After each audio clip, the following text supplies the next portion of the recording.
W.F. Howes presents an unabridged recording of Burn This by Sophie McKenzie, narrated by Caroline Fantozzi. Prologue. It was late August 1995 and swelteringly, stickily hot. I remember my parents discussing how unusual it was to have a heat wave in Framley, the Midlands town I grew up in, and muttering darkly about global warming.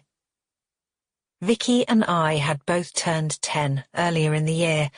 We'd been inseparable all summer. The heavy overnight rain had done nothing to clear the air, and we spent that morning at my house, sprawled across the living room floor with Mum's noisy electric fan at full blast. Vicky had nicked a copy of Sugar off her older sister, and while she attempted the quiz, How to Know If He Likes You, I puzzled over the fashion tips, suggesting ways to achieve your hair, but better. After an hour or so, Mum chivied us outside to Framley Park around the corner. It was normal for us, that summer holiday, to spend a part of each day in the park. One of our mums would come and check on us every couple of hours, often to call us in for a meal. But mostly we were left to our own devices, though with strict instructions not to talk to strangers. As we wandered along the dusty street to the park, sun blazing down, Vicky hoiked her shiny pink Hello Kitty backpack over her shoulder. She'd been given that bag for her birthday the month before, and took it everywhere with her. I coveted that bag, as I did so many of Vicky's possessions, and her effortless, feminine style. She knew so much more about teen fashion than I did. I only had an older brother at home, and he wasn't remotely interested in clothes. Vicky and I both wore shorts and t-shirts, but Vicky's matching pink combo had pretty fluted hems while I was, as usual, wearing Frank's cast-offs. A faded green top and brown shorts tied around the waist with a glittery belt, one of my few girly possessions. I must have looked odd in such a get-up, but Vicky never teased me over my appearance. We were fiercely loyal to each other, the youngest children in our respective families. We'd grown up on the same street and were best friends forever, before anyone thought to use that term. In the park we played on the swings and the roundabout, both of which were in the shade. Then Vicky tried, not for the first time, to teach me how to cartwheel, an activity she could perform with effortless ease. After watching me struggle for a couple of minutes, Vicky sighed and produced a small black and white ball from her backpack. My heart sank as I saw it. Unlike perennial sports day winner Vicky, I was even more hopelessly uncoordinated at ball games than I was at cartwheeling. "What's that for?" I asked sulkily. "Let's play hires." I looked around the park. The browned grass beyond the crowded playground was full of people, mostly spread-eagled and soaking up the sun. "There's no space," I complained. "Yes, there is," Vicky insisted. "Over there." She pointed towards the wire fence that divided the park from the far wilder and larger Framley Wood beyond. Thick, heavy branches hung over the fence, casting the area of the park Vicky was indicating into constant shade. Indeed, after last night's thunderstorm, the patch of earth where she wanted us to play was sodden and muddy. It was, as she'd pointed out, free from people, but only because it was so swamp-like. I mumbled something about my mum being cross if I got my sandals dirty, but Vicky, who was entirely unbothered about getting into trouble, was already marching across the parched grass to the squelchy mud close to the trees. She assumed, correctly, I would follow. I usually did what Vicky said. She might have been a few months younger than me, but she had a way about her that made her hard to refuse. We stood opposite each other in the damp earth. A few feet set back from the fence, started playing.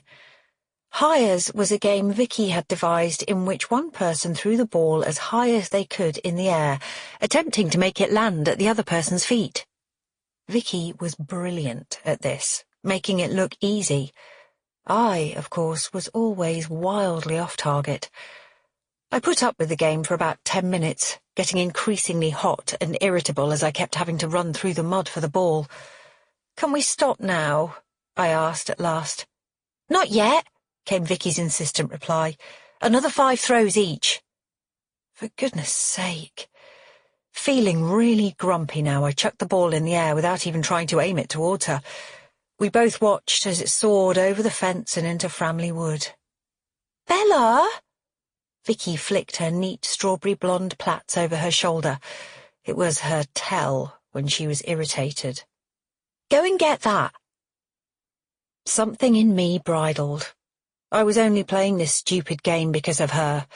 Anyway, though it was fine for us to play in the park unaccompanied, we were forbidden to enter Framley Wood without an adult. I wasn't particularly goody-goody as a child, but I didn't relish either rule-breaking or the trouble I'd get into if my parents found out. No, I said, my tipping point suddenly reached. You fetch it, it's your ball. Vicky drew herself up. You're the one who lost it, you should go and find it. She was right, of course, but I wasn't about to back down. Instead, I stomped off to the playground. I was still all churned up when I reached the swings. I looked back at that point, but Vicky was nowhere to be seen. Assuming she had crawled through one of the gaps in the fence and was now looking for the ball among the trees, I sat down on the nearest swing, my back to the wood, and kicked out as hard as I could. I focused on swinging higher and higher, letting my anger unravel and float away in the warm air.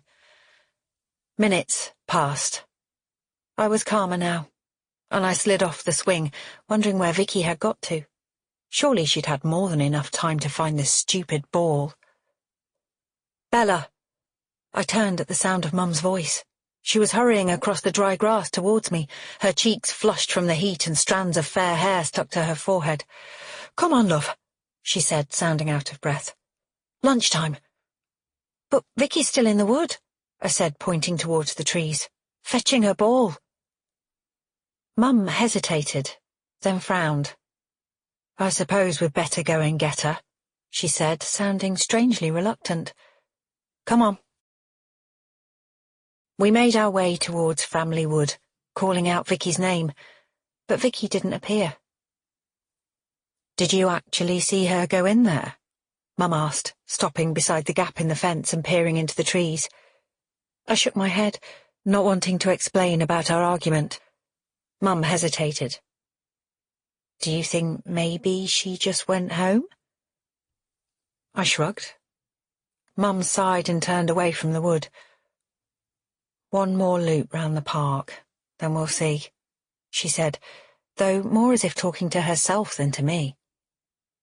Taking my hand, she hurried me around the perimeter of the park. We called for Vicky as we walked, but there was still no sign of her. Unlike Mum, who was biting her fingernails and growing visibly more nervy with every passing moment, I was sure Vicky had simply gone home in a huff and was eager to make up with her there so we could carry on playing. We went to Vicky's house. She wasn't there. My mum kept telling Vicky's mum that everything was going to be okay, but I could tell from her anxious looks she was seriously worried. I wasn't. Not then. It would be just like Vicky to run off and get everyone worked up. I was certain she'd stroll in soon, making up some excuse about where she'd been. She probably wouldn't even get into trouble over it, I thought resentfully. Vicky's mum called her dad, who left work straight away. He met us back in the park. As we searched for Vicky, other random people who'd just been sunbathing on the grass joined in. We looked and looked for her for what felt like ages, but was probably only about 15 minutes. And then one of our neighbours ran over. He'd found Vicky's Hello Kitty backpack in Framley Wood. It was, he said, open, with Vicky's ball poking out of the top. Vicky's mum let out a terrible groan when she saw the bag. Mum and everyone crowding round kept reassuring her Vicky was okay and had probably just wandered off and left the bag by mistake.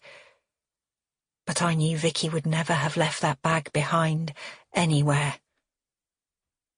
They found her body covered by branches a couple of hours later. Mum broke the news to me, her voice strangled and strange. I think she thought I would collapse into sobs, but I didn't. I never cried. I couldn't let myself feel the pain of Vicky's loss. because if I'd felt that pain, I'd have had to let in the guilt too. It should have been me fetching that ball. It should have been me. 30 years later. Chapter 1. I stand outside my old childhood bedroom. Of all the rooms in the house, this is the one I've been dreading going into. I brace myself, then open the door. It's worse than I imagined. This might be the smallest bedroom in the house, but every surface is piled high with cardboard boxes, even the bed. And yet, despite being little more than a dumping ground, my childhood is infused in everything, from the red and gold patterned carpet Mum proudly had laid when I was at primary school, to the chipped chest of drawers, white with a pink trim, that younger me adored. My guts knot at the memory of Dad installing the chest of drawers. He was delighted with himself for providing it, and so happy to see me in raptures over what I saw as my first proper grown-up piece of furniture. Would he remember that now? I wonder. I push my way past the clutter to the window and peer out at the tiny back garden. Like the rest of the house, it's in dire need of some attention. Mum used to love tending to the flowers, but after she died suddenly 2 years ago, Dad let everything run wild. He lost interest in the house, too, struggling to focus on completing simple tasks like making a cup of tea or walking to the shops. Mum's death had come on top of his retirement, and my brother, Frank, and I assumed his regular bouts of confusion were a response to all the trauma, or a sign of depression. Soon, however, it became clear he was struggling with dementia, and after the 3rd time he wandered out of the house and was found lost and bewildered on the high street, we decided he should no longer live alone. Frank found a local care home for him, which is a whole other story, and for the next year the small 3-bed terrace that Frank and I grew up in was rented out to tenants. But not this room. This is where Frank locked away all of our parents' belongings that he didn't want to keep, but needed me to agree to let go of. Now I'm back in Framley and have promised to sort through them. I'm planning to make 3 piles: things I want to keep, things to offer to other people, and things destined for the charity shop or rubbish bin. I take a deep breath and pull the first unmarked box towards me. I yank open the top to find a messy stash of crafting paraphernalia. There are 3 embroidery sets, 2 boxes of colourful buttons, and several half-finished wicker baskets, along with books on bookbinding and millinery. As I draw these out, various bits of fabric and skeins of wool and lengths of ribbon come to light. Was all this Mum's? Hobbies she took up, perhaps, after I'd left home.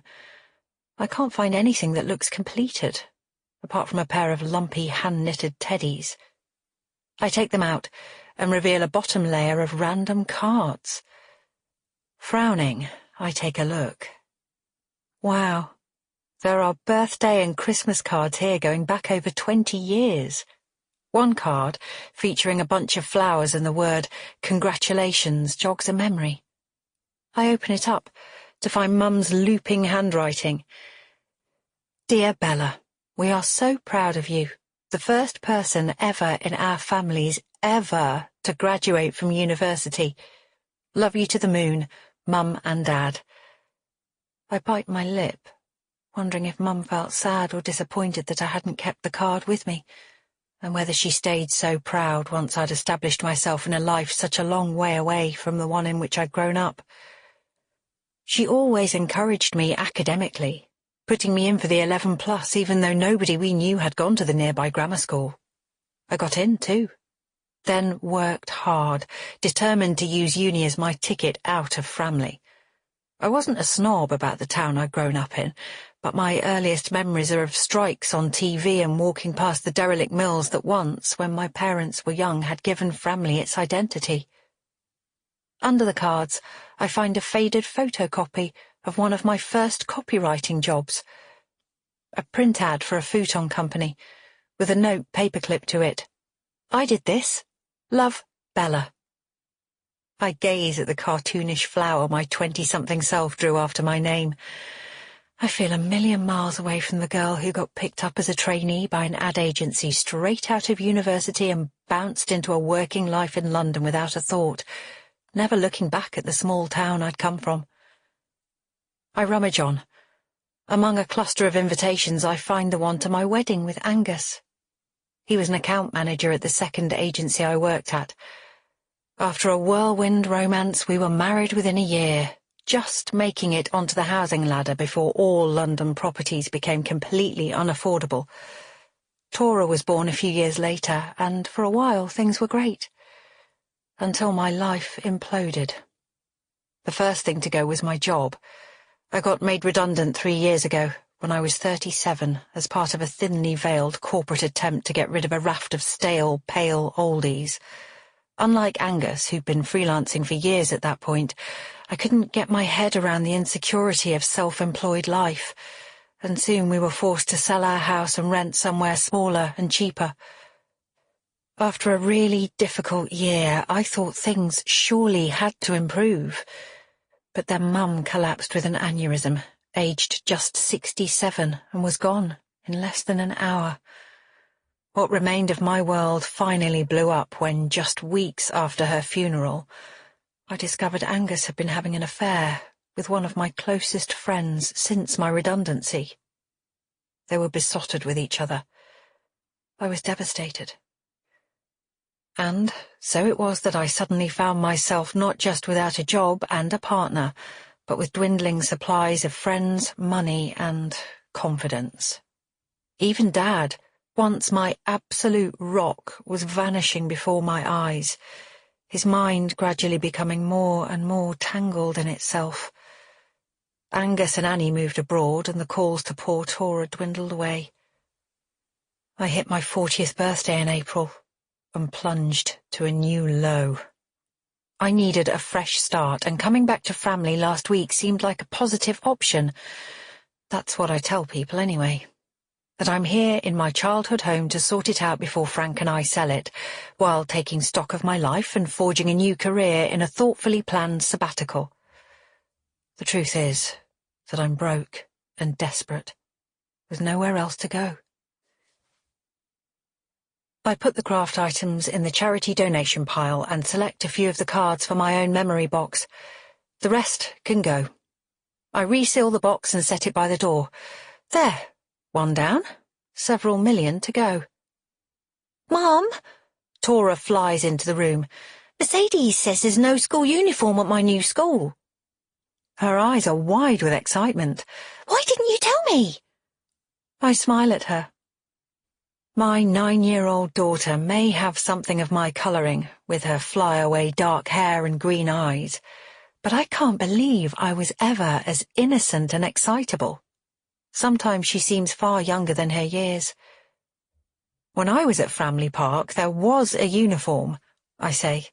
I didn't know they'd got rid of it. This is the best thing that's ever happened to me, she cries, clasping her hands together.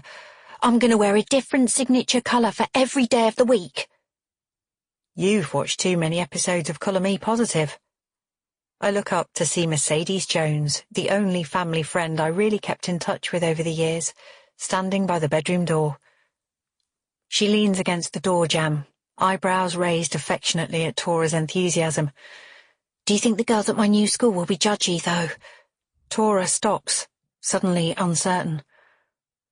I hesitate, unsure exactly how to answer her. I really wanted her to see out the year at her old school, so she didn't have to start at Framley Park Primary halfway through the summer term, but my finances just got too squeezed, and here she is, uprooted and clearly a little anxious. Hey, I say, sitting down on the bed and reaching for Tora's hand. What matters is being yourself and who people are on the inside. That's what your new friends will be focused on, never mind what anybody's wearing. I hope there is at least some truth to this. Mercedes clears her throat. If anyone does get in your face, Tora, over anything, she says gruffly, I'll get Danny onto them. Thanks, Ma. Our eyes meet, and Mercedes nods. She's a senior nurse and a single mum with 2 daughters, the younger of whom, Daniela, is the same age and in the same year as Tora. We've been best friends since our first day at secondary school, though over the past few years our meetings dwindled to the increasingly rare visits I made to Framley. Angus never took to practical, outspoken Mer, who, though she never said, I'm sure found him unbearably pompous. Anyway, once we'd moved into our tiny rental flat, it was just too difficult to invite her and her kids to stay. Mercedes' gaze wanders around the room, taking in all the piles of boxes. "This is a lot to deal with," she says flatly.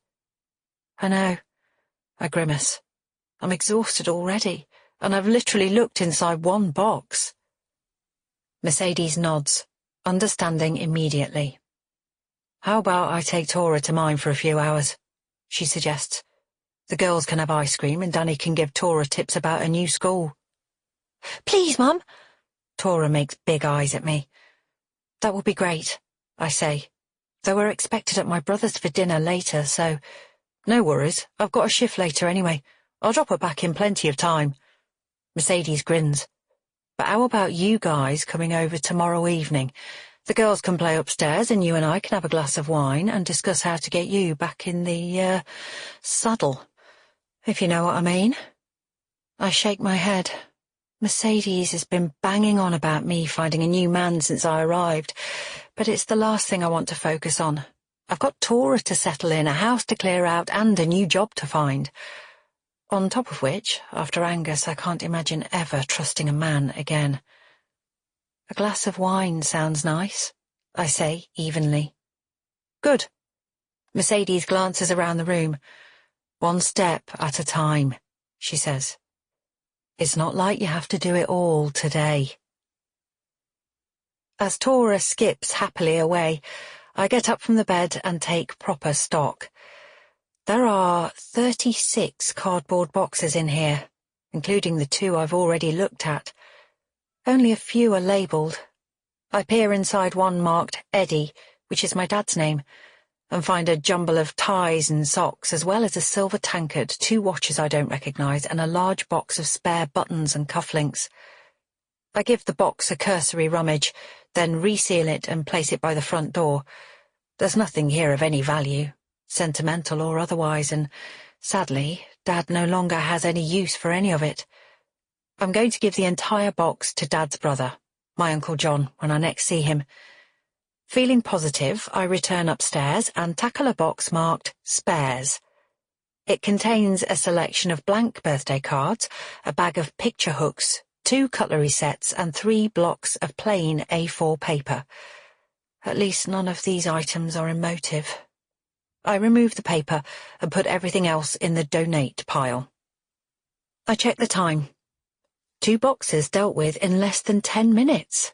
I'm making progress. I reach for an unmarked cardboard box and open it.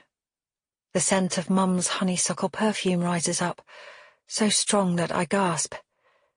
Tears well in my eyes as I lift out a pile of folded jumpers and cardigans. I bury my face in a soft pink sweater, drawing in deep breaths of Mum's smell, then set the knitwear down and peer into the box again. A jumble of memories stares straight back at me. Mum's delicate seed pearl necklace is draped over the framed photo of Frank and me as kids that she kept on the living room mantelpiece.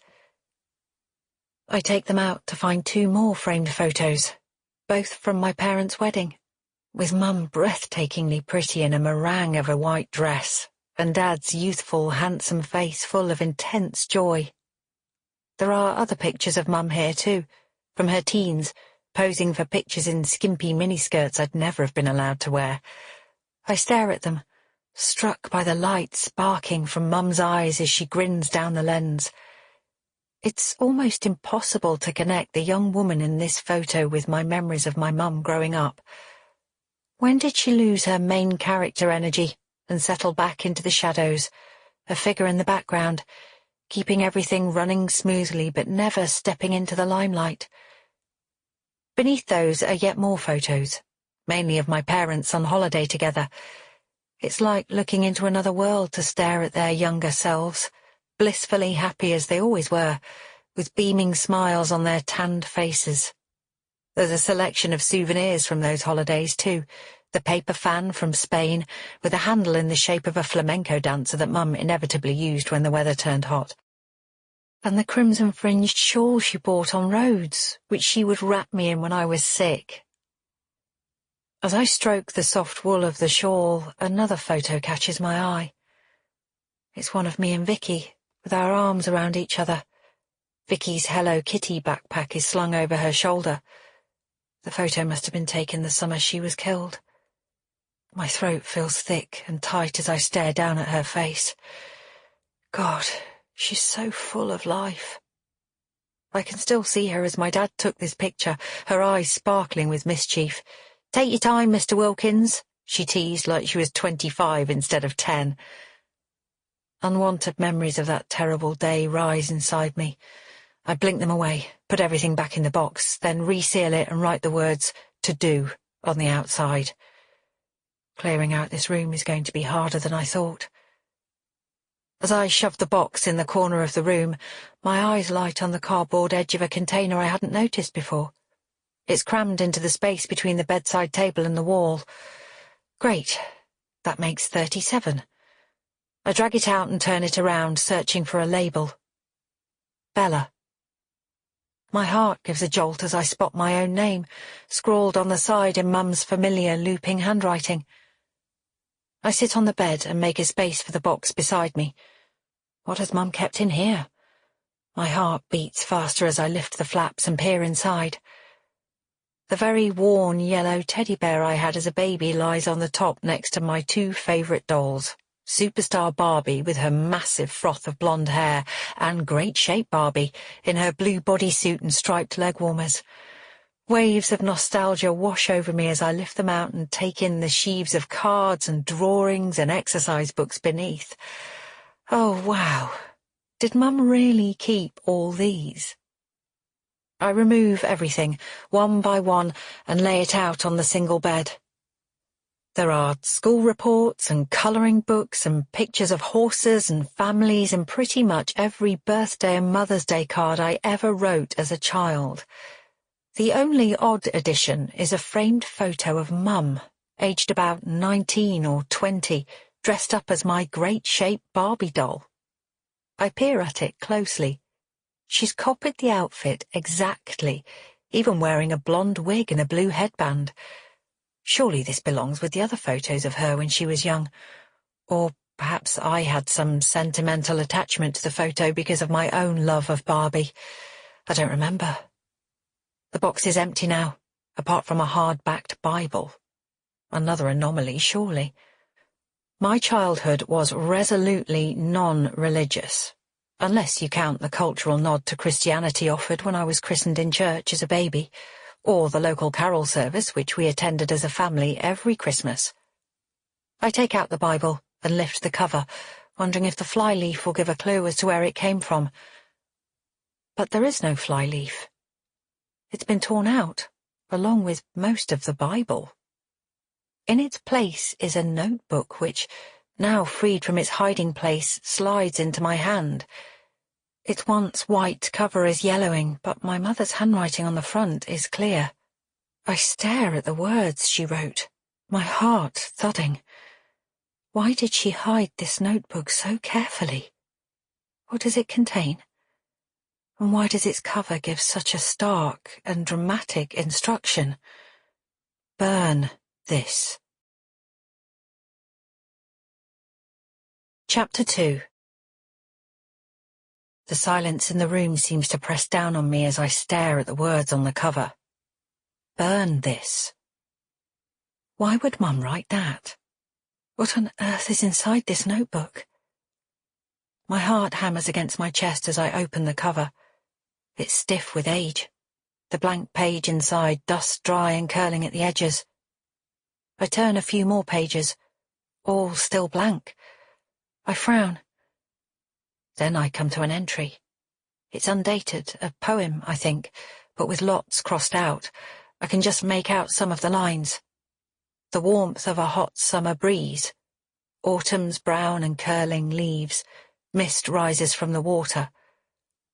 I turn a few more pages, more attempts at poetry, also with loads deleted, but this time surely about either me or Frank. How I love your big eyes. The tiny toes, the sweet little nose, dashing and splashing in the puddles. And then an actual story. Something perhaps written for one of us, though I have no memory of it. It's a story about two kids called Marvel and Magica who meet a dragon. It goes on for pages. I shake my head. I had no idea Mum harboured ambitions to write fiction. I wish I could ask her why she'd started. To express a burning creativity? To capture the essence of something as an intellectual exercise? To produce stories to read to her children? I'll never know now. She died so shockingly fast after her aneurysm that I was still waiting for a train at Euston when Dad called me with the news. I keep turning the pages. There are several more poems and short stories, all a bit overblown but jotted down in Mum's careful looping handwriting. As the crossings out lessen, the subject matter shifts. Mum is now writing about bereavement. There's a highly emotional poem about the pain of losing a loved one, and a short story full of angel metaphors about a woman called Anastasia who finds peace after a miscarriage. Over an hour has passed, and I'm nearly at the end of the notebook. I am cold and stiff from sitting and stretch out my arms. I feel a stab of impatience with myself. I should have saved reading this for later, kept going with my clearing out while Tora wasn't underfoot. I'm about to set the notebook down in order to put everything back in the Bella box, when a fresh entry towards the end catches my eye. This one is written in a different pen from the others, thicker and blacker. It's the first line that grabs my attention. It's certainly like none of Mum's other stories. I know who killed Vicky Daniels. I was there. I saw everything. My stomach cramps as I'm shot back to that terrible day. I slam the notebook shut, shocked. My first thought is to wonder what on earth Mum was doing, writing a story inspired by such a horrific experience. And then, tumbling over that thought comes another, even worse. What if this isn't a story at all? What if Mum did know who killed Vicky? Except she can't have. She looked for Vicky with me and everyone else. If she'd known Vicky was already dead, why would she have done that? I frown. My memories of the time after Vicky's body was discovered are patchy, to say the least. As the last person, other than her killer, to see her alive, I was asked repeatedly by Vicky's parents and later the police what she'd said and done, and when she'd said it and done it, and every time it was another shovelful of guilt laid over me. My fingers tremble as I open the notebook again and read the rest of what Mum wrote. It's cool in the trees, the earth still damp after yesterday's rain. Vicky's voice rings out unexpectedly. She must be close by. I know what you're doing, she cries, that haughty tone of hers. I peer past the next tree, wondering who she's speaking to. I see her standing beside a gorse bush, strong, tanned limbs and that naturally streaked blonde hair grown women pay a lot of money for. She's wearing a pink top and shorts, her hands on her hips, so confident. So different from my own little Bella. I'm going to tell, she cries. She sounds a little nervous under her haughty manner. A shaft of sunlight falls through the trees, burnishing the gold of her hair as she flicks it back over her shoulder. I'm going to tell on you. Tell what? To whom? I freeze, suddenly certain I know what's going on. No, you don't. You little bitch. I gasp at the violence of the voice, and then everything happens so fast. I hear footsteps, and then suddenly Kay picks up a rock and strides over to Vicky. It's all so fast.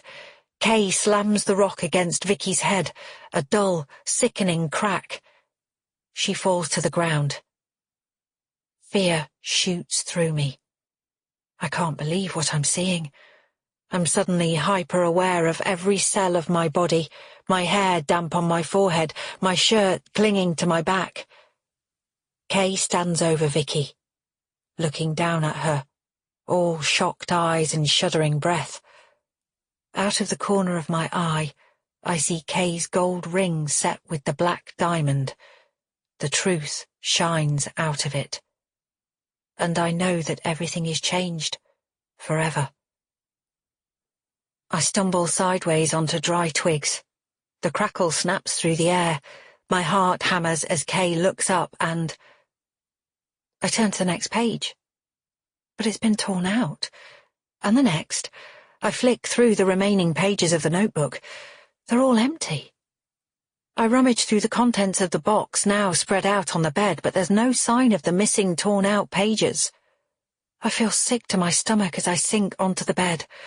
All thoughts of sorting through the remaining boxes around me vanish as a single thought fills me with a cold, clear dread. Is it possible that my mother saw who killed my best friend and took the secret to her grave? More questions rise up, one on top of the next. Who is Kay? Did they see Mum? Did they speak to her? What happened next? I look again for the missing pages. They're definitely not here. We're back. Mercedes's voice calls out from the ground floor. I had double chocolate with extra choc chips. Tora's excited shout echoes after her. My head still spinning, I force myself to get up and go down to them. Mercedes sees something is wrong straight away. I give Tora my iPad and usher her into the living room. Then I close the door and show Mum's notebook to Mercedes. She stares at the cover. Burn this, she reads. What does that mean? Remember Vicky Daniels, the little girl who was killed when we were 10? Course. She was a friend of yours, wasn't she? From Framley Park? I nod. Mercedes went to the local Catholic primary school, so I didn't meet her until we both started at Addington Grammar, aged 11. That's right, I say. Vicky lived on this street. Our families knew each other really well. Okay. So? Mum wrote about Vicky's death, her murder, at the end of the notebook. I hesitate. I think she might have witnessed it. Mercedes frowns. She flicks through the pages to the final entry, scanning the contents as she goes. But this is all creative writing stuff, isn't it? The early stuff is, I acknowledge, but the way Mum writes about Vicky is different from the rest. The language is more direct. She uses Vicky's name instead of the made-up names that are in the other stories. I bite my lip. It's like she's writing from real life. I don't see that. Mercedes hands me back the notebook. Honestly, Bella, I'm sure it's just another story. Then why did she hide the notebook inside a Bible at the bottom of a box she thought nobody would look in? Why did she write "burn this" on the front of the notebook like it really mattered? My voice rises on the tide of my emotions, my throat tightening as I speak. Mercedes wrinkles her nose, clearly bemused by my insistence. Because she was embarrassed? She sighs. Your mum wasn't exactly the most confident person. She used to describe herself as just a homemaker. Remember? I sit back. Okay, that's true. I hesitate, my thoughts catching up with my feelings as I struggle to articulate them. It's just... I was there, that day in the park with Vicky. She was my best friend and her murderer was never caught. Mercedes nods. I know. I might not have been at your school, but I still remember how shook everyone was. Even my dad talked about it. It happened just before he left Framley, and he's as self-centred as they come. So I get that this is upsetting. That isn't what I mean. I press on, trying to disentangle the memories and jumbled thoughts from 30 years ago that swirl in my head. It's hard to put into words, but there was something weird about the way Mum acted that day. I told her Vicky had gone into the wood to fetch her ball, but she didn't go in there herself, even though it was the most likely place Vicky would be. I don't think that proves anything other than that she didn't want to crawl under that fence and get covered in mud. I frown.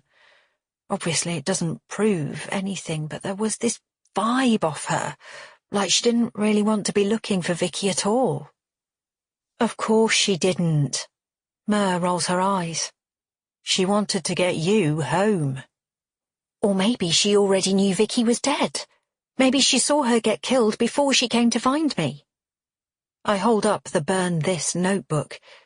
If you add this to the weird way she was behaving, you've got to admit it's possible. I guess, Mercedes concedes. But it doesn't explain why she would have gone into the woods in the first place. Or if she did witness a murder, why didn't she say so straight away? I point to Mum's scrawled final line before the ripped-out pages. My heart hammers as Kay looks up, and maybe this Kay person realised Mum saw the murder and threatened her. Jesus, Bella, this is Framley, not South Central LA. Mercedes laughs.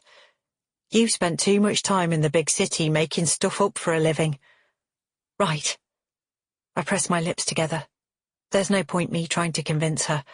I'm not even sure why I feel such a compulsion to be believed. I smile and say I'll see her soon. But once she's gone and I'm left to wander through the house, the tinny music from whatever Tora is playing on my iPad echoing after me, I can't shake the troubled, uneasy feeling that creeps through my veins. Did Mum really see who killed Vicky? Chapter 3. 2 hours later, Tora and I are hurrying along my brother's road as the soft May light fades from the day. We're running late, thanks to the ancient boiler at home losing water pressure while I was showering. I'm clutching a bottle of the nicest wine I could find at the corner shop and going over and over Mum's notebook in my head. I know it makes no logical sense that she witnessed Vicky's murder, then wrote a secret account of it instead of telling anyone. But I can't get past the feeling that, for some reason, she did exactly that. How much further? Tora asks. I glance at the number on the brick semi we're passing. 3 more houses, I say. The thick black of that scrawled, "Burn This," flashes in front of my mind's eye. Mum was a quiet, undemonstrative woman, not given to dramatic gestures. I don't believe she'd have written that instruction and then hidden the notebook so carefully without a good reason. Tora tugs at my hand. Will Gabby be there? I glance down at her and smile, my mood lifting slightly. I expect so. Tora performs an extra skip to show her pleasure at this news. She has really taken to Frank and Cheryl's 15-year-old daughter, and much to my relief, Gabby seemed happy to make time for her when we all met up last week. It's Gabby who opens the door when we ring the bell. She's dressed in a hot pink crop top, black joggers crisscrossed with rips and lace-up pink boots. Her eyes are heavy with liner, and her short hair fastened all over with butterfly pins. The combination of her naughty-style hair and the Y2K printed on the front of her top makes me feel old. When did the 2000s become history? Hi, Tora beams at her. Hey, Kurt, Gabby drawls. She smiles at me. Hey, Auntie Bella. Just Bella's fine, I smile. Gabby shrugs, like she did the last time I suggested dropping the auntie.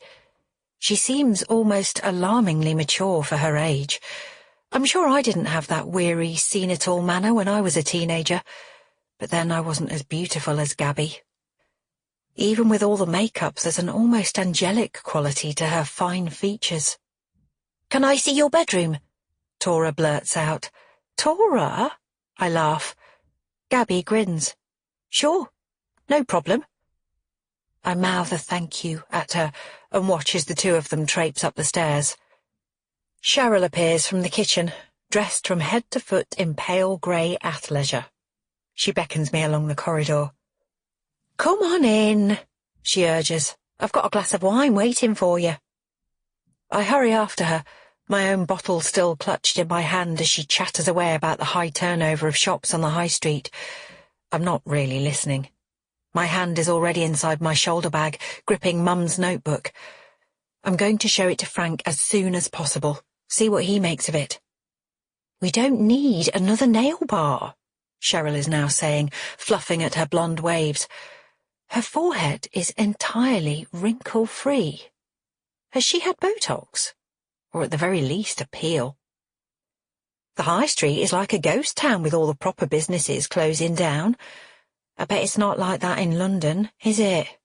That's where all the money goes. I look up, startled at the accusatory tone that's crept into my sister-in-law's voice. I've never been quite sure what to make of Cheryl. She's been in my life as long as I can remember. She and Frank were childhood sweethearts, but we've never been close. I'm saved from having to reply to her question by Frank's cheery, "Hello!" He rises from the kitchen table as I enter the room, opening his arms to envelop me in a hug. 6 years older than me, Frank is a large bear of a man, as warm and silent as Cheryl is spiky and talkative. I hug Frank back while Cheryl fusses around me, offering to take my coat and saying how cute Tora is. As Frank draws back, I hand her my bottle of Puer Fumé, and the slightest shadow passes over her face. "Is the wine okay?" I ask, feeling suddenly awkward. "It looks lovely," Cheryl coos, giving me a broad smile and revealing a streak of pink lipstick across her front teeth. "Super fancy." There's just enough mocking edge in her voice to make me feel uncomfortable again, but to my relief, Frank pats me on the shoulder affectionately. "Better tasting wine than men, eh, sis?" "Very funny. At least I have taste," I say, relieved to ease into our old sibling banter. Frank and I have always been close, even though because of our age gap we didn't really grow up together. Our educations were totally different, too. Frank left St. Hawes Secondary Modern at 16 and was already working for Dad the summer that Vicky died. I, on the other hand, started at Addington Grammar that autumn and was soon on a fast track to top exam results and university. Frank grins at me, but under the smile I can't help but notice the weary grey of his face and feel a stab of concern. My brother has aged since I last visited family and, unlike his tightly toned wife, looks pasty and overweight, his jaw rather jowly and his t-shirt stretched over his belly. "Where's Tora?" he grunts. "Already upstairs with Gabby. I think she has a bit of a girl crush." Frank nods. "Ah, well." "Gabby's the same," Cheryl gushes. "She hasn't said much, of course, but I reckon she's made up not to be the youngest in our family get-togethers. It'll be good for her to have a little cousin to set an example for." "Maybe you can get her to cover up a bit then." Frank exchanges a glance with his wife, and I get the strong impression there's a long-standing argument here about what Gabby should and should not be allowed to wear. Not wanting to get in the middle of their domestic, I shuck off my coat and hand it to Cheryl, who takes it out to hang in the hall. "You okay, Frankie?" I ask. He nods. "Course. Drink?" "Yes, please." Frank picks up the bottle of Tesco's White that Cheryl has left on the counter. She's already squirreled the wine I brought away in a cupboard. As he pours me a glass, I gaze around the kitchen. Frank and Cheryl have lived here for most of their married life, and the room is a mix of old wooden country-style furniture, like the dresser from my parents' house, and shiny modern cupboards and shelving units. A family photo hangs on the wall above the kitchen table. It shows Frank seated on a sofa, with Cheryl and a preschool Gabby on either side of him and their 2 older children standing behind. "Are Ashley and Kai here?" I ask. "Not Kai. The baby's got pink eye and they didn't want to leave him." Cheryl smiles indulgently.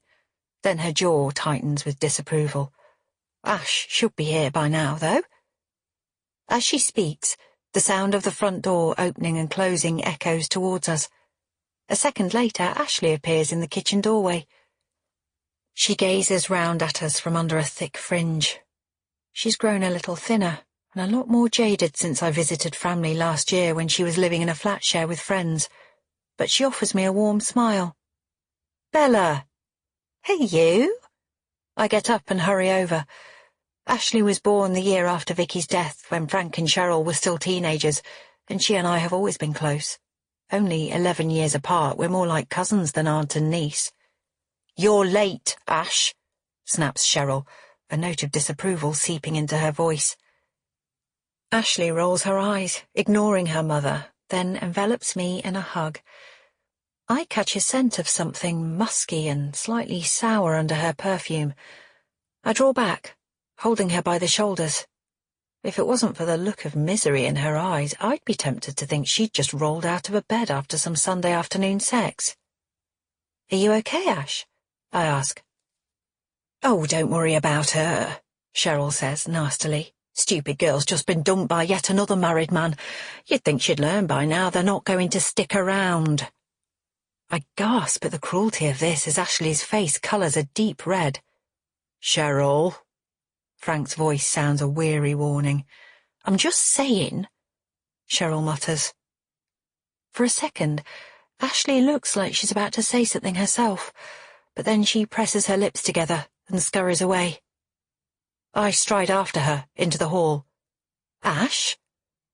She stops on the bottom step of the stairs and turns to face me. "I'm fine. Mum's been like that since I moved back in 2 months ago." A miserable shadow passes over her face.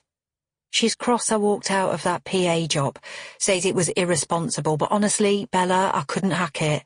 So boring. I nod. "What about, the breakup she mentioned?"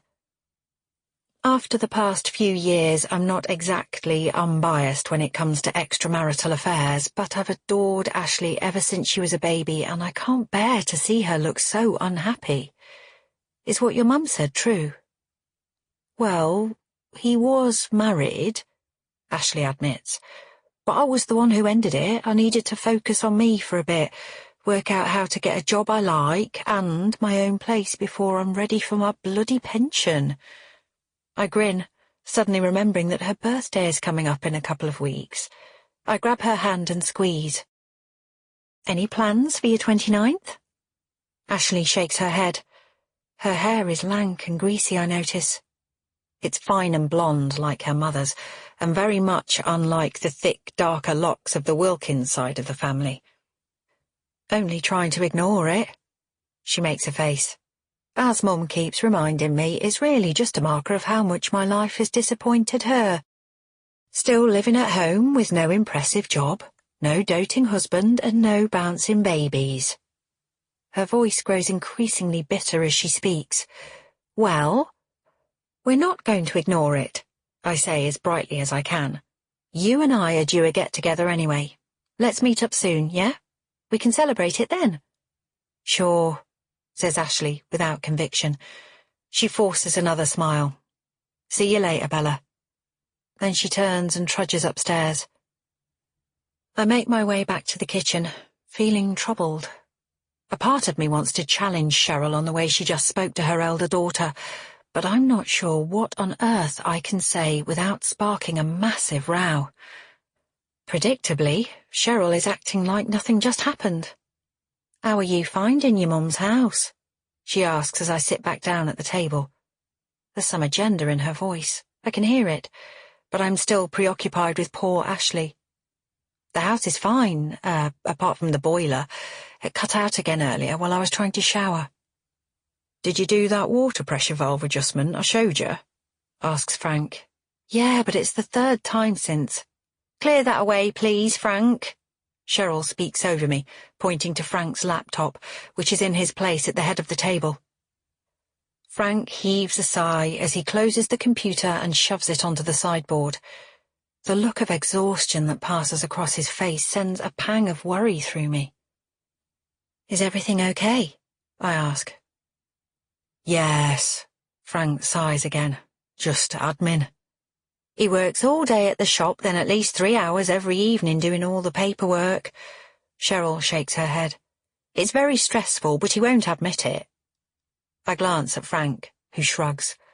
Cheryl purses her lips, then turns back to the sink where she's scrubbing potatoes.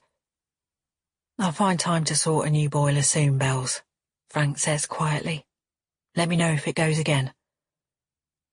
Frank and I sit in silence at the table for a moment. My eyes light on Mum's Burn This notebook peeking out the top of my handbag. My stomach tightens. So, how are you settling in otherwise? My brother asks. Good, I say, my gaze still resting on the notebook. I tried sorting some of Mum and Dad's boxes today. Uh-huh. Frank raises an eyebrow. Oh, love, says Cheryl from the sink. That's tough. It was a bit, I say. But then something really weird happened. Yeah? Frank asks.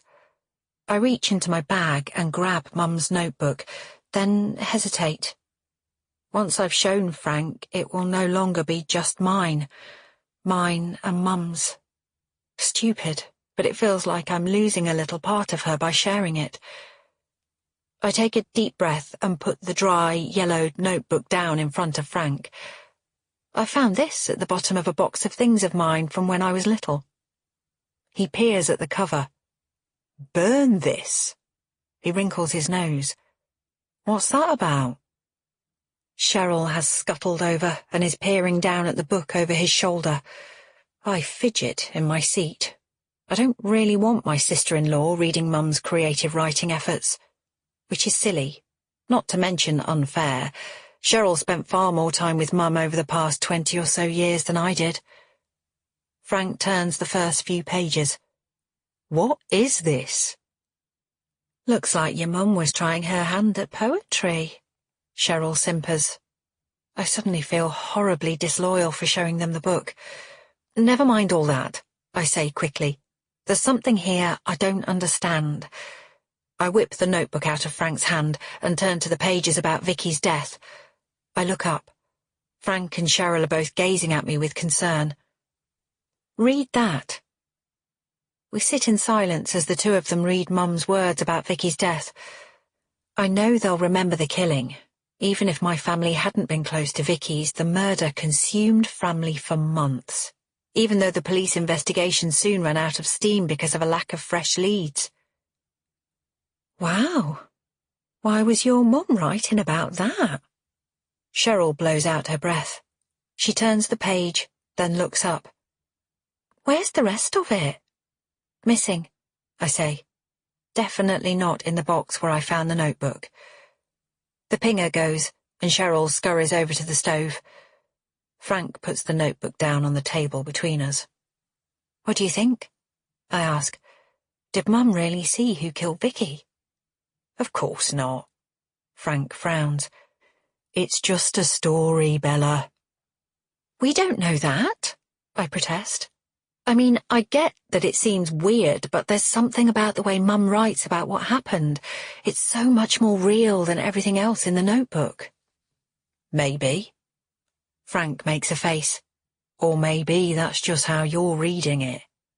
She also wrote "Burn this" on the cover and hid it away. I hesitate, emotions churning inside me. Why do all that if it was just fiction? Frank shakes his head. Knowing Mum, she was probably too self-conscious to show anyone. Your world might revolve around writing made-up stuff, but Mum probably thought her doing it would come over as, you know, a bit pretentious. She wouldn't have wanted Dad to see, or anyone, really. He looks up. Unless you think she put it in a box of your things so you'd find it one day. Maybe she thought you'd be the best person in the family to appreciate her writing, you being a writer, a copywriter, yourself. I sit back. It hadn't occurred to me that Mum might have wanted me to find the notebook. Why would Barbara write "Burn this" on the cover if she wanted Bella to read the thing? Cheryl asks, reasonably enough. True, Frank sighs. There's no way of knowing, I say. But if Mum did see who killed Vicky, it fits with the way she behaved at the time. Not just the way she avoided Framley Wood, even though I told her Vicky had gone in there, but her whole vibe. "Ooh, her vibe," mutters Cheryl, shaking her head. "How woke." "I'm not." My voice rises with emotion and I reach my hand towards my brother, appealing for him to take me seriously. "Did you sense anything odd about Mum after Vicky died?" "Only that she was devastated," Frank said. "Like we all were." I shake my head, withdrawing my hand. "So you don't think we should show what Mum wrote to the police?" "Jesus!" Cheryl blurts out from across the room. "Absolutely not." Frank's eyes widen.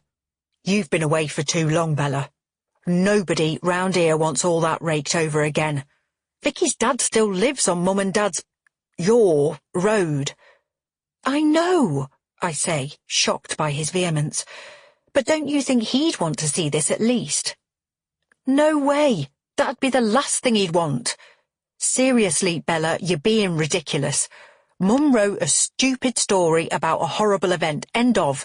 You need to drop this before you upset people." The atmosphere tenses. Out of the corner of my eye, I can see Cheryl hovering over the hob. Her hands are busy with a saucepan, but she's clearly listening intently. I lower my voice. "I'm not being ridiculous," I insist. "And I don't mean to upset anyone, but I think we should take what Mum wrote seriously. It's clear to me she was being threatened by this Kay who realised she'd seen what he'd—" "No!" thunders Frank, now red in the face. "Christ, Bella!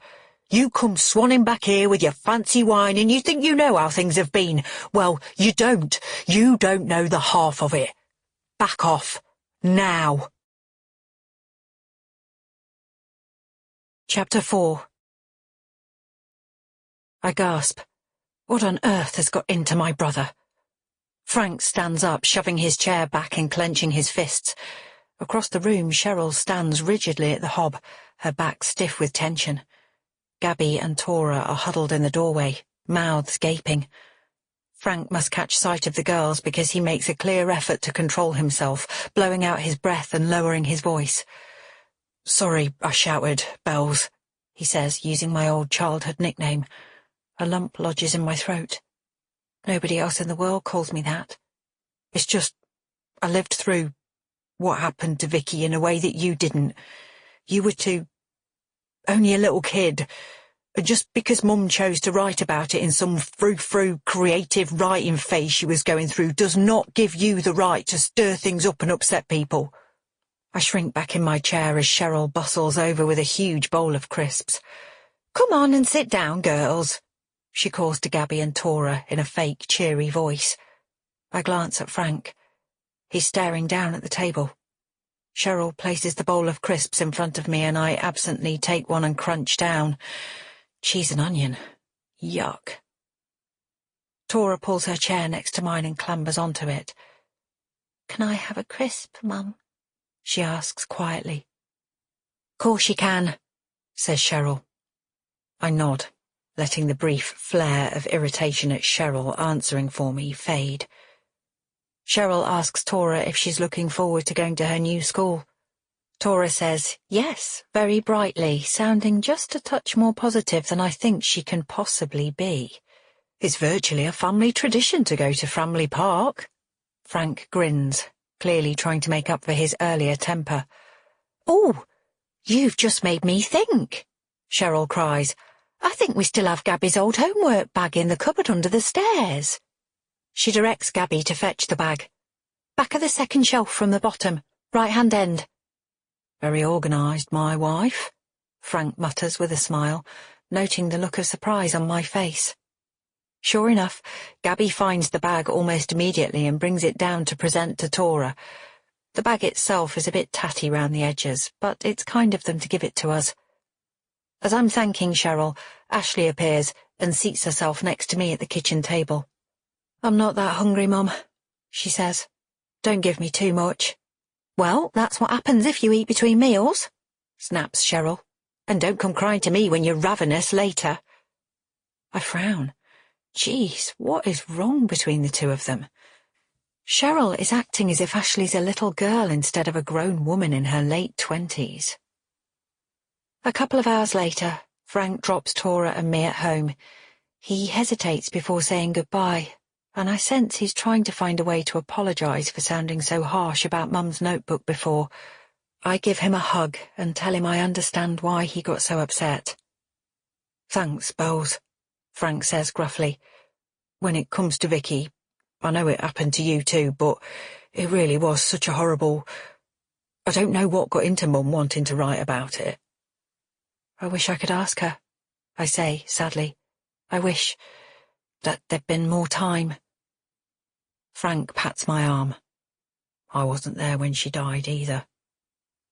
We both look at each other, bound for a painful moment by the grief we both feel that neither of us had time to say goodbye. Only Dad was with her at the end. I kiss my brother on the cheek. "Thanks for the lift," I say, "and for dinner." "Dinner was all Cheryl," he grunts. "Is everything okay between her and Ashley?" I ask. Frank shrugs. "Just the usual mother and daughter stuff, you know?" I frown. The way Cheryl was behaving went beyond normal exasperation, surely. Come up to the shop tomorrow morning. Bring the little one to see Uncle John, yeah?" I thought he'd retired. "Not fully. He comes in once or twice a week for a few hours to help out. Doesn't want to let go completely, though Auntie Lynn's made it clear she wishes he would." Frank grins. "I know he'd love to see you and Tora." I smile back. This is Frank's way of trying to smooth out any awkwardness that might remain between us. "Actually, going through the boxes at home, I came across some of Dad's things," I say. "I thought I might offer them to John, if you're sure you've got everything you want." "Sure. I've taken more than Cheryl's happy about." Frank gives me a meaningful glance. The house is silent as Tora and I walk inside. Tora rushes upstairs to put her new school bag in her room. I switch on the living room lights and sink into a chair, suddenly feeling exhausted. I reach into my bag for Mum's notebook and reread the entry about Vicky's death. I wish I could remember more clearly how Mum behaved that day. She was definitely breathless and flustered when she arrived in the park to call us for lunch. Was she hot and bothered after the brisk walk home in the glaring midday sun? Or had she just been in the trees, witnessing the savage murder of her daughter's best friend? I tell myself that she couldn't have seen anything, that it doesn't make sense, but I can't dislodge the niggling doubt that lingers in my head. The next morning, Tora is her usual chatty, excitable self, asking me to plait her hair and hinting she'd like a hot pink crop top, just like her cousin Gabby. "Please, Mum," she begs. "If we got one now, I'd have it in time to wear to school." "Sorry, but no crop tops at school," I say. "It's not appropriate." "Why?" Tora pouts. I sidestep the discussion with the promise of an ice cream on the way to Frank's hardware store. It's a fair walk, especially with the box of Dad's things under my arm. The shop is at the other end of Framley High Road, close to where Framley itself turns into Addington. I've arranged to meet Mercedes there. She's dropping Danny on a half-term play date and has organised for Tora to come too, as a way of getting to know a few of the girls in her class before she starts at Framley Park next week. It's just starting to spit with rain as we arrive. Through the window I can see Frank at the counter, dealing with a customer. The shop has been in our family for 3 generations. 4, if you count the fact that my nephew, Kai, now works there. Dad took it over from his father and used to run it with his younger brother, John, before he grew too confused to manage it properly. I spot Uncle John adjusting a row of light bulbs on one of the shelves. He looks older than I remember. What remains of his hair is completely white now, and there's a slight stiffness in the way he holds himself. I wonder if he's mentally still as on the ball as he used to be, and whether Frank still values his experience with the business. Sometimes, with Frank, it's hard to know what he really thinks. I walk into the shop, Tora at my side. Uncle John looks up at the tinkle from the door. His face lights up. "Hello there," he says with a big smile. How lovely to see you, Bella. How are you settling in? Good, thanks. I give him a hug. And here's Tora. Haven't you grown? Uncle John beams at her, using that bright, loud voice adults often use around kids. He's a gentle giant of a man, physically far more like Frank than Dad, though the three share a receding hairline, which in John's case is now high on his head. He also has a large strawberry birthmark on his left cheek, which I've warned Tora not to stare at. 10 are you now, pet? I glance at Tora. Soon, she chirrups shyly, keeping her gaze fixed on the ground at her feet. End of July, I explain. Over at the counter, Frank is busy with a customer. He glances quickly in our direction, acknowledging me with a nod. What brings you here? Uncle John asks. We're here to see you, actually, I say, and I've brought a box of Dad's things for you, just some personal stuff. Ditch anything you don't want. I hold up the box, then shove it on the end of the counter. Ah. A shadow passes across Uncle John's face, and I wince. That was insensitive of me. Just because Dad's old cufflinks and ties hold little sentimental value for me, doesn't mean his brother will feel the same way. That's thoughtful of you, Bella dear, Uncle John says. As it happens, I've something for you, too. Lynn and I are having a 40th anniversary party in a few weeks, and I'd love you and Tora to be there. 40 years. Can you believe it? A party? Tora grins. I'm fairly certain she's imagining something more adjacent to flashing light discos and foam machines than the sedate white wine and vol au vent affair that my shy uncle and his rather uptight wife are probably planning, but I don't want to spoil the moment. 40 years is Ruby, right? I ask. Uncle John nods. When's the party? June 14th. Great, I say. Thanks. We'll be there. Tora wanders away to examine a stack of brightly coloured storage baskets, and John quietly asks me how things are as a single mum. He and Auntie Lynn never had children, though I remember Mum telling me how much they wanted them, and how badly Lynn suffered through 2 failed cycles of IVF. I tell him everything's fine, though I wish Tora's dad would make more effort to contact her. He's gone abroad with his new partner, and poor Tora hasn't had a call in months. Uncle John shakes his head. I'm glad your mother isn't here to see that, he says solemnly. His mention of Mum reminds me of the burn this notebook.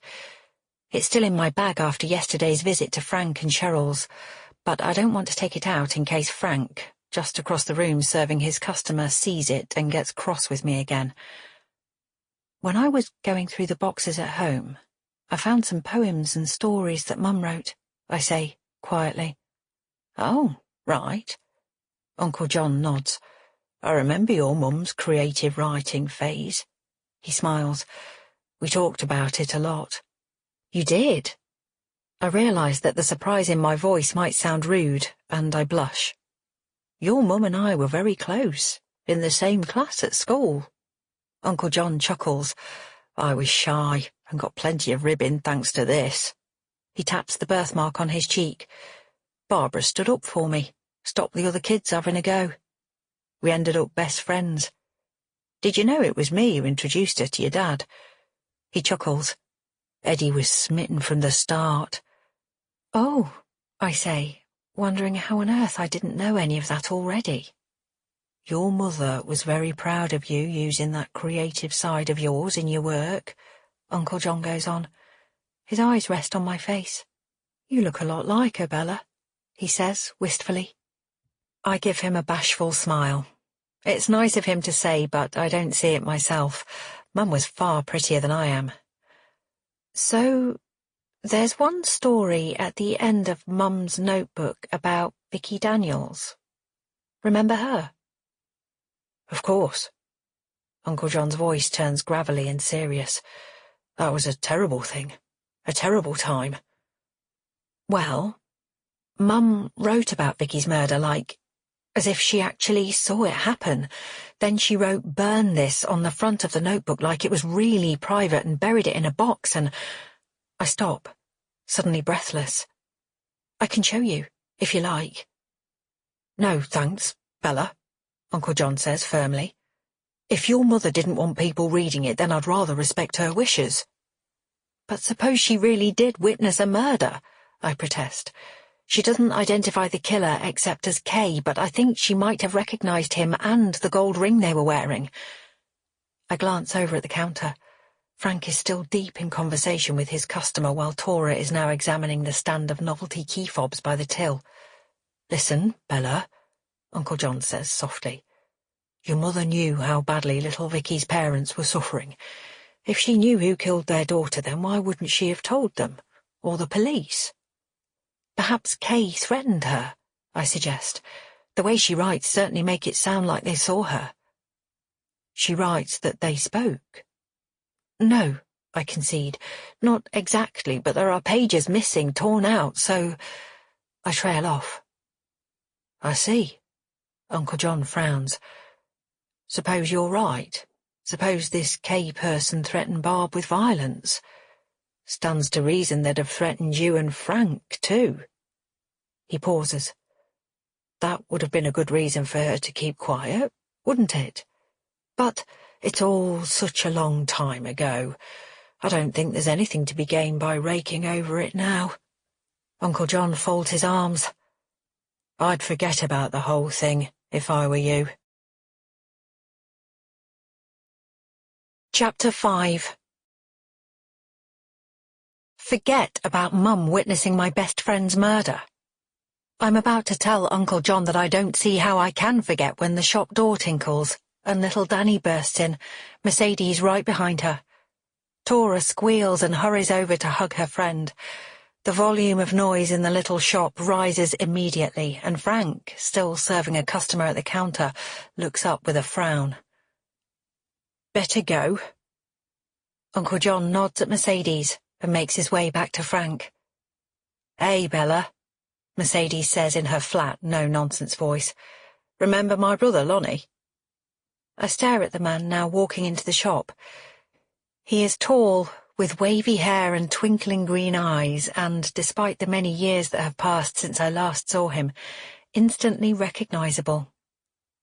This is Alonzo Jones, a good friend of Frank's from when they were teenagers. They met quite independently of me and Mercedes, when Lonnie got taken on as an assistant in Dad and John's shop soon after Frank started working there. Lonnie was always nice to me, even when Frank got annoyed at my antics. As I grew older, I developed the most massive crush on him. Last time I saw you, you had braces, Lonnie jokes. His voice is velvet smooth. It sends a shiver snaking down my spine. Last time I saw you, you had spots, I counter, though it isn't true. Lonnie's skin was always smooth and blemish-free, even as a teenager. I remember being transfixed by how handsome he was. He's just as good-looking now, albeit with a few more wrinkles and a grey streak in his hair. Lonnie waves at Frank, and my brother raises his hand in response. I have a sudden memory of the two of them lounging in our living room when I was a brace-wearing, self-conscious preteen. Is there something you need, Lonnie? Asks Uncle John, walking over. I was just curious to catch up with Bella, Lonnie says with a grin that makes his eyes sparkle even more. She was only a kid when I went off to Spain. It's been a long time. I'll head off with the girls now, says Mercedes, giving me a meaningful look. You and Lonnie have fun. I shake my head at her. I'm getting the strong impression that Mercedes brought her brother here deliberately, part of her master plan to get me back in the saddle, I imagine. As Mercedes and the two girls leave, another customer enters the shop and asks John where to find mould spray. I'm left alone with Lonnie. Hey, I know it's a bit out of the blue, but are you free now for coffee and catch-up? He asks, as if it's a couple of months rather than decades since we've seen each other. I nod, feeling stupidly shy. Get a grip, Bella. He's probably married. I tell myself this, but as we walk along the high street to Wisteria Cafe, it takes a while for my nerves to settle. Lonnie makes it easy, chatting about my return and asking how I find Framley after so many years away. I answer briefly, then ask Lonnie if he's lived here all that time. I glance at his hand. No wedding ring, not that that means anything. He's wearing an expensive watch, I notice. I know the brand from my time with Angus, who was a terrible watch snob. We reach the cafe and order coffees, a flat white for him and a latte for me. Lonnie explains about how he worked at Wilkins Hardware for my dad and Uncle John for a few years, did some A-levels at evening class, then went to Madrid to study for a degree in marketing. I had good Spanish from my mum anyway, and I lived with her family. That was all before Brexit, of course.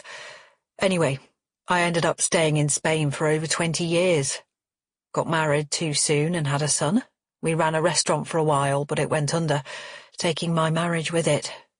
I stayed until Sandro went off to uni, then came back to Framley with no money and no job, feeling like a total failure. Snap, I say, sipping at my latte, except that I went to London and worked in an ad agency before it all imploded. He looked at me surprised. You? I didn't take you for a fill-off. Excuse me? Failed in London, opted for Framley. He grins. What are you doing for work now? Nothing yet, I admit, then find myself articulating an idea that's been swirling in my head since I arrived in Framley. I'm thinking about teaching.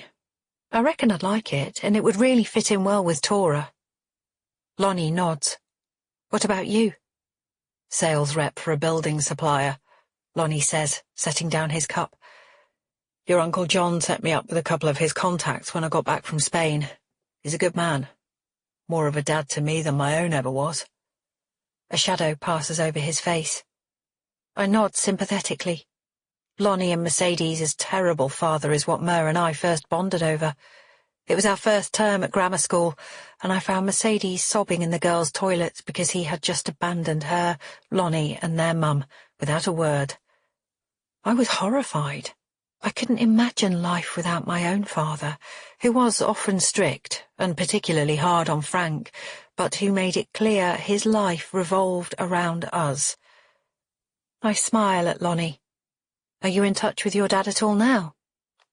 Occasionally, Lonnie says. He moved back to Framley just after I did, and every now and then he tries to hook up. But, he shakes his head, you can't just pick up and put down being a dad when you feel like it. I grimace. Tell me about it. Lonnie raises his eyebrows. Tora's dad, I say. Don't ask. Ah. Lonnie gives me a rueful smile. Life's not fair, is it? All those useless, selfish men with kids they don't have time for. Yet poor John, who spent his life looking out for other people, unable to have any. It's true. Look at Uncle John's reaction to Mum's murderous Kay earlier. Unlike Frank, who got angry with me for bringing up the painful past, Uncle John immediately put himself in Mum's shoes, imagining how terrified she would have been if the killer had threatened her. A fresh thought strikes me. Maybe Vicky isn't this killer's only victim. Surely that's all the more reason for me to show Mum's writing to the police. The notebook is tucked in my handbag, but I can visualize the words in my mind's eye as clearly as if I was reading them. I'm not looking where I'm going. I stumble sideways onto dry twigs. The crackle snaps through the air. My heart hammers as Kay looks up and... Are you okay? The concern in Lonnie's voice brings me back to the present moment and the bustling cafe. I look across the table towards him, past our empty coffee cups. I'm fine, I say, though I found, something the other day. I pause, glancing through the frosted windows glinting in the sun to the high street beyond.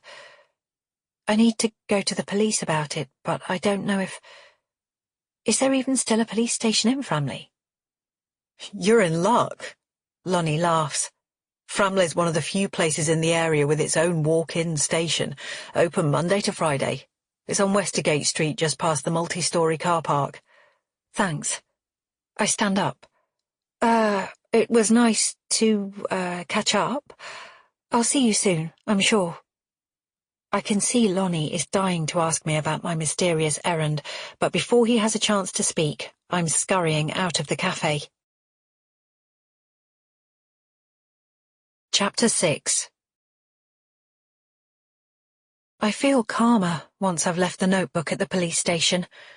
Returning home, I take a deep breath and search for the missing pages. I'm certain they will make sense of Mum's story, if I can only find them. After 2 hours, I have looked absolutely everywhere I can think of and found nothing. With a sigh, I decide to research teacher training applications. Frank has made it clear there's no hurry for me to start earning, and I'm not paying rent here. In fact, I'm still just about eking out the remains of the proceeds from my London house sale over 2 years ago. But I am going to need a job soon enough, and submitting an application for a training course will be a massive first step. I start drafting a personal statement, but it's really hard, and soon I set it aside and turn my attention to our new home, sorting through another box, then ordering some tester pots of paint.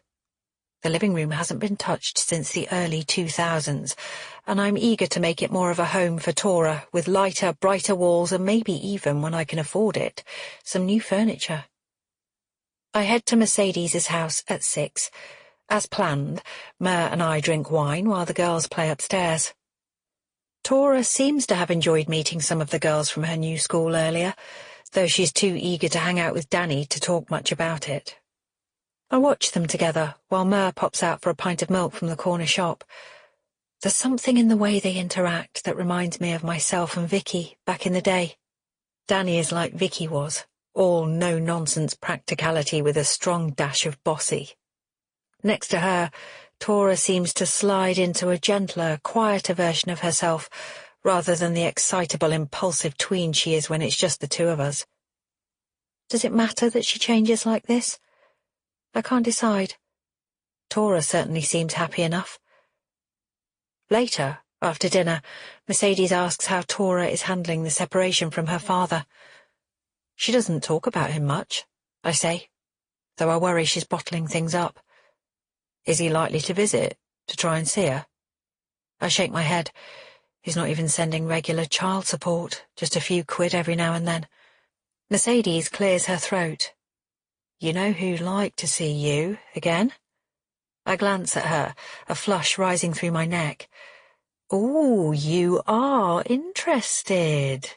Mercedes prods my arm. No. The heat in my face intensifies. It was nice to see Lonnie after all this time, but I'm not thinking about dating anyone right now. Are you sure? Mercedes asks, tilting her head to one side. I tell you what I would like. I go on quickly, trying to deflect the conversation. I'd like to know if Mum really did witness Vicky Daniels' murder. I hesitate. I took her notebook to the police earlier. Right. Mercedes sighs. I still think your mum is the last person who'd have kept quiet about a child killer. She was always so lovely with me, so generous. Your house was like my second home. I nod, remembering the many times in our early grammar school years that Mercedes came home with me for her tea, while her mum worked double shift as a nurse, struggling to make ends meet. I think Mum must have been threatened, I say. It's the only explanation that makes sense. The following Monday is Tora's first day at her new school. After a tempestuous half-hour of agonizing indecision, she finally chooses to wear a bright yellow t-shirt and jeans teamed with a unicorn hair slide as her inaugural outfit.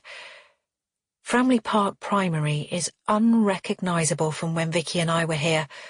The whole of the original playground now built over with additional classrooms. Tora and I meet Mercedes and Danny at the school gate. Danny immediately takes Tora's arm and steers her towards the front door. I start to follow, but Tora looks over her shoulder at me and gives me a look that clearly indicates I'm to stay back. My stomach clenches with anxiety as the two girls disappear inside the school building. She'll be okay, says Mercedes, putting her arm around me in the same way as her daughter did with mine a moment earlier. Danny will keep an eye. I know, I say. Thanks.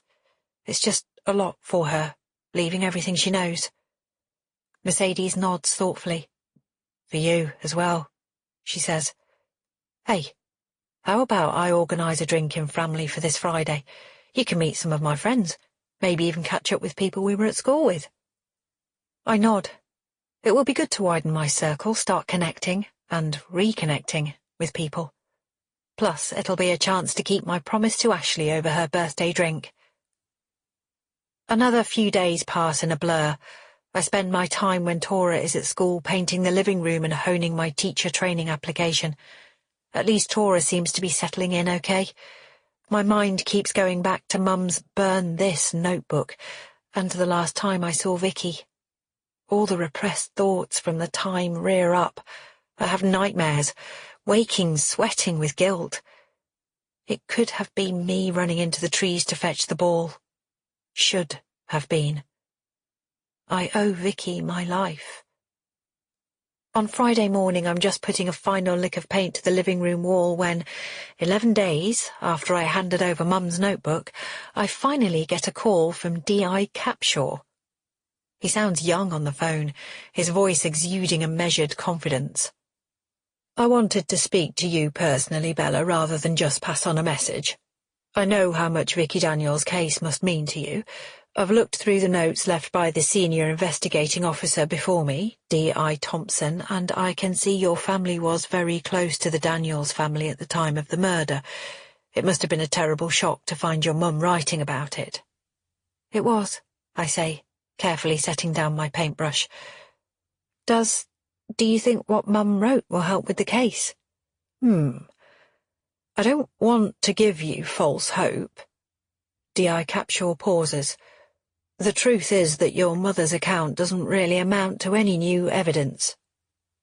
I gasp. But Mum witnessed a murder. Someone wearing a gold ring with a black diamond, and the killer clearly threatened her, or else I'm sure she'd have told the investigating officer at the time. Let me stop you there, D.I. Capshaw says gently. I don't want to sound harsh, but when you strip it back, what we have here is a witness we can't question, writing about a murderer we can't identify.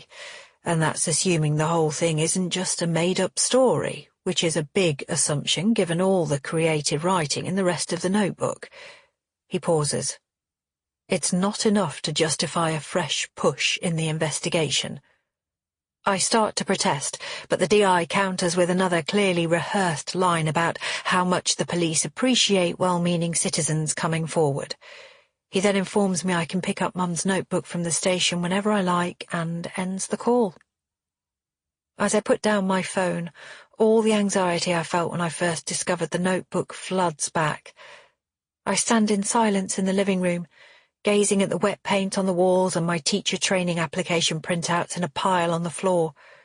I want to move on with my life, but I know in my heart that there's no way I can fully do so while this mystery hangs over me. Chapter 7. The Georgian Crown is not what I'm expecting. When I came here before, aged 18 or so, it was quiet, gloomy and brown, typical of Framley pubs of the time. Now the walls are painted red and hung with bold abstract prints, while dance music blares from feature speakers decorated with streams of fairy lights. It's a fun place, isn't it? Mercedes shouts as we make our way over to the far corner of the pub where a group of her friends are already ensconced. Comes alive at weekends. There's only a couple of girls from our school here, but everyone's really friendly. I nod, my chest tightening. I spent the latter part of this afternoon collecting the Burn This notebook from the police station, and until this minute I haven't given it much thought to who I might meet tonight. But now I'm here, I feel more than a little self-conscious. After so long away from Framley, will I still fit in? I sit down next to Mercedes and look shyly around. At least what I'm wearing doesn't seem too out of place. Jeans and a shirt with just a touch of makeup. What brought you back here? Do you have kids? Is it true you're living in your parents' old place? The questions rain down on me. Everyone is warm and welcoming, but it feels overwhelming to be the focus of so much attention. I'm reintroduced to the two women from school whom I barely remember and who clearly don't remember me. After 2 drinks, I realise I can't recall a single person's name and pray, as Mercedes hands me another bottle of Corona, that I'm not going to make an idiot of myself later. Hi there. Ashley has sidled up to our table so quietly I didn't even notice her. Hey, Ash, you're here. I jump up and hug her, then turn to Mercedes. Remember my niece? Mercedes grins. Of course. You do? Ashley sounds genuinely astonished that she might stick in anyone's mind, especially after so many years. Yeah, Mercedes continues. There were lots of times I'd come over to Bella's and you were there. I remember your mum used to make you wear those ridiculous pink headbands with bows on them that women think signal girl baby, but that actually just make odd-looking babies like you were look even weirder. Jesus, Mer. I watch Ashley, a flush creeping up my cheeks. How on earth is she going to respond? Ashley blinks rapidly for a moment, then tips her head back and roars with laughter. Oh my God, that is so what Mum would have done. In fact, now you've mentioned it, I remember her putting one of those stupid things on Gabby too. That's my little sister. She's 15 now and she's gone all punky recently. Mum hates it. The 3 of us chat away, going over more memories of our family childhoods. It's good to see Ashley relaxed and smiling. Mer goes to the bar for fresh drinks and I tell Ashley I've been working on an application to start a teacher training course in September. What about you? I ask. I know it's only a few months since you left that PA job, but have you thought any more about getting something new? I've just started as a barista at Café Carousel on the high street, Ashley says, adding quickly, and yes, before you ask, it's just minimum wage, but better than nothing. She makes a face. I'm sure you think it's pathetic. No, I don't. I hesitate. But is there something that you really want to do? Chatter and laughter swirl around us as Ashley meets my gaze. You won't laugh. Her brown eyes glint under the pub lights. Of course not, I say. I always liked the idea of being a midwife. It probably sounds stupid, but I think I'd be good at it. I stare at her. Her cheeks are flushed, and not just from the beer she's sipping. I literally can't think of a single reason why you shouldn't be a midwife, if that's what you want, I say. Ashley shrugs. Mum would say that at 29 I should be settled, not thinking about training for something new. She sighs. She's made it clear she and Dad can't support me if I go back to college. I stare at her, wondering why Cheryl would be so hard on her eldest daughter. You know, I've felt for the longest time that Mum doesn't really. Ashley's voice lowers until I can barely hear her. She doesn't feel about me like she does about Kai and Gabby. I open my mouth to protest that I'm certain Cheryl loves Ashley as much as her younger children. Then I shut it again. I know what it's like when you reveal something big about yourself and people don't listen. That must feel horrible, I say. It does, Ashley goes on. Nothing I ever do is good enough, and Mum definitely resents me moving back in. I mean, I get that I came along before she probably was ready to be a mother, but that's not my fault. She chews on her lip. Well, what you do with your life is none of Cheryl's business, I say firmly. If you want to apply to be a midwife, I'd be happy to help. I'm knee-deep in forms as it is, and I'm sure we can figure out a way to pay for it. I indicate Mercedes, returning from the bar with a tray of drinks. You should pick Mer's brains too. She's a nurse, remember? She'd know what they're looking for. Ashley nods, her expression brightening. A thought strikes me. Surely your dad would support your retraining, becoming a midwife? Yeah, he is. He does, Ashley says. But he also backs off if Mum's having a go. She frowns. Don't tell either of them I said it, but Mum kind of bullies him. I make a zipper gesture over my mouth, and she smiles. Things have got harder since Grandad went into the home, Ashley goes on. He was the one who really supported me, but now he's not properly there anymore. Tears spark in her eyes. Last time I visited, he kept calling me Vicky. I stare at her. He did. Yeah. Vicky, twice, and then Ashley, twice, then Cheryl, and then Bella. She makes a face. He used to make me feel like I was special because I was the eldest grandchild, you know. He was always mentioning how much time he and Granny spent with me when I was little, how I was always over at your house. That's right, I say, you were. I loved it. As Mer distributes her drinks, I explain Ashley's interest in midwifery, and soon the two of them are discussing how Ash might take a first step. I sit back and ponder what Ashley has just said. It seems strange that Dad would have muddled her with Vicky. I've only visited him once since I've been home, and it was obvious his Alzheimer's has got worse. But still, surely, weird that he would confuse a beloved adult granddaughter with a little girl who died 30 years ago. I finish my third beer and make my way to the ladies'. It's right by the door of the pub, so when I come out I step outside for a breath of air. Framley is noisier than I expected at this time on a Friday night. Shrieks of delight echo out of one passing car, blaring rock from another. Some teenagers outside the chipper just up the road are pushing each other playfully around the pavement. Thinking of doing a runner. I spin around. Lonnie is standing beside me, all lopsided grin and mischievous eyes. He's dressed smartly in a black suit with a grey t-shirt underneath. You look nice, I say, pulling my jacket closer around my shoulders. That's my line. He takes a step closer. Shit. Mer's been hinting for days that he's interested, but I didn't realise she'd invited him tonight. You look very nice. I gulp. He's so attractive, but that almost makes it harder. I don't want the complication of a relationship, and I definitely don't want to start something I'm not sure about with the brother of my only friend in Framley.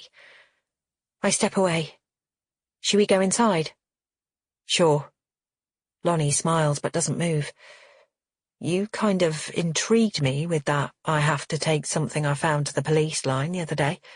I asked Mer and she said it was something about a notebook but refused to go into details. Said it was up to you if you wanted to tell me. It's not a big secret, I say. In fact, it turns out the police don't think it's even a big deal. I shrug. More and more intriguing. Lonnie's smile deepens. Do you think it's a big deal? I do. The words shoot out of me with more force than I intend. Heat burns my cheeks. Lonnie considers me for a moment.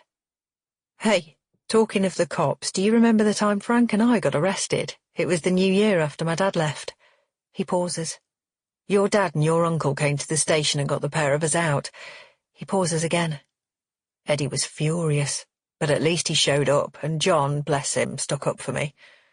I shake my head. A gust of wind blows a plastic bag past us along the pavement. I don't remember anything about that. Frank would. Lonnie grins. He'd been dating Cheryl for nearly a year then, and she and your parents blamed me for the whole thing, but I swear it was Frank's idea. He bet me a pint that he'd beat me in a race down Maxwell Street, one of us on either side of the road. I frown.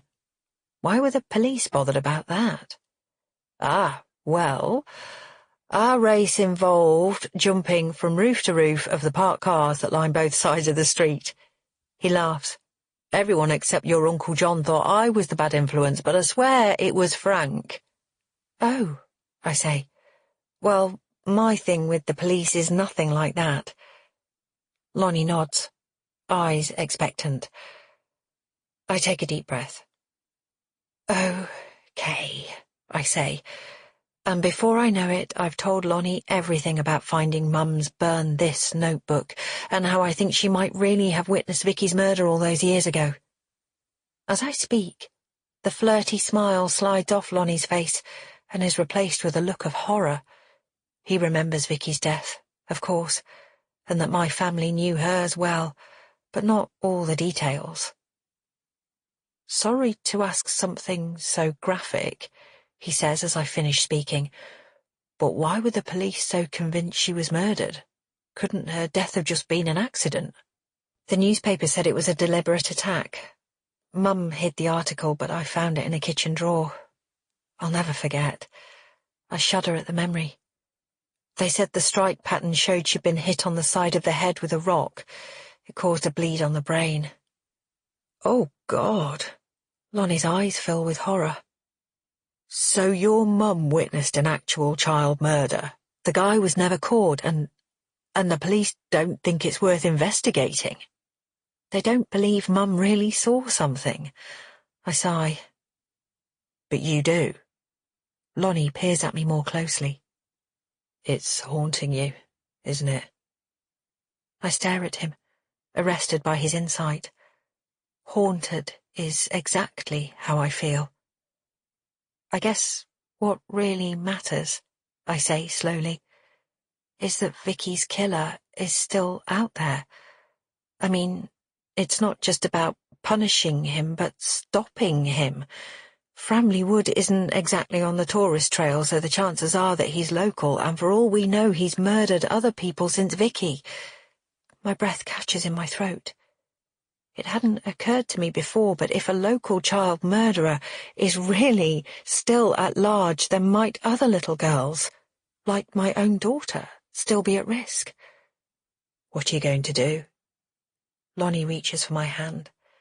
It's the tiniest of squeezes, but the light touch of his fingers sends a jolt of electricity through me. I stare back at him. I want to know what Mum really saw, what she wrote on those torn-out pages. I want to find out the truth, find out who killed my friend. It's the first time I've consciously admitted to myself that if the police aren't going to investigate Vicky's murder any further, then I'm going to look into it myself. Lonnie nods. I take a deep breath. Trouble is, I don't have any idea where to start. If your mum really did witness a murder and couldn't go to the police about it, I bet she'd have wanted to confide in somebody, Lonnie says thoughtfully. Do you think she might have talked to your dad? Maybe. I stare at Lonnie, wondering why that thought hadn't occurred to me before. In fact, Ashley just told me that Dad called her Vicky by mistake the other day, which seems a bit weird. But then the Alzheimer's means he often says weird things. You should still ask him if he knows anything, Lonnie says thoughtfully. I doubt if he'll remember much, even if he did once. Lonnie makes a sympathetic face. What about Vicky's dad? I remember Mum telling me that Vicky's mother passed away from cancer a few years ago, but doesn't her dad still live on your street? What about showing him what your mum wrote? This, of course, did occur to me when I first found the Burn This notebook, but my brother's insistence that I shouldn't inflict more distress on an already believed father put me off. I wrinkle my nose. I don't want to upset him. As a father myself, I'd say he has a right to know. How often do you see your boy? Sandro, isn't it? Lonnie sighs. Not as often as I'd like. I'll see him this summer when he's back from uni. He turns away, but not before I catch the look of sadness in his eyes. Will you come with me to see Vicky's dad? I ask. It'll be a difficult conversation, and it would be good to have moral support. What I'm also thinking is that Lonnie is the first person I've talked to about this who has taken me and my fears seriously. Lonnie raises his eyebrows. Okay. Sure. Great, I say. Would tomorrow morning be too soon? I'll have to pick up Tora around lunchtime, but tomorrow morning will be great, Lonnie says. Come on, let's get a drink. I follow him back into the noise and warmth of the pub, feeling amazed at my own daring. Chapter 8. Saturday morning, and the boiler chooses to fail once again while I'm washing my hair. I adjust the water pressure valve as Frank showed me, making a mental note to tell him that we really need to replace it. Now, running late, I dry my hair as fast as I can, then slip on a crisp white shirt over my jeans. I check myself in the mirror and apply a dash of mascara and some lipstick.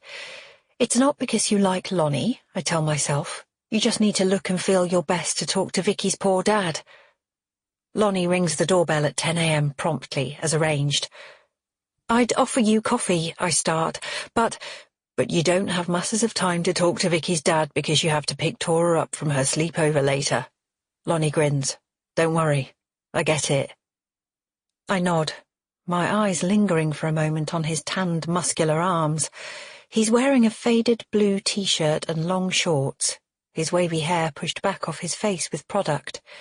He's made an effort too, I think, as I follow him outside. "Do you think family's changed much since we grew up here?" Lonnie asks as we walk along the front path. "Mum's always saying it has, and I think she's right." He looks around, taking in the rows of terraced houses and the neat front yards. "I mean, a lot of it looks the same on the surface, but underneath—" "I know," I say. "Frank says business rates and construction materials have skyrocketed, and anyone can see there are more and more shops on the high street going under." "So much for levelling up," Lonnie says with a sigh. We walk past the dozen or so houses between my place and Vicky's old house. She and I must have spent hours of our life between the ages of 5 and 10 scampering along this stretch of road to visit each other. I stop outside the familiar house, my heart suddenly thudding. "Have you been to see Vicky's dad since you got back?" Lonnie asks. I shake my head, a sense of shame creeping through me. I haven't been to her house since before I left for uni. Lonnie casts an eye over the little front garden. There are weeds poking up through the paving stones in the centre, while the beds around the edges are seriously overgrown. Not exactly looked after, is it? He grimaces at me. "Does Vicky's dad live alone?" "As far as I know. After his wife died, Vicky's older sister, Ruth, emigrated to Canada. She must be in her 40s now." Lonnie eases open the rusted front garden gate and stands back to let me through. The gate slams back into place with a clang. The front door is dirty, and the green paint is peeling. I can't be certain, but I'm pretty sure this is the same paint that was here when I was little, though now duller and faded. There's no bell or knocker, so I rap firmly on the wood with my knuckles. The seconds tick by. No response. I'm about to knock again when the door finally creaks open. Vicky's dad stands in front of us.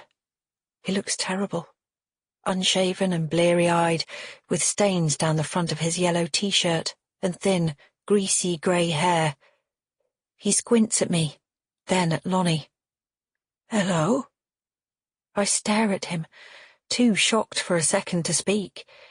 Vicky's parents were several years younger than mine, and I always remember her dad, in particular, as full of life, with the same strawberry blonde hair as his younger daughter. "Hi," says Lonnie. He glances sideways at me, a hint of concern on his face. "Hi, Mr. Daniels," I stammer. "I'm Bella Wilkins, from along the road. Remember? Vicky's friend. I just moved back to Mum and Dad's house." To my horror, Mr. Daniels' eyes fill with tears. "Little Bella? Papa's daughter?" I nod. "And this is Lonnie Jones, an old, friend." Lonnie raises his hand in a laconic wave. Come in, and please, call me Si." I follow Lonnie inside, catching a strong whiff of stale booze off Si as I pass him.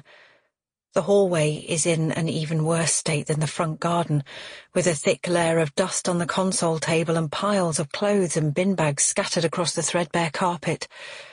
"Please excuse the mess," Si says, ushering us into the living room. I get such a strong sense of déjà vu as I walk in. It's exactly the same.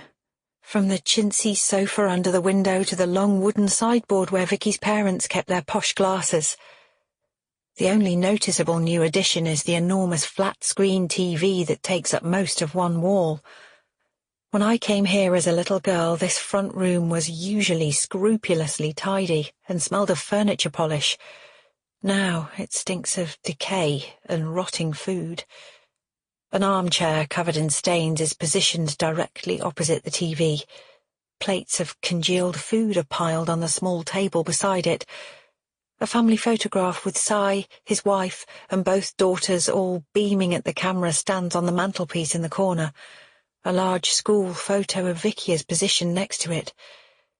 It's possibly the saddest room I've ever been in. "So nice of you to visit," Simon says, scooping up a handful of dirty plates off the table by the armchair. He straightens up, and I get another strong whiff of alcohol as he takes my arm with his free hand. I can feel his fingers trembling. "You look so like your mother." I catch Lonnie's eye. He's staring at Si with the same thought that I'm having clearly expressed on his face. This is a broken man. Should I really show him Mum's notebook? I take a deep breath. "How are you, Si?" I ask gently. "Grand," he says. "Really good." The bright, fake smile on his face is hard to look at, but I force myself to smile back. "How about Ruth? How's she doing?" Si's smile dulls a little. "She's great. Got a great husband, Canadian. She works as a receptionist in a clinic there in Toronto. 2 boys, all great." He pauses. "Of course, it's not easy with the time difference, and Ruth is always saying we should video call more, but—" He trails off, gesturing to the couch. "Sit down. Can I get you both a drink?" "Sure. Tea would be nice." I glance through to the kitchen, visible past the double doors. The Formica table sends another jolt of memory through me. But whereas Vicky's mum always kept it clear and wiped down, it's currently a mess of open biscuit packets, smeared glasses, and yet more dirty plates, with 2 large teetering piles of paper at either end. Just past the table I catch a sight of a trio of beer cans on their side, and a half-empty bottle of scotch. Actually, don't worry about the tea." "Nonsense, it's no trouble to make you a cuppa," Si says. "What about you, Lonnie?" "Whatever you're making would be great, thanks." Lonnie takes a seat on the couch. I perch next to him, while Si bustles about in the kitchen. As the kettle boils, I whisper, "Should I really show him Mum's notebook? I don't want to make things worse for him." Lonnie makes a face. "I'm not sure they can get much worse," he says softly. "I think he'll appreciate someone still caring about Vicky." A few moments later, Si shuffles back into the living room, 2 mugs of tea gripped in one hand and a plate of custard creams in the other. The tea is a bit weak, but I tell Si it's delicious. He fetches his own, then sits down opposite us. Glancing into the kitchen, I can see that the scotch has disappeared from the countertop. Has he put it away, or did he pour some into the mug he's cradling? It's barely 10:15 a.m. Pushing those thoughts away, I draw the notebook out of my bag. "I found this recently," I say, tentatively. "It belonged to Mum. I thought you should see it. The last entry." I hand Si the notebook, open at the page where Mum describes Vicky's murder, and watch his eyes widen as he reads. He turns the page and sees that the end of the account is missing. "Where's the rest of it?" "No idea," I say. "I've looked at home, but there's no sign." Si hands the notebook back to me and lets out a long, shaky sigh. "I'm really sorry if this is—" I stammer. "I know it must be upsetting to read, and it may just be a story Mum was writing. That's what my brother and the police think, so—" "You showed this to the police?" Si's voice sharpens. Yes." I glance at Lonnie. They said it didn't add up to fresh evidence, so they aren't interested. "Bloody idiots." Si sounds like a different person from the shuffling wreck who just let us in. "The detective in charge, Thompson, totally useless. I'm not surprised he couldn't be bothered with this." "I think D.I. Thompson might have retired," I say. "It was a Detective Inspector Capshaw I spoke to." "Same difference," Si says with a dismissive wave. "They're all incompetent. Leads missed or not properly followed up, interviews done on the fly, notes getting lost." "So you think this could be significant?" Lonnie asks, pointing to the notebook. "Of course it is." Si stands up. "Come on, I want to show you something." We follow him out of the room and up the narrow stairs. "Why do you think Mum didn't tell anyone, though?" I ask. "I know how much she cared about Vicky and you guys, so—" "I'd say it's obvious." Si sounds wheezy as we reach the landing. "Your mum, Barbara, disturbed this Kay person in the act of—" He swallows. "Then Kay realized Barbara could identify them as the murderer and threatened her." I nod as Cy directs us into the first room on the left. Vicky's room. I gasp as I walk inside. It's still a little girl's bedroom, down to the small, mirrored dressing table that I remember envying beyond measure, and the Barbie duvet cover, set with a row of soft toys. I walk over and pick up the Cabbage Patch doll at the end. "Wow," I say. "I remember Vicky getting this for her 6th birthday. I wanted one so badly." I glance at the Sylvanian family's alarm clock and the fringed white lamp on the bedside table. Everything is thick with dust. I gulp, setting the doll down on the bed. Lonnie squeezes my shoulder. "Here's what I wanted to show you." Cy steps over to the wardrobe at the end of the bed. I brace myself for the sight of Vicky's clothes, but as Cy opens the door, all I see are stacks of papers. They fill the entire wardrobe, right up to the hanging rail. "Ruth and her mother donated most of Vicky's things to a charity, so I took over this space. It's where I keep everything on the investigation," Cy explains.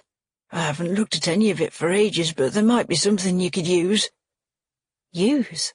I ask. "Yes, something like a reference to the ring your mum mentioned this Kay character wearing, some way to track him down." He stares at me, hopefully. "I've been over this stuff so many times I can't see the wood for the trees anymore, but maybe you'll bring some fresh eyes to it all." I exchange a look with Lonnie. "So you'd like us to see what we can find out?" I ask. "Of course," says Cy. "Isn't that why you're here?" Chapter 9. Lonnie looks up from a sheaf of cuttings. "Anything?" he asks. I shake my head. We're sitting at either end of Vicky's old bed, systematically working through about 10 years' worth of papers and notes to do with her murder. Cy has been working alongside us for the past hour, but went downstairs a few minutes ago to make a fresh pot of tea. "And refill his mug with whiskey," Lonnie murmured as his heavy tread sounded down the stairs. It's obvious to both of us that Simon is an alcoholic. The signs are impossible to miss. The puffy face, the dull eyes, the slight tremble in the hands. I shudder, thinking how painful his existence must be. No family to speak of, just beer, whiskey, and a big TV for company. "Trouble is, there's no system," I say with a sigh, gazing at the piles of loose papers spread on every surface. At least, I think there was probably one once, but Cy stopped using it. I point to the 4 box files spread out on the floor, each of which is carefully labelled: police investigation, potential witnesses, press cuttings, misc leads. "It's so sad," I go on, as if the man started out believing he'd bring his daughter's killer to justice, but along the way lost hope. "Hope isn't all he's lost," Lonnie says bitterly. "His entire family is gone, and what's left of his health and his dignity is being destroyed by alcohol." I stare at him, wondering what's behind the darkness of his tone. Lonnie catches my expression and makes a face. "Sorry. It's just my old man likes a drink. It made him even more unpleasant than—" He pauses. "Mum had to deal with a lot before he walked out." "It must have been hard for you and Ma." I offer a sympathetic smile. "She told me some stuff, but she never mentioned your dad having an alcohol problem." Lonnie shrugs. "Mum always made sure Ma was out of the way whenever Dad was at his worst, which was usually at night, once she was in bed." He turns back to the papers and clears his throat. "Anyway, going back to Cy, he clearly stopped organising his files about 20 years ago once the existing folders were full. Everything later just got shoved on top." "Okay, well, at least we've more or less sorted it now." I glance at the piles of papers on the floor. The press cuttings pile is 3 times as big as the others. Lonnie shakes his head. "I'm not sure about those notes on potential witnesses," he says, pointing to the pile on the far left. From what I've seen so far, there's lots of random assumptions in those and no mention of a ring. I nod, slowly. Let's take the press stuff down to the living room. We can spread out a bit there, okay? Sure, says Lonnie. He helps me gather up the press cuttings pile. Thank you for this, I say, softly. He nods and makes his way out of the room, a massive sheaf of dry, brittle newspaper cuttings in his arms. I pick up the remaining papers from the press pile and follow him downstairs. We meet Si at the bottom, carrying another plate of custard creams. Does he ever eat anything other than biscuits, I wonder? I was going to do another brew, but I'm out of milk, he says. I'll get some. Lonnie gives us both a swift nod and vanishes out of the front door. That's kind of him, says Si, offering me a biscuit. Is he your boyfriend? I shake my head and indicate the pile of papers in my arms. I'm going to look at all this in the living room, if that's all right. Si nods. Are you hoping to find anything in particular? Not really. Well, there was one thing, I say. I'm sure I remember there was a vigil for Vicky. Lots of people came, didn't they? Si nods. Including your whole family. Was the press there? I ask. I'm just wondering, you know what they say about people going back to the scene of the crime? Suppose Vicky's killer was there. I might see them wearing the ring Mum mentions. That's a great idea, except... Si frowns. Wouldn't lots of the adults have on gold wedding rings? I don't think it is a wedding ring, I say. It's set with a black diamond for a start. And why would a wedding ring be so significant to Mum? Look at the way she writes about it. She knows it belongs to Kay, and she specifically says the truth shines out of it. Okay. Si follows me into the living room and helps clear a space on the coffee table, then disappears into the kitchen. I start working methodically through the press cuttings. The stale, sour smell of the living room fills my nostrils. There are loads from the first month following Vicky's murder, from both local and national press. I find the vigil pictures quickly too, but they're too blurry for me to make out much, especially when it comes to rings on fingers. I do spot Mum and Dad on the front row, and Frank's there too, aged 16. There's no sign of me. Maybe I was with some of my classmates, or maybe I wasn't there at all, in spite of what Si just said. The thought that I can't ask Mum for a definitive answer, and that Dad's dementia means he probably wouldn't be able to tell me either, sends a miserable pang of loss shooting through me. I resolve to focus on getting everything in date order. Then I'll go through it again, see if I've missed anything. After 20 minutes or so, I'm more or less done, when Lonnie returns with the milk, apologising for taking so long. Sandro called, he says. He's got a new job and a new boyfriend. I smile at the way his face lights up at the mention of his son. How are you getting on? Everything's in date order. We just need to go through it properly, I explain. We sit side by side as the kettle boils next door, reading all the cuttings on Vicky's murder. After year 1, the press coverage starts to peter out. There's never any mention of a key suspect or an arrest. No wonder Si feels failed by the system. I pick up a piece of paper with the year 2009 scribbled on the top. It's easily the most recent cutting I've seen. What on earth could have happened 14 years later after the murder that Si might have felt was relevant? I peer at the news item. It's from a paper that no longer exists, the Framley Examiner, and is headlined, Pedo Exposed. Former Framley teacher jailed for historic offences. My heart gives a jolt as I read the name of the convicted man. Wilf Owens. I remember Mr. Owens from my years at primary school. I was never in his class, neither was Vicky, but he was definitely there at the same time as us, and almost certainly known to Mum too. I grip the cutting and read the rest of the story. The former primary school teacher has been jailed for historic offences dating from the 1980s and 1990s. Framley local Wilf Owens worked at several schools during that time, his longest tenure being at Framley Park Primary between 1988 and 1995. My eyes widen. Look at this. I hold out the cutting. Lonnie looks up as Si re-enters the living room, a mug of fresh tea slopping slightly from each hand. "Did you find something?" he asks, setting the mugs down on the dusty sideboard. "There's a story here about a Mr. Owens who was a teacher at our school, mine and Vicky's." I hand the cutting to Si. It says here he was a paedophile, but nobody knew at the time, and he left the school the summer that we lost Vicky. "That's right."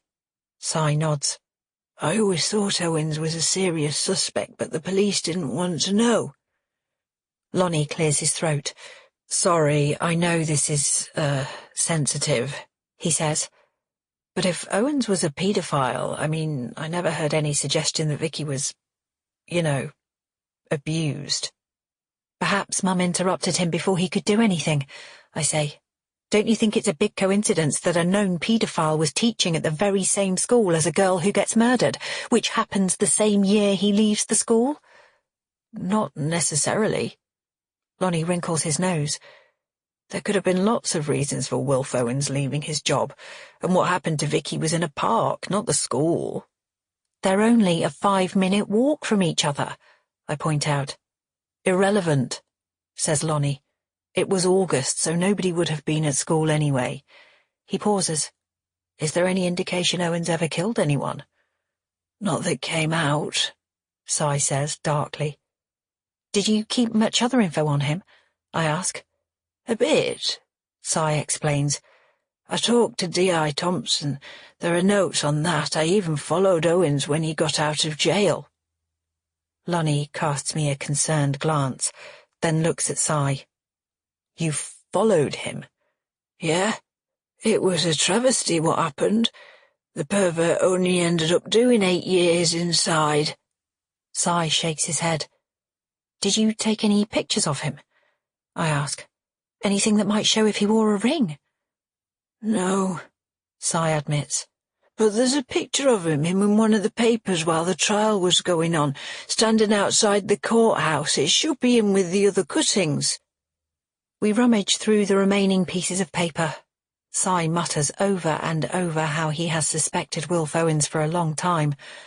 But look at this. Lonnie points to a national newspaper's report on the trial. It says here that Wilf Owens' victims, at least the ones that came forward when the police investigation finally happened, were all in the top years of primary school when he assaulted them. It was one of his twisted justifications that they'd hit puberty. Vicky was only just 10, wasn't she? So a young year 5. I nod. But very mature for her age, Si says quickly. Those people are probably just the tip of the iceberg, I add. Just because none of them were exactly the same age as Vicky hardly counts Owens out. Lonnie nods slowly. His full name must be Wilfred Owens. Do you think his parents knew they were more or less naming him after a poet? Eh? Si looks up, frowning. He has a glazed look in his eye.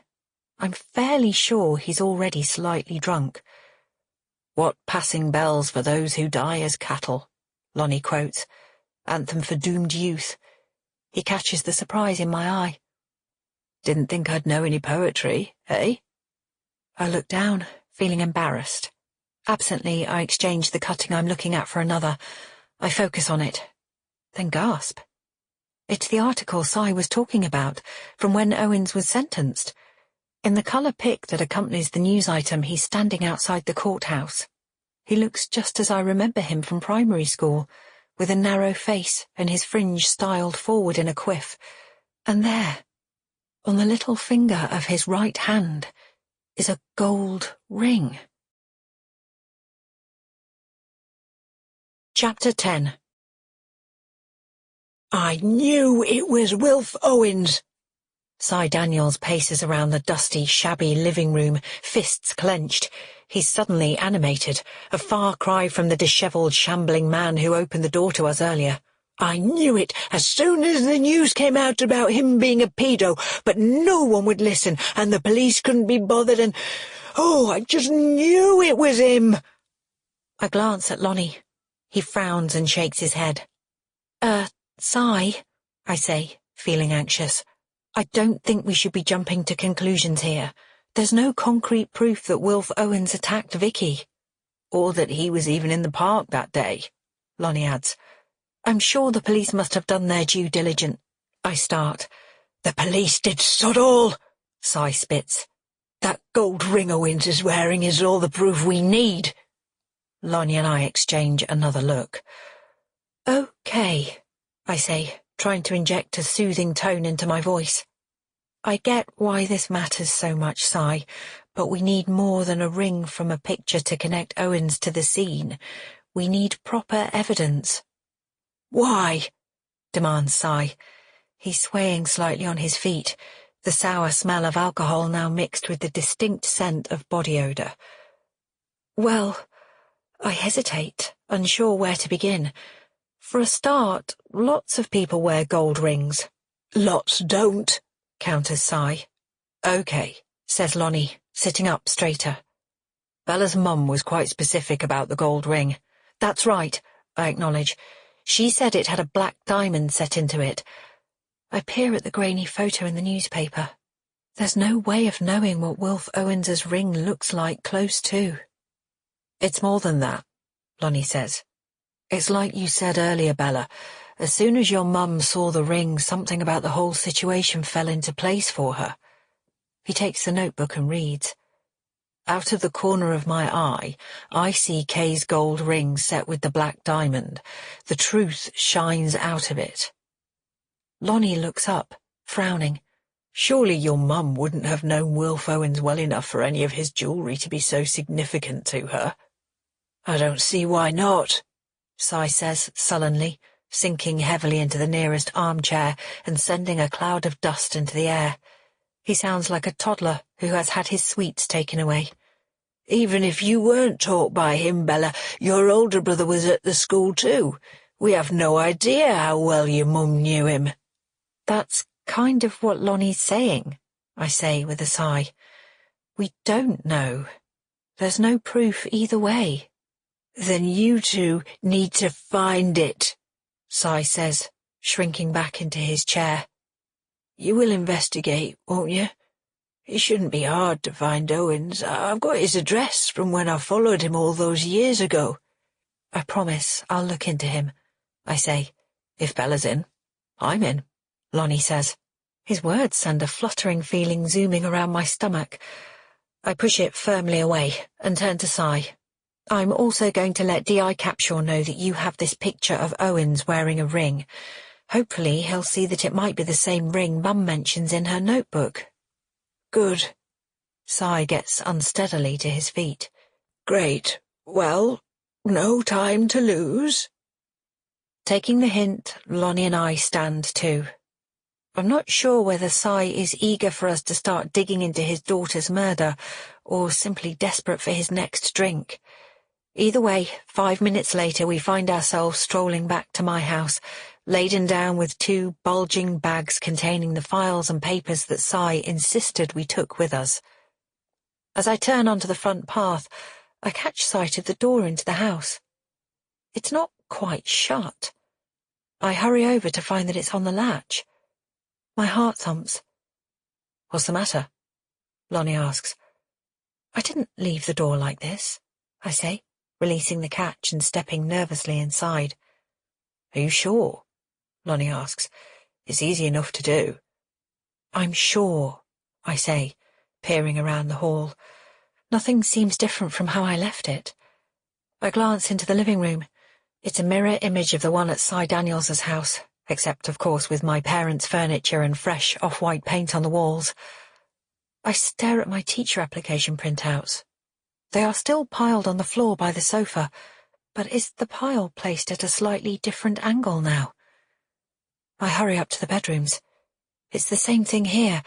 Everything is as I left it, except for one box in the small room which I'm certain stands a little to the left of where it was before. It's like Someone's been searching through my things, then tried to put it all back so I wouldn't notice. I shudder. Has anything been taken?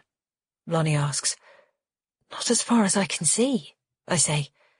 I stare at my iPad, charging on the table beside my bed. Why would someone break into my house and not take what's valuable? They didn't break in, Lonnie points out. The door was on the latch. Though it's an old lock, easy enough for someone to force back, though it's weird they left it like that. He hesitates. Please don't take this the wrong way, but are you really sure you didn't leave it open by mistake? I chew on my lip. I mean, if someone was bold enough to come in and take a look around, they probably would have made more of a mess, don't you think? I blow out my breath, feeling utterly discombobulated. I guess Lonnie must be right, but I can't shake the feeling that someone has been here, in my home. What might they have been looking for if it wasn't valuables? Mum's burned this notebook is in my handbag. Was somebody searching for the missing pages? Was leaving the door on the latch a subtle signal to make sure I understood they'd been here? I shudder again, and Lonnie winds his arm around my shoulder and gives it a squeeze. Hey, I get it, he says. This whole thing with Vicky is bound to have stressed you out a bit. I suppose, I concede. We go back downstairs and I call Di Capshaw. His phone goes straight to voicemail, so I leave a message about Wilf Owens asking if the police have ever considered him as a suspect for Vicky, and insisting that the ring he's wearing in Si's newspaper photo reinforces his profile as a person of interest. I think about mentioning my fear that the house has been very subtly ransacked, but decided that without more proof of a break-in I'll just sound crazy. I put down my phone and turn to Lonnie. I've got over an hour before I have to pick up Tora. I think I'll go to the last address Si has for Wilf Owens. Try and talk to him. I can give you a lift if you'd like. Lonnie sets down his empty coffee mug and swallows up the gap between us in a single stride. The kitchen seems to pulsate with his energy as he stands in front of me, unsettlingly close. Thank you, I stammer, feeling suddenly overwhelmed. I busy myself rummaging in the bag Si gave us for the piece of paper with Wilf Owens' 2017 address. Do you remember it coming out in the press about Owens being a paedophile? Lonnie shakes his head. How come you didn't know? He was a teacher at your primary school. Didn't your brother mention it? No, and I'd lost touch with almost everyone I was at Framley Park with by the time the story came out, I explain. The few people I was still in contact with were from grammar schools like Mercedes, and she'd gone to a different primary. I double-check the house is properly locked, and we make our way along the sunny street to Lonnie's car. I'm imagining he drives something typically salesman-like, a Mazda perhaps, or a Honda Civic, so I'm genuinely surprised when he stops beside a sleek and sporty BMW hybrid. Second-hand, he says with a grimace, but she looks and feels fantastic. Our eyes meet, and I look away, blushing. So, what music do you prefer? Lonnie asks as we set off. I glance at him. He can't know it, of course, but music became a terrible symptom of the disintegration of my marriage to Angus. As the years passed, Angus started to sneer at my mainstream choices and became deeply into jazz, with barely concealed contempt for anyone who liked anything else. I'm not wild about jazz, I say, tentatively. Lonnie looks at me and laughs. Let's try this, he says, poking at his iPhone as we stop at traffic lights. A bluesy guitar twangs into the car, two singers in perfect harmony delivering an uplifting melody. I like it, I say, smiling. It's like country, but happier. Lonnie laughs again. It's Americana. He starts the car and peers at the traffic ahead through the windscreen. I play guitar in a local Americana band. We're called Rust. He glances at me, his face lit with enthusiasm. We're nothing special, but we do gigs every now and then. We drive on, the music swirling about us and the sun shining brightly outside. I feel strangely happy, just being here in the car with this man I barely know. All the worries I've felt over the past few days seem to fade as each track leads to the next. Half an hour later, the music stops. "We're here," Lonnie says, pulling the car over. A few minutes later finds us walking through the small brick boxes of Lower Maidmount, looking for number 34. When I was growing up, this whole area was a wasteland right on the edge of Framley. There's no obvious boundary to the town now. The outskirts merge into other places on all sides. Addington to the west, St Hawes to the northeast, and here the roofs of Shawlingham are clearly visible down the hill to the south. "I hate areas like this," Lonnie says with feeling as we turn the corner directly after house number 22 and find ourselves bizarrely located at number 51. "I know," I say. "My dad used to say the same thing. They're all identikit houses with no shops or pubs, no community, no personality, not like when Framley was a proper mill town." "Actually, I just meant it's impossible to find your way around," says Lonnie, giving me a sideways grin. "The numbers don't make sense, but I'm here for your social commentary too." I give him a gentle poke in the ribs as we turn the next corner. This is it. Number 34 is the first door on the right. We cross the road in silence. "What are you going to say to him?" Lonnie asks, a hint of the same trepidation I'm feeling in his voice. "No idea," I confess. "I guess I'll just have to come straight out and ask him where he was and what he was doing on the 28th of August 1995. He stands beside me as I lift the door knocker and give it 3 smart raps. My heart thuds as I wait. Chapter 11. The door slowly opens, and a woman peers out. She's elderly, her skin wrinkled and paper dry with thin wispy white hair combed forwards in an attempt at a fringe. "Hello," I say with a smile, which the woman does not return. "We're looking for a Wilf Owens, and this is the last address we—" "Doesn't live here," the woman barks. She has a Yorkshire accent. She starts to shut the door, but I wedge my foot in the gap. "Do you know where he is? Did he leave a forwarding address? Is there anything you can tell us?" The questions tumble out of me. I can hear the desperation in my voice. Lonnie's hand rests lightly, reassuringly, on the middle of my back. I take a deep breath. "I'm so sorry to trouble you, but it's really important we find him." The woman stares at us suspiciously. "All I know is that he moved away 'cause of the people coming round. I've got nowt to do with him." "People came round?" Lonnie asks. "Yeah, day and night. Kept going for a bit after I moved in, too. That's how I found out the man was a bloody kiddie fiddler. I'm telling you straight, if I'd known who he was, I'd never have taken his house." The woman opens the door wider, warming to her theme.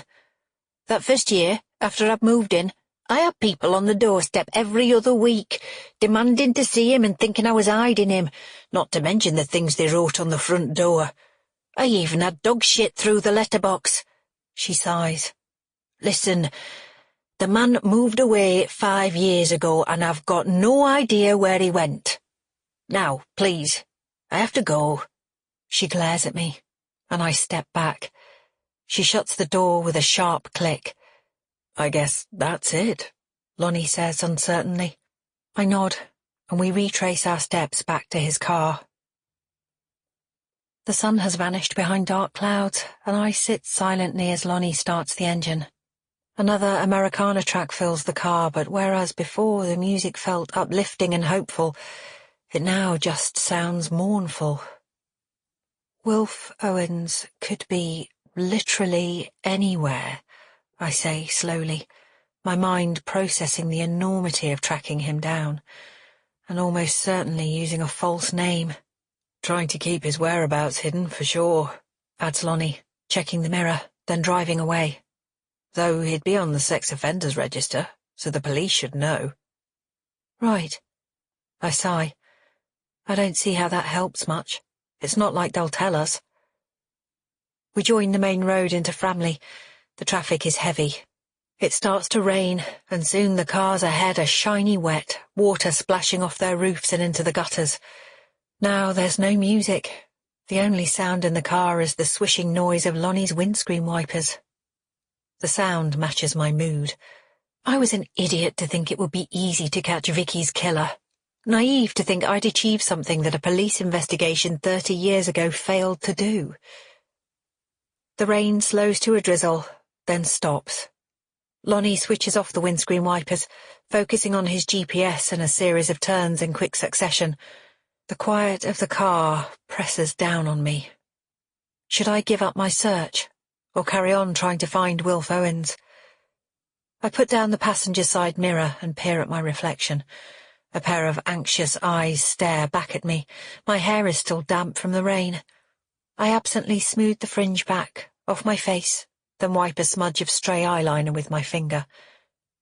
Into the silence, my phone pings with a text. It's from Mercedes. She's offering to take Dora with Danny to the cinema. Apparently there's a sing-along showing of Frozen starting in 15 minutes. I smile to myself, cheering up a little. Tora will love that. I text Mercedes back. Yes, thank you. Kiss kiss. She messages immediately with a wink emoji and the words, "Hope Lonnie behaving himself. Have some fun, girl. Kiss kiss kiss." I sit back in my seat and sneak a glance sideways. Lonnie's muscular hands rest at 10 and 2 on the steering wheel. His dark hair is swept off his forehead. It frames the even features of his face perfectly. I can't look at him without getting butterflies in my stomach. Like a bloody teenager, I think to myself. Part of me wants to lean across and put my hand on his arm, then meet his gaze and let him know with my eyes how interested I am. I give myself a shake. "I want to keep looking for Wilf Owen," I say. "Okay, Miss Marple." Lonnie grins at me. "You know, that newspaper cutting of Si's said that Owens was a local, which means he might have relatives still in Framley." "Yes." I sit up. "If we can track them down, maybe they'll know where he is." Lonnie looks at me again. "There's something I don't understand, though," he ventures. "From what you've told me about that day, it doesn't sound like Vicky's killer deliberately lured her into the trees." "That's right. She went in to fetch her ball," I say, flushing reflexively as I remember how Vicky and I argued over who should look for it. How easily it could have been me going into Framley Wood. "So, do you think it was just a coincidence he happened to be there?" Lonnie asks. "I guess." I frown.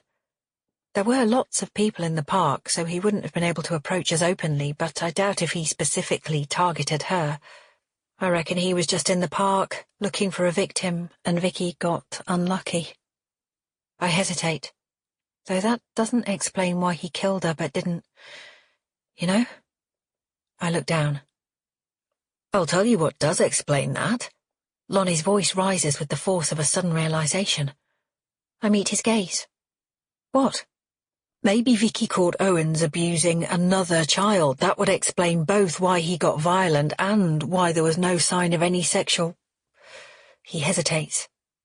"Why Vicky herself wasn't interfered with." A shiver snakes down my spine. I can't bear to imagine how terrifying Vicky's last moments must have been. "That makes sense," I agree. I just don't get why Mum wouldn't have said anything if that was what happened. I mean, even if Wilf Owens did threaten her, surely she wouldn't have let a violent paedophile go free. And there's something else even more confusing," Lonnie says thoughtfully. "I was thinking about it, and I don't understand how the timing fits." "What do you mean?" "Your mum came to the park to fetch you and Vicky home for lunch, right?" I nod. "Okay. So what made her go into Framley Wood? If she came in the main entrance, which is the closest to your house, she'd have been able to see you in the playground long before she reached the wood. Come to that, when was she in the wood? It must have been before she met up with you because you said you were with her right from that point until Vicky's body was found, right?" I nod, slowly fragments of memory rising into my mind's eye. There was something weird about the way she was behaving. I couldn't explain it at the time, but something was off. I meet his gaze. She seemed reluctant to go looking for Vicky, though then, of course, we did, but Even though I told her Vicky had gone into the wood to fetch her ball, Mum didn't want to go in there. As if she'd already seen Vicky be killed, Lonnie replies, as if she knew the body was there and didn't want to see it again. Or have you see it? Exactly. I blow out my breath. I think I'm going to visit my dad. I'm overdue to see him anyway, and it'll be a chance to find out if he remembers anything. Lonnie nods. Sure. His care home's in South Framley, isn't it? I'll drop you. It's not that far from my place. I bite my lip. That's really kind, but you can't spend your entire day ferrying me around. It's really not a big deal. Lonnie grins. I was going to drop you at home. I'll just drop you at the care place instead. He pauses. Anyway, I like spending time with you. His words hang in the air. I fix my gaze on the passing pavements, gleaming with wet from the earlier rain. Can I ask you something, Bella?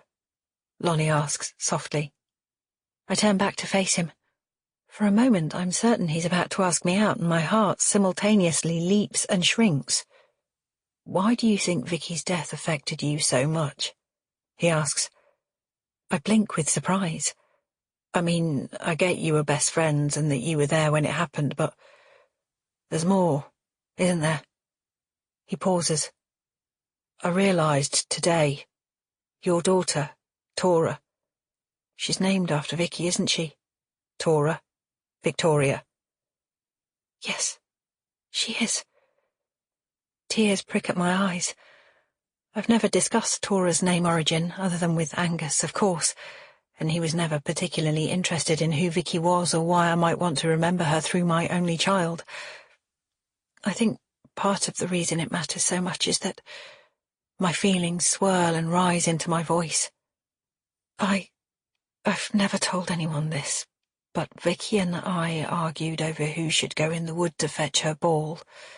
The police interviewed me 1,000,000 times and I always glossed over it, but the truth is that I threw the ball into the trees and should have gone after it, and if I had, then Vicky would still be... I stop, my throat tight with emotion. Lonnie gazes at me, his green eyes full of sympathy. It wasn't your fault, Bella. I nod, and we drive on in silence for several minutes. The rain starts up again, pattering loudly on the car roof, then eases as Lonnie pulls up in the driveway of Dad's care home. He switches off the engine, then clears his throat. I know it's a personal question, but are you and your ex-husband still... I guess I'm wondering if there's still anything there between you? He raises his eyebrows. Thrown again by the turn of the conversation, I cover my confusion by gathering my handbag from the floor of the car. Definitely not. I honestly only think about Angus now in relation to Tora.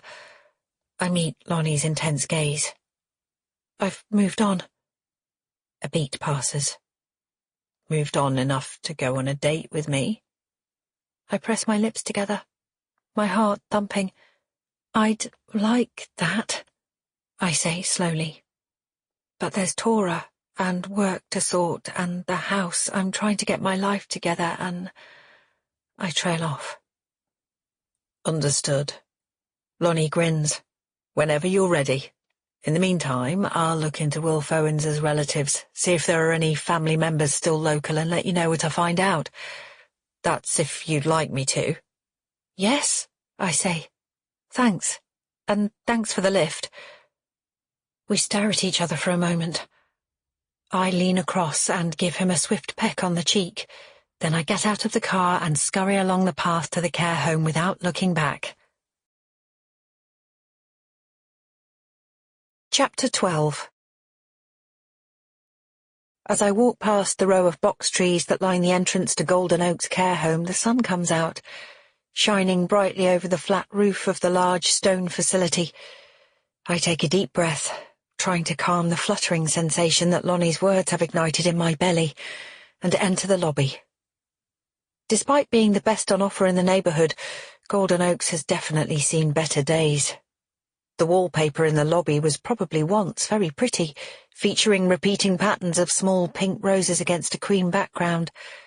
But now the cream is a murky yellow, and the roses have faded to a grubby greyish blancmange.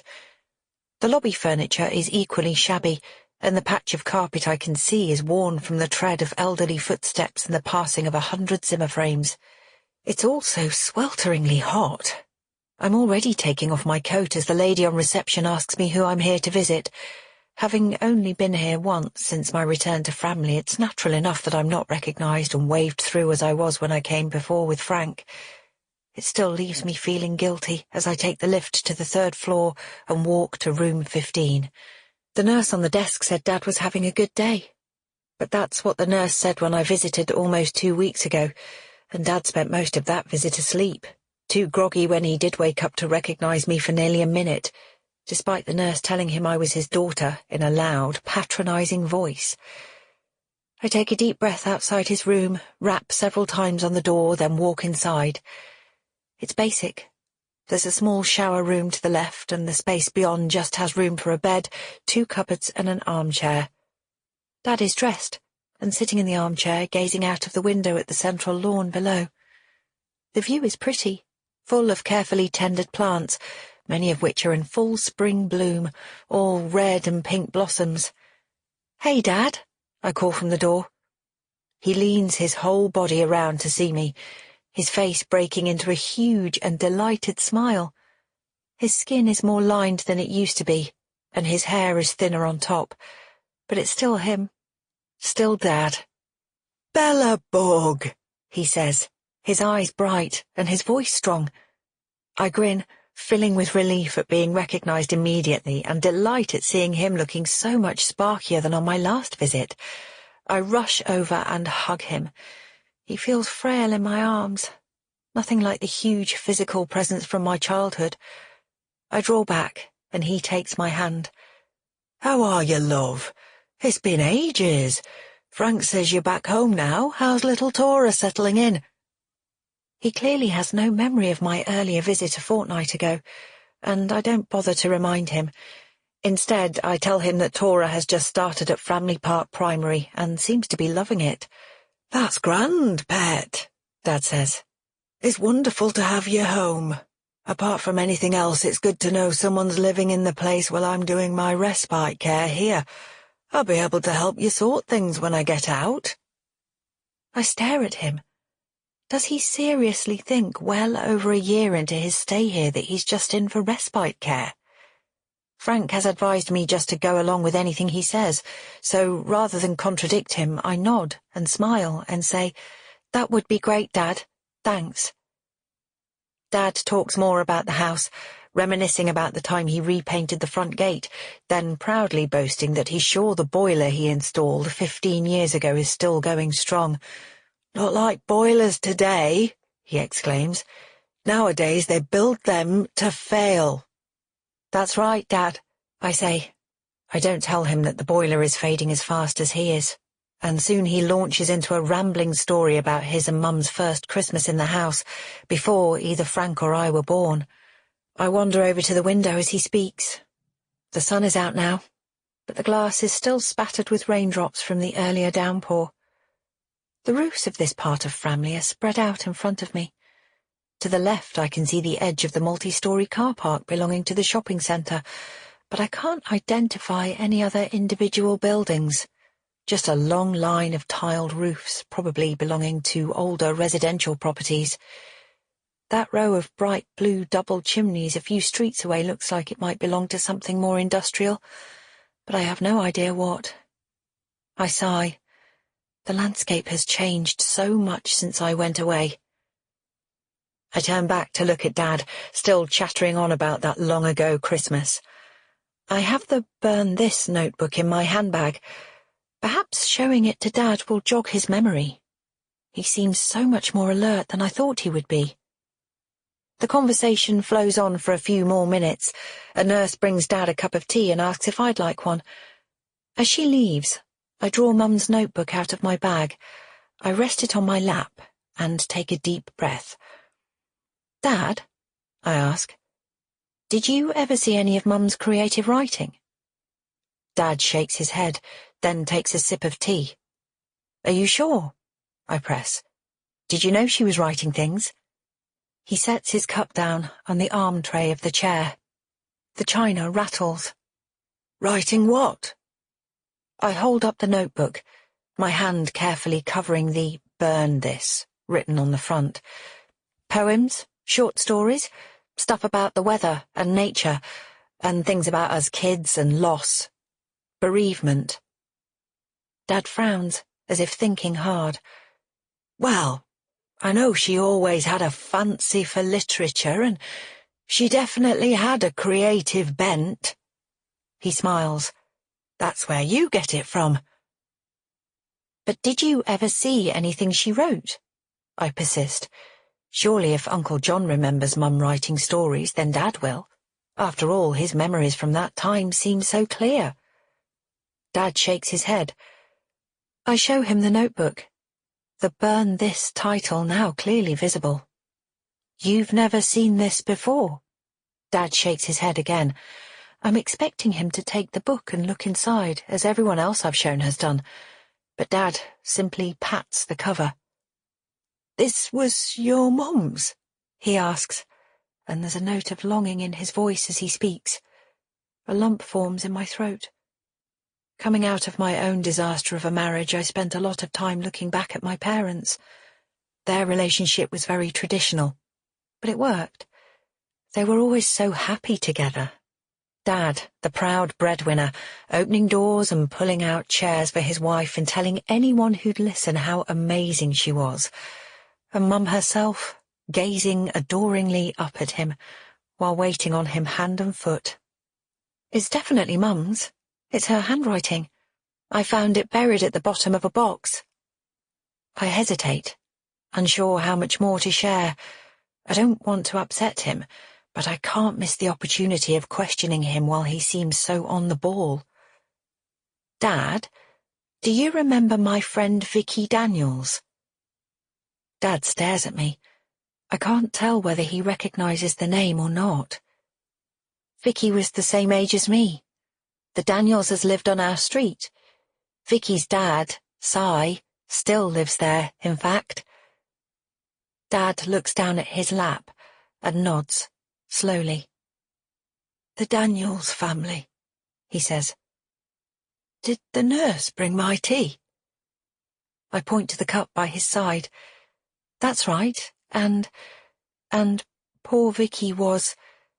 Someone killed her in Framley Wood, right next to where we'd been playing in the park. It was August 1995, when Vicky and I were 10. Dad doesn't look up or speak. He just stares at his half-drunk cup of tea. Something tells me I shouldn't press him further, but it's impossible to stop now. I hold up the notebook again. Mum wrote about Vicky's murder in this. I think she witnessed what happened. I think she saw the person who killed her. My chest is tight with tension as I study Dad's face. He is sitting like a statue, still staring at his cup, utterly expressionless. Dad? He looks at me at last. Yes, love? Did Mum ever say anything about Vicky's death?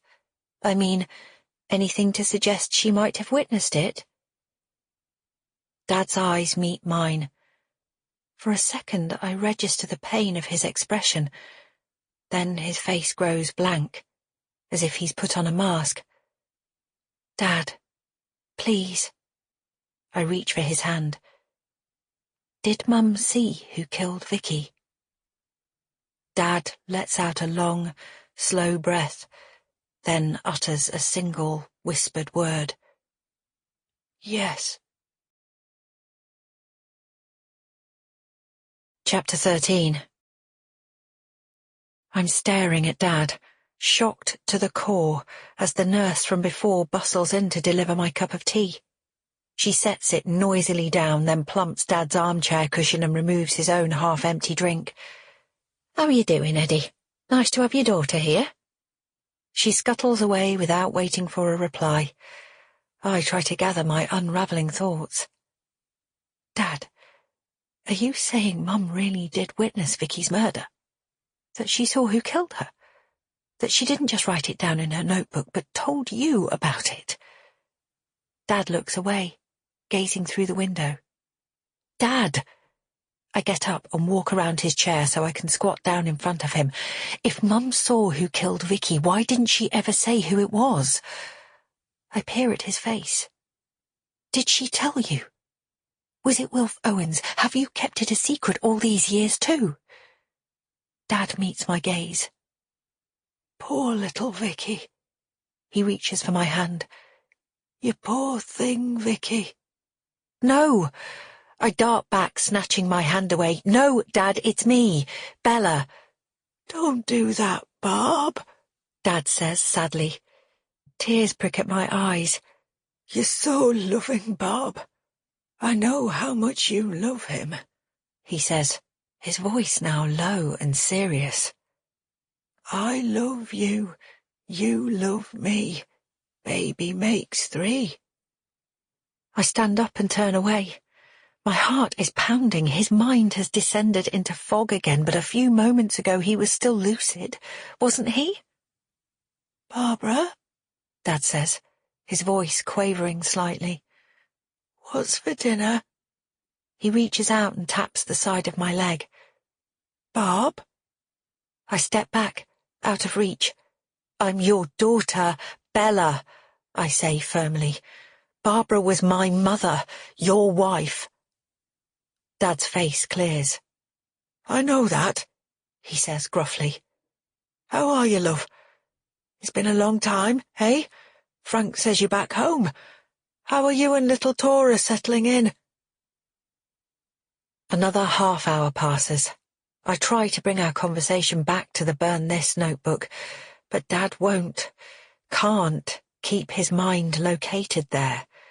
He's fixated on our house, his time frame jumping all over the place as he delivers a long tale about the delayed delivery of the red and gold carpet I remember Mum so badly wanting, and boasts again about the brand new boiler. Part of me wants to challenge him on the things he says that don't make sense, but there's no point. He isn't properly in the present anymore. When he starts telling me that he has heard voices coming from the radiator opposite his bed, I finish my tea and gently explain that I need to get home to Tora. See you soon, love, he says, leaning back in his armchair and closing his eyes. I creep away, my stomach in knots. I have no idea how seriously to take his conviction that Mum witnessed Vicky's murder. Was it really something she told him about? I can't see any way of knowing for sure. It's almost worse than if he hadn't said anything at all. I check the time, then the local bus timetable. When I was growing up, this section of town was on the same bus route as my school, just further along it. The bus still runs, though far less frequently than it used to. I make my way to the nearest stop and sit down under the shelter. The glass panel has been shattered, and though most of the glass has been cleared away, the metal casing remains, now twisted and rusty. I wait nearly 50 minutes for a bus, and though at least it stopped raining, I am chilled to the bone by the time I finally get on board. The bus is half full, mostly elderly women with shopping bags. I sit at the back and lean my head against the window. My thoughts drift from Dad to Lonnie. Now the initial excitement of him asking me out has subsided, I feel properly unsettled. I'd be lying if I said I wasn't attracted to him, but I'm scared, too. I don't want the complication of a relationship, and I'm sure that's entirely rational right now. I want to focus on Tora and creating a home for the two of us. And after what Dad just said, I'm definitely going to carry on looking into Vicky's murder. My bus passes the cinema, and I think about getting off and waiting for Mercedes and the girls, but the film still has half an hour to run, so instead I send Mer a text telling her to come round when it's over, and I'll give Danny and Tora their tea. 10 minutes later, I reach my own stop and head for home. I pop into the local convenience store on the way. I'll do pasta with fresh tomato sauce for the girls, and I'm going to bake some fairy cakes for them too. It's just starting to spit with rain again as, bag of shopping in hand, I turn onto my street. A man in a grubby beige raincoat is slumped in the doorway of my house. I stop a few meters from the gate, alarm surging through my body. I've almost forgotten about the mysterious break-in this morning, but now my fears rise up again. Was this man in my house earlier? He must somehow sense me staring, because at that moment he looks up and sees me approaching. It's Cy Daniels. I fill with relief as he stands and waves at me, swaying slightly as if unsteady on his feet. Oh, God, he looks really drunk. I grit my teeth and make my way warily towards him. "Bella," he smiles as I walk up the front path. "Must be strange to be back in your old house, eh?" "Hello, Cy," I say cautiously. Is he hoping to be asked in? Because I don't want him here when Mercedes arrives with the girls. "How did you get on?" he asks. "Did you find Wilf? Did he give anything away?" Oh, God. Anxiety mingles with compassion as I set down my shopping bag and shake my head. We went to the address you had, but the woman there said he moved out 5 years ago. She didn't know where he went. "She's lying," Cy says emphatically. "I bet she knows and she's covering up for him." I frown. I don't think so. "You need to go back and push her for more information," Cy insists, nodding vigorously and putting his hand on the front door for support. Irritation rises inside me. I remind myself that this man is struggling with addiction and several terrible losses and try to inject some calmness into my voice as I speak. Lonnie and I are going to see if we can find out where Owens is. Lonnie's looking up his relatives as a starting point. "It's not enough." Cy's voice rises. "You have to do more. Work harder, take risks, do whatever it takes." For goodness sakes. I take a deep breath. I understand you're upset, Cy. I am too, and I am going to try and find out what— "Then do it!" He flares up, suddenly furious. Fear shoots through me, turning to anger as it speeds out of my mouth. "Don't shout at me!" I snap. "Go home, Cy. I'll let you know what Lonnie and I find out, but right now I need to get inside and get tea ready for my little girl." Cy glares at me for a few seconds. Then all the anger fades from his face and his features seem to crumple into defeat. "At least you have a little girl," he mutters. He leans in close so I can smell the sour whiskey smell of his breath. "Just make sure you look after her." It almost sounds like a threat. A shiver shoots down my spine, but before I can respond, Cy turns and walks away. I watch him stumble along the street, feeling troubled. Chapter 14. The next day is Sunday, which means dinner at Frank and Cheryl's again.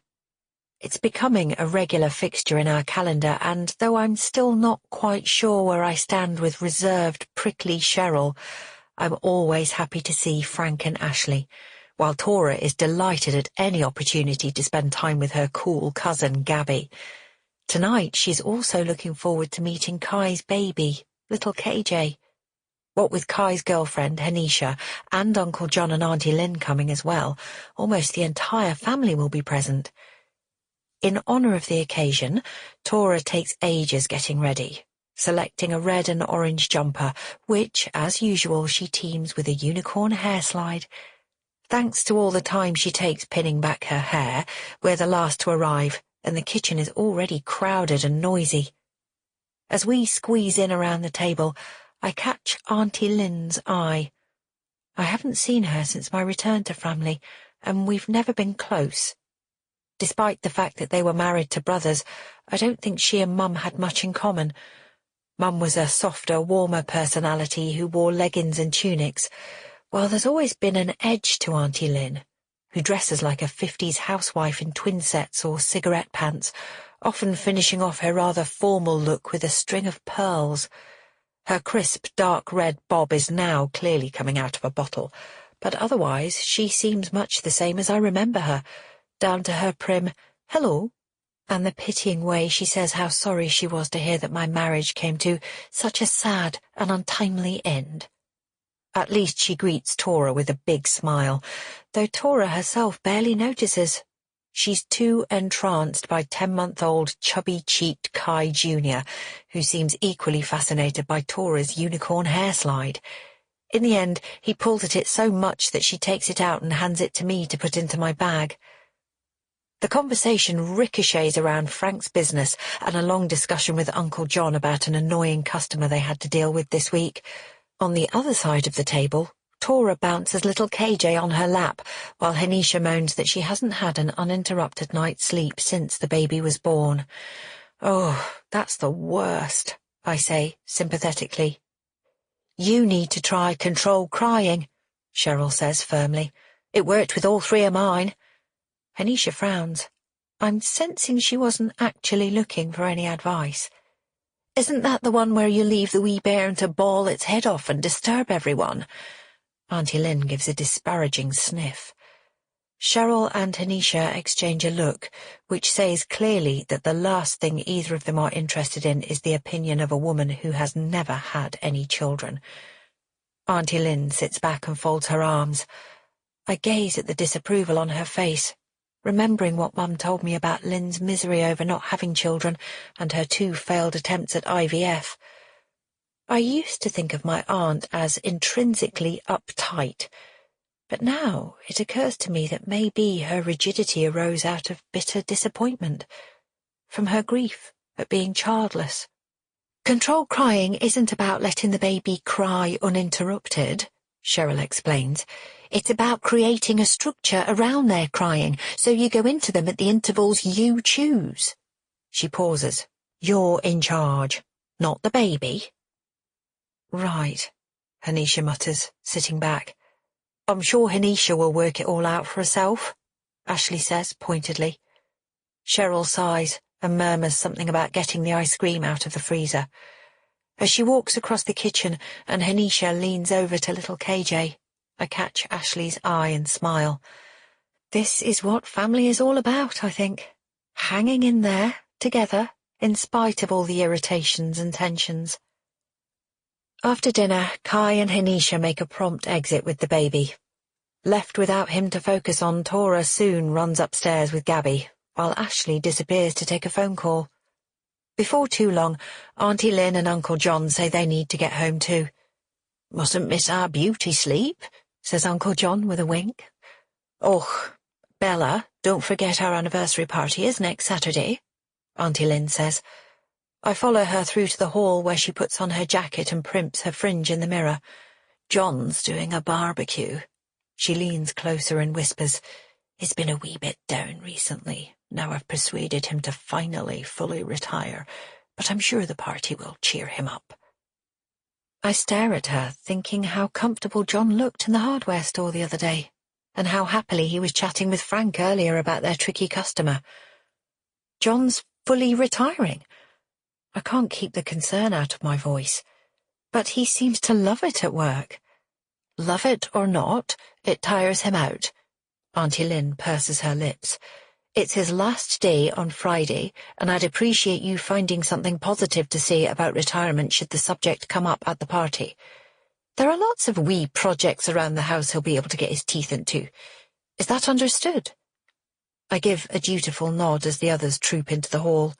40 years married, Uncle John," says Frank, glancing at Cheryl. "That's impressive." "Indeed it is," Uncle John grins. "Hey, you get less for murder." The 2 men laugh, while Cheryl and Auntie Lynn roll their eyes at each other. As my aunt and uncle are leaving, Uncle John pecks me on the cheek and thanks me for the box of Dad's old things I gave him. "I've been going through everything," he says, looking a little sad. "A lot of memories. I'm grateful to have them." Alone with just my brother and his wife, I help them clear up while Frank asks how the boiler has been. It still cuts out at the worst times, I say. We really need to replace it. Frank heaves a sigh and promises again he'll get it sorted. Then he takes out his computer to start on that evening's admin. Cheryl asks me straight out if I'm dating Lonnie. "I know you were together most of yesterday," she says with a hint of accusation in her voice. "My hairdresser's cousin saw Lonnie, and the description of the girl he was with could only have been you." My jaw drops. "Jesus, Cheryl," Frank says, looking up. "That's a bit Wagatha Christie, isn't it?" Cheryl bristles. "Just be careful with that one," she says to me, pursing her lips. "If Lonnie's anything like he used to be, you'll end up regretting getting involved." "For Pete's sake," Frank says wearily. "Lonnie's all right." "If you say so," Cheryl says. "Actually, Lonnie was just giving me a lift somewhere yesterday," I interject. "Oh, really?" Cheryl asks. "Where?" And before I know it, I find myself telling her that Lonnie is helping with my quest to track down Wilf Owens, which inevitably leads to me explaining why I want to find him, which in turn prompts me to ask if Frank remembers the teacher from our old primary school, and if he thinks Mum would have known him. "No, absolutely not," Frank explodes, slamming shut the lid of his laptop. "And I thought I already told you to stop raking over the past." Bridling at this, I defend myself. Why shouldn't I look into Vicky's murder? And soon we're arguing again. Cheryl stays uncharacteristically quiet. I'm guessing that she agrees with me that Vicky's death is worth looking into, but doesn't want to antagonize her husband by saying so. "Why are you so angry about this, Frank?" I ask, genuinely bewildered. "I get that it's uncomfortable, but Vicky's dad supports what I'm doing, and if he wants me to investigate, I don't see why anyone else would have a problem with it." "I told you already," Frank snaps. "All your investigation will do is upset people. Take Vicky's dad. What's going to happen when the Wilf Owens lead runs cold and you have to tell him you've failed to find his daughter's killer? Isn't that going to be worse for him than if you hadn't raised his hopes in the first place?" I'm tempted to retort that I don't think Cy Daniels could be in a much worse state than he already is, no matter what I find out. Then I remember what happened with Dad yesterday. "Dad thinks there's a lead to follow," I blurt out. "What?" Frank demands. I explain how I went to visit him and showed him the Burn This notebook. "He definitely said Mum witnessed Vicky's murder," I say. "He lost the thread soon after, but initially he sounded totally on top of things." "For God's sake!" Frank's voice rises again. "If you'd spent any amount of time with him over the past year, you'd know he can go in and out of making sense in a heartbeat. How dare you bring Mum up in that way? How dare you upset him?" "I didn't upset him." Tears prick at my eyes and my voice wobbles as I speak. "You're not being fair over this. I just want to help." Frank falls silent, clearly grappling with his emotions. "I know, Bells," he says at last. "Sorry." Cheryl clears her throat. "Well, enough of all that," she says brightly. "It's John and Lynn's party next weekend, and I said I'd help with the decorations. Let me show you what I've bought, Bella." I follow her into the smart, modern front room, my mind still on Frank's outburst. Cheryl shuts the door behind us and motions me onto the leather couch, then sits down opposite. "I wanted a quiet word," she says, "about Wilf Owens." I look up, feeling shocked. "You remember him?" "Oh, yes." Cheryl hesitates. "Frank doesn't know, but I had a narrow escape with that man when I was in Year 6 at Framley Park." My eyes widen. "Seriously?" Cheryl nods. "It was towards the end of the spring term, and I'd gone to the toilet during PE. Owen saw me coming out and asked me to go with him to the school library. It was lesson time, and I should have just gone back to the gym, which he knew. He was kind of agitated. I had this strong sense something was off, but I didn't know how to get out of doing what he wanted. So I went with him to the library, where of course he shut the door, and we were on our own, and there was this look in his eye. She makes a face. "Oh, Cheryl," I say. "That sounds terrifying." "It was, for a second," she says. But then one of the other teachers came in, Mrs. Greenwood, I think. Owens couldn't get out of there fast enough. I was wary of him after that, but he never tried anything again. And of course nothing had actually happened, so I never told anyone.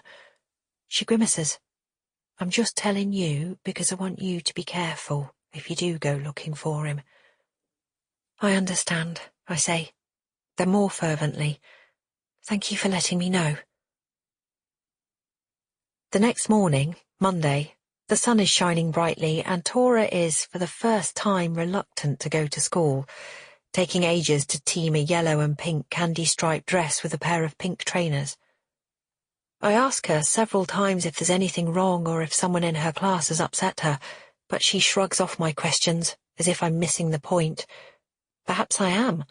Much as I might want her to love everything about her new life, it's unrealistic to think she won't have off days or worries. At least she seems happier once she sees Danny in the playground.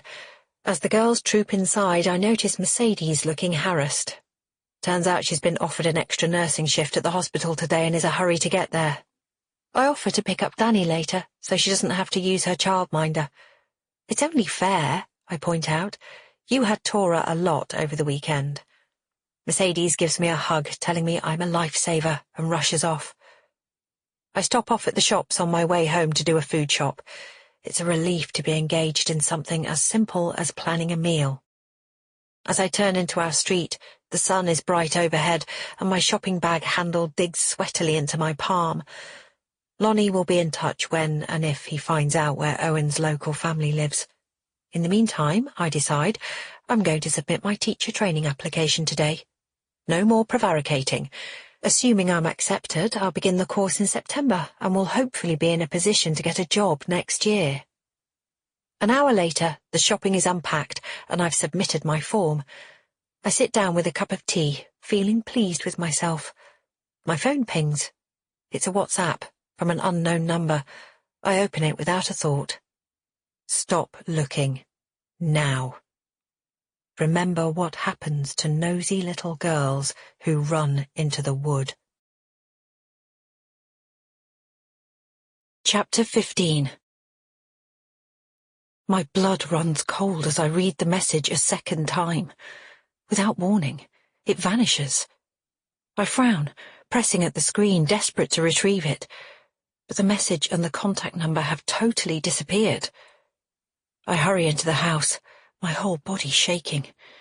It's a threat, a clear threat against me. Is it from Wilf Owens?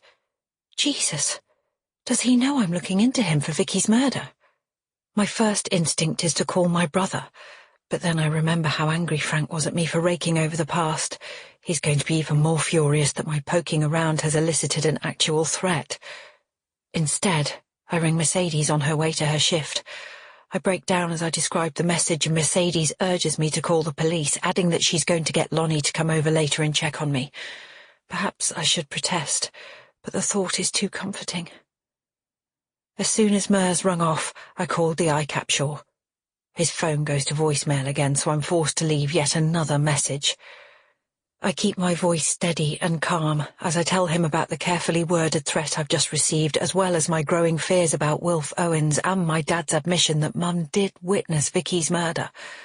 I add that, though I can't be totally sure, I think my house was turned over a few days ago. It stands to reason that if the killer knows I'm looking into the murder, they know about Mum's burned this notebook.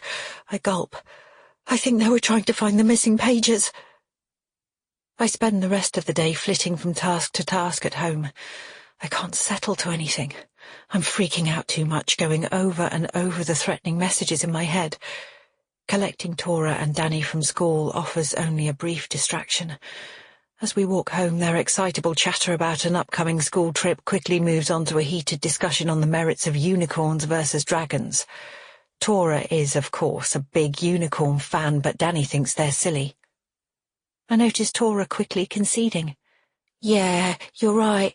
Dragons are better, she says. Unicorns are for babies. I press my lips together to stop myself from interfering, my mind drifting once again to the killer's threat. Stop looking. Now. Mercedes's older daughter, Inez, turns up at 6:30 to collect Danny. I chivvy Tora into an early bath and she's in her pyjamas and playing on my tablet when Lonnie arrives. He stands on the doorstep with a sympathetic smile on his face. I hear it's been a tough day, he says, holding up a bottle of red wine. I have something that can help. I grin, in spite of my fears, and usher him inside. We sit in the kitchen, sipping wine. You do realise that if somebody's sending you a threatening text, it means you're really onto something, Lonnie says. I know, I say. I'm not overreacting to be freaked out, am I? Or to think that the message might have come from Wilf Owens. No way, says Lonnie. It would be odd not to be freaked out, and Owens is definitely a suspect. What do the police say? Nothing, so far. I left a message for D.I. Capshaw, but he hasn't called back. Lonnie makes a face. Man, it's like you've got to wait until there's an actual gun against your head before they'll do anything. I shudder. Sorry, he says. I do have some news about Wilf Owens's family, if you'd like to hear it. Definitely. I lean forward. What did you find out? He has a cousin called Lance, also an Owens, who lives on the Beaverbrook estate. Do you remember it, north of Frank's shop? I nod. The Beaverbrook is the town's most notorious estate. I don't know exactly which flat he lives in, but I reckon we could find out if we went there. What do you think? Lonnie asks. I want to go, I say, but I'd be lying if I said I wasn't scared. Our gazes meet. There's a softness in Lonnie's sea-green eyes I feel that I could almost rest in. He reaches for my hand, and I let his fingers linger, warm and comforting on mine for a moment. Just a thought, he says, sitting back. What if the threat came from Cy Daniels? He got so angry with you yesterday. I raise my eyebrows. How did you know about that? Mercedes told me. His cheeks redden. Right. I chew on my lip, remembering how threatening Cy had sounded. At least you have a little girl. Make sure you look after her. He was angry, I admit, but it doesn't make sense Cy would be trying to warn me off. He's pushing me to dig deeper. Unless that's a cover, says Lonnie darkly. I frown. Do you think he's really got the bandwidth to think up and act out a cover story for his real feelings? Maybe not. Lonnie shrugs. Whatever's going on here, I really appreciate your help, I say, a flush creeping up the back of my neck. I won't forget it. No problem. Lonnie drains his glass and sets it down on the kitchen table. I follow him across the hall to the front door where he stops and says, You know, everything I said before stands, but there's something else too. I raise my eyebrows. Your family was really good to me and Mer when we were growing up. John got me my job and Mer was always round at yours because of Mum working those long shifts after Dad went, so helping you do this, it feels like giving something back to your family too. Does that make sense? I nod, and he touches my cheek with his finger. I'll see you tomorrow morning, he says, softly. Chapter 16. The Beaverbrook estate is a lot more run down than I remember. As Lonnie and I drive slowly down the long, grimy street towards the entrance, I lose count of the boarded-up shops we pass. Bad, isn't it? Lonnie comments. I was in this area for work a lot last year, and there were far more businesses open, even then. I glance sideways at him. You do sales for a building supply company, don't you? I venture. Do you like that? Sales, I mean. Not particularly. Lonnie pulls the car over. It's just a job that pays the bills. He parks by the entrance and we make our way into the estate. I remember it being built in the early noughties, just before I left home for uni. My parents and lots of other locals thought it was crazy to build more high-rises, but the council were convinced that their designs would make all the difference. It clearly hasn't worked out like that. The short tunnel through to the first tower block stinks of stale urine and is strewn with litter, while the high-rise beyond is visibly crumbling. Is this place even safe for people to live in? I ask. I doubt it, Lonnie says grimly. We walk past what clearly used to be a playground in the central quad, complete with swing, seesaw and sandpit. But the seats of the swing are missing, leaving rusty chains dangling in the breeze, while the seesaw has been ripped off its base and tipped on its side, and the sandpit is 2/3 dog poo. Scraps of plastic bags flap around our ankles as we pass the second tower. A knot of teenage boys in grubby sweatpants stands by the entrance. We ask if they know where Lance Owens lives. The boys shrug and turn away. Their looks are not threatening. In truth, they're not even properly curious about us. Most of them are around my niece Gabby's age, I think, maybe a little older. They seem as broken and without hope as the estate itself. The scent of cannabis drifts from several lower windows as we approach the third and final tower.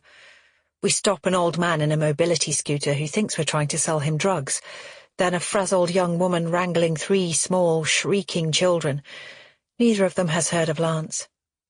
Drugs are definitely exchanging hands at the base of this high-rise. That's obvious from the small queue of people shuffling along the path. Lonnie stops a woman with a shock of grey hair, casting daggers at the drug trade going on opposite. He explains what we want, and the woman nods.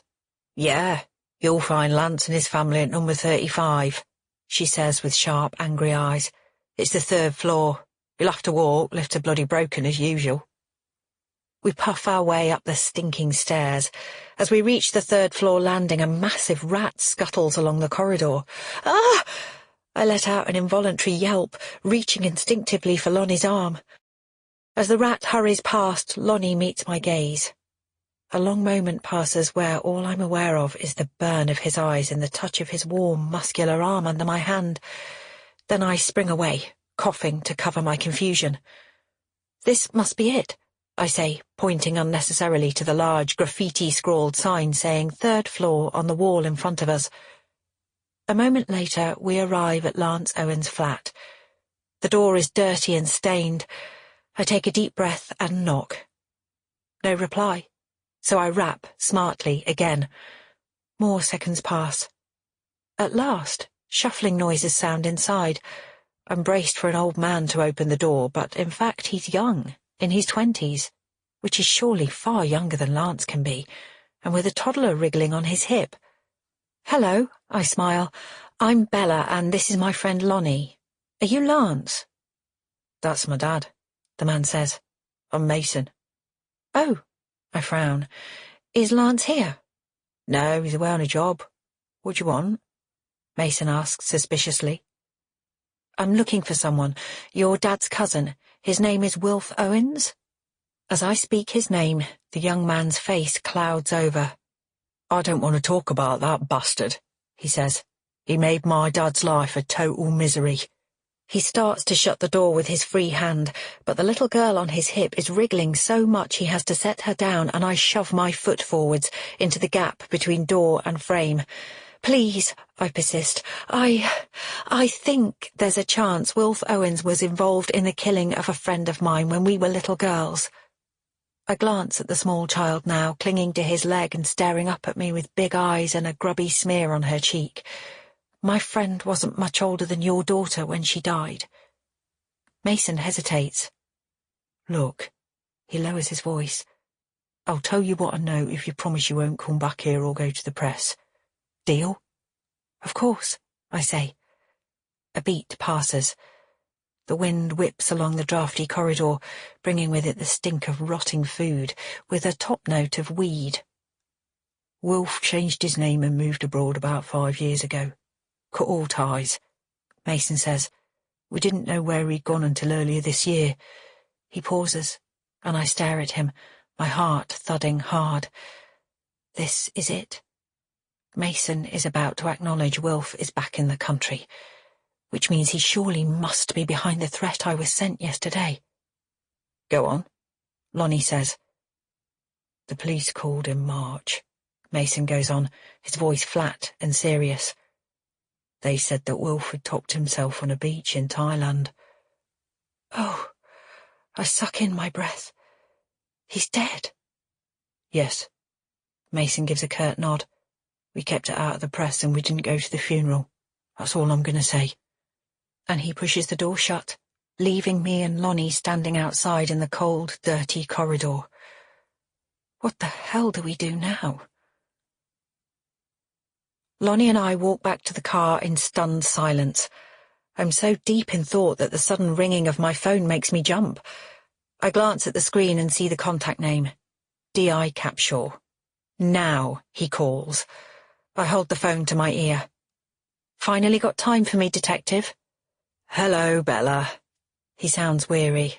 I understand you've been busy finding a suspect, among other things. Yes, I say, trying to gather my thoughts.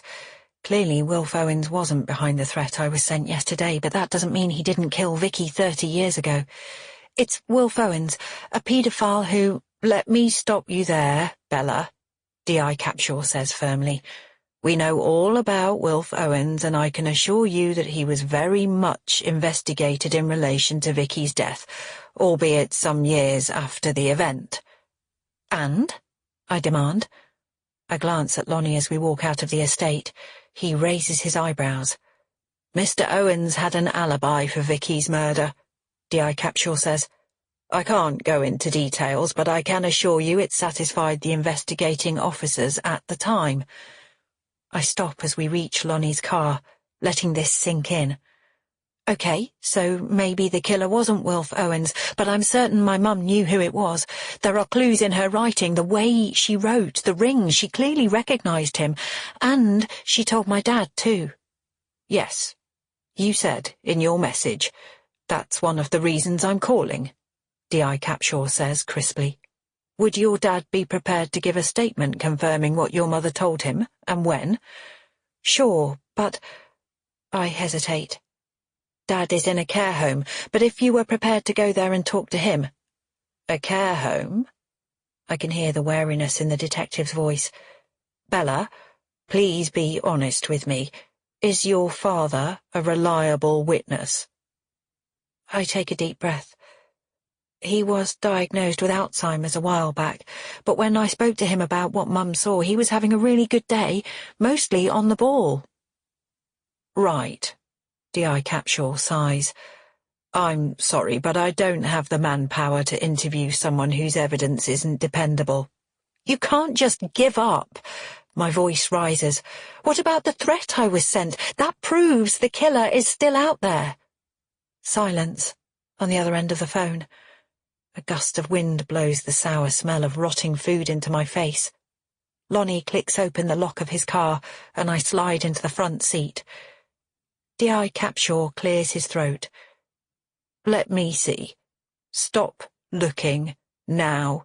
Remember what happens to nosy little girls who run into the wood. Have I got that right?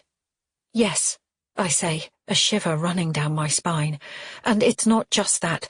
A few days ago I came home and I'm sure someone had been in the house. Lonnie gets into the driver's seat beside me. I can feel his gaze on my face. Was the property broken into? D.I. Capshaw asks. Was anything taken? No, I admit. I just found the door on the latch. Which you might have done yourself, Capshaw points out. It's just about possible, yes, but it's also possible that whoever was in my home wanted me to know they'd been there, especially when you take into account yesterday's written threat. Let's be accurate here, D.I. Capshaw says. The words you describe may be disconcerting, but they don't exactly amount to a threat, do they? Is he serious? Why would anyone refer to Vicky and the woods if they weren't trying to scare me off? And why would they write at all unless they had something to hide? Another long silence. I look over at Lonnie and shake my head. Did anyone else see this message you received? D.I. Capshaw asks eventually. I mean, was anyone else with you when it pinged onto your phone? No, I say. I see. Irritation boils up inside me. What do you see? I demand. That those are very powerful and well-crafted lines, D.I. Capshaw says evenly. You're a copywriter, a professional writer yourself, aren't you? My jaw drops. Are you accusing me of writing a threat to myself? Why the hell would I do that? Beside me, Lonnie lets out a long, low whistle. I'm not accusing you of anything, the detective says. I'm just saying that taking everything together, I don't feel there is enough fresh evidence to justify the use of scarce resources on ramping up the murder investigation again. He pauses. I'm not saying Vicky's death isn't important to us. It is, and we're very grateful to you for passing on all the information you've received, but at this time I advise you to step back and let the police do their job. Which means do nothing, I demand, my cheeks burning. What would you have us do, Bella? D.I. Capshaw asks, his voice infused with an irritating calm. As I told you before, whatever your mum wrote, the facts are that we have no living and reliable witness to Vicky's murder and no way to identify her supposed killer other than a gold ring with a black diamond. He pauses. Talking of the ring, you have to admit that it sounds a bit over the top, a sort of literary flourish, if you like. I grit my teeth. I don't believe Mum made the whole thing up. Well, I dare say we'll never know, he says evenly. Now, I'm sorry, but I have to take another call. He rings off. I let out a low, exasperated breath. What was that? Lonnie asks, his face wreathed in concern. I repeat what D.I. Capshaw said. Lonnie rolls his eyes. So, Cy Daniels was right after all. The police can't be asked to investigate. I'm on my own, I say, glumly. Not on your own, Lonnie grins. I'm here. Our eyes meet. Heat rises through my face. Thank you, I mumble. You're welcome. Lonnie's smile deepens. Now, tell me exactly what your dad said when you asked him about this. It wasn't much. I clear my throat. I asked him straight, did Mum see who killed Vicky, and he took a moment, then said, yes. Then what happened? I frown, trying to remember. Outside, a drizzle of rain mists the windscreen. The grey skies in the distance match the gloom of my mood. The nurse came in with some tea, and when she'd gone, Dad didn't even know who I was. He called me Vicky, then thought I was Mum and called me Barbara. Okay, so he used the same two names of the people that you'd just been discussing. Lonnie puts the key in the ignition and the car's engine growls into life. Might that mean his mind was, at some level, still focused on that conversation? I'm not sure, I sigh. He started talking complete nonsense, something like, "You're so loving, Barb, I know how much you love him." I grimace. Then he said a silly poem-type thing. "I love you, you love me, baby makes three." Something like that. I sigh. D.I. Capshaw's right. No way is he a reliable witness. Not on the surface, Lonnie says, changing gear. But suppose in some part of your dad's head what he said was relevant? Is there any way what he said might tie in? I think for a minute. Why would Dad's wandering mind have led him to saying Mum was loving, or how much she loved someone? I gasp, an idea gripping me. What if the killer was not just someone Mum knew, but someone she loved? Someone apart from Dad? What if she kept quiet to protect them? Bella, yes. Lonnie nods, gripping the steering wheel. That explains why she recognized the killer and why she knew his ring. Exactly. My heart races as we drive along the rainy street. So, the next question. Lonnie glances sideways at me. Who would your mum have loved so much that when they murdered a little girl, she'd be prepared to say nothing? I go over it in my head and keep coming back to a single name. I take a deep breath. Apart from Dad himself, there's only one person, I say. Only one person she loved enough to do that for. Chapter 17. Frank, I say, feeling sick to my stomach. He's the only person Mum would have covered up for, and it does kind of make sense of Dad saying, I know how much you love him. Then that thing about baby makes 3. That's the 3. Him, Mum, and Frank. At least it was until I came along. But no way could Frank have murdered anyone, especially a child. Yeah, it's impossible. Lonnie hunches over the steering wheel, staring at the road ahead. The rain is easing, leaving Framley looking dull and grey. I've known Frank most of my life. I've seen him after he's sunk 6 pints, and he never gets aggressive. A bit blary, at most. I sigh. Can you think of anyone else Mum would have kept quiet to protect? Only you. Lonnie glances sideways at me, and I roll my eyes at him, then lean my head against the cold glass of the car window. I don't know. Or maybe Mum misunderstood what she saw. I hesitate. Or maybe it was some kind of accident. I mean, Frank has got seriously angry with me for raking up stuff over Vicky. He hates that I'm looking into it. Do you think it's possible that at 16 he might have hurt Vicky without meaning to? I thought you said Vicky was killed with a deliberate blow to the side of the head, probably a rock. That's right, I grimace. So what do you want to do about this? Lonnie asks. Because if you're going to suggest talking to Frank, I really think that's a bad idea. Agreed. I hesitate. What would really help is if we could find the gold ring with the black diamond. Remember what Mum said about the truth shining out of it? Lonnie presses his lips together doubtfully.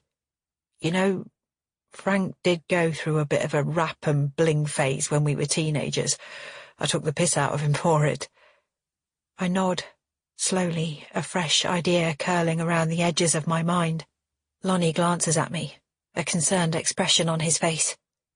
He turns the steering wheel with one hand to take the corner and says, I feel I may regret asking this, but what are you planning now? 10 minutes later, and we're pulling up outside Frank and Cheryl's house. I'm certain Frank and Kai will be at work and Gabby at school. Cheryl may well be here, but I have a cover story planned to explain our visit. There's no way she's going to buy us making a special trip over here because you suddenly got all nostalgic and wanted to look at old photos, Lonnie hisses as we walk up the front path. I'll say it happened while I was sorting out Mum and Dad's old boxes. Frank's taken most of the pics from our childhood, so I only found a few prints and I just want to see more. Of course, what I'm really intending to do is to see if any of the photos show Frank wearing the ring Mum describes. Right. Lonnie sounds sceptical. I reach the front door and press the bell. Silence from inside the house. Clearly Cheryl isn't here after all. Lonnie and I look at each other. Well, that's a relief, he says. Is it? I produce a bunch of keys with a gonk keyring from my bag. Frank gave me a spare set when Tora and I moved into Mum and Dad's house. Lonnie's eyes widen. Are you serious? You don't have to come in if you don't want to, I say. But miss all the fun. Lonnie makes a face, then follows me into the house. It's weird, being here on our own. The house is strangely quiet.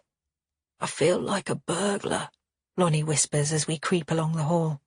We're just going to check the photos, then leave, in and out as fast as possible. Do you even know where they are? Lonnie asks. As it happens, I do, I say, leading the way into the living room. Unlike Mum, who left most of her prints loose and unlabelled, Cheryl's photo collection is highly organised. I open the cupboard beside the TV and show Lonnie the neat row of albums. "This is it," I say. "It's not going to take us long to go through them." Lonnie examines the dates on the outside. The albums peter out after 2010 or so. "Just as well we're looking for pics from the 90s, he says. "Harder to snoop when photos are on people's phones." I select an album marked 1993 to 1998 and draw it out. Lonnie and I sit side by side on the sofa as I turn the pages. Almost all the early pictures are of Cheryl herself. We reach 1995, and Lonnie points to one where she's pouting at the camera, her hair far longer than it is now, cascading in carefully tousled waves from a centre parting. "Very jagged little pill," he murmurs. "What?" I ask. "Nothing, just Cheryl was... Everyone thought she was so cool back in the day. When I met her, she'd been going out with Frank for a few months and all the guys fancied her. Well, not me." He pauses. "There was always something a bit fake about her for me. Plus Frank was obsessed with her, and, you just don't go there when it's your best mate." I stare at him. "Do you think that's why she's not your #1 fan?" I ask lightly. "What, 'cause I didn't fall under her spell like everyone else did?" He shrugs, turning the next page of the album. "Oh, wow, look. It's Frank and Cheryl's school photo from March 1995. That must have been taken around the time they got together." I scan the long line of St. Hawes secondary modern students and find younger versions of Frank and Cheryl standing side by side on the back row. Frank's hands aren't visible. I turn the pages slowly. Frank appears in lots of the spring 1995 photos, but he's not wearing jewellery in any of them. "He's so skinny," Lonnie mutters. "And all that hair." It's true. My brother is virtually unrecognisable from his present-day self, all long, lean limbs and with a full head of hair. "No ring, though," I say, heavily, suffused suddenly with guilt at giving in to the slightest suspicion my brother might be a killer. "His bling phase started that summer," Lonnie says, glancing at me, "trying to impress Cheryl." Nodding, I turn the next page and come face to face with a photo of myself as a 10-year-old. Cheryl must have taken it on a visit to our house as I'm standing in front of our old fridge, turning sideways onto the camera like I'd read models did. I look so eager to please in the picture, a bright smile fixed on my face. I gaze at the dark, wispy hair escaping from the braids Mum always tied my hair into, and it suddenly strikes me that in later photos taken after that summer, I'm hardly ever smiling, as if Vicky's death cast a permanent shadow over me. We turn a few more pages and come to a picture of Lonnie and Frank with their arms around each other's shoulders. Frank is wearing 2 rings on his right hand in this, but neither feature a diamond, black or otherwise. Lonnie looks just as I remember him, all smooth skin and dark wavy hair. "I thought you were so handsome back then," I murmur, then suddenly feel self-conscious. "Ah," he says, "that was Frank's stag do. God, we were young," he sighs. "Do you want to check out their wedding photos? I can't imagine Cheryl let him wear anything too out there, but it might be worth a look." I nod. Lonnie replaces the album and rummages along the row. "I can't see a wedding album," he says. "Is there anywhere else they might keep it?" "I don't know," I say, "but I think they have a wedding picture in their bedroom." We head upstairs. I haven't been in Frank and Cheryl's room since I got back to Framley. It's as neat and cheechy as the rest of the house, with a pink check duvet on the bed and ruched Austrian blinds at the window. There. Just as I remembered, the chest of drawers sports a photo of Frank and Cheryl on their big day, with Ashley as a baby in their arms. Frank definitely isn't wearing any ring other than his shiny, plain, brand-new wedding band. I blow out my breath, unsure whether to feel relieved or frustrated as my mind slides back to the wedding itself. I was 12 when they got married, and hated the frilly yellow bridesmaid dress I was forced to wear. I have a strong memory of Lonnie being there as Frank's best man, super handsome in his suit and accompanied by his girlfriend at the time. She was stunning. I remember noticing enviously, all long legs and tumbling blonde hair. I'm going to ask Lonnie what happened to that girl and what he remembers of the wedding, but he has slipped out of the room to use the bathroom. I wander to the large, fitted wardrobe that stretches across the far wall of the room. It's a long shot, but might Cheryl keep any other photos in here? I feel a bit guilty about looking inside, but now I'm here, I might as well just put my mind at rest. More pictures of Frank not wearing a black diamond ring surely proves he isn't Kay, beyond the tiniest shadow of my remaining doubt. Cheryl's clothes and shoes take up at least 2/3 of the wardrobe, while most of Frank's belongings seem to be squashed in behind the final door, and in a far messier state. There are 2 plastic bags on the floor here, crammed in behind a heap of grubby boots and trainers. I pull the bags idly towards me and peer inside. The first bag is full of old receipts from about 15 years ago, before Frank's record-keeping went online. The second contains all sorts of random bits and bobs, from a roll of insulation tape and a small paintbrush to a handful of Allen keys, and several buttons that look like they came off shirts or jackets. "Found anything?" Lonnie asks, re-entering the room. "Nah." I scrabble deeper in the bag. My hand lights on a plastic card with a magnetic strip, like a bank card, but plain white. I turn it over. A brand name is printed on the back. Proton Security Systems. A date has been written in marker pen underneath it. August, 1995. I stare at the date. That's the same month Vicky died. I shove the plastic bags in the wardrobe, then stand up, holding out the key card. "What do you think this is for?" I ask. "A safe," Lonnie says. "You program the card with a number and use it to open the door. Means you don't have to remember the number." "Why does Frank have it?" Lonnie puts his hands on my shoulders. His touch is warm and firm. We're standing very close to each other. "My guess is," he whispers very seriously, "that Frank has a key card for a safe, because he has a safe." But he doesn't have one. I'm certain there isn't one in the house. And why has he written the exact month Vicky died on it? "Maybe it's the safe at Wilkins Hardware," Lonnie suggests. "I remember one being installed in the back room soon after I started working there." He looks at me. "Sometime in July or August 95. Everyone thought—" Without warning, the front door opens and shuts. I freeze as the unmistakable tapping sound of Cheryl's heels echoes across the hall downstairs. Chapter 18. I shove the mysterious keycard into my pocket and scramble to my feet. Lonnie is already out on the landing. I take a quick look around Frank and Cheryl's bedroom to make sure there are no telltale signs of our snooping, then hurry after him. I lead the way downstairs, calling out for Cheryl as I go. "It's just us," I cry. "Sorry, I didn't mean to give you a fright." "Hey, Cheryl," Lonnie calls out. Cheryl's right eyebrow disappears under her artfully side-swept fringe as we reach the bottom of the stairs. "What are you two doing?" she demands, making no attempt to hide that she's clearly cross to come home and find us upstairs. "I'm so sorry," I gabble. Clearly my original excuse about wanting to check out old photos isn't going to fly. "We were just passing, and earlier Tora said she'd left something in Gabby's bedroom, so I popped by on the off chance. She's such a scatterbrain." "Oh," Cheryl frowns. "What was it? Did you find it?" I think fast.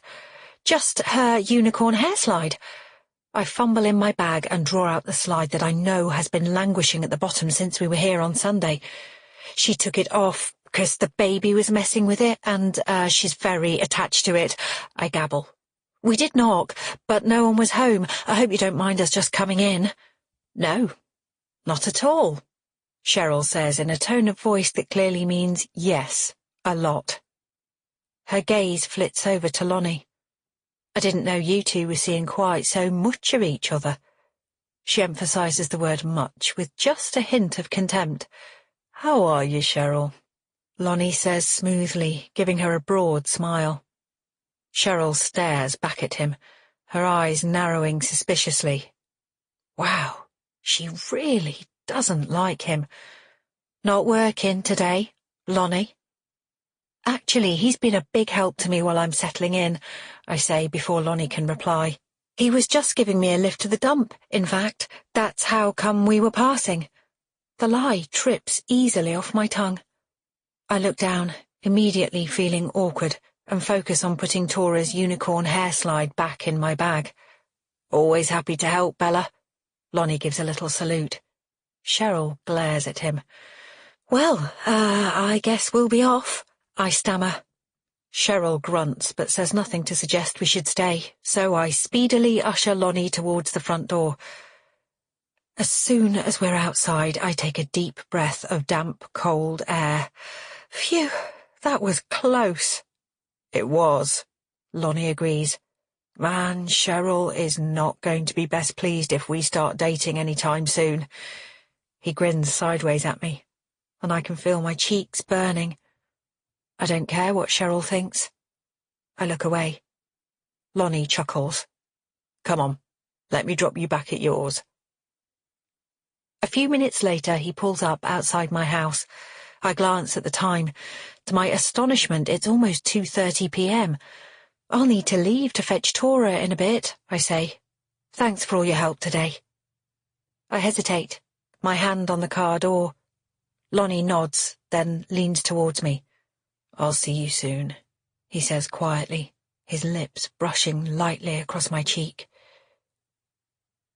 Inside the kitchen, I switch on the kettle. As it comes to the boil, I take the keycard out of my pocket and turn it over in my hand. Proton Security Systems. August 1995. A dim memory of the back of Frank's shop comes to mind. Lonnie's right that there did used to be a safe in there, right next to the tall cupboard Dad used for paper files.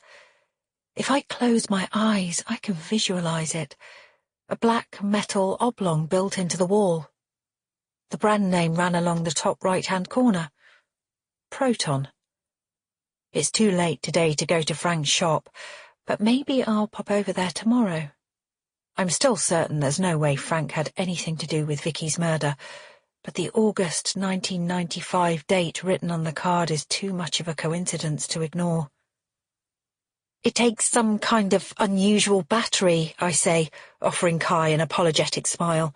I can't remember which. I was wondering if you could look it up. It's the morning after I discovered the keycard in Frank's wardrobe.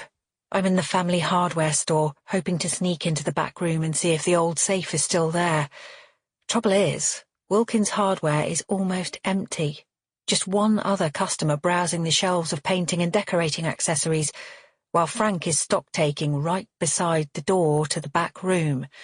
An unusual battery for bathroom scales, Kai asks, scratching his head. No, kitchen scales, I explain patiently. Digital ones. Kai stares at me blankly. He's as skinny as Frank was at his age, and has his dad's fine dark hair, already receding a tiny bit at the temples. What's the brand name? Frank asked, coming over and frowning at his son. Kai shrinks away from his father. Is he scared of him? The thought had never occurred to me before, but now it sears through me. I have a sudden memory of Frank as a teenager shouting at our dad. I don't remember what he was saying or why they were arguing, but his red, angry face flares horribly before my mind's eye. I push the image away and describe the kitchen scales, an expensive designer set that I bought several years ago. Frank directs Kai to look up the make on the computer, then turns his attention to the customer, now approaching the counter with a paint roller and a tray set under his arm. This is my chance. Just nipping to the loo, I whisper. Then before either Frank or Kai can object, I'm scooting along the aisle and through the door at the end marked staff only. I shut the door gently behind me and peer around the back room. It's been years since I was here, and the sight of the room itself with its beige walls and small wooden table sends a wave of nostalgia washing over me. Dad used to bring me here on Saturday mornings when he was training Frank to help in the shop. He'd leave me in here, my legs dangling off the chair because they were too short to reach the floor, with a tray of nails or screws to sort into small boxes. He was always delighted with my efforts, which I'd proudly present to him when he'd check in an hour or so later, often bringing me a bar of chocolate as a reward. I hurry to the cupboard at the back of the room. Dad's safe used to be tucked in the corner beside it. I peer down. There is a safe here, but it's far bigger and shinier than the one I recall from my childhood, and the brand name on the front is not Proton. My heart sinks. Dad must have upgraded to a newer model before retiring, or else Frank did it last year, after he took over the day-to-day running of the shop. Either way, the keycard I found isn't going to open this safe. I let out a loud sigh. How frustrating. What's up? Frank is standing at the door, gazing curiously at me. My stomach lurches. I was just wondering about the safe that used to be in here. Remember it? Frank nods slowly. Yeah, it used a card, didn't it? I'd just started working here full-time, and out of the blue, Uncle John said we needed a new safe. At first, Dad thought it was a waste of money, that we didn't turn over enough to warrant it, but there'd been a few thefts locally, and John persuaded him it would be more secure. Where's that safe now? I bite my lip. Frank shrugs. No idea, he says. They replaced it ages ago. Oh, okay, I say, trying to keep my voice even. Should I tell Frank that I found the keycard for the old safe in the bottom of the wardrobe?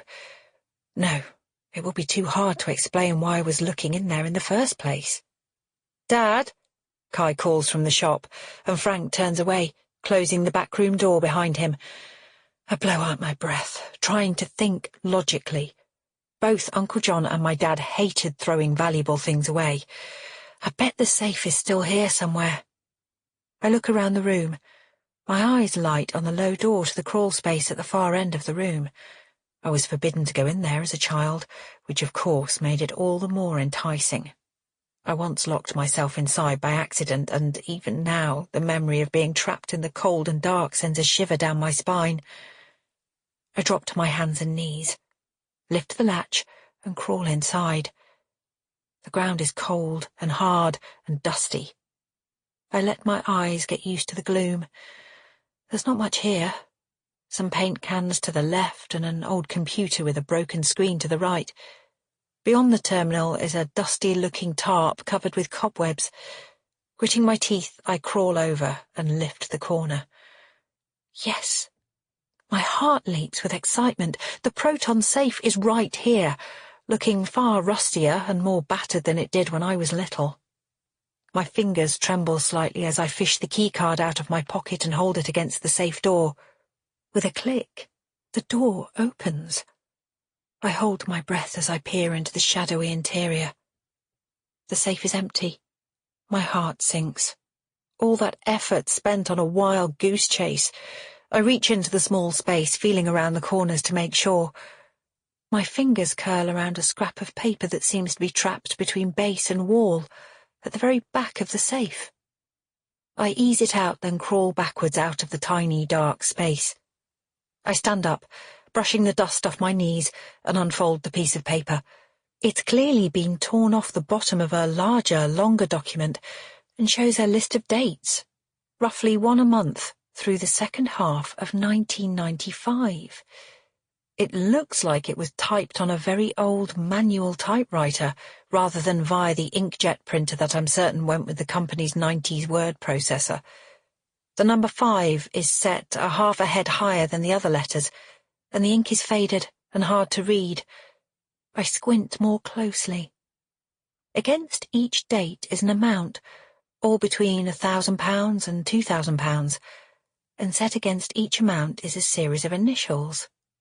I scan down the list, mystified. 28th of August, 95. The date jumps out at me. A thin black line has been made across the 28. I stare at the entry, my heart thudding in my chest. This was the day Vicky died. Beside the date, the amount posted is £1,680. What does that signify? Some kind of work-related cost or payment? But then why is the information not on Wilkins Hardware branded paper, like every other store-related document I've ever seen?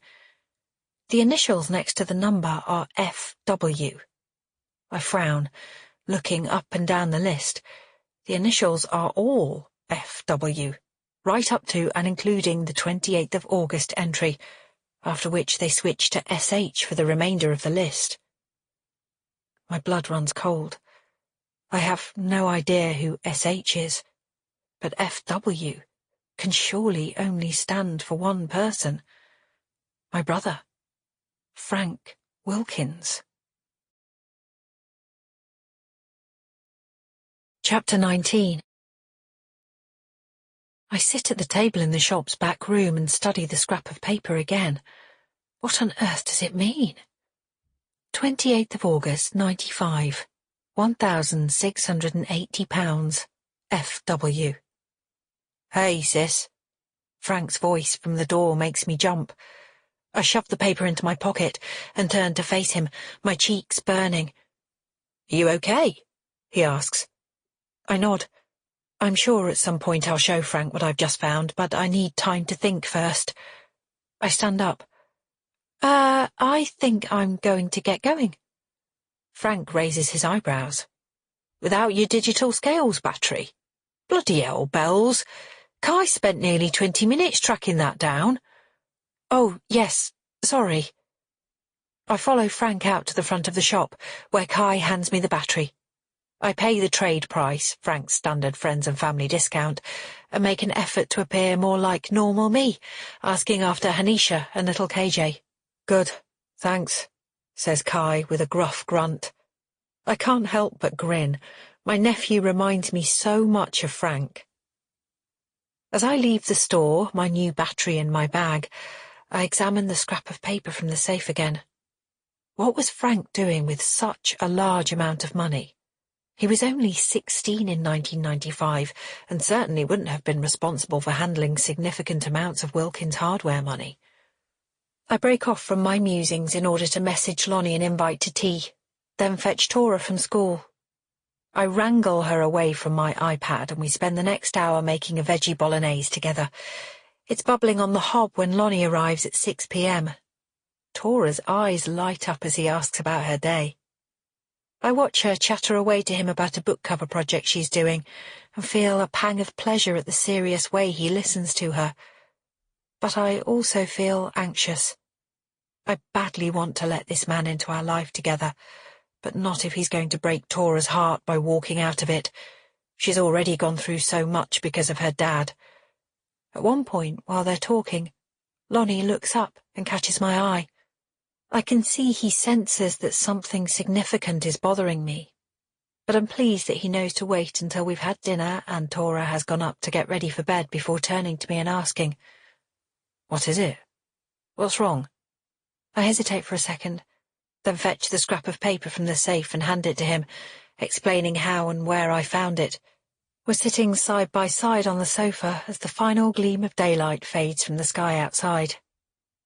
Lonnie pores over the paper for a moment.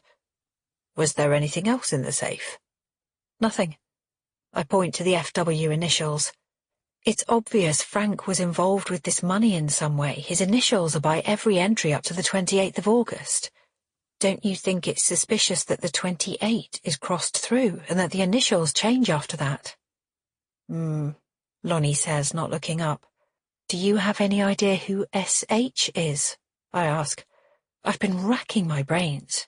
The only S I can think of is Cy Daniels, but I don't see what he'd have to do with it, and anyway, I don't think SH or FW are people. Lonnie meets my gaze. I'm not sure about SH, but I'm fairly certain I know what the initials FW stand for, and it's not Frank Wilkins. I stare at him. What are you talking about? Lonnie takes a big breath in, then blows it out.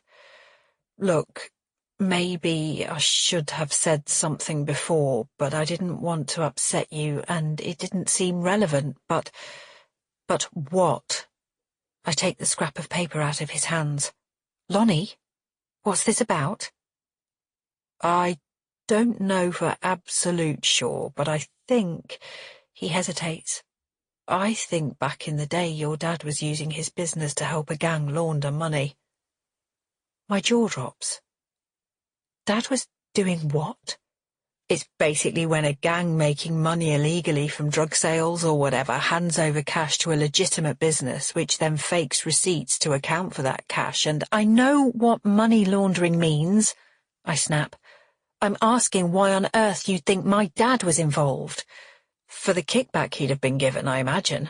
Maybe to keep the business afloat when online sales started being a thing in the mid-90s. Lonnie makes a face. Look, I don't know any of this for a fact. Everything I heard, it was all just rumours.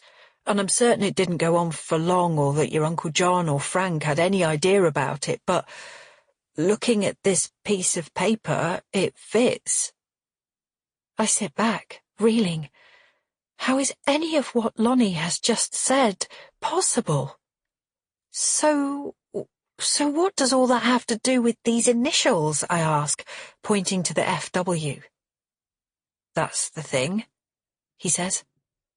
That FW is why I guess I should have mentioned the money laundering rumours before, and to stress again, it was all just rumours, and I'm certain that the whole thing had stopped by the time I went away to Spain, so just tell me, for God's sakes, I interrupt, a fierce, shameful heat rising through my body. Surely Lonnie is wrong about this. Surely there's no way Dad could have been involved in something so wrong, so criminal. What does FW stand for? Lonnie meets my gaze. It's a place, he says. FW for Framley Wood, where the cash drops for the money laundering were rumoured to be made. The silence tenses around me. I swallow down the horror that rises inside me. Are you telling me that Framley Wood was the place where my dad collected illegal cash from some criminal gang? As far as I know. I peer more closely at the paper. This has the date of Vicky's death on it. So if what you're saying is true, then Dad was in Framley Wood on the very same day Vicky died, which would potentially place him at the murder scene, Lonnie says. Oh my God.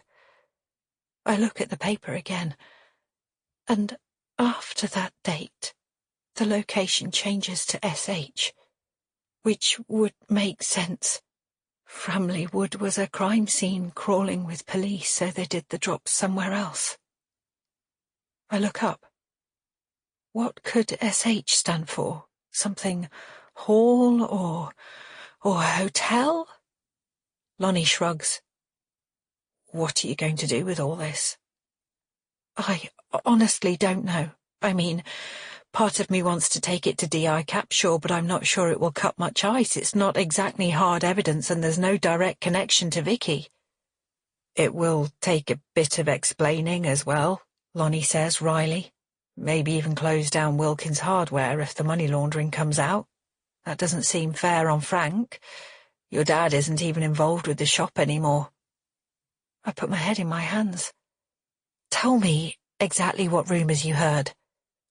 It was mostly just talk around town that Wilkins Hardware was laundering money for a local gang. Lonnie frowns. Honestly, I can't remember more than that. It was all very vague. So how do you know my dad was involved? I demand. Because it couldn't have been Frank or John, Lonnie says. Frank had no clue at that point about the money side of things, and John is the most upstanding man I've ever met. Straight as they come and honest to a fault. And my dad isn't. I get that you don't see it. Lonnie sighs.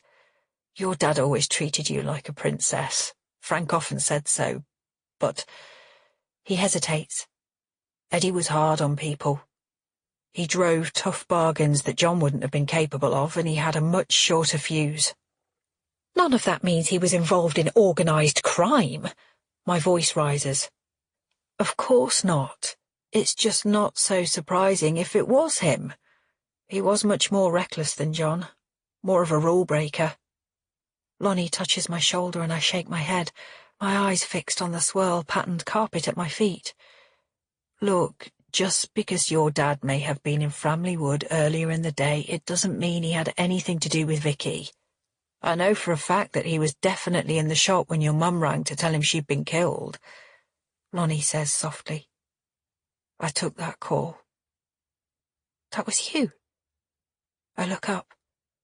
He nods.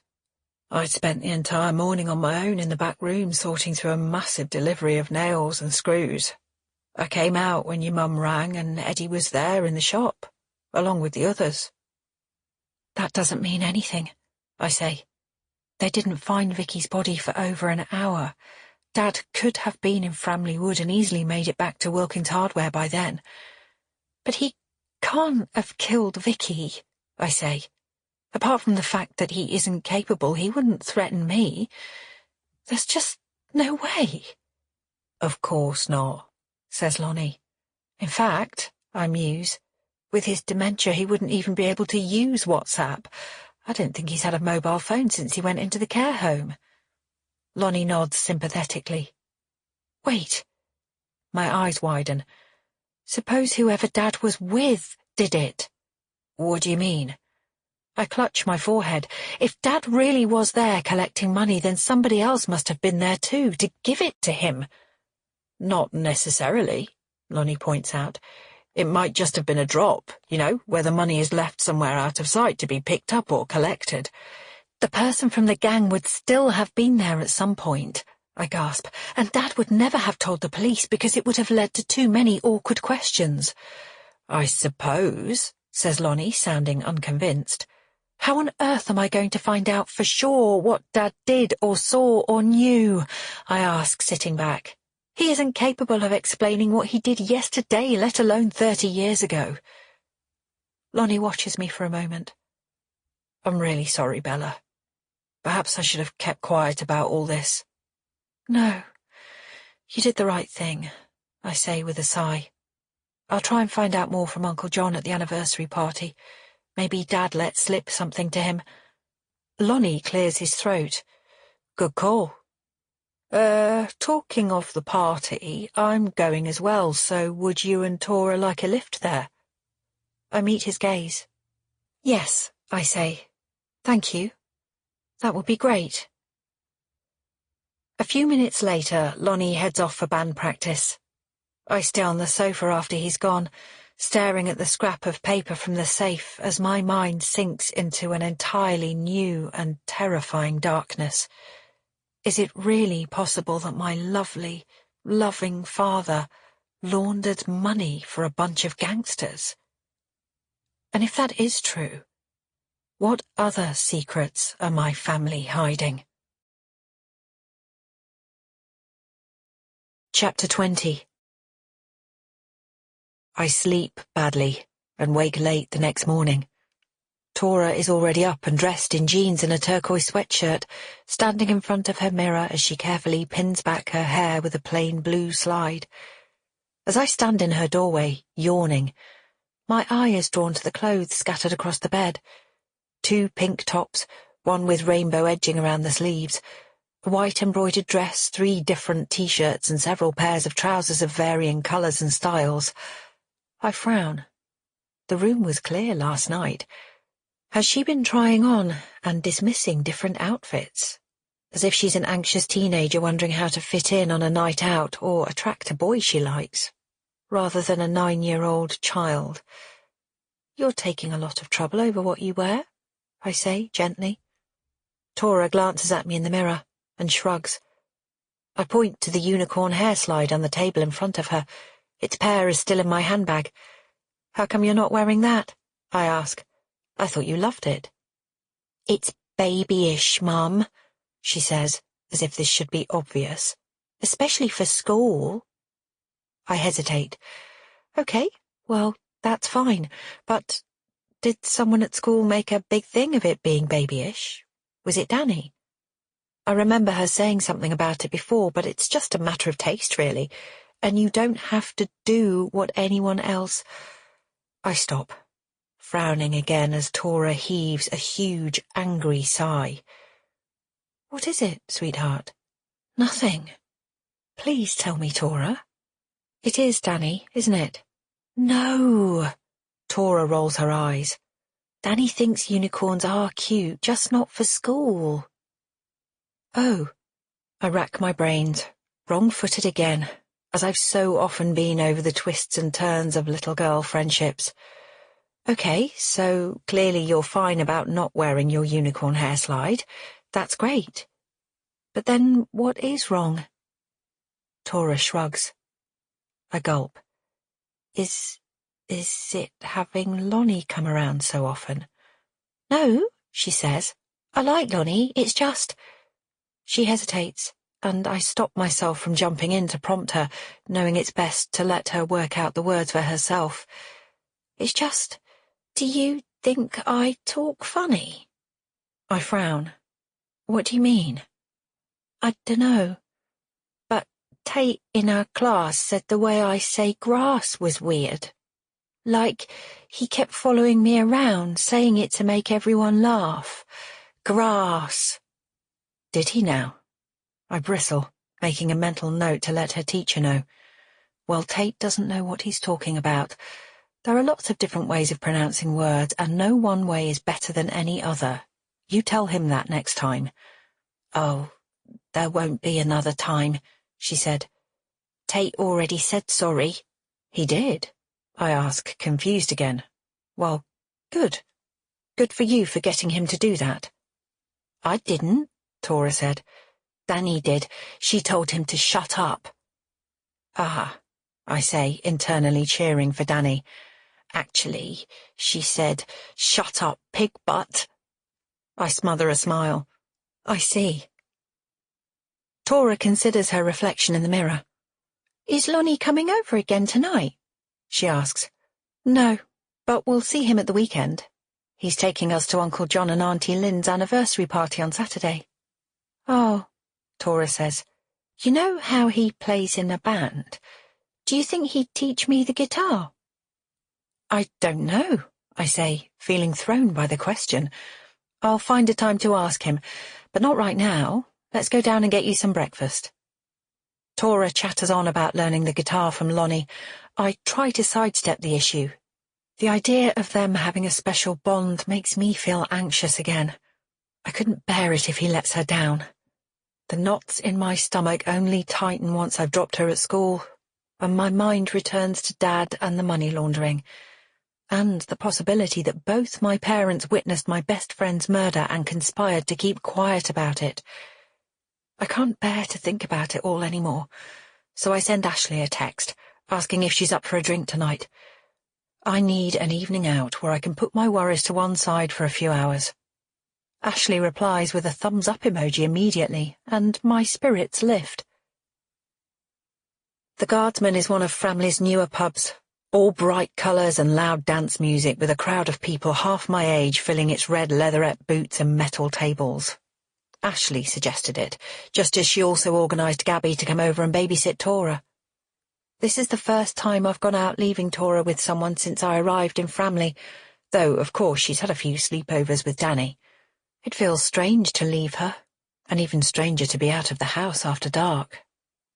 As Ashley and I settle ourselves into a corner booth, I gaze around the room. There's a buzz about the place, full of after-work drinkers, women with big eyelashes and carefully tousled hair, and young men in skinny trousers and crisply ironed shirts. I shuck off my jacket, feeling underdressed in my jeans and green jersey top. Drink? I ask, turning to Ashley, who is applying a second layer of matte red lipstick. She's much more done up than I am, her blonde hair shiny and straightened and plenty of kohl around her eyes. Dry white wine, please, she says. She hesitates a second, then stands up to take off her coat. My jaw drops as she slides it off and places it carefully on the seat beside her. She's dressed in the tightest and shortest of black mini-dresses, revealing the full curves of her breasts and hips.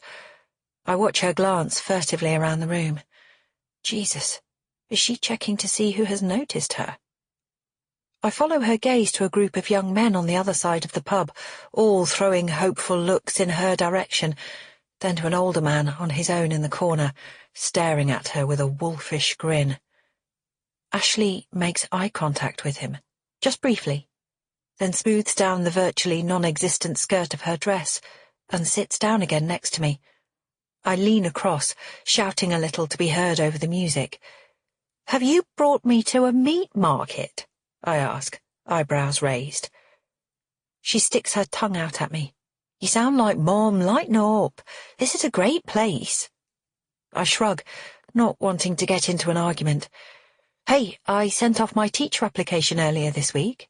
Have you thought any more about doing midwifery?" "Yeah, but I haven't made any decisions yet." Ashley frowns. "I thought you were getting the drinks." I stand up and make my way to the bar. It's busy and I have to wait a few minutes to get served. Several men standing nearby, and one woman, catch my eye with that very specific intensity of gaze that indicates sexual interest. I look away quickly each time, feeling the heat of embarrassment rising through my neck and into my face. It's been years since I was propositioned in a pub. It used to happen a lot back then, but usually towards the end of an evening, when punters were drunk and looking for company before time ran out. This place is in another league of pickup joint altogether. I order our glasses of wine at last, then glance over at Ashley. The older man from the corner table is already sitting next to her. She's giggling at something he's saying. He smirks and places a large, fleshy hand on her thigh. I stare, feeling horrified. Is this Ashley's life? Endless hookups with random guys? Cheryl's words about her being dumped by yet another married man flash into my head. My sister-in-law might have been cruel saying that, but maybe she wasn't exaggerating. I blow out my breath and carry our drinks over to the table. Perhaps I'm being too prudish, too judgmental. "Hey, Bella." Ashley's voice has grown soft and simpering, a kind of little girly tone that is clearly part of her flirting routine. "This is Tell." She turns to the man. "This is my auntie. Her name's Bella." She lets out a peal of laughter. "Don't worry, she's not had the world's best facelift. She's only just out of her 30s. I force a smile and hold out my hand to the man. He's even older than I thought from across the room. Probably in his late 60s, though groomed and well kept, with a tanned face, a row of bright white teeth and neatly trimmed dark hair with a touch of silver at the temples. He lifts his hand from Ashley's thigh to shake mine. I notice his nails are perfectly manicured and that his watch looks expensive. He gives my fingers a firm squeeze. "Hello, Bella. I'm Tell Jones." I'm not expecting the London accent, and he catches the look of surprise on my face. He laughs, and, for a second, I feel that I've met him before. There's certainly something familiar in the shape and colour of his green eyes. "Eastender, born and bred," Tell says. "Moved here for money, stayed here for love. Well, stayed for a bit, ha ha." I nod, feeling uneasy. How many times has this man delivered that particular line?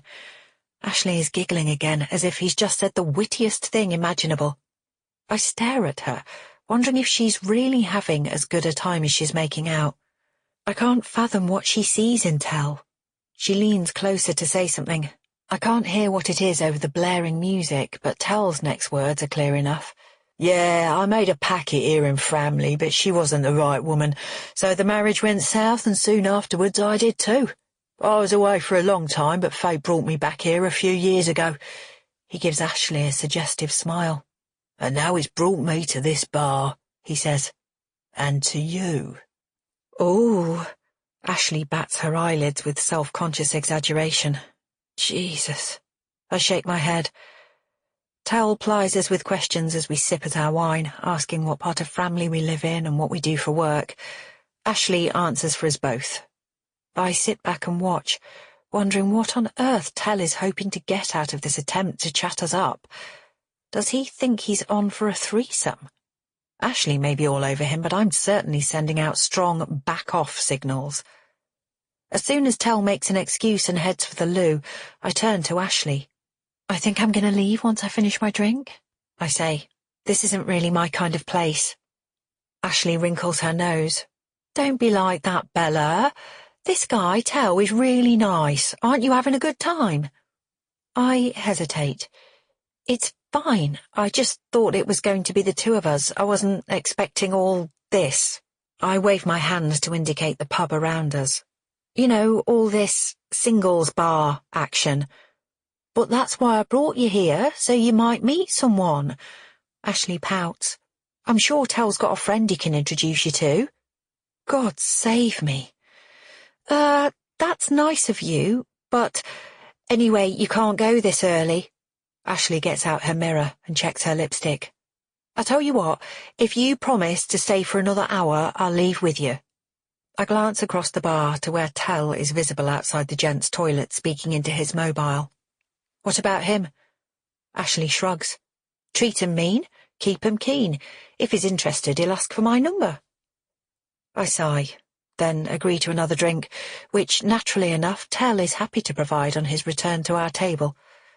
I imagine his earlier phone call must have been to recruit a wingman, because a few minutes later a friend of his appears at our table, affecting surprise at having just spotted Tell across the room. This man is slightly younger than Tell, though less groomed and with a slightly lopsided face. He makes a beeline for Ashley, which I'm expecting Tell to resist, but to my surprise he moves across to let the younger man, whose name I haven't caught, take his place and turns to me instead. I stare at his hand. If he dares to lay that on my thigh, I swear I will slap him. I look up. Tell is smiling at me. There's genuine charm in his face, and for a fleeting moment I experience once again the sensation I've met him before. He folds his arms and leans in a little closer. "I wanted to get you on your own," he says. I draw back, suddenly wary. "Oh, look, I'm really not—" "Relax." His grin deepens. "I think you know my kids. You're good mates with my daughter, Mercedes, and I'm hearing that you're also up to you-know-what with my son, Alonzo. Ha ha, been seeing a lot of him." My heart thuds. Of course. Tell Jones, the same surname as Mercedes and Lonnie. No wonder those green eyes look familiar. "That surprised you, hasn't it?" He chuckles. "Don't worry, I won't let on to Alonzo that I met you in this knocking shop." I wince. Clearly, Lonnie's father thinks both that I'm up for a random pickup and that, in some way, having sex with another man would be a betrayal of Lonnie, when in fact we're not actually in a relationship.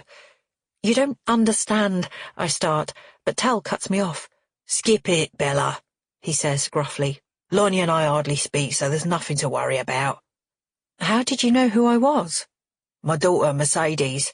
She's a bit less judgmental about me than Alonzo." He sniffs. "She let slip the other day you were back from London with your little girl and been seeing a fair bit of her brother. I worked out the rest from listening to you and Ashley here just now." He taps the side of his head. "Brains as well as beauty, you know." There's something horribly flirty about the way he's speaking and looking at me. I suddenly feel overwhelmingly uncomfortable. Tell leans closer. "Looking into a Framley Wood murder, I hear. Cold case, isn't it?" I stare at him, my heart thudding. "If there's one thing that life has taught me," he continues, "is to let the past be the past." He raises his eyebrows. "Know what I mean?" I suddenly know I can't stay here a moment longer, no matter what I promised Ashley. I take a big gulp of my wine, then set it on the table and push it away from me. "I have to go," I say, getting up. "Bella?" Ashley is looking round, but I don't meet her gaze. "Sorry," I say in her direction. "I'm really sorry, but I've got a terrible headache and..." Unable to finish my lie, I snatch at my jacket and head for the door without looking back. Out in the open air, I set off for home. I half think about trying to call a cab, but the cool night air is calming, and once I've gone halfway, I decide to do the rest of the journey on foot as well. It's barely 9:30 when I let myself in at the front door. Tora is thankfully in bed and asleep. Gabby is on her phone on the sofa and jumps up when she sees me. "I thought you'd be later," she says. "I wasn't feeling too hot," I say, scrolling for Frank's number. "I'll call your dad to come and pick you up. Is everything okay with Tora?" "She's been great," Gabby grins. "We discussed her outfit for the party on Saturday." For a moment, I wonder what she's talking about. Then remember, Uncle John and Auntie Lynn's anniversary shindig. "Oh?" I say. "What's the upshot?" Gabby laughs. She's going to wear her green t-shirt dress with her silver sandals. She's hoping you'll wear your green dress too, yeah? "Sure," I say, absently. My thoughts are still on the pub and my encounter with Tell Jones. Why would he have made that comment about me looking into Vicky's murder? How does he even know about that? Did Mercedes tell him? I speak briefly to Frank, then go up to check on Tora, who's sleeping soundly. As I make my way back downstairs, Frank texts Gabby to say he's outside. I show Gabby to the door, watching as she makes her way along the path. Frank waves from the car, then drives off. As I turn to go back inside, I catch sight of something propped up in the corner of the porch. I didn't notice it earlier, on my way in. I peer closer. It's some kind of bag. A backpack, with pink straps. My heart in my mouth, I bend down and pick the bag up.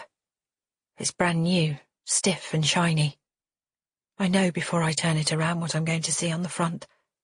Sure enough, there it is. The Hello Kitty logo. I ease open the zip and peer inside, my heart thudding.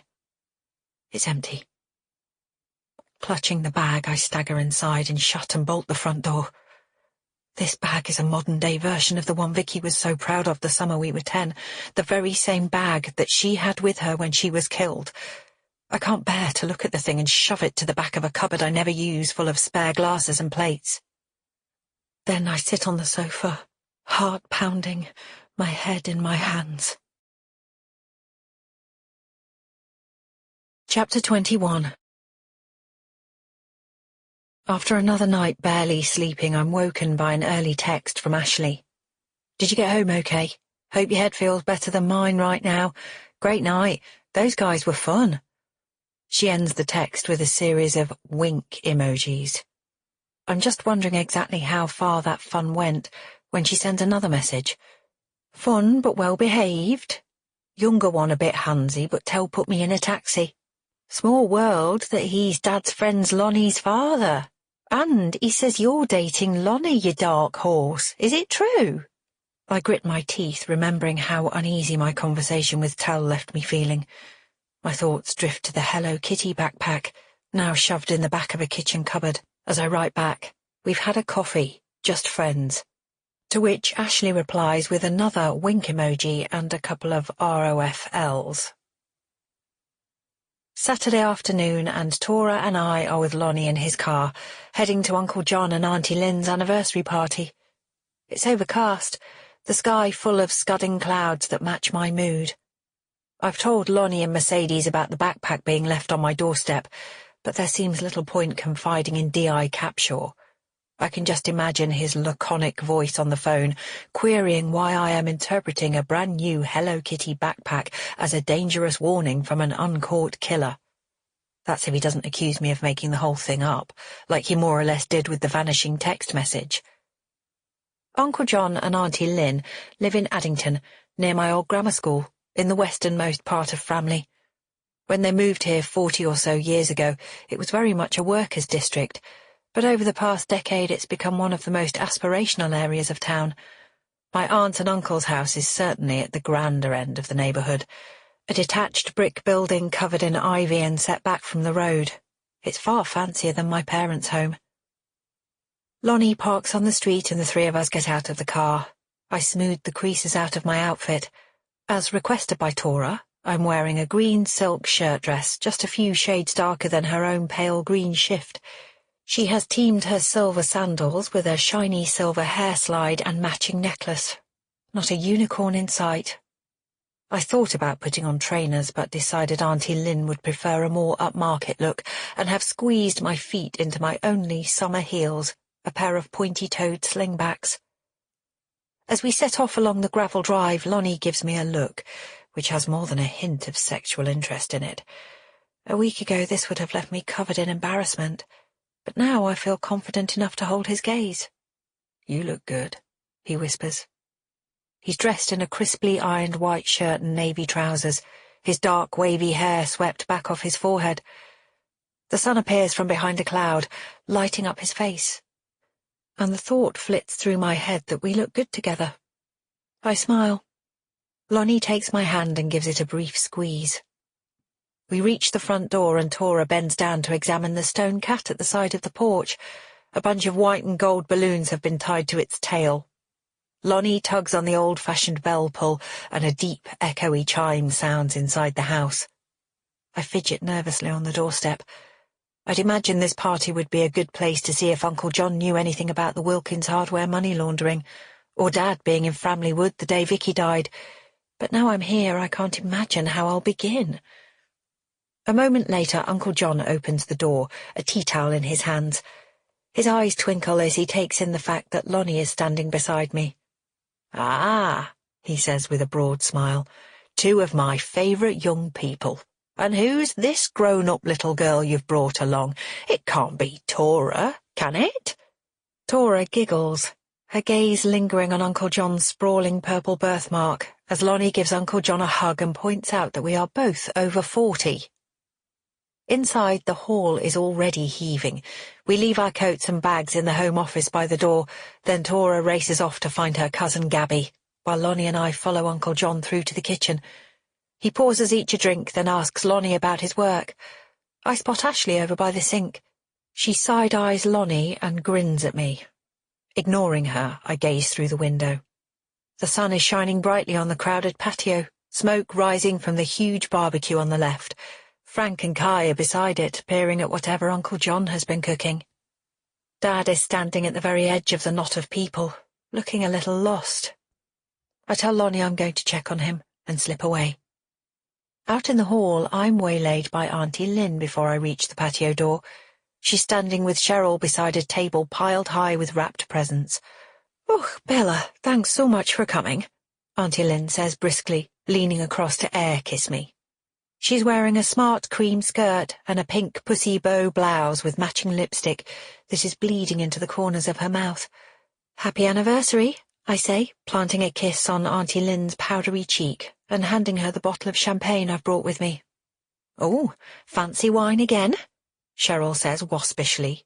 She gives me a thin-lipped smile and makes her way outside. I shrug. What is her problem? Seriously. "Thank you, Bella," Auntie Lynn says, putting the bottle onto the present-laden table. "Word to the wise."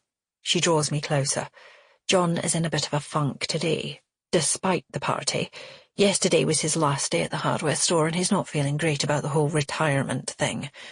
She shakes her head, as if this indicates some failing in my uncle. I bristle. Perhaps he's just used to feeling useful and doesn't want that taken away from him, I suggest pointedly. Auntie Lynn tuts. "Believe me, there are plenty of ways for him to be useful around here. I have 2 pictures that need putting up in the living room, and the wood in our bedroom balcony railing has rotted right through." "Right," I say. "Aye. Well, good." Auntie Lynn's eyes are already wandering to the next guest. I take another sip of wine and head for the door. Outside, the sun has vanished behind a bank of ominous grey clouds. There must be 20 or so partygoers out here, though the only people I recognise are my brother and his family. "Hello, Bella Bug," Dad says cheerfully, sidling up to me. "This is a nice party." I nod, meeting his gaze.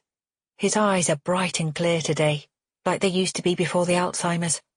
My heart leaps, and it occurs to me that maybe I can ask Dad directly about the money laundering after all. I take my father's hand. "Dad, I need to talk to you about something." "Go on, Bella Bug." He stares at me expectantly.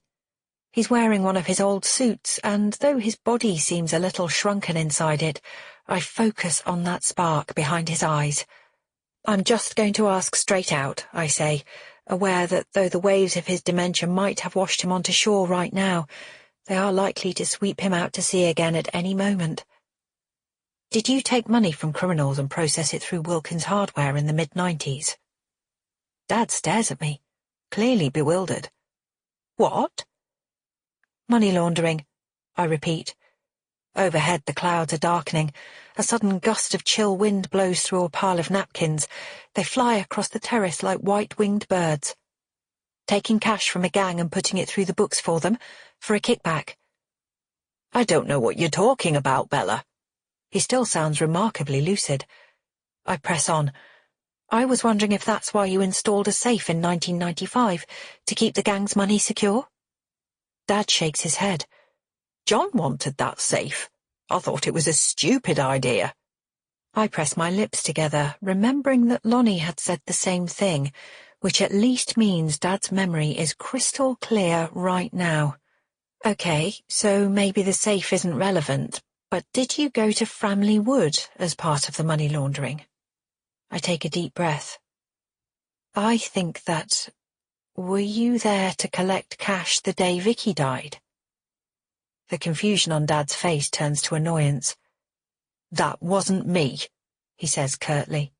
I know you didn't kill Vicky, I say, trying to reassure him. We already talked, remember? You told me about Mum witnessing the murder, and I lower my voice. I think it's possible the person you were meeting from the gang was... No! No!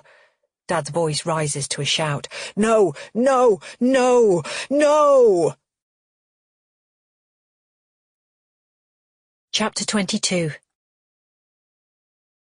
Everyone else on the terrace stops talking and stares at us. Dad is visibly trembling. No! No! He yells again. No! Frank strides up to me. What happened? What's wrong with him? I don't know. I shake my head. Everyone around us is still staring as Auntie Lynn and Cheryl come over. Shall we get you inside, Eddie? Lynn is clearly trying to sound soothing, but her tone is sharp and patronising. No! Dad yells. He looks around, his eyes wild with terror. Where am I? Calm down, Cheryl snaps. Dad glares at her. Get away from me! This is all your fault! He turns away, staring out to the garden as Cheryl backs away. The fear on Dad's face is heartbreaking. Where am I? He pleads again. Grandad? Ashley touches his hand. He looks at her, and his face softens and calms instantly. Ah, he says, Bella Bug, my sweet girl. I catch Ashley's eye. She gives me a swift look as if to suggest we should go with the delusion. Dad turns, clearly intent on introducing her to everyone. This is my daughter, Bella Bug, he says to me, gazing proudly at my niece. She graduated from university recently and works up in London. Very successful. How nice, is all I can manage. That's lovely, Ashley coos. Shall we go inside? Dad nods, suddenly calm as a lamb. I help Ashley steer him into the house. First door on the right leads to the living room, which thankfully is fairly empty. A big table, containing wrapped platters of bread and cheese and bowls of salad has been placed against one wall. Auntie Lynn, Frank and I settle Dad on the couch opposite, as Ashley slips quietly away. Maybe it was a mistake letting Eddie come, Auntie Lynn says thoughtfully. I did wonder if it would be too much for him, but John really wanted his brother here. And as we'd already had that argue over him stopping work. Frank catches my eye. He gives a weary shake of the head as if to warn me away from the subject, and I intuit that, like me, he thinks Auntie Lynn has pushed for full retirement unnecessarily fast. I look down at the carpet. I'm sure Dad will be okay in a minute, Frank says, patting Auntie Lynn's shoulder. Bella and I will look after him. You get back to your guests. Auntie Lynn gives a brisk nod and a final glance at Dad, still sitting meekly on the sofa. As she leaves the living room, Frank looks over at the small knot of people chatting away by the window. I want to ask him why he's let our aunt bully our uncle into ending the part-time work he so clearly enjoys. But before I can speak, Frank steers me into a corner where we won't be overheard. "What the hell did you say to Dad?" he mutters. I gulp. "Was it this ridiculous nonsense again, about Mum supposedly seeing who killed Vicky? Because I've asked you not to bring that up." "I found that old safe I was asking you about," I interrupted. "And I found something inside it, too." "You did?" Frank looks baffled for a moment. Then his eyes widen. "Oh, Christ. Did you find that old porn mag?" He gives an embarrassed laugh, his demeanour shifting from fury to awkwardness. "What?" I stare at him. Frank shakes his head, his face flushing. "I got into so much trouble over that bloody thing.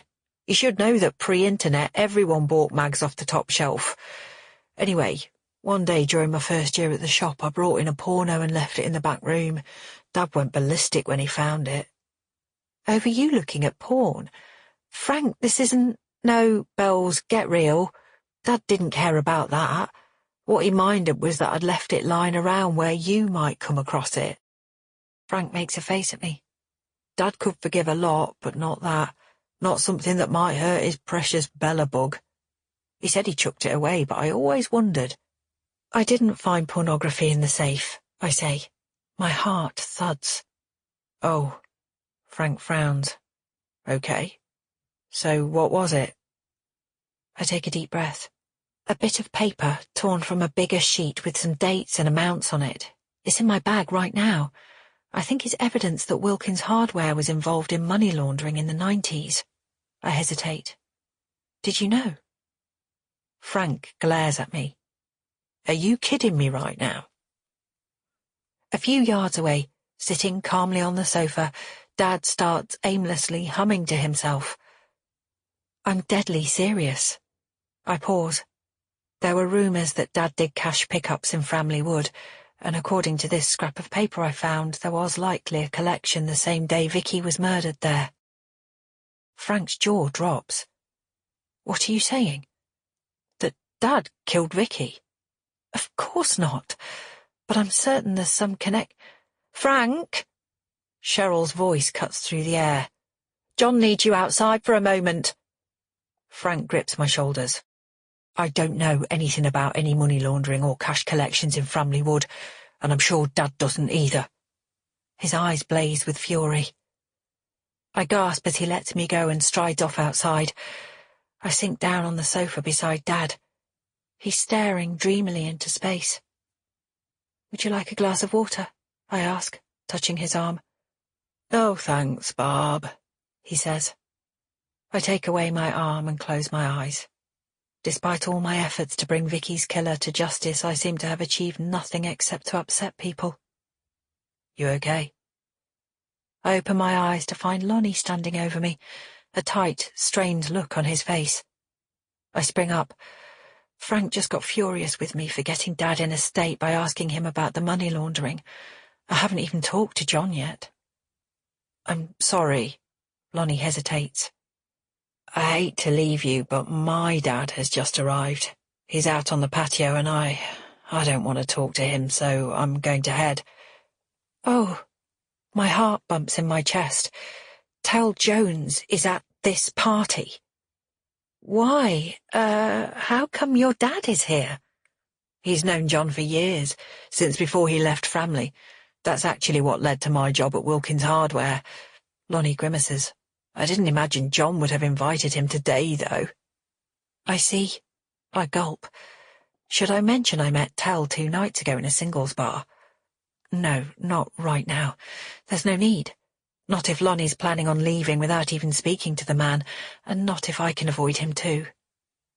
I know it probably sounds weird or mean not to want to speak to my dad, but... Lonnie trails off.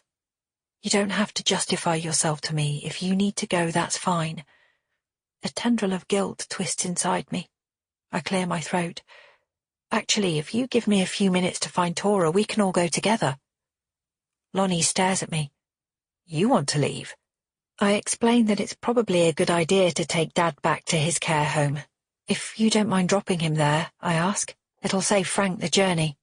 "Okay." Lonnie agrees. What about talking to John, though? I'll see if I can grab a quick word now, then find Tora. Would you mind sitting with Dad while I do all that? I doubt anyone will come in here. No problem, he says. I'm hoping I'll find Uncle John without having to go outside and risk an encounter with Tell Jones, and, much to my relief, I do. He's alone in the kitchen, in fact, taking a tray of mini tartlets out of the oven and placing it beside a bowl of bronzed sausages from the barbecue. The aroma of cheese and buttery pastry fills the air. I'm suddenly transported to my parents' parties when I was a child. Mum smiling as I dutifully offered guests cocktail sausages on sticks, and Dad guzzling whiskey with his friends. I can see him and Cy Daniels now, laughing in the corner of the living room while Vicky and I sneaked behind an armchair, secretly gobbling down handfuls of crisps. "All right, pet?" Uncle John asks, a harassed expression on his face. "It's going to rain any second, you can feel it in the air, and the burgers aren't quite done." I follow his gaze through the kitchen window. The skies are the colour of steel. I spot Tell Jones with Ashley on the edge of the patio. Ashley's giggling. Presumably it's something Tell has just said. Even from this distance I can see she is being super flirty. Ugh, what does she see in him? She's 11 years younger than Mercedes, his own daughter. "It's not raining just yet," I say. Uncle John nods, absently, using a spatula to transfer the tartlets onto a plate. "Is Eddie okay?" he asks. "What upset him earlier?" "He's fine," I say, totally calmed down, though I've asked Lonnie to give me a lift so I can get him back to the Golden Oaks. "Ah, I imagine that's for the best." Uncle John looks up, his eyebrows raised. "Lonnie, eh? So what's the score there, then?" I shrug. "There's something I need to ask you," I say tentatively. "I'm sorry to do it now, but I really need to know." "Go on." Uncle John sets down his spatula and looks up. "It's about the day Vicky Daniels died. I think Dad was in Framley Wood and may have seen or even been with the killer." Uncle John's eyes fill with shock. "What?" "I know Mum wrote about it in her notebook," I press on, "so I'm sure she was there too, and obviously what I'm wondering is, did either of them ever say anything about Vicky's death to you?" There's a long pause. "What makes you think Eddie was in Framley Wood the day Vicky died?" Uncle John asks. "Money laundering. I think he was collecting cash for a gang and putting it through Wilkins Hardware, then taking a cut." "But that's... Who on earth put such a ridiculous notion in your head?" Uncle John splutters. "It doesn't matter how I know, I just want to find out. Did Lonnie put you up to this?" Uncle John demands. His cheeks flushed a dark pink against the purple of his birthmark. "I'll fucking lamp him if he did." My jaw drops. I've never heard my uncle swear before. Outside, as if in divine commentary, a distant rumble of thunder rolls across the sky. Uncle John looks down, his hands gripping the sides of the counter so tightly the knuckles are white. A terrible sense of foreboding sweeps over me as he looks up and our eyes lock. His expression is unguarded and agonized, full of fear and fury and guilt. "You knew," I gasp. "You knew about the money laundering." My heart hammers in my chest. "I bet you know who killed Vicky as well." "How dare you come here to my house and hurl accusations at me?" Uncle John slams his hand down on the counter. I jump back. "Get out!" he roars. "Fucking get out!" Chapter 23. I stumble out of the kitchen, my mind reeling. I'm vaguely aware of John pushing roughly past me, but I'm too shocked to notice where he goes. Outside there's another loud rumble of thunder, then the rain begins and a torrent of water smashes and splashes onto the patio outside. The sounds of squeals and doors slamming echo towards us as everyone outside rushes into the house. Still numb with shock, I search for Tora among the crowd. All I want now is to fetch her and get out of here. Once Lonnie and I have dropped Dad and got Tora settled at home, I will tell him what has just happened and we can try and work out what on earth it means. I spot Gabby across the hall. Her blonde hair is neatly brushed, making her look startlingly like Cheryl as a teenager. and she's wearing a pretty tea dress and sandals which I'm certain her mother must have forced her into. She's the most likely person to know where my daughter is. As I make my way towards her, Ashley grabs my arm. "Hey, Bella," she gabbles. "Guess who I've been talking to outside? Tell Jones. He's gone now, but—" "Wow," I say. "Sorry, I have to—" I hurry past her to where Gabby is now leaning against the wall, looking bored. "Have you seen Tora?" I ask. Gabby wrinkles her nose. "I think she went to the loo, the one upstairs." I turn on my heel and head upstairs. The bathroom door on the first floor is shut. I pause outside, rapping gently against the wood. "Tora?" There's no reply from inside. I push at the door, and it opens to reveal only the blue and grey swirls of Uncle John and Auntie Lynn's pristine marble floor and the white units beyond. I turn and cross the landing. Through the window on the right, I catch sight of the rain tipping down, the garden and the patio below deserted and dripping wet. I try the nearest door. It opens into a spare bedroom, neat and sparse, with a single picture of a hay wagon over a wooden bed, spread with a plain white eiderdown. I'm about to shut the door again, thinking the room is empty, when Tora peers around the end of the bed. "There you are, sweetheart," I exclaim, walking inside. "Why are you sitting up here all by yourself?" She shrugs. "My tummy hurts a bit," she mumbles, her face pale and miserable. And there's a tiny bit of bleeding in my pants." "Ah, okay." My suspicions around John vanish for a moment as I squat down beside her. "Don't worry. Remember, we talked about this. It's just your period, or, at this point, probably just a very light bleed that says your periods are on their way." I bite my lip. I know girls reach puberty earlier these days, but Tora won't be 10 for another month. She nods, still looking uncertain. "Do you think it's already happened to Danny and the others at school?" Her voice trembles slightly. "Will it make me different from everyone?" "No," I say firmly. "It happens to every girl. It's all totally natural. Let's get you home, then we can have a proper talk about it." Tora nods, and I pull her into my arms. As we hug, I spot an elegant writing desk in the corner of the room. On top of the desk sits the box of Dad's things I gave to Uncle John. Next to the box is an ancient manual typewriter and a pad of writing paper. A memory stirs of the old-fashioned type on the sheet in my bag downstairs, and the way the number 5 was set higher than the others.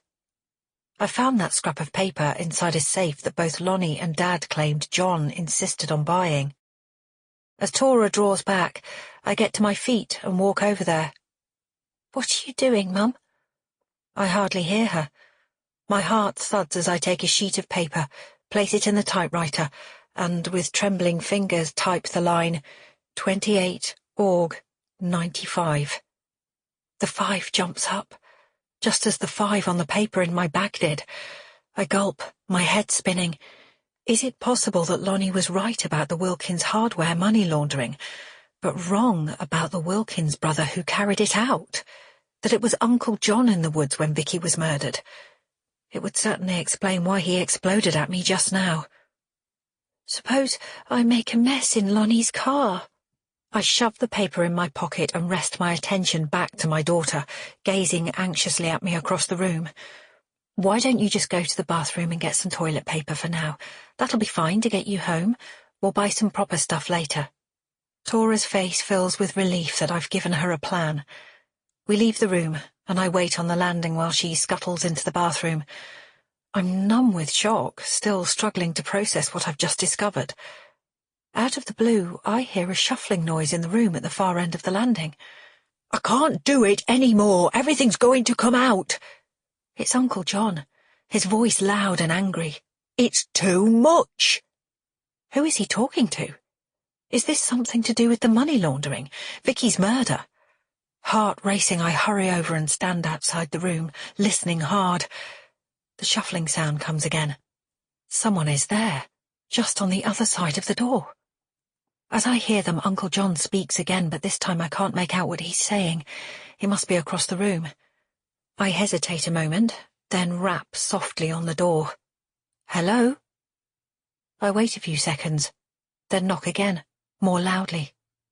No reply. I ease open the door and peer inside.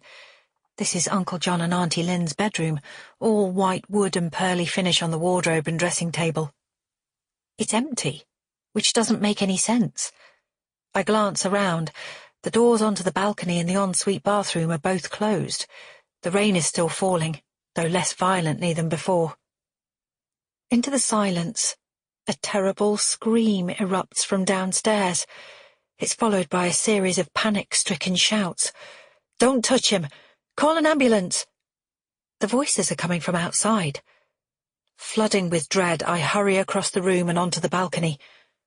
The wooden railing has given way in the middle. As I tiptoe closer to the edge, I dimly remember Auntie Lynn saying earlier that the wood was rotten.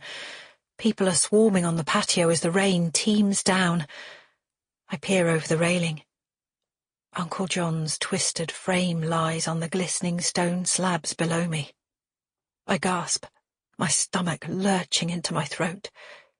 Down on the patio, a woman I don't know is kneeling beside Uncle John, 2 fingers pressed against his neck. Is she checking for a pulse? She looks up at Lonnie, standing opposite, and shakes her head. A terrible wail rises into the air.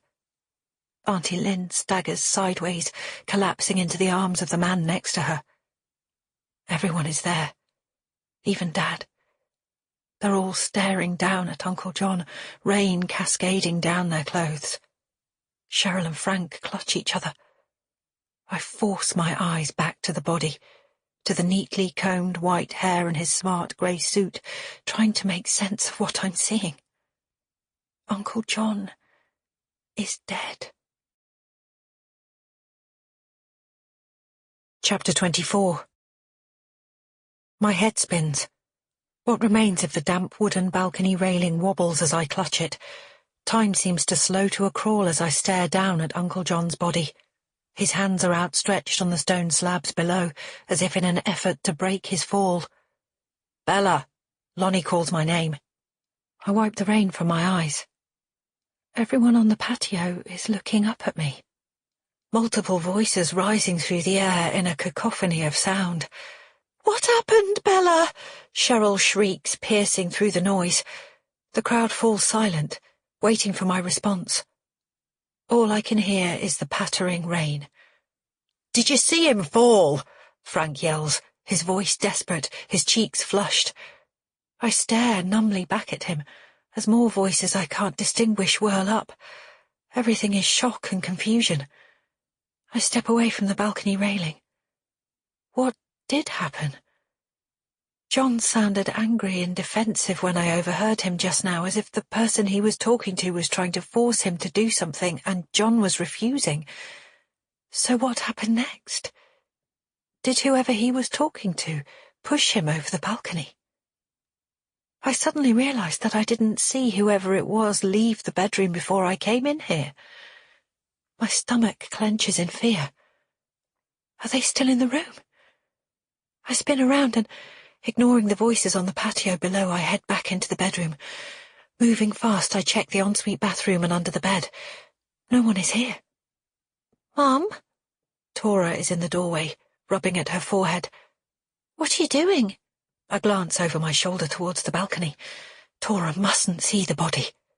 "Come on," I say, scooping my arm around her back as I pass. "Downstairs." By the time we reach the bottom of the stairs, a crowd of people has surged inside. Frank and Cheryl are in the front of the group, many others behind and beside them. "What happened?" Frank asks, wild-eyed. "Did he fall?" "Did he jump?" Cheryl grabs my arm. Her fingers grip me in a tight grasp. She sucks in her breath. "Were you with him?" More voices join them, all speaking at once. I can't make out any more individual questions, but horror is written on every face. Tora clings to my side. My mind reels. This is too much to take in. How can Uncle John have been so alive one minute and now— "Give Bella a moment," Lonnie says firmly. He grabs my arm and steers me away from the throng. I keep tight hold of Tora the whole time. She is looking up at me, bemused. "What's happening, Mum?" she whispers. "Uncle John, he fell and—" I shake my head. How can I answer? I can barely make sense of it myself. Lonnie guides us into the utility room where Uncle John and Auntie Lynn's washing machine and dryer are stacked one on top of the other. "Is Uncle John dead?" Tora's eyes grow round. "I'm afraid so, sweetheart." Tora nods, frowning as if she's trying to solve a difficult puzzle. She sits down on the stool in the corner. Lonnie takes me by the shoulders and looks deep into my eyes. "We just heard the fall." He shudders. "Did you see what happened?" "I didn't see anything. I was outside the bedroom, on the landing," I stammer. My brain feels like it's wading through mud. Lonnie's fingers are warm on my back. "I heard Uncle John inside the room. He was saying that he wouldn't do something. He sounded angry, then it all went silent. I knocked and called out, but there was no reply, so I went in. I couldn't see him or whoever he'd been talking to, but I heard noises outside, so I went onto the balcony and looked over and—" My lips tremble. Lonnie nods. He glances at Tora, then back to me. "Frank has called the emergency services," he says. "I imagine there'll be an ambulance. And the police. They'll want to speak to you. To everyone." I nod, still feeling dazed. Lonnie hesitates. "Stay here with Tora. I'll see what's happening. Explain to everyone that you didn't see, the fall." "Okay." Lonnie leaves and Tora huddles close to me. I lean against the utility room sink, waves of shock breaking over me. I don't know how much time passes, but after a while my sister-in-law brings me a cup of sweet tea. "You okay?" Cheryl asks. I nod. Somebody's organising a video in the study for the younger children," Cheryl continues. "Shall I take Tora?" I nod. Tora stands obediently and follows Cheryl out of the room. I'm only alone a few minutes, when the sound of sirens fills the air. I step out of the utility room in time to see 2 paramedics hurrying through the hall, closely followed by a couple of uniformed police officers. Things get very surreal, very quickly. Everyone, except Auntie Lynn, who has been taken to another part of the house, and the smallest children, who are still in the study, are asked to wait in the living room while a forensic team arrives and a cordon is set up around Uncle John's body. Lonnie sits beside me on the sofa. Neither of us speak. Nobody in the room speaks. It's like we're in a collective state of shock. The white and gold party balloons bob cheerfully in the breeze from the open back door. I can't bear to look at them. It's not like I was close to Uncle John, not really, but I can't get the image of him lying dead on the patio out of my mind. Who was he talking to just before he died? Did they push him, then hide under the bed or in the bathroom as I came in? I can't make sense of it. Chapter 25. An hour passes. We're all still in Auntie Lynn and Uncle John's living room, but the earlier shocked silence has given way to a series of conversations in low, hushed voices. Nobody can understand why John, who would have known all about the dangers of a rotten wooden railing, could have fallen through one. I sit in silence, hunched over, Cheryl's tea now cold in my hands. Somebody has placed a blanket over my shoulders and brought me my handbag. I glance around the room. Apart from my immediate family and Lonnie, I hardly know anyone here. Lonnie tells me that it looks like his dad slipped away from the party just before John's death. I gaze across at Frank and Cheryl, who are muttering to each other by a window. A hush falls over the room. I look up. A slim, suited man with a square jaw and sharp, dark eyes is striding purposefully into the middle of the room. He stands, exuding an air of authority as he gazes around. There must be almost 30 people crammed in here, and we're all watching him. "Good afternoon. His voice is steady and carries a slight drawl. It seems familiar. I'm Detective Inspector Capshaw. I sit up straighter. Capshaw doesn't look anything like I'd imagined. There's an intense quality to him, which I hadn't picked up on at all from our phone conversations. And he's older, too, with a lined forehead and a shock of thick grey hair. Thank you all for waiting for us. I realise that, earlier events have been a terrible shock, and we appreciate your forbearance. He indicates a man and woman standing in the doorway. My team and I are going to conduct a series of interviews. It's procedure. We need to understand where you were and what you may have seen at the relevant moments. Is Lynn all right? Frank asks from over by the window. She's my aunt. John was my uncle. He stops, and though he's trying to cover it, I can see the pain in his expression. We're really worried about her, adds Cheryl, taking Frank's hand. Please, can we see her? D.I. Capshaw gives a brisk nod. My condolences, he says, glancing at his colleagues. Perhaps we can begin our interviews with you two, then you'll be free to be with your aunt. A second later, the younger detectives are leading Frank and Cheryl out of the room. Cheryl is still gripping Frank's hand. As I watch them, it strikes me that it's the first time since my return to Framley that I've seen them show each other any kind of physical affection. D.I. Capshaw materialises beside me. He holds out his hand. I understand you're Bella. His voice is gruff and heavy with meaning. He's acknowledging he knows we have talked before without making everyone else in the room aware of it. Yes. I stand and shake his hand. I can sense everyone looking at me, but I keep my gaze on the detective. Let's talk privately, D.I. Capshaw says. I follow the detective out of the living room and across the hall into the kitchen. I catch the scent of Auntie Lynn's perfume.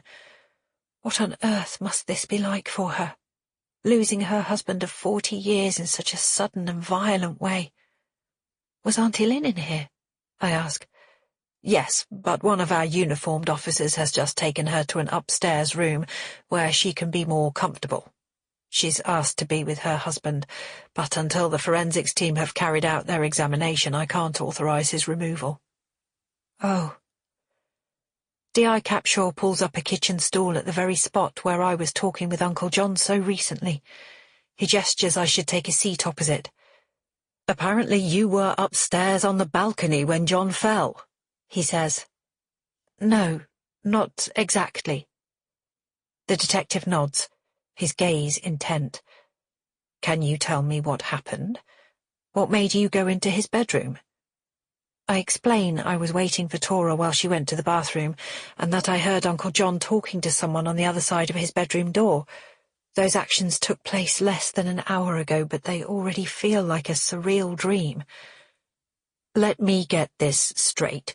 You're saying you overheard your uncle talking to someone just before he fell from the balcony?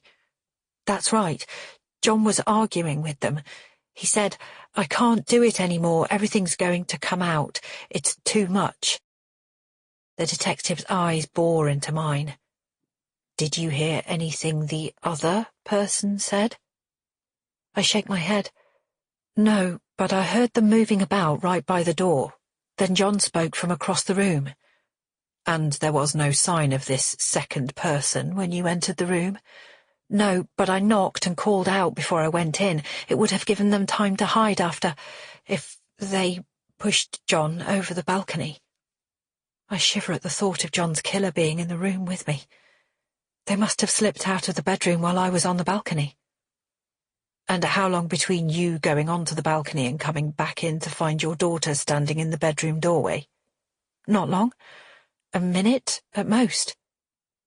D.I. Capshaw frowns. That's a tight margin for a getaway, he says. Do you have any idea why someone might have wanted to push your uncle off his balcony?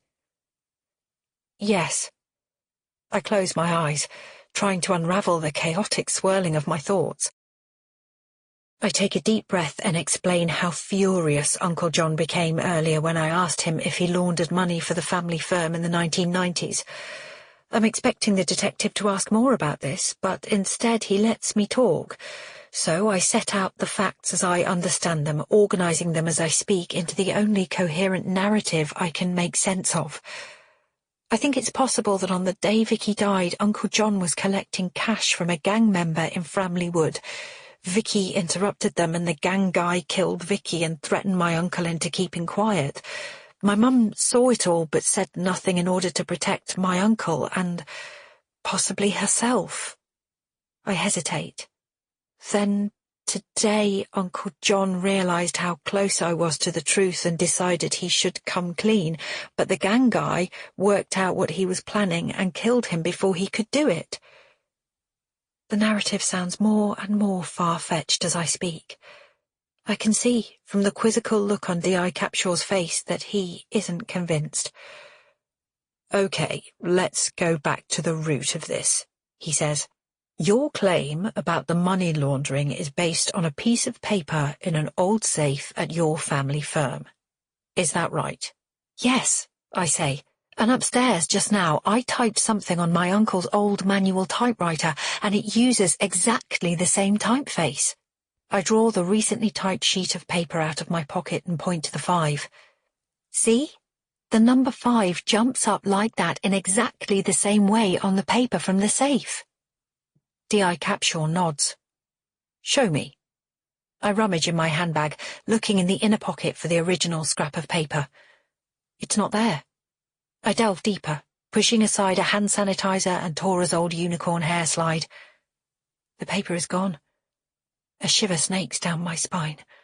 Someone must have gone through my things and removed it. Was that the killer too? "It's been taken," I say, looking up. "But I'm sure the money laundering really happened. It's not just how Uncle John reacted when I asked about it. There were rumours at the time." I stop, not wanting to drag Lonnie into my story. After all, it's not like he knew anything for sure. In fact, he was convinced Uncle John was too honest to be involved in something so criminal. "Rumours. I see." D.I. Capshaw taps his finger on his phone. "Let me ask you something else. According to your own testimony, only about 5 to 10 minutes passed between your argument with John Wilkins and the argument with his supposed killer, which you only overheard John's side of. That's right. So what makes you so sure the two arguments are connected? Apart from anything else, how did John's killer, whom you're assuming is also Vicky's killer, even know that you'd challenged your uncle?" "I don't know. Maybe he was standing outside the kitchen and overheard us." "There's something else, Bella," D.I. Capshaw says. "If John Wilkins was really involved with an organised crime outfit in the 90s and witnessed a gang member commit an horrific child murder, why on earth would he invite that person to a party 30 years later?" I gulp. "I don't know." D.I. Capshaw clears his throat. "Perhaps there's another way to look at this. Do you think it's possible that your accusations upset your uncle so much that he went up to his room to let off steam? Perhaps the words you overheard were just him speaking his feelings out loud."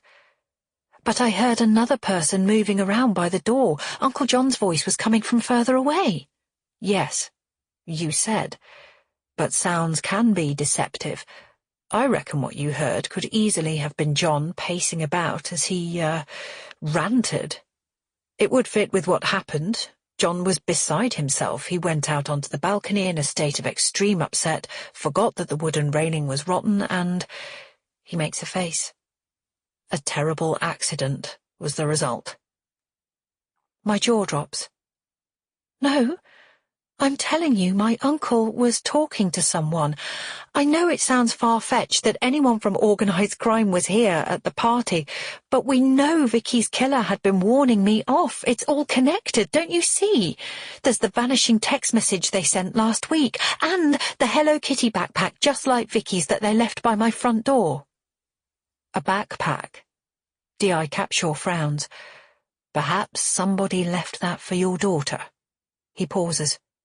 "She's the same age as Vicky was when she died, isn't she?" Almost, but I don't see— Listen, Bella. The detective adopts a gentler, more soothing tone. I know how focused you've been on finding Vicky Daniels' killer, and I can imagine it's overwhelming to be back here in Framley, the very place where she died, with all the memories and your daughter reminding you every day of your traumatized 10-year-old self. I draw myself up. This is not about me or my daughter, and I'm not imagining anything. I'm sure Vicky's killer pushed Uncle John off the balcony. Very well. D.I. Capshaw lets out a heavy sigh, sitting back.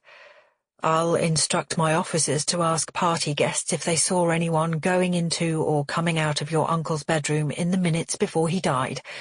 Please don't leave the house yet. A uniformed officer will take your statement, and I may need to talk to you again later. And with that he stands up and walks away, leaving me with a deeply uneasy feeling in the pit of my stomach. Chapter 26. Another hour passes. D.I. Capshaw reappears briefly to say that he has called in an officer trained in interviewing children, and that, once I've given my statement, they are planning to speak to Tora, with me, of course, present. But Tora didn't see anything, I protest. She was in the bathroom when I went into Uncle John's bedroom. If your theory is right, Tora might well have seen John's killer leaving the bedroom. Don't worry, the interview won't take long, and we can stop if you think she's getting upset at any point. Slightly mollified, I let the detective go. A few minutes later, a young bespectacled constable takes me through my story once again, making notes as I speak. Afterwards, he brings in Tora and the special officer for child interviews. I have to admit, they are very good with her. Tora is clearly intimidated by the situation, but she answers their questions easily enough. No, she didn't see anyone on the landing or the stairs before I arrived, or after she came out of the bathroom. Dad is classed as a vulnerable person, so Frank and I are allowed to sit with him as well, while D.I. Capshaw talks to him. "Where were you when your brother fell from the balcony, Mr. Wilkins?" the detective asks. Dad stares at him blankly. "Maybe try calling him Eddie," Frank suggests. D.I. Capshaw clears his throat. "Did you see your brother today, Eddie?" Dad nods, then stares into the middle distance, not meeting the detective's gaze. "Did you see him in the house or the garden?" "My brother is John," Dad says firmly. "That's right, Eddie, but now John has fallen from the balcony," D.I. Capshaw says gently. "Did you see him go upstairs? Did you go upstairs yourself?" Dad considers this for a moment. "John is on the balcony?" he asks, sounding confused. "Was I there?" D.I. Capshaw glances at me. Frank sighs. "Dad?" I lean forward and touch his hand. He looks at me and smiles. "Is it time to go, Barb?" "I'm afraid something bad happened to John," I say, softly. He nods, his eyes fixed on mine. "On the balcony?" "That's right." I grasp his hand. "Did you see John go up to the balcony?" Dad shakes his head, then turns to Frank. "Was I on the balcony?" he asks again. "No, Dad." Frank puts his head in his hands, then looks up at the D.I. "Dad was in the living room the whole time. I'm sure there are lots of people who can confirm that." "Yes, our friend Lonnie was with him," I add. "Just check his statement." "I'd really like to get my father back to his care home now," Frank says. D.I. Capshaw nods. He turns to Dad. "Thanks for your time, sir. You've been very helpful." As Dad struggles to his feet, D.I. Capshaw tells me I'm free to go home too. As the police are also done with Lonnie, I fetch Tora and the three of us leave together. It's a relief to be out of the house. Lonnie and I speak in low, shocked voices the whole way home. Lonnie's face is covered in disbelief, the strain of John's loss evident in his eyes. He asks if I mentioned the money laundering to the police, and I explain that I did, but that the scrap of incriminating paper with the financial details has vanished from my bag. Oh, man. Do you think the killer took it? Lonnie asks, sounding appalled. Who else? I shudder. It's horrific to think that Vicky's killer must have been at the party watching me all afternoon. I fall silent.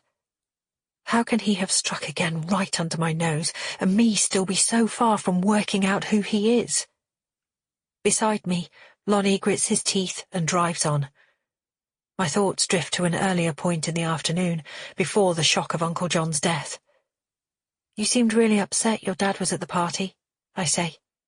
I was, Lonnie said curtly. I didn't even know Dad and John were still in touch. He pauses. Good timing for Dad that he left the party before it all happened. I'm sure he'll be relieved to have escaped a police interview. He looks at me. Dad's been arrested for assault a couple of times over the years, never charged, and of course he claims total innocence, but he's no fan of the cops. Oh, God. Lonnie's voice cracks. I just can't believe John is gone. As he tells me again what a great father figure Uncle John was to him, and how he can't understand how such an honest, upstanding man could possibly have got involved in money laundering, my mind lights on another horrible thought. If D.I. Capshaw is going to write off my uncle's murder as an accident, it means that his killer, who is almost certainly also Vicky's killer, is going to remain undetected, at large, and able to strike again. The first 4 days after Uncle John's death pass in a blur. I receive confirmation that I've been accepted onto a teacher training course to start in September, which means I should be in a position to begin a full-time job 1 year after that. But it's hard to focus on the future when the world around me has just been turned upside down. Out of respect for our uncle, Frank temporarily closes the shop, though I know he is worried about the income he'll lose. On Wednesday, Lonnie comes over for tea and is sweetly attentive to both me and Tora. I mention at last Tora's desire for him to teach her the guitar, and he promptly fetches a small acoustic that used to belong to his son and gives her a first lesson. He's the perfect balance between exacting and encouraging, and at the end of half an hour, Tora is over the moon at being able to play 3 chords. You can have that guitar, if you like, Lonnie offers. We'll get you one of your own in a few years when you're ready for a full-size version. No, that's too much. We can't take it, I protest. Lonnie waves my objection away. It's really not a big deal. Oh, thank you. Tora hugs him. As she takes the guitar upstairs to practice in her room, Lonnie quietly asks me how she and I are coping. I tell him that we're fine, that it is Frank I'm worried about. He has spent so much more time with our uncle than me and must be feeling his loss on multiple levels. And yet he still needs to make a living, and having his shop shut for days on end is a real challenge. Before I know what's happening, Lonnie is on the phone to Frank, offering to hold the fort at Wilkins Hardware for the next week. He has to take time off his regular sales work to do this, but he says he's happy to help out, that it's the least he can do after Uncle John was so good to him all those years ago. I see him every evening after that. He comes round after work for dinner and then leaves about 10 or 11. I'm not quite ready to take things further, but I watch Tora growing fond of him and feel a warmth spread across my chest as he makes time to listen to her tell him about her day and teach her to play the start of Sweet Home Alabama. Tora has understandably been subdued since the party, but she seems to come out of herself when he's around. Lonnie has a band rehearsal on Friday, so I invite Mercedes and Danny over. The girls play upstairs while Mercedes and I drink wine and discuss the shock events of last weekend's party. I've been wondering if it was suicide, Mercedes says quietly, shaking her head. But what a way to do it, in front of all your family and friends, with kids there. I say nothing. So far I've only told Lonnie and the police, of course, about my suspicions. It's not that I don't want to confide in Mercedes, more that I'm exhausted from going over the whole business in my head. What does Lonnie say? Mercedes asks. I can hear the agenda in her voice. She's eager to find out how I feel about her brother, but that's another thing I don't really want to discuss, so I fudge an answer, then change the subject. Lonnie really seemed to hate your dad being at the party. I look at her. How do you feel about him? It's complicated for me, Mercedes says. I know he's done a lot of bad things, but he's still my dad. I think Lonnie had a far worse time with him when we were kids. Dad kind of either spoiled me or ignored me, and anyway, I was barely 11 when he left. But Lonnie was a teenager, and they locked horns a lot. She pauses.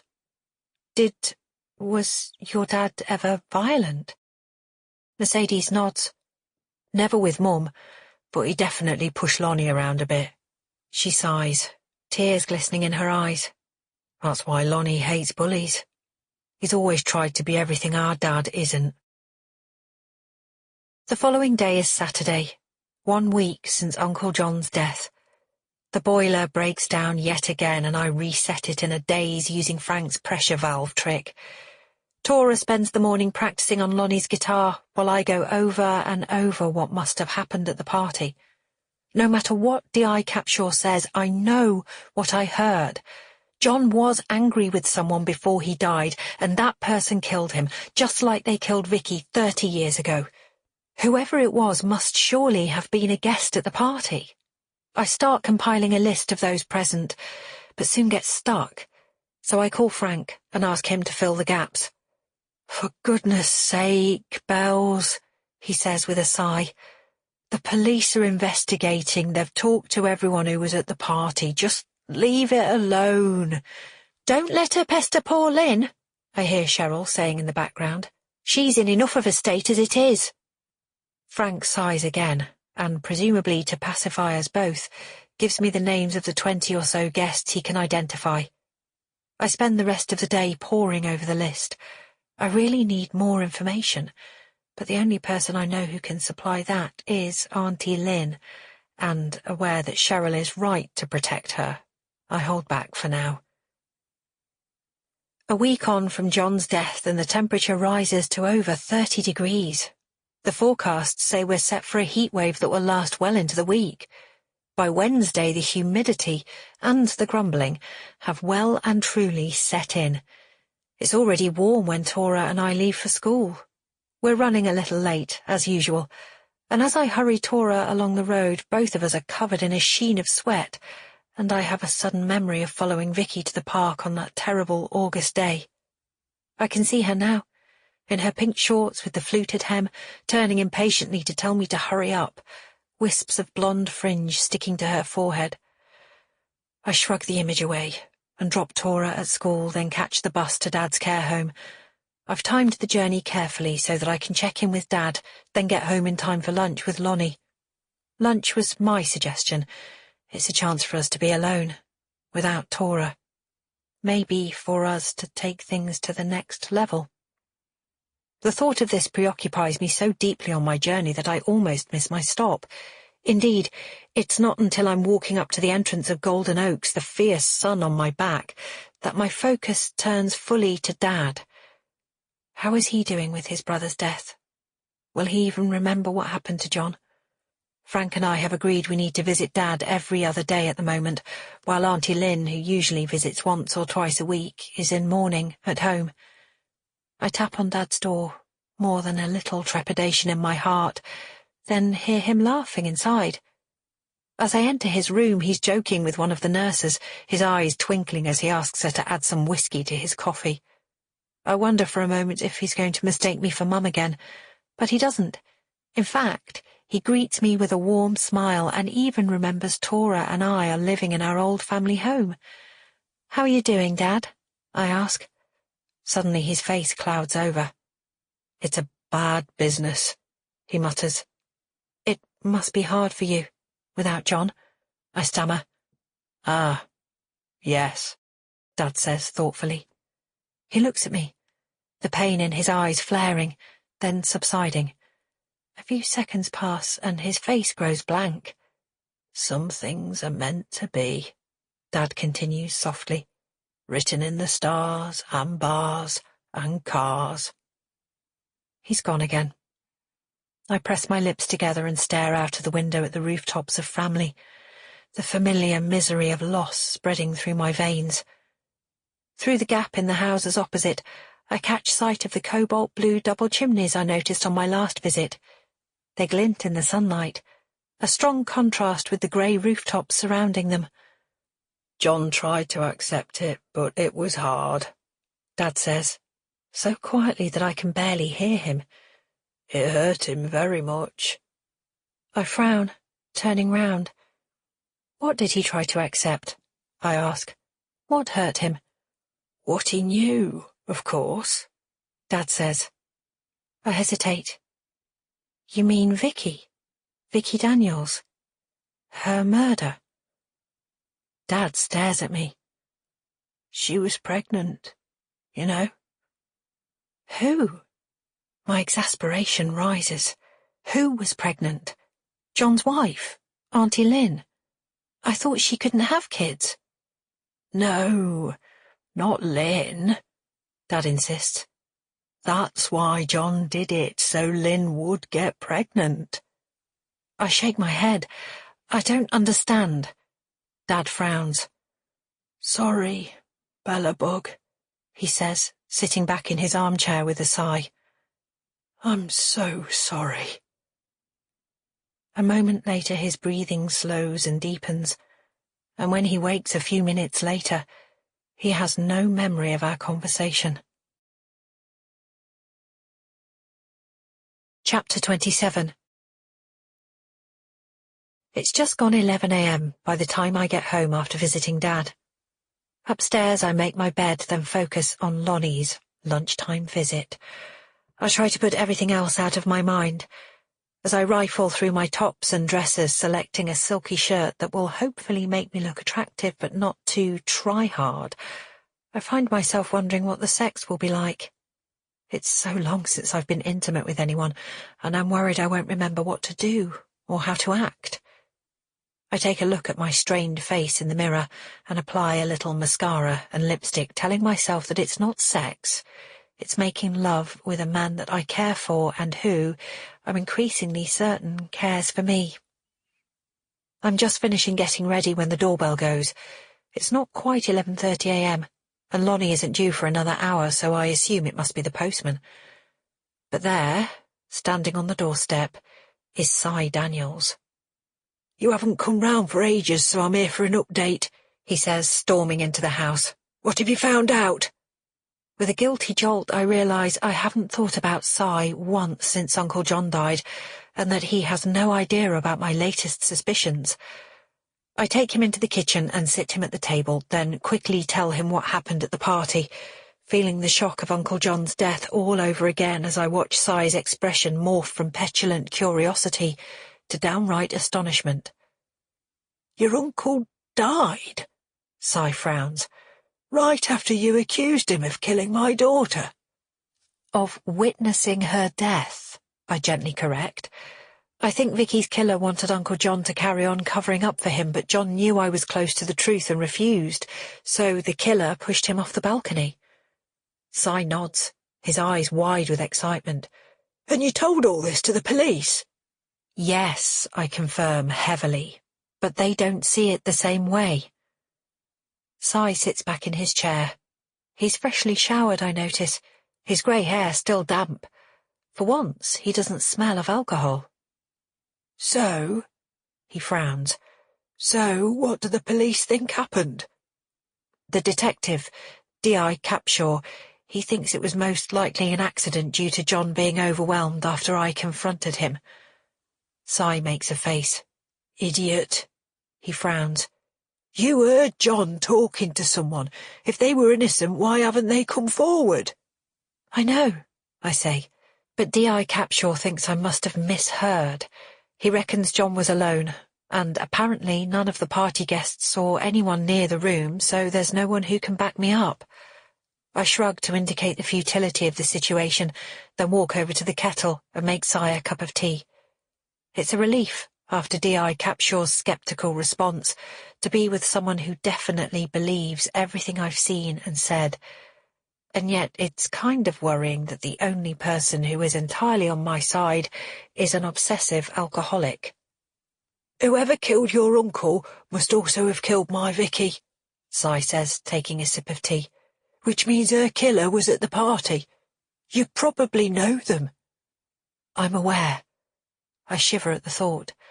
But I can't get a guest list until I talk to Auntie Lynn, and, well, she just lost her husband, so... Si grunts. There's one thing that's been puzzling me, I say. I get why Mum would have said nothing to the police about the money laundering and the murder if Frank or Dad were involved, but would she really have kept quiet to protect Uncle John? Even if Kay threatened her, you'd have thought she'd have told someone eventually. "Oh, Barbara would have done anything for John," Si says matter-of-factly. "They've been best friends since long before I met her. John adored her." I wrinkle my nose. Adored her? What do you mean? "You know the two of them were in the same class at school?" I nod. "Well, your mum told me once that John got bullied a lot over his birthmark until she put a stop to it." I nod again, remembering Uncle John himself telling me the same thing. After that they were inseparable. Barbara protected John and John worshipped Barbara. To be fair, he wasn't the only one. Everyone loved Barb. She was always confident, charismatic." He gives a wistful sigh. "Always smiling, though that changed after Vicky died, of course." I still don't understand. "Of course it helped that she looked the way she did." Si's expression takes on a dreamy, far-away quality. "When you and Vicky were little, all the dads at the school gates fantasized about her. She was stunning. A goddess." I wriggle uncomfortably. Are you suggesting Uncle John had a thing for her? "No, I already told you they were best friends, like brother and sister." Si chuckles, lost in his memories. His gaze is sober enough, yet there is something hidden behind his eyes. He knows another detail that's relevant here. I'm sure of it. But what? Something about Mum? Or John? How can you be so sure that Mum and John's friendship didn't turn into an affair when they were older? Around the time Vicky died? "You'll have to trust me on that." Si clears his throat. "How about another cuppa?" He's trying to change the subject. In fact, he looks decidedly shifty. "What aren't you telling me?" I ask. "Nothing," says Si defensively. "Please, Si." "I'm not. Listen, I'm just saying there's no way your mother ever hooked up with her brother-in-law, and certainly not in the spring and summer of 1995. How can you be so sure of the dates? Because she... He flings his hands in the air as if surrendering to me. "If you must know, she was seeing someone else then." His words hang in the air. What? I stare at him. Someone else? Si lets out a deep, heartfelt sigh. "It's true, Bella." Who? I demand. Si looks away, his normal straight-shooting manner vanishing under a cloud of awkwardness. I stare at him. Si? I gasp. Who was Mum having an affair with? Si's cheeks turn from pink to scarlet as he looks up. "Me," he says. "She was having an affair with me." A deathly silence fills the kitchen. I stare at him, my head spinning. Are you serious? "It wasn't anyone's fault, just one of those things." Si's voice fills with embarrassment. "It started at a Christmas party the year before. I found her crying and we had a cuddle and, well, she was on my mind a lot after that.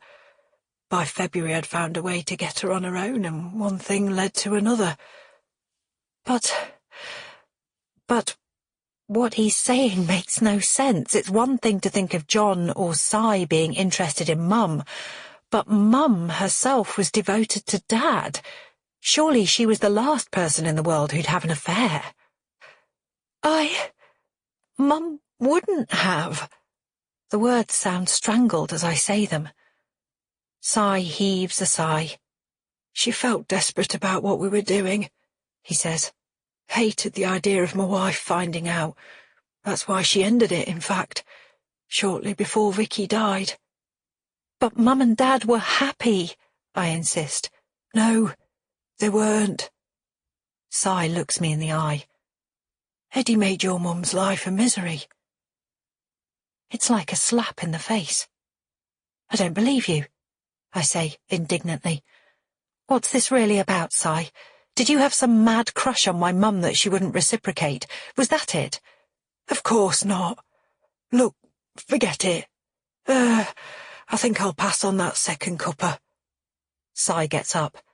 Please keep me posted on what you find out. I don't trust myself to speak, so I give him a curt nod, then see him out. I slam the front door shut behind him. I can't believe what he has just said about Dad making Mum miserable. And yet why would he lie? I'm still wondering this when the doorbell rings. I grit my teeth. Is that Cy coming back? What is he playing at? I snatch the door open, ready to yell. But the man waiting on the path isn't Cy Daniels. It's D.I. Capshaw, with a uniformed female police constable at his side. I stare at them, bewildered. Why are the police here? I step onto the front step, suddenly aware of the sun's fierce glare. The female officer looks hot in her uniform. Her face is flushed and her forehead is beaded with sweat as she squints at me. What's this about? I demand. Have you discovered something to do with Vicky? I'd like to interview you again. Under caution, Bella, the detective replies, his voice firm and assured. Please come with us to the station. But I've told you everything I know. My thoughts flash to Lonnie's imminent arrival. Anyway, this isn't a good time, I'm afraid. I start to shut the door, but D.I. Capshaw shoves his foot in the way. If you don't come with us to the station right now, he says calmly, I will have to arrest you. Chapter 28. As we drive to the police station, I keep asking why I'm being threatened with arrest, but D.I. Capshaw is resolutely silent on the subject. And what about Tora? I ask, my voice rising in anger. Who is going to pick her up from school? Please give me the name of the person you'd like to collect her and I'll make sure the message gets to them, the female detective constable says evenly. I shake my head, then ask her to call Mercedes. I don't mention Lonnie, but I'm sure Mercedes will let him know what's going on. The DC says she will make the call, then asks for my phone until my interview is over. I hand it over, scowling, and look out of the window for the remainder of the journey. My emotions ricochet from fear to fury and back again. What possible suspicion can the police have against me? Why won't they explain so I can show them where they are wrong? As we arrive at the station, D.I. Capshaw asks if I'd like the duty solicitor to sit in on our interview. No need, I snap.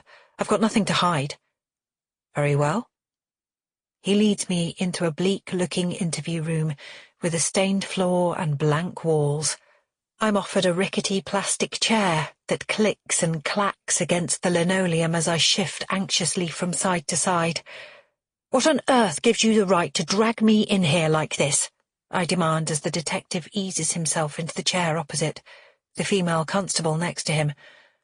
Okay, let's get to it, he says, pressing the record button on the machine beside us. For the tape, I am Detective Inspector Ian Capshaw. The other police officer present is Detective Constable Sasha Tomei. He looks at me. Please state your full name and date of birth. I give my details, then stare at the detective. D.I. Capshaw clears his throat. New evidence in relation to the death of your uncle John Wilkins has recently come to light. I frown, sitting up straight. What evidence? An individual has left an anonymous message on our bulletin board, claiming to have witnessed you entering the bedroom of John Wilkins in the last few minutes before he died. This witness says they overheard you arguing with him. He gives me a wry smile. Basically, They're saying exactly what you told me the other day, but with you as the protagonist instead of the innocent bystander. I stare at him. That's ridiculous. I'm fully aware it could be a hoax, Bella, believe me. However, I'm afraid we do need to go over your movements for Saturday afternoon again. He sits back, putting his hands behind his head. And so, I recount what happened at the party once again, from the confrontation with Uncle John in the kitchen right up to the moment I saw him dead on the patio beneath his bedroom balcony. After I've finished, the detective hesitates a moment, then says, "Are you sure you've told us everything, Bella?" His dark eyes bore into me. I bite my lip. I guess there is one other thing. I literally only just found out, but it seems my mum and Uncle John were super close and... I hesitate. I think my mum might have been having an affair. Not with John, I add hastily. A different man. My guts twist at the thought. Do you know the name of this man? D.I. Capshaw asks, sounding only mildly interested. Vicky's dad, Cy Daniels. The indifference vanishes from the detective's eyes. Your mother was having an affair with Vicky's father at the time of the murder. I think it ended before the murder, I say, feeling desperately disloyal to Mum. I spoke to Cy Daniels earlier, and he told me that there had been something between them. Right. D.I. Capshaw glances at his colleague, a look of shock still on his face. I suppose it's possible, now I'm thinking about it, I stammer, that my mum might have covered up for Vicky's dad. Cy Daniels had a cast-iron alibi for his daughter's death. D.I. Capshaw interrupts. The original investigation was adamant about that. Right, I say. Well, I guess that makes sense. Cy wasn't at John's anniversary party and Vicky's killer must have been one of the guests. I lean forward. You should look at everyone's jewellery. See if anyone at the party has a ring like the one Mum described the killer wearing in her notebook account. Ah, yes, the mysterious gold ring set with a black diamond. D.I. Capshaw sighs. You'll be pleased to hear that I already instructed my officers to ask the party guests if anyone owned or had seen such a ring. I questioned your aunt about it myself. It's a dead end, I'm afraid, Bella. What about the money laundering? I demand. I bet Auntie Lynn knew about that, or at the very least wondered how John was suddenly bringing home more money. Actually, she insisted that they never had any extra money, and that John was the last person who would indulge in criminal behaviour, a view which, I might add, has been reinforced by every single person we've interviewed. I shake my head. Lynn's lying about that. She must be. A beat passes. Let's bring this back to you, Bella, D.I. Capshaw says, a soothing note now in his voice. Because this isn't the first time you've accused other people of lying, when it seems highly likely you yourself have been, shall we say, economical with the truth. What do you mean? My stomach gives an uneasy twist. Well, for starters, you've claimed knowledge of a number of potentially vital pieces of evidence, but been unable to produce any of them. He pauses. First, the mysterious ransacking of your house where nothing was taken. Then the vanishing text threat, and the disappearing piece of paper which supposedly indicates John Wilkins was involved in money laundering. Plus, of course, the unidentifiable killer, who your uncle was apparently arguing with just before he died. He pauses.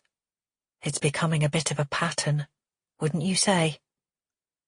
I stare at him.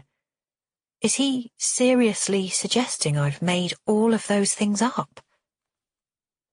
D.I. Capshaw lets a few moments pass in tense silence. Then he shuffles the papers in front of him, coughs as if collecting himself, and looks me in the eye. I said when we spoke last Saturday that it seemed likely that John Wilkins fell to his death in a tragic accident. Do you remember? Yes, I say. Well, the evidence of our new witness points to murder, D.I. Capshaw continues, and there's definitely a plausible scenario whereby John is standing on his balcony and receives an angry shove which sends him crashing straight through the rotten wood. What are you saying? A chill unease creeps through me.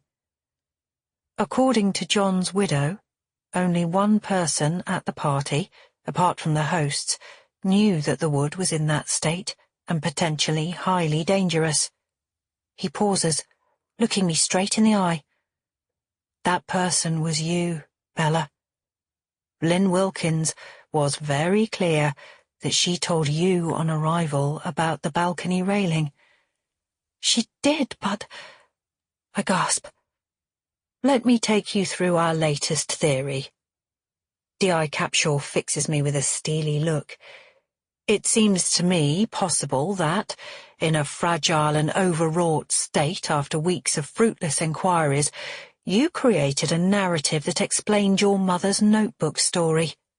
You took a vague rumour about historic money laundering and twisted it into a firm belief that your uncle either committed or witnessed little Vicky Daniels' murder. No, you confronted your uncle at his party. He denied everything, which drove you into an overwhelming rage, so you followed him upstairs, argued with him, and pushed him against the balcony, which you knew would give way.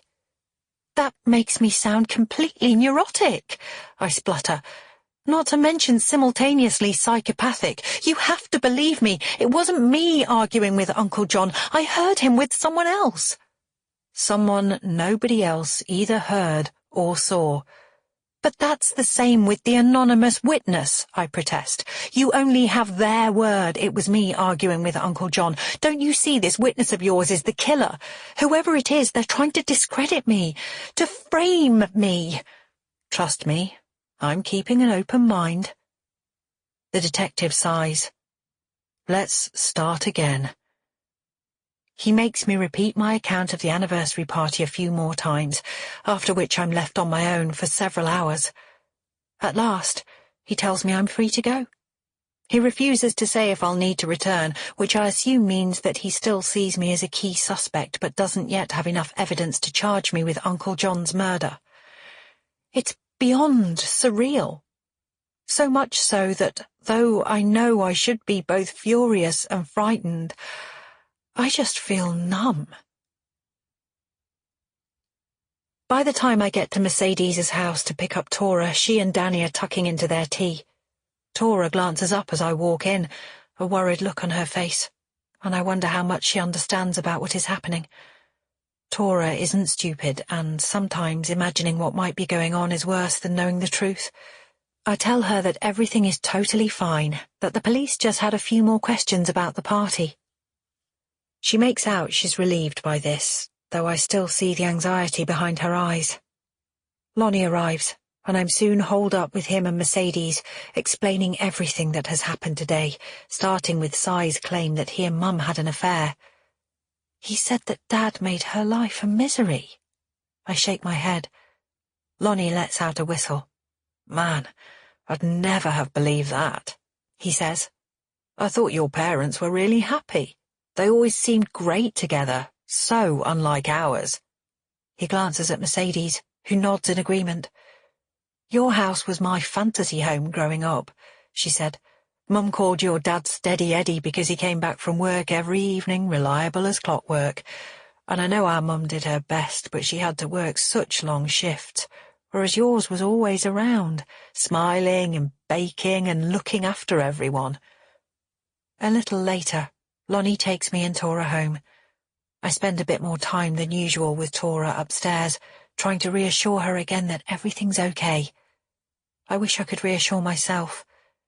She falls asleep while I sit with her, and I head back downstairs, still feeling churned up. Walking into the kitchen, I find Lonnie placing 2 steaming bowls of pasta and a bottle of red on the table. As he looks up and meets my gaze, I suddenly remember how I'd invited him round for lunch earlier, how I'd imagined what we might do then. before the rest of the day came crashing down around my ears. As we look at each other, my fears about trusting him rise again. But this time I tell myself I don't need to give in to them. Lonnie has proved time and again how much he cares for both me and my daughter. Look at how much he's helped me investigate Vicky's murder. Look at how much kind attention he gives to Tora. Look at how he supported me after Uncle John's death, even though he was hurting deeply from that himself. "Hey, you," he says softly, still holding my gaze. And in that moment, I realize that there is something about him I can't look away from, and all other thoughts vanish. My legs feel shaky as I walk over to him. Then I reach up, close my eyes, and let my lips find his. This time, I don't break away. Chapter 29. The following Sunday, 2 weeks and 1 day after John's death, Tora and I go to Frank and Cheryl's as usual. I've sent Frank a couple of messages about my police interview and the way D.I. Capshaw appears to be skewing the circumstances of John's death to suit his own agenda. I haven't had a reply, but then Frank often doesn't answer texts. Plus, now he's reopened the shop, he's probably very busy. It's obvious from the moment we arrive that there's an atmosphere in the house. Gabby opens the door, but instead of smiling at Tora and inviting her in, she just grunts, "Hi," and stumps sullenly upstairs, her boots thudding on the steps. Tora, who has been quiet all day, visibly shrinks even further into herself. Cheryl, meanwhile, bustles into the hall. "Hello there," she says in her usual cheery, brittle way that always to my ear sounds a little false. "Frank and I are in the kitchen. It's just us. Ashley's out on a date." She makes the word sound like a bad smell. Tora and I follow her into the kitchen, where my brother is seated at the table. He glowers at me, ignoring poor Tora completely. Cheryl frowns. "Gabby!" she yells suddenly, making me jump. "Gabby! Come back here, now!" A moment later, Gabby reappears. She stands in the doorway, a snarl on her lips and her eyeliner heavy on her eyes. "What?" she asks sulkily. "Take Tora up to your room," Cheryl commands. The expression on Gabby's face suggests that this is the last thing she wants to do, but taking a look at her mother clearly decides it's not worth a fight, so instead turns to Tora. "Come on then," she says wearily. It's not exactly the warmest of invitations. "And take off that makeup," Frank barks. Gabby rolls her eyes. I watch Tora traipse off after her cousin, wondering why Frank and Cheryl are so angry. Cheryl shuts the door behind the girls, then says to me quietly, "Sit down, Bella." I'm tempted to tell her that I'll stand. However, like Gabby, I'd rather avoid antagonizing Cheryl, so instead, I sit down opposite my brother. "What is it?" Frank turns to me, an expression of bitter disappointment on his face. "How could you? Making up stuff to the police." "What?" My heart plummets. "I didn't," I protest. "The police interviewed Auntie Lynn again 2 days ago. Apparently they really pushed her over your money laundering accusation." Frank shakes his head. "As if Uncle John, of all people, could have got involved with something as extreme as that. The last thing that poor woman needs right now is to hear that someone in her own family thinks John was a member of an organised crime syndicate," Cheryl adds. She leans against the kitchen counter, staring stonily across the room at me. "I didn't say that he was." I glare back at her. I just found a typed sheet of dates and amounts that almost certainly come from John's old typewriter, and I pointed out that they fit with the rumours that Wilkins Hardware did money laundering for a bit in the 90s. "Oh, Bells," Frank's voice cracks. "I know you must have had a hard time over the past year, and I get it must be a huge adjustment to be back here, but—" He pauses. "I blame myself, to be honest. I saw you were getting too caught up in it, but—" "What are you talking about?" I butt in. Vicky Daniels, Cheryl says icily. She stalks over and sits down beside Frank so the two of them are facing me. I'm sorry, Bella, but someone has to say it. You've become obsessed with finding Vicky's killer, and it's led you to see things that aren't there. What? My jaw drops. Why do you assume I'm the one making stuff up? Uncle John covered up what he did for years. We're not saying you're doing it deliberately. Frank glances at Cheryl, then back at me. We think you've inherited some of Mum's fragility. You know? When I was a kid they called it suffering with your nerves, but really Mum had serious mental health issues. I stare at him, my blood running cold. What are you talking about? Dad talked to me about it a few times, Frank says. That's right, Cheryl chips in, sounding infuriatingly self-righteous. Mum was unstable, obsessive about things, Frank goes on. She blamed herself for not keeping a closer eye on Vicky the day she died. If you remember, she was supposed to be looking after the two of you. She felt desperately guilty that her negligence, as she saw it, had led to the little girl's death. He pauses. I think that's probably why she made up a story about it. She was always looking for a creative outlet, but over the years she became more and more fixated on things, imagining Dad was gaslighting her over stuff when he wasn't. It wasn't obvious to anyone on the outside of their relationship, but I saw the toll it took on Dad. Poor Eddie, Cheryl says with a sigh. Wait, I say, a fresh anger rising inside me. This is rubbish. Mum wasn't unstable. Have you considered that Dad was gaslighting her? For goodness sake, Cheryl mutters. Please, Bella, you have to see reason. Frank reaches for my hand across the table. I snatch it away. Cy Daniels told me that Dad made her life a misery. Cy Daniels is an alcoholic. Cheryl spits. You can't trust anything he says. I bite my lip. Frank draws in a deep breath. I think we're getting off the point, he says. Bella, you need to accept the possibility that the things you're presenting as facts are just aspects of your imagination, like the things Mum got fixated on were aspects of hers. Dad said she blurred the line between truth and fiction all the time. Quite, Cheryl says acerbically. And it's not when it leads you to accusing John and Eddie of things neither can defend themselves from. I look into Frank's pained eyes. It suddenly strikes me that if he thinks I'm living in such a fantasy world, he might also believe me capable of murder. You don't really think I killed Uncle John, do you? My voice sounds small and fragile to my ears. Of course not, Frank says. The police didn't mention it as a theory either, though they did ask what we thought of your state of mind. Look, it still seems most likely that poor Uncle John had a tragic accident, but Auntie Lynn is torturing herself that he was more depressed than any of us realised about her pushing him into full retirement and that he took his own life. She feels terrible that she missed the signs, Cheryl says, adding self-importantly, I've organised a roster of people to check in on her every lunchtime. If John really was depressed, Frank goes on, it does seem likely that your false accusations would have upset him. Probably the last straw, Cheryl adds with a sneer. His death wasn't my fault. I can hear the bitterness creeping into my voice. It wasn't an accident and it wasn't suicide. I heard someone else moving about in the room. They were with him just before he died. It stands to reason they killed him.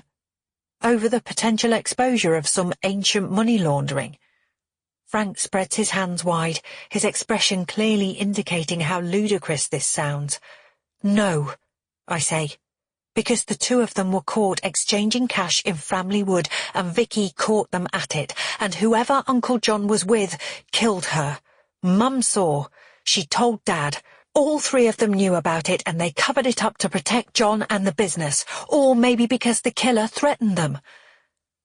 My brother sits back, shaking his head. "I told you this was hopeless, Frank," Cheryl mutters. "I think you should consider seeing a therapist, Bells," he says gently. "It would have helped Mum so much if she'd ever been prepared to do it." Jesus. Tears prick at my eyes. I don't need a therapist. I stand up. No way am I crying in front of them. I'm going to take Tora and go home. I half expect them to try and stop me, but they say nothing, so I hurry out to the hall and shout for Tora to come straight down. Half an hour later, we're back at home. I call Lonnie to come over. I need to talk to someone who believes me and believes in me. While I'm waiting for him to arrive, I order pizza for the three of us. It arrives a few minutes before Lonnie himself. Tora rushes to the door to let him in, then hurls herself into his arms in that typically impulsive, enthusiastic way of hers.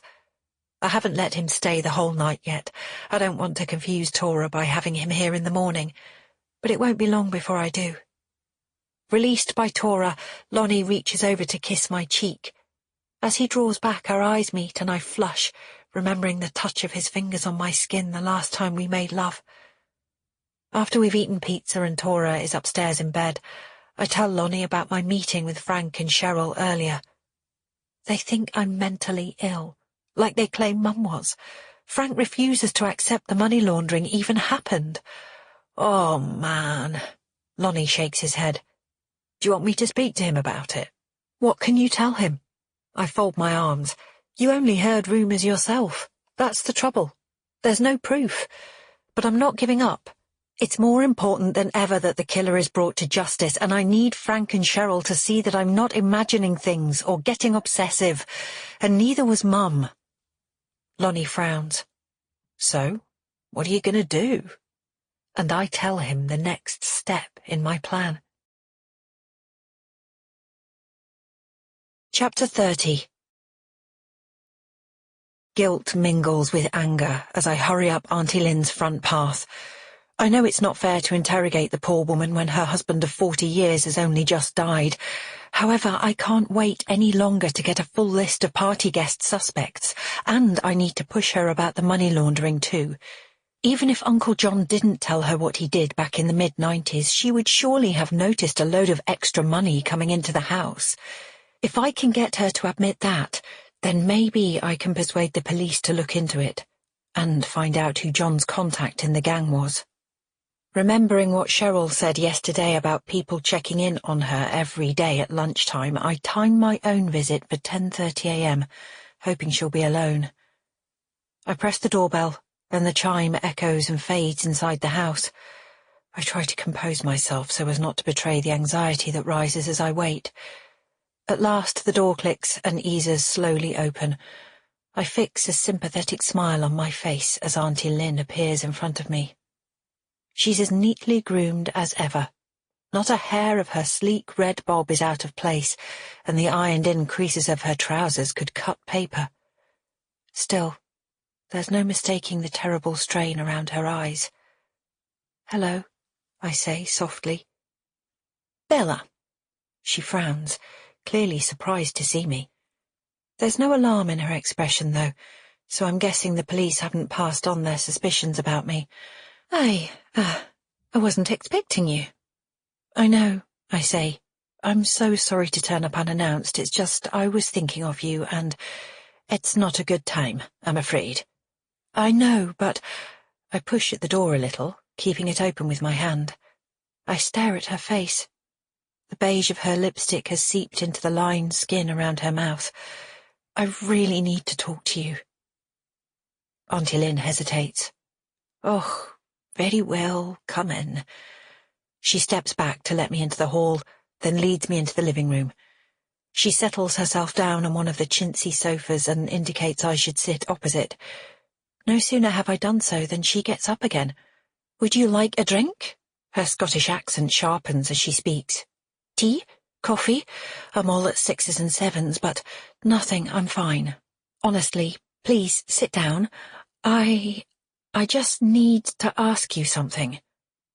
Auntie Lynn raises her eyebrows as she slowly resumes her perch. She sits forward, hands clasped in her lap. The piercing press of her sharp eyes and the tilt of her slightly pointed chin make her look a bit like a sparrow. In fact, Lynn is like a bird in many ways, small and precise in her movements, watching everything around her with beady attention. What is it? She tilts her head to one side. I take a deep breath. I think the police may have mentioned that there's a suspicion Uncle John was involved in something criminal. Money laundering through Wilkins Hardware in the 90s. Auntie Lynn stares at me, a new frostiness creeping into her expression. How did you know the police asked me about that? She shakes her head. I mean the idea that John would... Money laundering, for heaven's sake, it's ridiculous. And deeply upsetting. Her voice quavers. John was a good man, an honest man. I know. I gulp.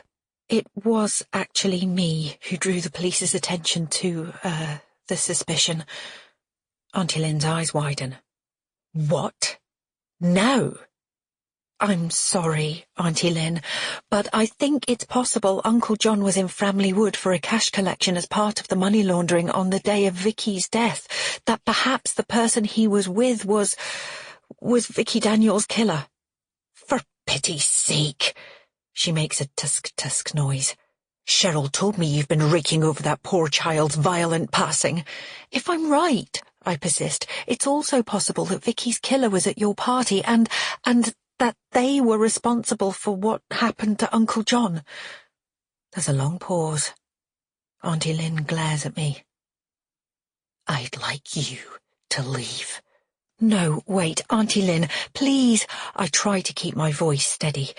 It all starts with the money laundering. It stands to reason Uncle John would have taken a kickback, and you must have noticed at the time if more was coming. Get out of my house. Auntie Lynn gets to her feet. No. I stare at her, my own anger rising. No. I stand up. I get this is hard for you, but I need to know.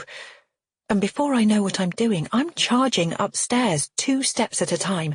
I can hear Auntie Lynn shrieking behind me as I storm into the master bedroom. The duvet is rumpled on one side of the bed, a long satin gown flung over the pillow.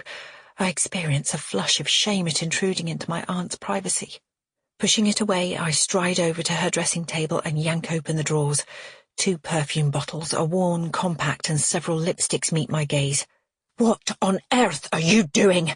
Auntie Lynn stalks in. Her face is puce with fury. Looking to see what the kickback from the money laundering went on, I demand. What did John buy with it? It must have been small, nothing too showy. I open the jewellery box on top of the dressing table. A string of pearls and 3 gold chains are laid next to a series of stud earrings. I lift a ruby pendant out of the jewellery box and turn to my aunt. She stares at me in horror. When did you get this? I demand. John bought it for our anniversary last week. Auntie Lynn's voice cracks. Ruby, for 40 years. I hesitate, flooding with guilt. Oh. I catch sight of myself in the dressing table mirror, all wild-eyed intensity. I look unhinged. I take a deep breath.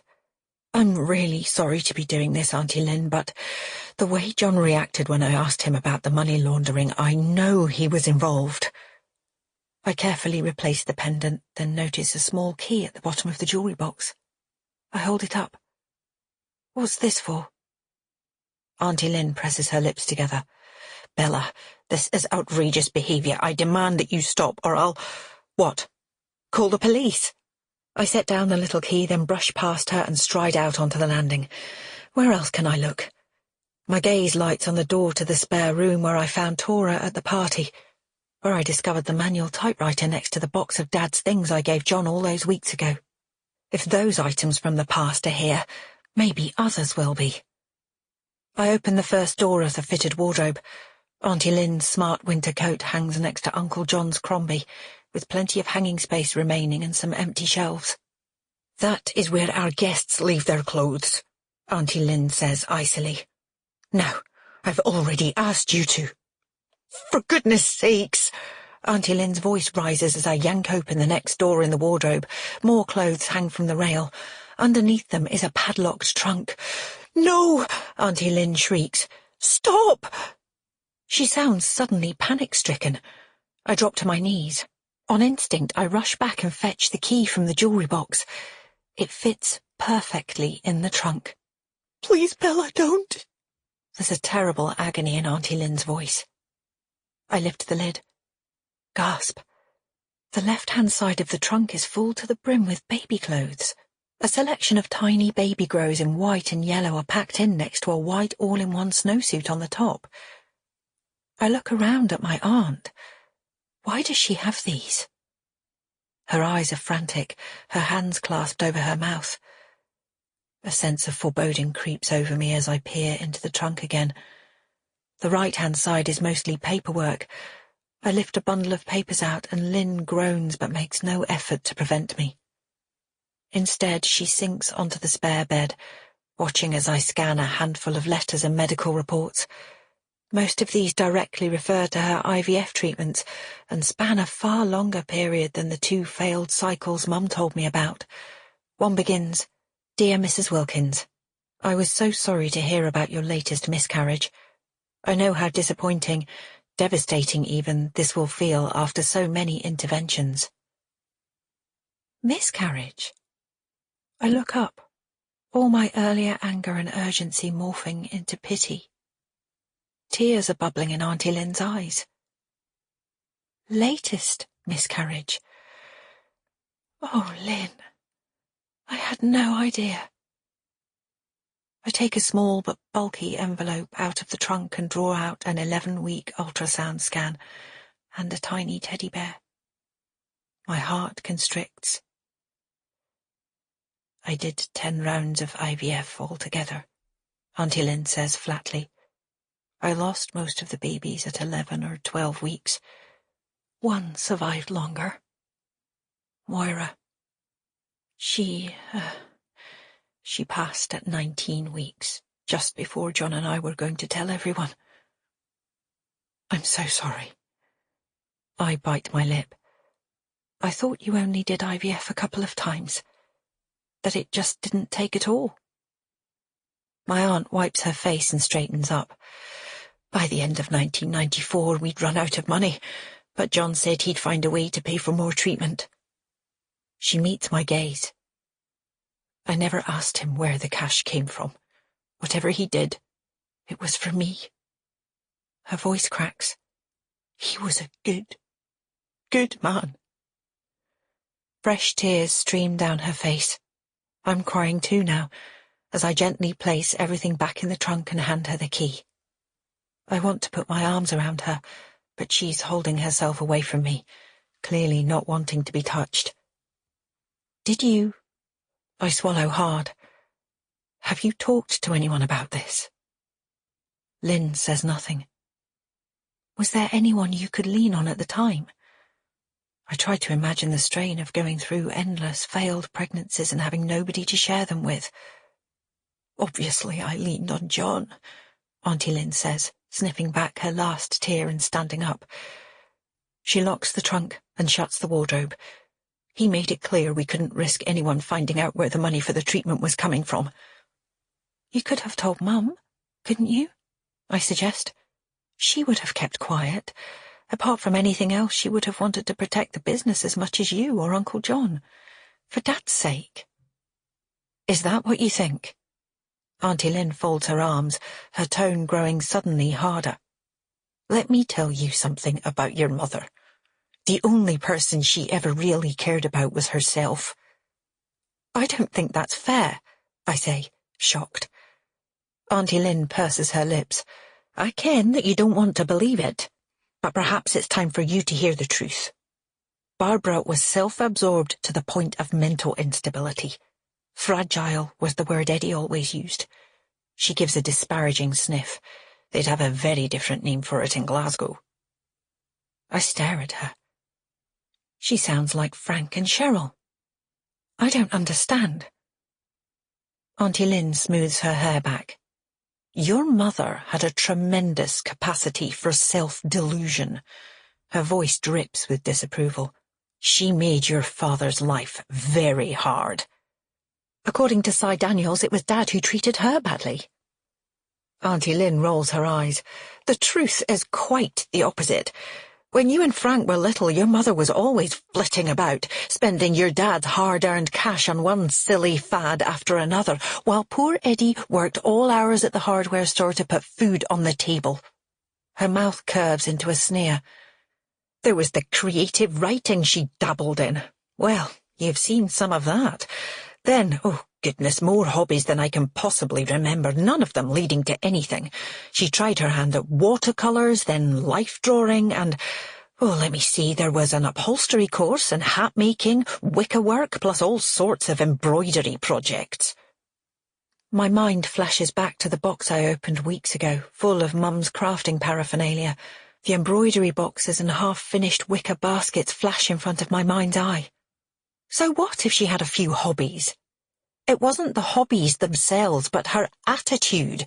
She blethered endlessly about how she was trying to find herself.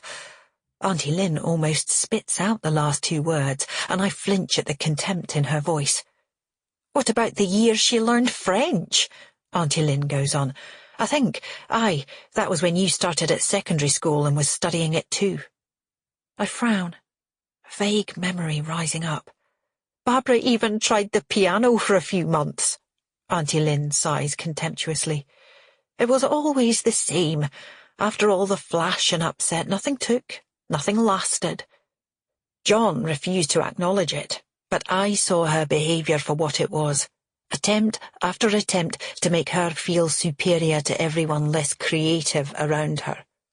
I can't bear the bitterness seeping out of her voice. It's like she's bottled up all her despair over her childlessness, and it's coming out in poisonous attacks on Mum. You sound like you hated her, I say, flatly. Not hate, Bella. Goodness sake, you're just like her the way you go straight to the extremes of everything. Auntie Lynn gives another tusk. Barbara was just a silly wee lassie, an attention-seeker. She always got what she wanted, including a perfect family, a boy and a girl and reliable, adoring Eddie for a husband. But nothing was ever enough. You're wrong. Well, you would say that. Auntie Lynn gives me a withering look, then clasps her hands together. Time to go now, Bella.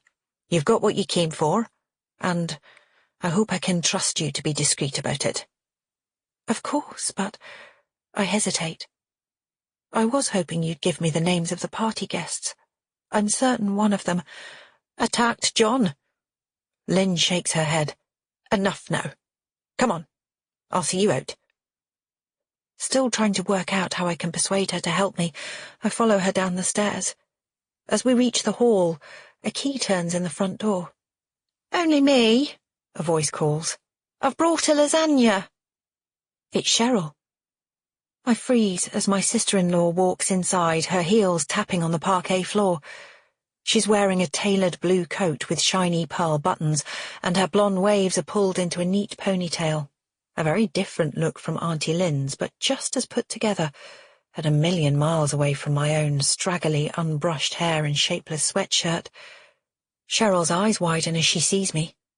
She sets down the silver foil-covered dish she's holding and says icily, Bella, don't you keep turning up in the most unexpected of places. Bella is just leaving, Auntie Lynn snaps. Cheryl catches her tone straight away. I hope you haven't been upsetting your aunt. She glares at me.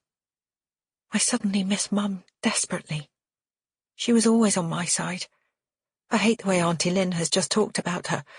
So what if Mum was always trying to find a creative outlet? That just shows she was brave and imaginative and curious.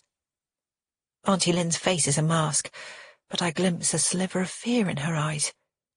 She hates how vulnerable she has just made herself by acknowledging those 10 terrible rounds of IVF and, by inference, the illegal activity that paid for them.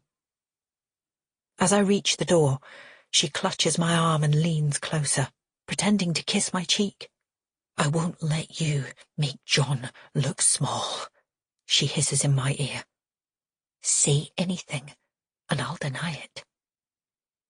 I draw back and nod. Then, without another look at either of them, I race out of the house. Chapter 31. I throw myself into housework when I get home, dusting and vacuuming, then sorting through another box in the small bedroom. Auntie Lynn's claims about Mum and Dad ricochet around my head as I look through the piles of loose photos, ornaments and holiday souvenirs. Picture after picture of my parents shows them with their arms around each other, smiling for the camera. Surely they can't have had such a terrible marriage as Si and Auntie Lynn say. I call Si and explain that I don't have a list of party guests to work through. He takes the news in his stride. There's a thickness to his voice, and I'm pretty sure he's very drunk. Neither of us mention his supposed affair with Mum. Lonnie comes round again for dinner. I rang him earlier and told him about my visit to Auntie Lynn. He is devastated that we now have further proof that John was involved in the Wilkins hardware money laundering, but says it makes it easier to understand his motive, to help his wife have the baby they both desperately wanted. As Tora eagerly hurries upstairs to fetch the guitar Lonnie gave her, I give him a hug and make him promise he won't reveal what I found out to anyone else. As I relax into the warmth and strength of his body, he reaches down to kiss me, and I'm suddenly on fire, full of desire. We stare at each other, lust in our eyes, as Tora's footsteps clatter back down the stairs. Lonnie takes a step away, releasing me. I mouth, "Later," and he nods. After we've eaten, I send Tora up to wash and get into her pyjamas. Lonnie reaches for my hand, his eyebrows raised. "Let me just make sure she's down for the night," I whisper. As I head upstairs, Tora calls me from the bathroom to say there's no hot water. I check the boiler and fix the water pressure yet again, then send Frank a text telling him that the boiler is definitely on its last legs and please can we replace it urgently. I'll pay him back once I'm earning. Before I go back down to Lonnie, I glance inside Tora's room to check she's turned out her light. It's far more of a mess than usual. A mix of clean and worn clothes is scattered across the floor. The contents of her school bag have been dumped on the floor by the door, while the little desk in the corner is strewn with an array of hair slides and baubles, bead bracelets and plastic necklaces. I stare at the discarded unicorn hair slide, the pair of the one that is still in my handbag from weeks ago. And suddenly I feel even more despondent. It's been 6 weeks since I found Mum's notebook, and I'm no further on in my attempt to bring Vicky's killer to justice than I was on day one. At least Lonnie is here. Not just a sanctuary for me, but offering hope for the future. As I cross the landing, my phone pings. I'm vaguely hoping it's Frank confirming he'll call an engineer about the boiler, but instead it's a WhatsApp from a random number. "Stop now, or you'll be next." Blood pounds in my ears, the shock of the threat holding me for a second. Then I'm scrabbling at my phone, determined to take a screen grab before the message disappears. Too late. As I press wildly at the side of my mobile, this latest threat vanishes, leaving only my heart still beating and fear coursing through me. I run downstairs and burst in on Lonnie. "He sent me another threat," I cry. "The killer!" Lonnie sits up, eyes widening. "What did it say?" "To stop digging into Vicky's death." My chest tightens as the weight of the threat presses down on me. He said I'd be next if I didn't do what I was told. Then the message disappeared, like before. Shit. Lonnie's face falls. "Are you sure it's really gone?" I sink into the chair opposite him, feeling overwhelmed. "Look for yourself." I hand him my phone. Lonnie peers at the screen, scrolling away for a moment. "You're right. There's no trace." He gives me the phone back, letting his hand rest on mine. "I'm so sorry, Bella. What do you want to do?" There's no point going to the police. The detective inspector I spoke to before already thinks I'm making stuff up. I swallow hard, forcing the fear that rises inside me back down. All I know is that I can't give up. I just have to get to the truth faster. And before the killer gets to me. I leave this thought unsaid. Lonnie nods. Okay, let's take stock. He sits up, holding my gaze. These are the things we know for sure. 1, your mum witnessed Vicky's murder. 2, she described the killer as wearing a gold ring set with a black diamond. We can be certain those things happened. Can we? I grimace. The police and half my family think Mum made all that up as a piece of creative writing. No, Lonnie insists.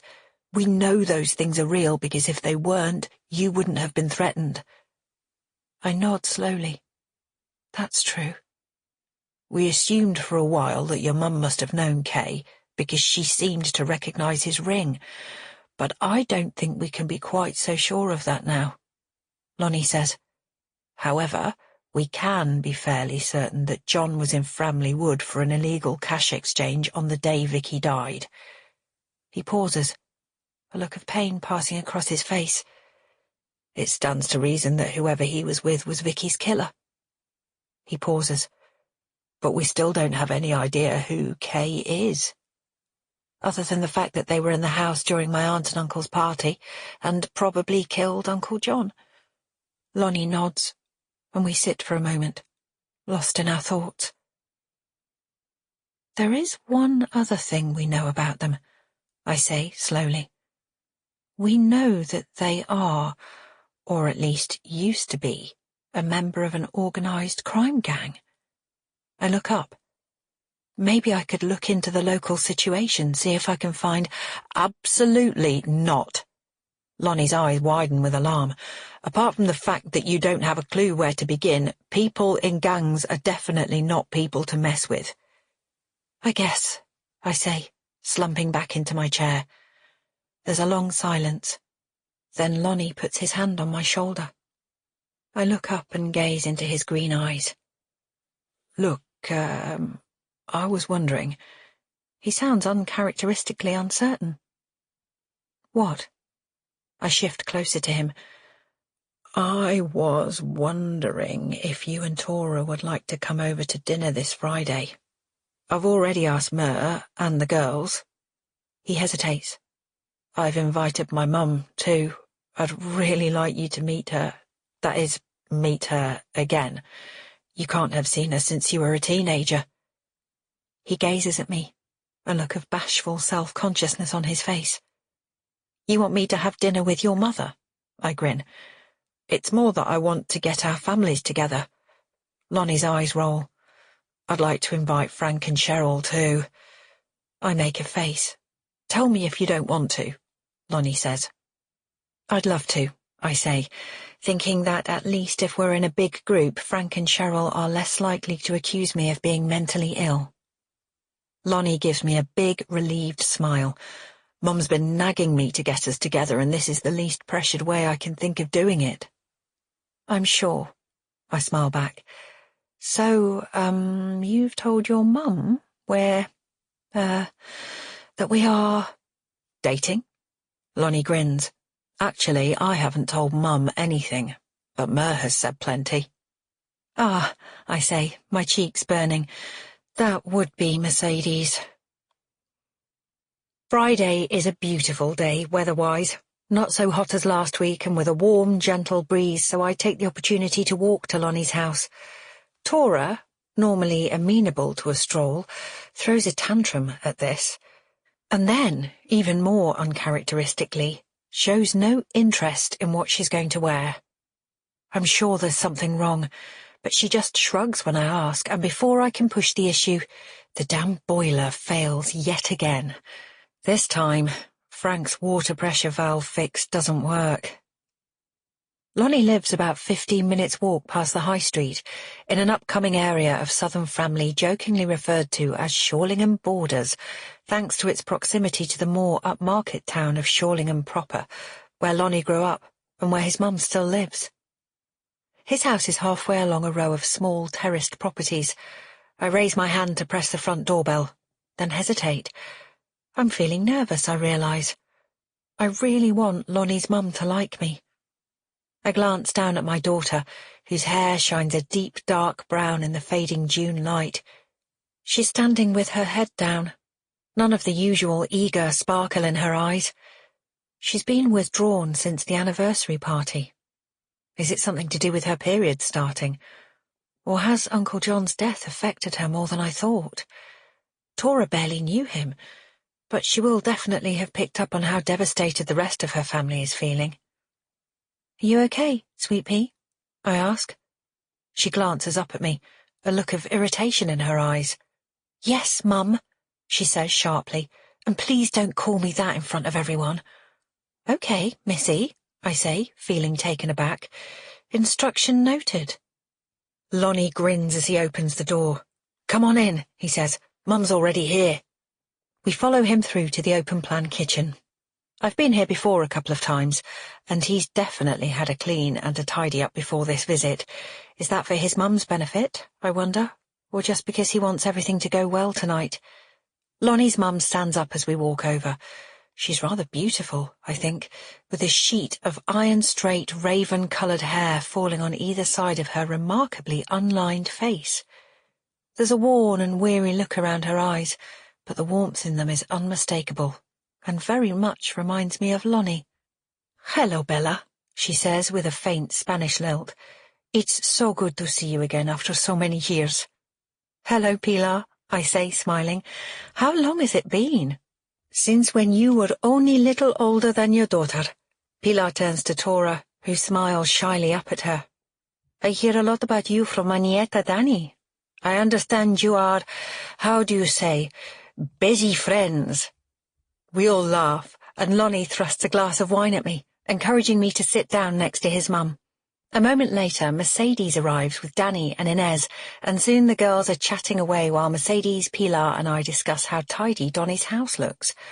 Mer teases her brother about this, winking at me that it's clearly my influence. I glance at Pilar, feeling a little embarrassed, but she grins too. "It's good to see," she says, patting my hand. Another 5 minutes pass, and Frank and Cheryl arrive. I wasn't sure how it would feel to see them after our last conversation, but both my brother and sister-in-law are making an effort for the occasion, careful not to betray any hint of the frustration they both expressed with me earlier in the week.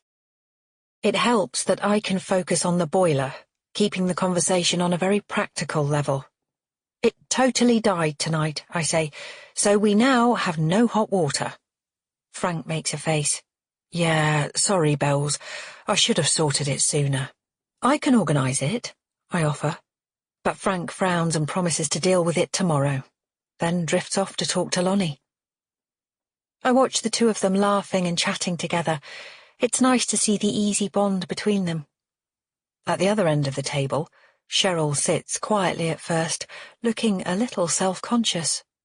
But after a few minutes, Pilar asks her a question about which hairdresser she uses, and soon Cheryl is talking animatedly about Cut Above, her favourite local salon, and complaining again about the proliferation of nail bars on the high street. Wine is poured and drunk, and the atmosphere becomes increasingly easy and comfortable. Lonnie bustles in the kitchen, refusing offers of help, while the rest of us chat, happily squeezed around his little kitchen table. The food, when it comes, is delicious. Platters of hors d'oeuvres, with salamis and olives and homemade bread and dips to start, followed by a chicken and rice tray bake. "Very good," Pilar pronounces. "It is," I echo. Lonnie looks pleased and relieved. "I actually have a bit of news," Lonnie says. We all turn to him, expectantly. "Frank and I have discussed it, and I've decided to give up my sales job to join him as co-manager of the hardware store." "Oh!" His mother clasps her hands together. "Que bien, Alonso, that is very great news." "Certainly is," Frank says gruffly. A murmur of appreciation ripples around the table. Lonnie looks directly at me. "The money will probably end up being less than I can make in sales, but I won't have to travel anywhere near as much, which means more time with my band, and," he smiles meaningfully at me, "more time at home." I smile back, feeling the burn rise in my cheeks. Is he indicating he's making this change to be with me? Mercedes pokes me in the ribs. "You are a good influence, girl," she whispers. "Mum loves you." I'm blushing, trying to work out how to respond, when Lonnie brings over a tres leches cake he has made using a recipe from his Spanish abuela. We tuck in. Then almost as soon as we've finished, Cheryl says she has a headache and, apologizing profusely, she and Frank get up to leave. Frank hugs me goodbye. "I'll be round to measure up for the new boiler before work tomorrow morning," he says, before whispering gruffly, "And please, look after yourself." Frank and Cheryl have only been gone a few minutes when Lonnie's doorbell rings. He makes a face, standing up. "They must have left something behind," he says, hurrying out of the room. "Give me 2 secs." Everyone carries on chatting, and then a loud voice booms down the hallway. "But it's a family party, of course I should be here." Pilar freezes. Mercedes gasps, and then footsteps sound along the corridor, and Lonnie's dad strides into the kitchen. Chapter 32. Even though I'm well aware how much Lonnie dislikes his father, I'm still shocked by the way Tell Jones's entrance transforms the atmosphere in the kitchen. It's partly his height and breadth and the power of his physical presence, all of which I remember from the guardsman. But there's something else, too, an aggression I wasn't aware of before. It hovers around him like an angry swarm of wasps, giving him an aura of volatility. Nothing like the open, charming personality he displayed during my evening with Ashley in the pub.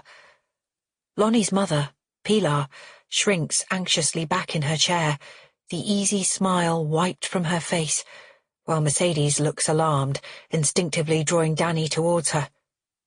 Lonnie glares at his father. I can almost feel the tense fury radiating off him. Tora's eyes dart wide and concerned around the room. "How about a beer, son, seeing as I'm here now?" Tell booms. "I guess your invite got lost in the post, ha-ha. Still, better late than never, eh?" All eyes swivel to Lonnie, who is standing beside his father, fists clenched. "How did you know we'd be here?" "Mercedes' Instagram, isn't it?" Tell chuckles. "Writing off to see my bro next to a pic of her and her girls all dolled up." He beams at Inez and Danny, and then turns to Mercedes, his voice taking on a wounded sneer. "That'll teach you to put your entire life on social media." My stomach twists as I think of the lovely selfie Mercedes posted earlier, her arms wrapped around her daughters as they laughed. "Don't have a go at Mercedes," Lonnie snaps.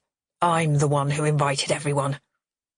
Tell's eyes flash dangerously. "Oh, you think you can tell me my business?" "That's enough, Dad." Lonnie grits his teeth. "We've finished dinner now, so there's nothing for you to stay for." He looks pointedly at the door.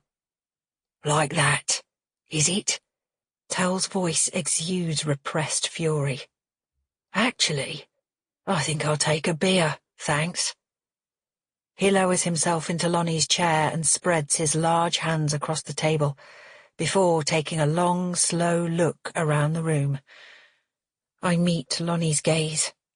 I'm fairly sure he's contemplating an attempt to physically kick his dad out of the house. I don't want Tora and Danny to see that and give a slight shake of the head. Lonnie presses his lips together and nods, before walking to the fridge. As he takes out a beer, I turn back to the table. Pilar, Mercedes, and the girls are all looking down at their plates. Tell's gaze comes to rest on me. A wolfish grin creeps across his face. I stare defiantly back at him. "Hello, Bella," he says with a lascivious smirk. "Fancy seeing you here." I wriggle anxiously in my chair, though I don't break eye contact. There's a familiarity in Tell's tone that Lonnie will surely pick up on. How stupid I've been. I meant to explain that I'd met his father immediately after the party, but the shock of Uncle John's death put it clean out of my mind. "I invited Bella," Lonnie says from across the room. "I wanted her to meet Mum again. She hasn't seen her since she left Framley for uni. Tell's expression darkens, his forehead creasing into a frown. "What about me?" he barks, turning to his son. "How come you didn't want her to meet me?" "Oh, God." "Because it's not all about you, Dad. I wanted an easy evening," Lonnie mutters, shoving an opened beer bottle at his father. "Charming." Tell gives an injured sniff, then takes a swig. "Well, now I'm here, why don't you tell me about yourself, Bella?" I can see from the mean smile on his face that he's enjoying holding over me the fact that we met several weeks ago. I hesitate. Do I play along or come clean? Lonnie sits down beside me and places his hand over mine. I know it's meant to be a kind, reassuring gesture, but all I can think is that Tell will use the sign to drive a wedge between us. I draw my hand away and look into Lonnie's eyes. I have to tell him that I met his dad in the Guardsman, right now. But before I can speak, Tell clears his throat and points at Tora. "This must be your daughter. She's your only one, yeah?" I nod. "Hear that, Lonnie?" Tell sneers. "Good job for you there's no older kid around, eh? I reckon they might have something to say about you boffing their old lady."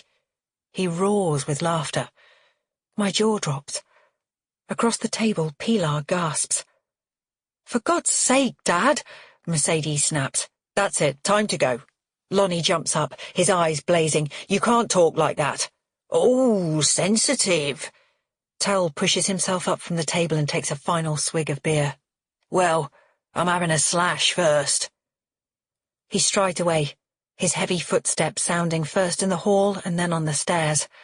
"I'm so sorry, Bella," Lonnie says, sinking into the chair his dad has just vacated and squeezing my hand. "It's fine," I say. "No, it's not fine." Pilar sounds close to tears as she looks up at me. "I apologize for my ex." "There's nothing to apologize for," I insist. "It's Dad who should be apologizing," mutters Mercedes. "Why is Grandad so angry with everyone?" asks Danny, sounding genuinely puzzled. "Are you okay, girls?" Mercedes asks. Inez and Danny nod. I smile reassuringly at Tora. I will tell Lonnie about my meeting with Tell, but later, when we are alone. A moment later, footsteps sound on the stairs again. Lonnie sprints across the kitchen and through to the hall, closing the door behind him. I'm guessing he's determined to prevent his dad returning to the kitchen. He's not quite successful, as Tell reappears briefly, popping his head around the door. "Lovely to see you all," he says, sounding calm and confusingly charming all of a sudden. He directs a warm smile in my direction. "Especially lovely to see you, Bella. I hope we meet again before long." He winks, then vanishes again. A moment later, the front door shuts behind him, and Lonnie returns to the kitchen. We all try to recreate the gentle fun and warmth of the pre-Tell portion of the evening, and there's a lovely moment when Lonnie gets out 2 guitars and plays a little duet with Tora. But the spell has been broken, and after sipping our drinks for a bit longer, Mercedes announces she needs to get the girls home. Inez has homework to finish, and it'll be bedtime for Danny before too long. "No, it won't," Danny remonstrates. "I'll drop you off, Mum," Mercedes says to Pilar, ignoring her younger daughter. "Would you like to come back with us too, Tora? Have a sleepover with Danny?" She glances slyly at me. "If that's okay with your Mum, of course." I meet her gaze. Her eyes twinkle. "What do you say, Bella?" She goes on. "How about a bit of time tonight to focus on what you want?" Her eyes drift sideways to Lonnie. God, could she be any more blatant about it? I can feel a flush creeping up my neck. "Please, Mum, can I?" Tora pleads. I guess so. I glare at Mercedes, who smirks back. "That's sorted then," she says with a chuckle. I glance at Lonnie, who shakes his head as if to indicate his affectionate exasperation with his sister. Pilar follows the others out to the kitchen, and there's a bustle for coats and bags as I say goodbye to everyone and kiss Tora goodnight. Then the front door shuts, and Lonnie and I are left alone. "Sorry about Mer," he mutters, walking back into the kitchen and ferrying a few of the dirty glasses from the table to the sink. She's so bloody pushy. Staying over is probably the last thing you want after the way my dad behaved earlier. Sorry about him, too, by the way. I fetch another clutch of glasses and set them down next to the ones he's just brought over. I stand deliberately close to him, then place my hand on his arm. We've slept together already, of course, but somehow it feels different from before. It's not just that we're here, in Lonnie's house. It's that I feel ready to spend more than just the next few hours with him. I want to be here all night. After all the waiting through weeks of dinners and furtive kisses and long conversations, after the snatched moments of love-making and the lingering departures, it's time to stay until morning, to wake up beside him. I want to be here, I say, looking up at him. I want to stay over. His gaze softens. Then he takes my hand and leads me upstairs. Later, we hold each other in bed, and Lonnie fetches us each a glass of wine. It's well past 11 now, but I don't feel remotely tired. Tell me more about your dad. Was he like that when you were a kid? Needling, bullying? I ask. Lonnie nods. I kept trying to impress him for years, but he always made me feel like I was coming up short. Then as I got older we fought, mainly over the way he treated Mum. He pauses. A few times it got physical. Oh, Lonnie. I don't mean that he beat me up, he says. It was more pushing and shoving, trying to show me who was boss. And then one day I stood up to him, and he never touched me again. He shrugs. Once he left Framley and I knew Mum was okay on her own, I went to Spain and put him out of my head. Sandro, my son. He's never met him.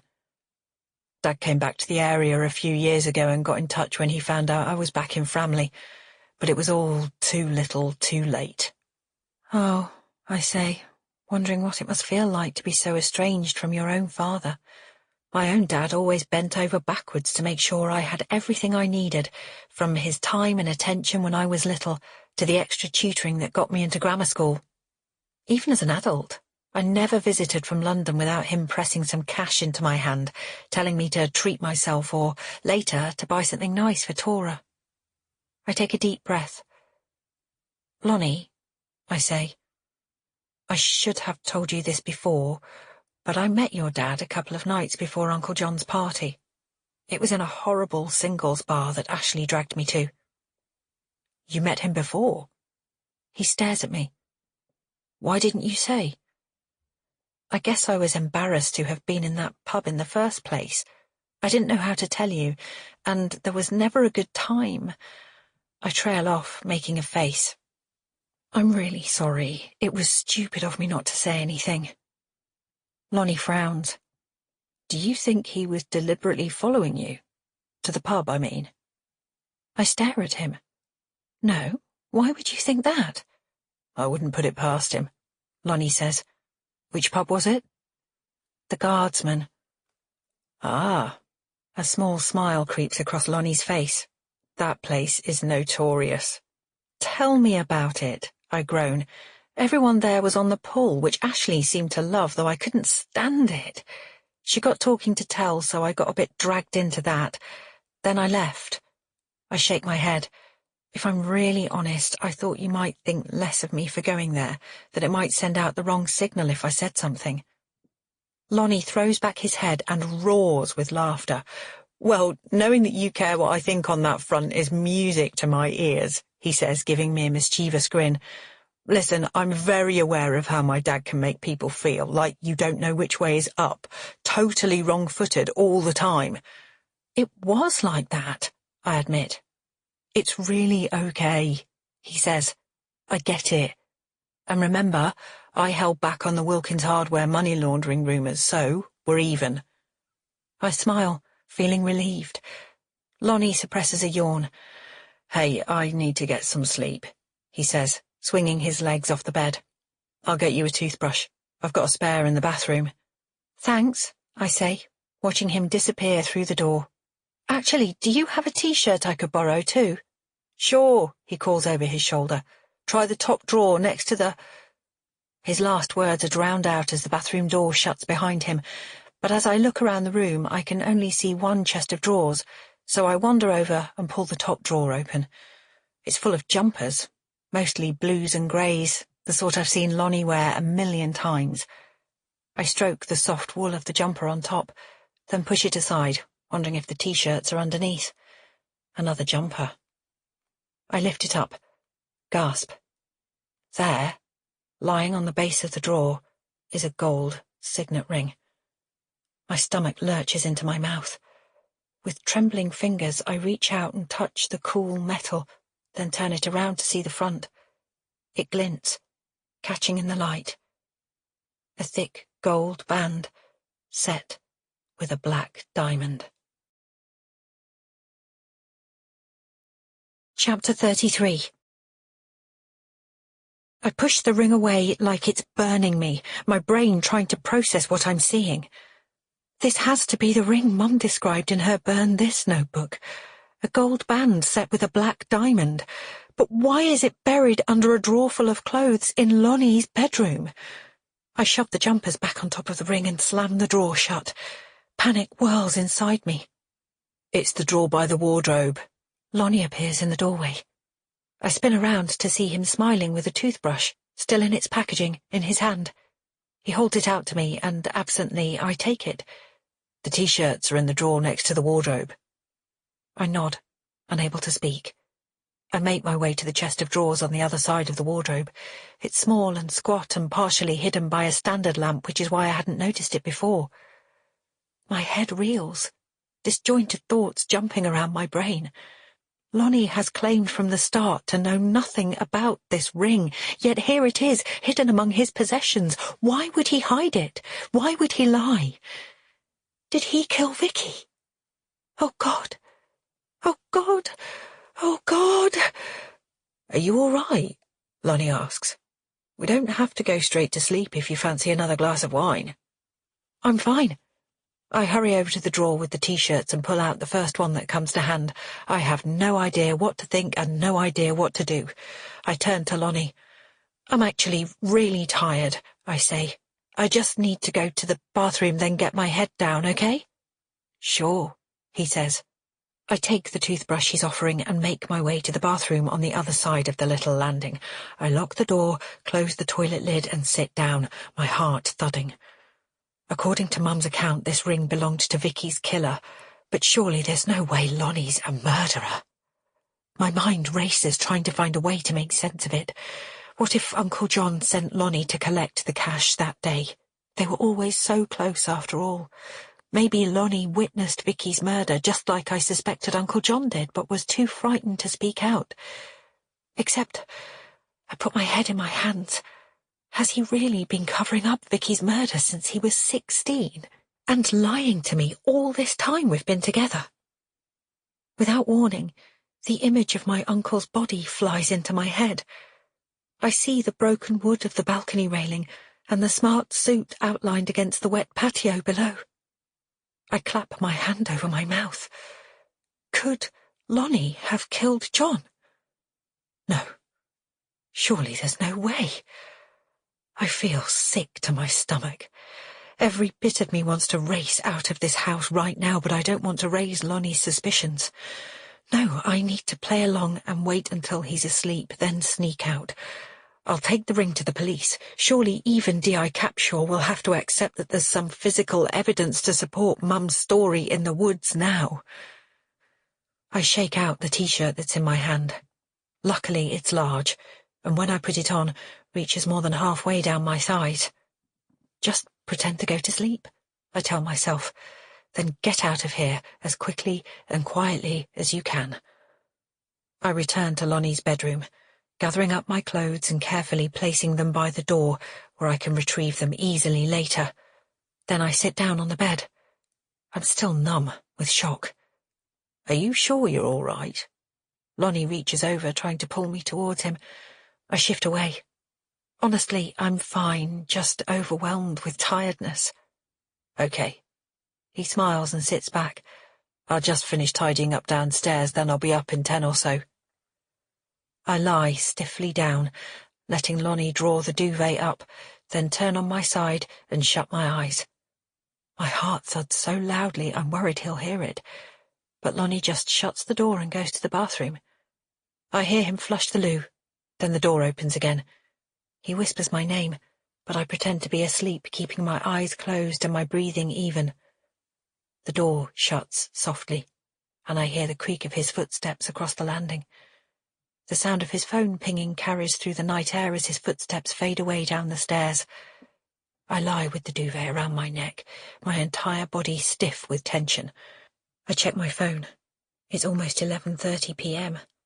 How long am I going to have to wait before he comes back here and goes to sleep, and I can leave? There's no sound from downstairs. Then 2 more faint pings drift toward me in quick succession.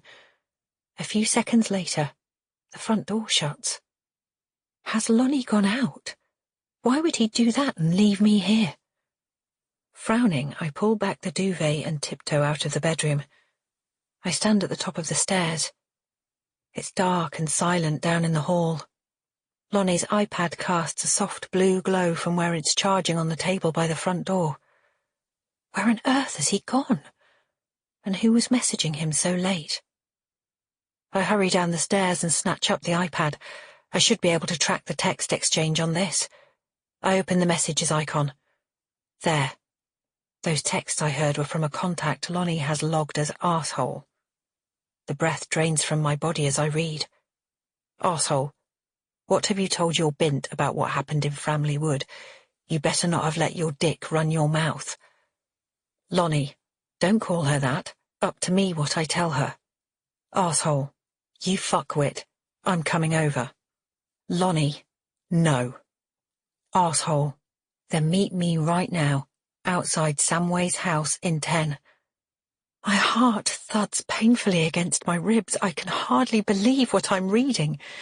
Who on earth is arsehole? And does what happened in Framley Wood mean Vicky's murder? Oh, this can't be happening. I stand in his empty hallway, my emotions tumbling and churning. Clearly Lonnie is on his way to meet arsehole at Samway's house, wherever that is. If I can find a way to get there too, I'll not only see who arsehole is, but also precisely what it is that he wants Lonnie to hide. Maybe I'll even hear a confession. I open the map on Lonnie's iPad. A moment later I have a pin dropped on Samway's house, which appears to be a business address at the Addington Industrial Estate, about a 12-minute walk away. I peer through the window by the front door. Lonnie's car has already gone. I'm going to have to hurry. I rush back upstairs, grab the ring and throw on my clothes. Less than a minute later, I'm racing out of the house. I glance down at my phone as I race along the pavement, concentrating on finding the quickest route possible. The air is cool after the heat of the day, but I'm soon sticky with sweat. As I run, a memory jolts into me. The initials SH were written on the scrap of paper from the old safe at Wilkins Hardware, used in place of FW after Vicky's death. If FW stood for the location of Framley Wood, is SH a reference to this place, Samway's house? If it is, then Lonnie, who identified FW as a location, must surely have known what SH stood for when I first asked him about it. My mind whirls with fears and questions. I concentrate on putting one foot in front of the other. I need to get to this meeting Lonnie is having as fast as possible. 7 minutes after leaving Lonnie's house, I arrive at the industrial estate. A gloomy, unlit pathway, lined with trees on one side, leads up to a series of square, 2-story brick buildings, each of which has a number illuminated by a small light set over the main door. I keep to the shadows as I pass, peering intently at each building for a name, as well as a number. Samway's house is the 5th building. No lights are on inside, or at least none that I can see. I hesitate, unsure what to do next. A low male voice drifts across the night air. It's coming from the side of the building. You did it, didn't you? It's Lonnie. I creep closer, then flatten myself against the front wall of Samway's house and peer around the corner. Lonnie's profile is illuminated in the dim light. Whoever he is talking to is standing on the other side of him. Bloody hell, why can't you just admit something for once? Lonnie demands. I haven't done anything, son. It's Tell Jones. His voice, a low, resentful growl. So Tell is the arsehole from Lonnie's text messaging. Anyway, we're not here to talk about me. Tell moves further away, into the darkness. I thought you'd left that gangster crap behind. Lonnie turns to follow his dad. Are you still... His voice fades into the night. My mind reels as my thoughts reset yet again. Was Tell behind the money laundering? He was certainly Uncle John's friend at the time. Perhaps it was Tell and Lonnie in the wood. I gulp. Did Tell kill Vicky? That would certainly explain why Lonnie kept quiet, partly to protect his dad, but also out of fear that telling me he'd concealed the truth for 30 years would destroy our relationship. I shuffle closer along the wall until the two men come into view again. I'm more exposed now. If either of them turn, they will see me, but they are completely focused on each other. Like I told you already, Alonzo, Tell snaps. What I do is none of your sodding business. Lonnie mutters something too quietly for me to hear. I take a tiny step forward. My foot touches a stone on the ground. It's the tiniest noise, just a scrape along the concrete, but it carries in the silence of the night. I freeze. Lonnie and Tell spin around. Their faces loom towards me out of the shadows. I try to turn, to run, but there's no time. Before I can take more than a few steps, there's a strong, muscular hand on my arm. I turn to find myself staring into Tell's angry face. Beside him stands Lonnie, his eyes wide with shock. Chapter 34. Bella, Lonnie gasps. What are you doing here? Tell demands, gripping my wrist. I step back, wrenching my arm away from him. I turn to Lonnie. How could you? My voice rises and I point at his dad. It was you and him in Framley Wood that day. You've known about Vicky this entire time. What the hell? Tell snaps. No. The shock on Lonnie's face grows. Why on earth would you think... I found the ring, I cry, digging my hand into my pocket. It was in your house. Look. Lonnie's jaw drops as I flourish the ring in front of him. I've never seen that before. Give it here. Tell grabs my arm again and twists hard. I yelp in pain as he snatches the ring. Get off her, Lonnie roars, pushing his dad away. Are you all right, Bella? No, I'm not. My words rise up in a furious sob as the chill night air swirls around us. You're a liar, Lonnie. You've been lying to me since we met. No, John sent you to Framley Wood that day to collect illegal money from your dad. Tell looks up from the ring he's still holding in his hand. Lonnie, involved in something illegal? He sneers. Don't make me laugh. I keep my gaze on Lonnie. Just be honest with me. I draw in a shuddering breath. Vicky interrupted you, and your dad killed her. Excuse me? Tell demands, his eyes widening. No, Lonnie frowns. No, you've got this all wrong. I saw your text just now, I exclaim. Your dad was warning you not to say anything about the past to me. Yes, but that was to do with the money laundering, not... Lonnie! Tell's growl is ferocious, drowning mine out. Shut up! Lonnie turns on his dad. Bella already knows about the money stuff. Tell clutches his forehead. Jesus Christ, he mutters. Lonnie turns to me. I told you about those money drops as soon as it looked like there might be a connection to Vicky Daniels' death. I honestly thought my dad must have been working with your dad, and finding out it was John instead was a total shock. I wasn't part of it myself, I swear. I shake my head. You lied. And I shouldn't have. I just didn't want you to think I was like him. Lonnie points at his father. Charming, Tell mutters. I point at the building behind us. You obviously knew about Samway's house all along. I bet you recognise the SH initials from the paper I found. No, I swear, Lonnie protests. I'd forgotten about this place until Dad texted me earlier. It's just somewhere he used to do, business. Lonnie, Tell gives a warning bark. What about Uncle John? I demand. Did you realise he was about to expose your lies? Did you kill him to stop him talking? No, of course I didn't. I couldn't. Lonnie's face crumples. I promised you, Bella. The only thing I've ever known and kept quiet about is that my dad was part of the money laundering operation at Wilkins Hardware. He was the middleman between the gang and— Will you shut up? Tell thunders. Bella needs to know, Lonnie insists. He turns to me, pleading. I wanted to tell you 1,000,000 times, but the more time passed, the harder it got. He hesitates. I only came to meet Dad here so that he wouldn't come to the house and upset you. It's got nothing to do with Vicky's murder. I stare at him, a cold, hard knot forming in the pit of my stomach. If that's true, how come you have the ring that belonged to her killer? This ring is connected to that murder. Tell frowns, peering down at the gold band in his hand. I don't have it, Lonnie protests. It was in the chest of drawers in your bedroom. Lonnie stares at me, his eyes wild with confusion. You found it in my bedroom? For a second I hesitate. He looks and sounds genuinely dumbfounded. But then I already know he's a great actor. I straighten up and meet his gaze.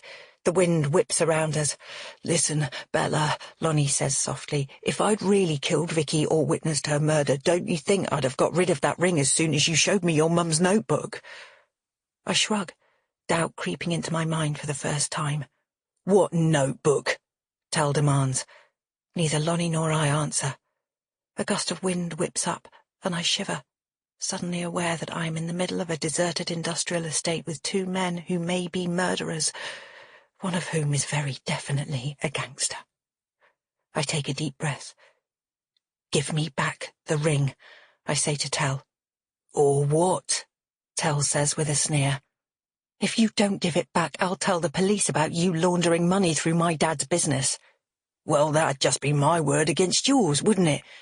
You've got no proof. Tell lowers his voice to a threatening growl. He pockets the ring. Though I should warn you that if you start poking that particular hornet's nest, you may well end up badly stung. I swallow hard, my entire body trembling. Stop it, Dad, Lonnie snarls. How about this, Lonnie? I suggest. I won't say a word about the money laundering or why you were in Framley Wood that day, provided you come clean and admit your dad killed Vicky. And that you killed John. No, Lonnie frowns. No, Bella, I can't. None of that is true. A dull weight settles in my stomach. I had thought Lonnie was my bright future. Now I can see he is worse than my past. Even if he isn't a murderer, he's a bigger liar than Angus ever was. I turn away and start walking back to the road, a shiver running down my spine. You can't just let her go, Tell urges Lonnie. Please, Bella, think, Lonnie cries, his footsteps sounding behind me on the tarmac. All of this stuff you're saying is because you found that ring in my house, but you know me. You know I couldn't kill anyone. I know you lied to me, I mutter over my shoulder as another thought rises. It was you who sent me all those threatening texts too, wasn't it? Of course not, Lonnie protests. He strides along beside me. And you went through my things at home that time you were at Cy Daniels and you left to buy milk. No, I hesitate. You were gone 20 minutes, which I thought was strange at that. I explained that. Lonnie reaches for my arm. I wrench it away. Someone must have put that ring in my drawer. I had nothing to do with it. I stop and turn to face him. I'm aware of Tell just a metre or so behind us. Are you going to hurt me? I demand. Lonnie stares at me. How can you think that? I'd never hurt you. A beat passes. You already have. My voice is low and broken. I meet Lonnie's gaze. Leave me alone. and I turn and run as hard as I can into the night. Chapter 35.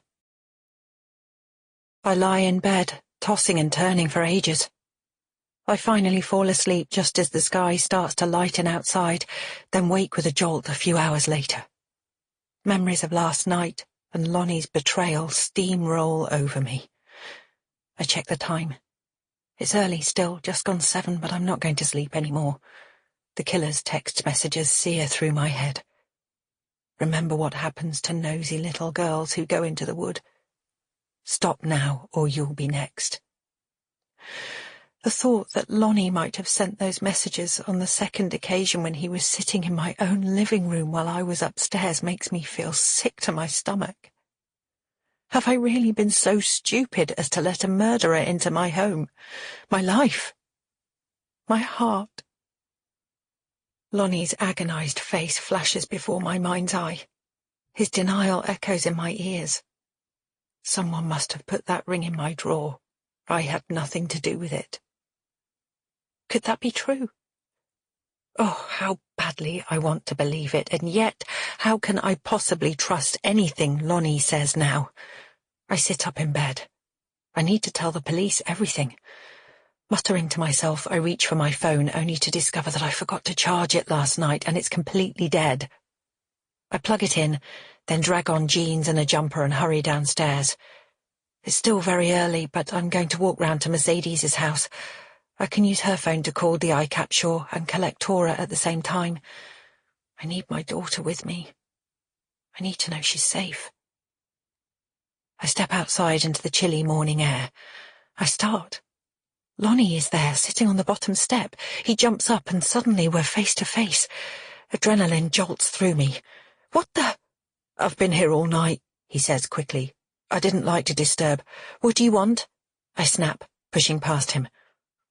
I couldn't stand what happened last night. Lonnie's voice is strained and unhappy. It's my bloody dad. He always screws everything up. You're the one who lied about him. I turn to face him. I know. He bites his lip. Listen, I want us to go to the police together. I'm prepared to tell them everything I know about my dad, about the money laundering. I thought you said he was dangerous. I frown. He is, but if doing that will prove to you that— Do you have the ring? I interrupt. No, Dad took it with him. Lonnie pauses. How convenient that you don't have our only piece of solid evidence. I let an edge of sarcasm creep into my voice. Kind of makes your big offer to go to the cops a bit pointless, don't you think? Lonnie shakes his head. A gust of wind blows past us, and I tug my jacket more tightly around me. Lonnie himself is only wearing a thin coat. If he's really been out here all night, he must be freezing. Please, Bella, he says, reaching for my hand. I swear I had no idea until you told me that the ring was in my drawer. You can't believe, after everything between us, that I'd have kept something so massive from you. There's nothing but sincerity in his eyes. I don't know, I say heavily. I draw my hand back, but I don't turn away. I don't know what to think. Lonnie nods. That ring was absolutely not in my bedroom yesterday, which means somebody else put it there, and the only people who've come to my house in the past 24 hours were there last night for dinner. One of them must have done it. Yeah, right, so Vicky's killer is your mother, or your sister, or maybe we're back to suspecting Frank again. No, of course not. Lonnie's voice cracks. I think it was my dad. I didn't at first, I couldn't face the thought, but now, a car honks in the distance. Go on, I say. It makes sense if my dad was the link between John and the gangsters. I think he met John for the cash collection in Framley Wood that day. He wore the ring your mum noticed. He killed Vicky. I nod, slowly. Okay. But why didn't Mum tell anyone? Because then the truth about the money laundering would come out and her husband and brother-in-law would go to jail. Possibly her son, too. He pauses, Or maybe my dad forced her to keep quiet. He's certainly capable. Did you recognize the ring when I first described it? I ask bitterly. Did you know it was your dad's? Of course not. You have to believe me, Lonnie pleads. But my dad did used to wear jewellery like that, so it's not hard to imagine it was his. I nod, slowly.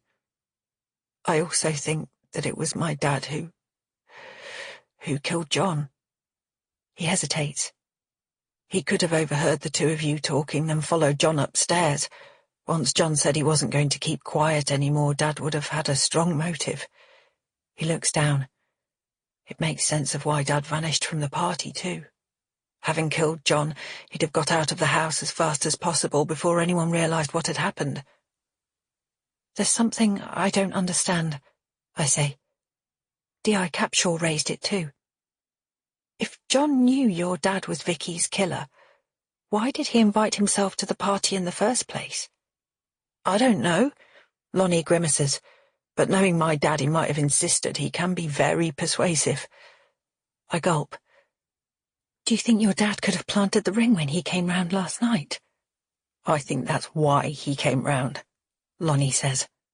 I think he felt everything was getting too hot for him, and he wanted to put suspicion elsewhere. On his only son? I shake my head.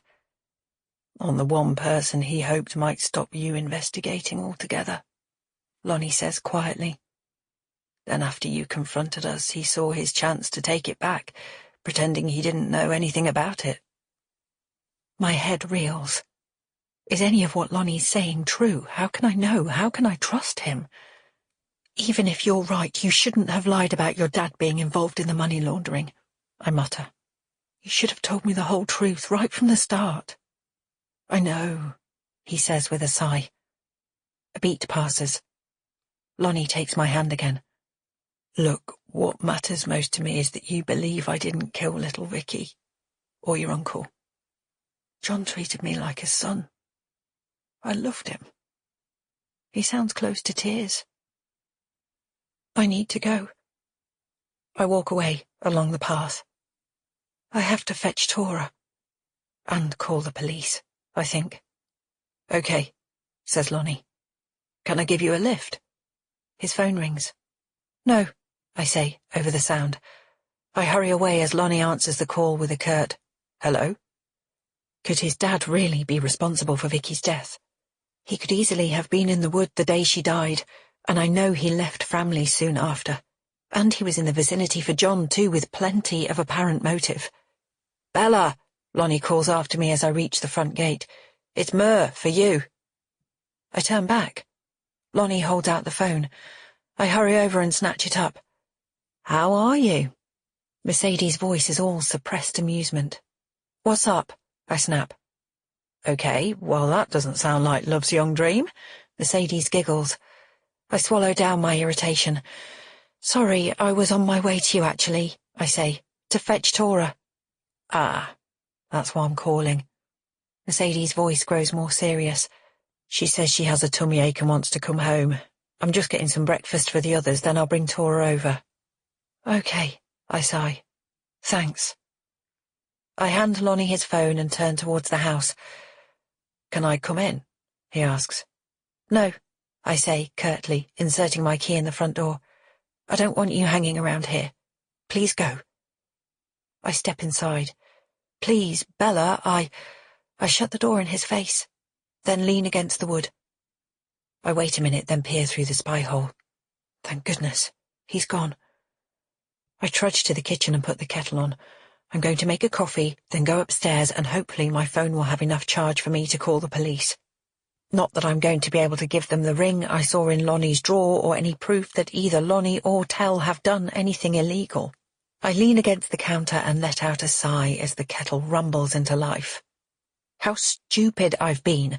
I could have taken that ring straight to the police. Instead, it's now yet another piece of evidence like the threatening texts I was sent and the scrap of paper from the Wilkins hardware safe, which I can't produce.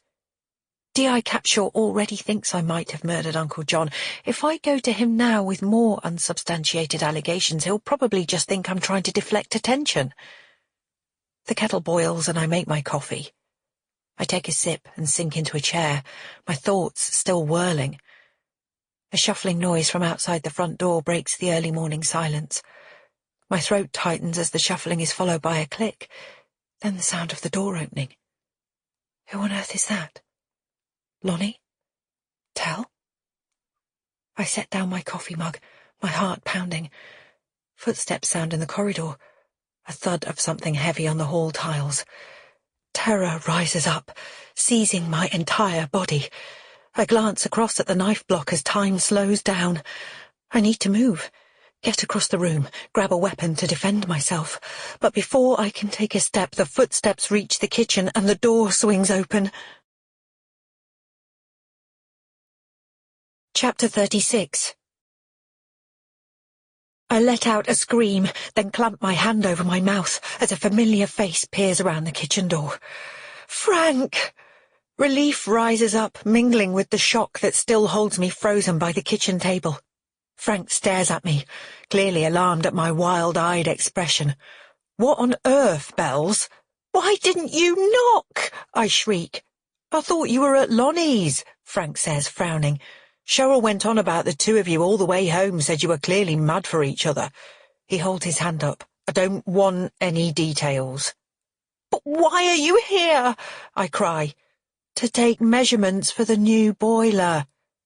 He stares at me, shaking his head. I told you last night I was coming round before work. Of course. I nod, letting my breath out in a slow sigh. Sorry, you just gave me a fright. No. I'm sorry, Bells. An expression of concern fills Frank's face. I should have realised. You know, your nerves. Like Mum. You're really on edge, aren't you? He gives me a worried smile. For goodness sake, Frank, I'm not having a bloody breakdown, I snap. I just thought... An image of the ring I found in Lonnie's bedroom drawer flits into my head, and out of nowhere, tears fill my eyes.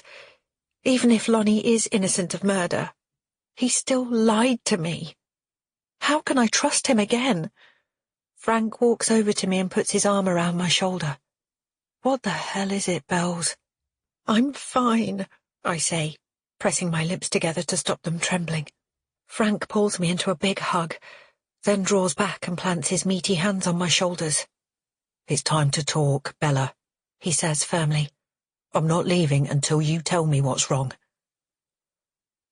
It takes a full 10 minutes to fill Frank in on everything that happened last night, from my discovery of the ring in Lonnie's bedroom drawer to Tell Jones's threats and Lonnie's theory that his dad is behind both Vicky and John's murders. To my relief, Frank accepts at last that Wilkins Hardware was involved in money laundering, though he's convinced Lonnie's dad must have bullied Uncle John into the whole thing. I think about the trunk full of baby clothes and IVF records in Auntie Lynn's spare room wardrobe and have to bite my lip to keep my promise to stay quiet about them. I just can't believe that Lonnie knew what was happening and never told me, Frank says with a sigh. I know, I say. Though, in fairness, I don't think Lonnie had any idea of the specifics. Frank frowns. But if Tell planted that ring, how could he be sure that you'd find it before Lonnie did?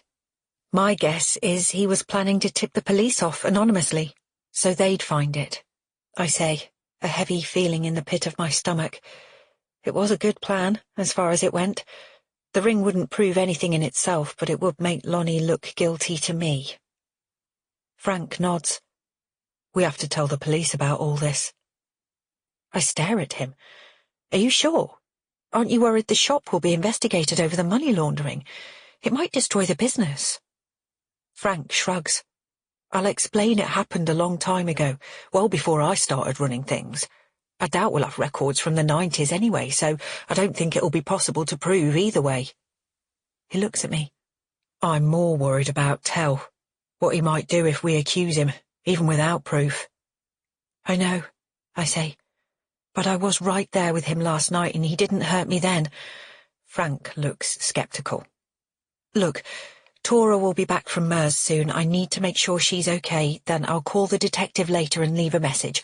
I'll say I'm coming in to talk to him first thing Monday morning. I'll tell him everything then, including that you and I have talked about it. If D.I. Capshaw wants to interview you after that, then he can. OK, Frank says. I'll deal with Lonnie. What does that mean? I'm going to fire him from the shop, Frank says matter-of-factly. He shouldn't have kept all that stuff about his dad and the money laundering back from either of us. I nod, though I can't help but feel another guilty twinge. Still, it's Lonnie's own fault we're angry. Frank takes the measurements for the boiler, then leaves, soon after which Mercedes drops off Tora, who is definitely paler and quieter than usual. I make an excuse not to invite Mercedes in, ignoring her winks and charged comments about Lonnie. Inside with Tora, I ask what's wrong. Mercedes said you weren't feeling well. Is it tummy cramps again? Tora shakes her head, not meeting my eyes. I just feel a bit sick, she says. I tell her to go back to bed and that I'll bring her some soup later. I call D.I. Capshaw and leave a message saying that I need to speak to him, that I have important new evidence and will come to the station first thing Monday morning. Tora stays in bed most of the day. As the light starts to fade, she gets up saying she feels better, but still only manages a piece of dry toast and an apple before retreating to her room again. What is wrong with her? Mystified, I decide that if she's no better by Monday, I'm going to call the doctor. Lonnie messages to ask how I am. I block his number. It's not that I don't want to see him, more that I desperately do, but can't let myself be vulnerable to him again. Perhaps his lies are only of omission, but relationships are based on trust. Without trust, you have nothing. The next day, Sunday, and Tora's stomachache is at last fully behind her, though she's still very quiet. As the evening approaches, I remind her it's nearly time to leave for our usual dinner at Frank and Cheryl's, and she says she doesn't want to go. Why not? I ask. Is it your tummy again? Because if it is, then we're ringing the doctor first thing in the morning, and— I'm fine, Tora says, quickly. It's okay. I'll come. I frown. Something is definitely up with her. Please tell me what's wrong, Sweet Pea, I plead. Nothing's wrong, Mum, and I've asked you not to call me that. Tora's voice rises to a frustrated shout. Get off my back! She stomps to the front door, leaving me blinking in shock. Tora has never spoken to me like that before. We walk round to Frank and Cheryl's house in virtual silence. The atmosphere when we arrive is almost as sombre, as Frank, Cheryl and I discuss Uncle John's funeral, which is coming up next week. Ashley turns up just before we eat. She flops down next to me in a chair and leans over to kiss my cheek with an exuberant flourish. Hey, Bella, how you doing? There's a slight glaze to her eyes, and her breath smells strongly of mint. I spot the silky spaghetti strap of a red top under her sweatshirt. She's clearly been out drinking, but who with? I have a sudden flashback to Uncle John and Auntie Lynn's party and the way she was flirting with Lonnie's dad. I lean closer and whisper, Who've you been with? Please tell me it isn't Tal Jones. Ashley giggles. Course not. He's far too old. I was just with some mates. I sit back, feeling relieved. You said you'd be home in time to help get dinner ready, Ash, Cheryl says, her voice dripping with disapproval. Ah, well, my plans changed. Ashley gives her mother a cheery wink. She's definitely still pissed, or high, or both, before stretching and yawning in her chair, then turning to me and asking if Tora's all right. I just came past the living room and she's in there on her own, she says. I asked why she wasn't playing with Gabby and she said she had a tummy ache. All eyes turn to me. I groan. She's been having that stomachache off and on for days, I say. She swore blind earlier that it had gone. Could it be appendicitis? Frank asks. I remember Kai was like that when he had it. That was Gabby, Cheryl corrects, bustling over. I'm sure it's just a bug. Kids pick up stuff all the time. I think she's upset about something, Ashley says. I could see it in her eyes.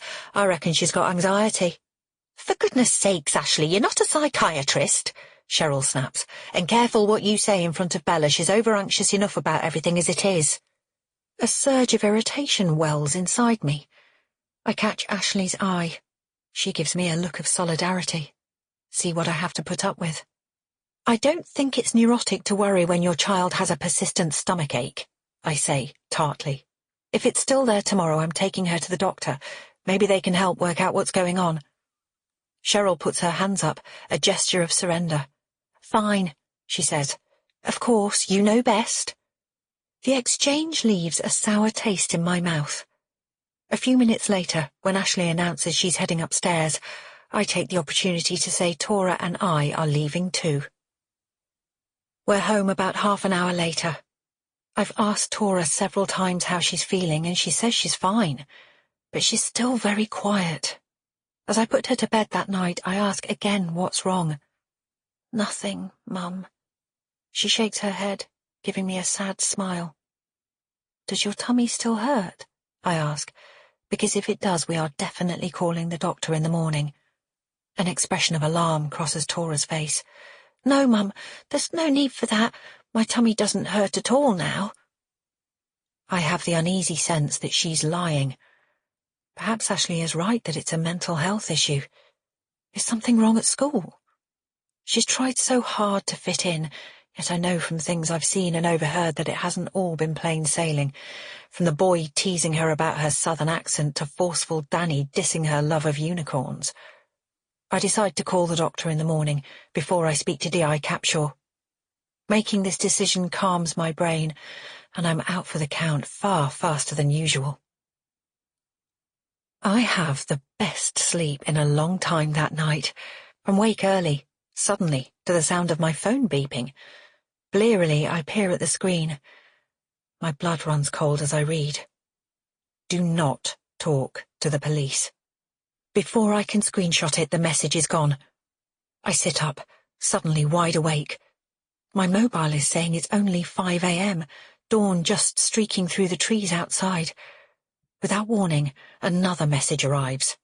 Tell nobody, or she dies. This time I'm fast enough to take a screen grab. I stare at the words on my screen. Who is she? And then suddenly I realize. All the breath seems to leave my body as I leap across the room and race down the corridor. I fling open Tora's bedroom door. Her bed is empty. I let out a strangulated moan. No!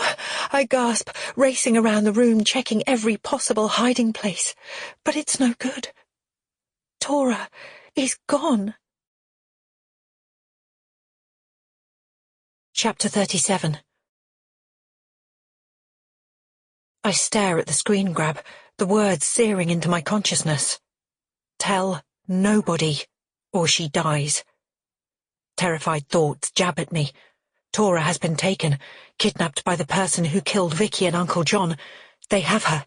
They're threatening to murder her. It can't be true, but it is. What the hell do I do?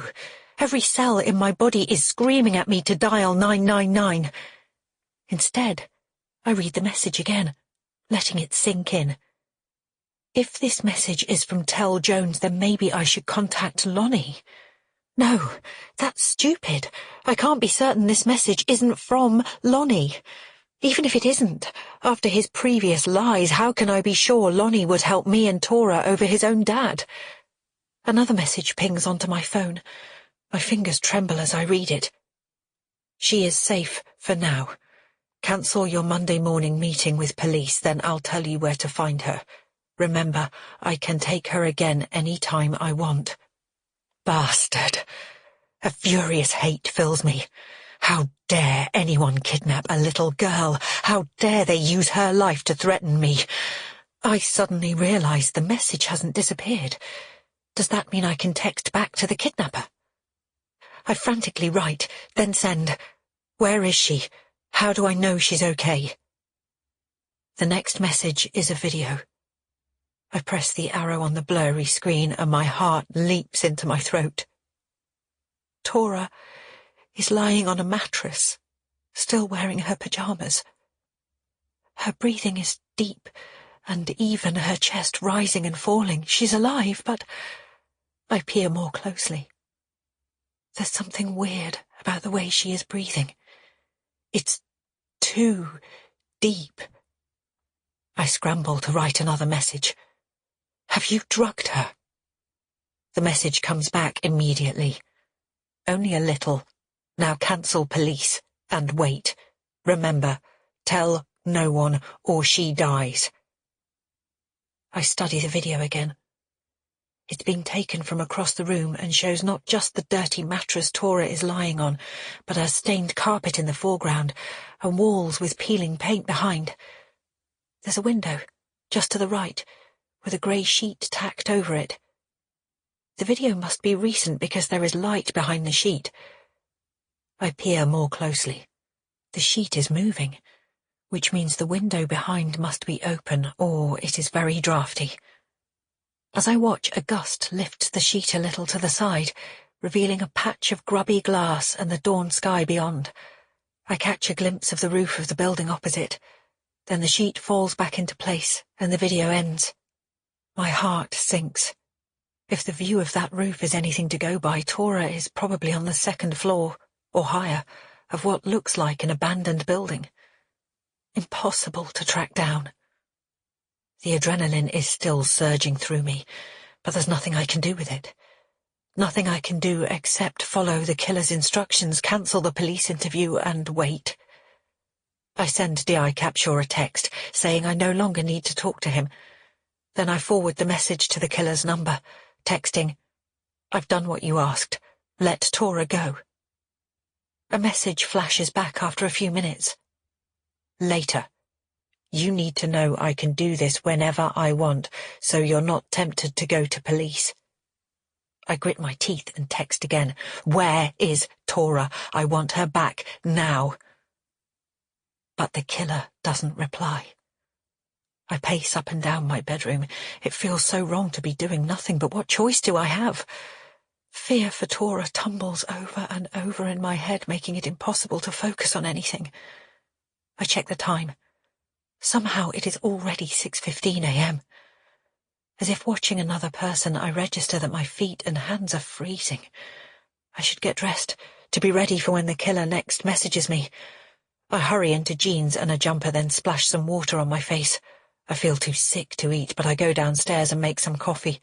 The recycling bin is overflowing, so more for something to do than for any other reason, I slip on my sliders and take it outside.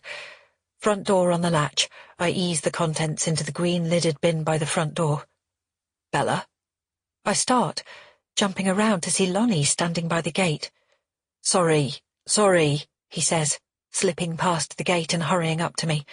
I didn't mean to stalk me outside my house again, I snarl, my last wisp of patience entirely evaporating. What the hell do you want? Lonnie stops, a look of deep concern on his face. What's happened? He asks. I stare at him. Suddenly, I'm convinced that he's here because he knows about Tora. Where is she? The words fire out of me like bullets. What have you done with her? Who? He asks. What? He grabs my arm. I wrench it away. Listen, I know you hate me for lying about Dad and the money. I haven't got time for this, I snap. Okay, I get that you don't want anything to do with me, he says quickly. But I can see on your face that something awful has happened. He pauses. Is it Tora? You could only know that if you knew what... I force myself to stop talking. Lonnie frowns. Please, Bella.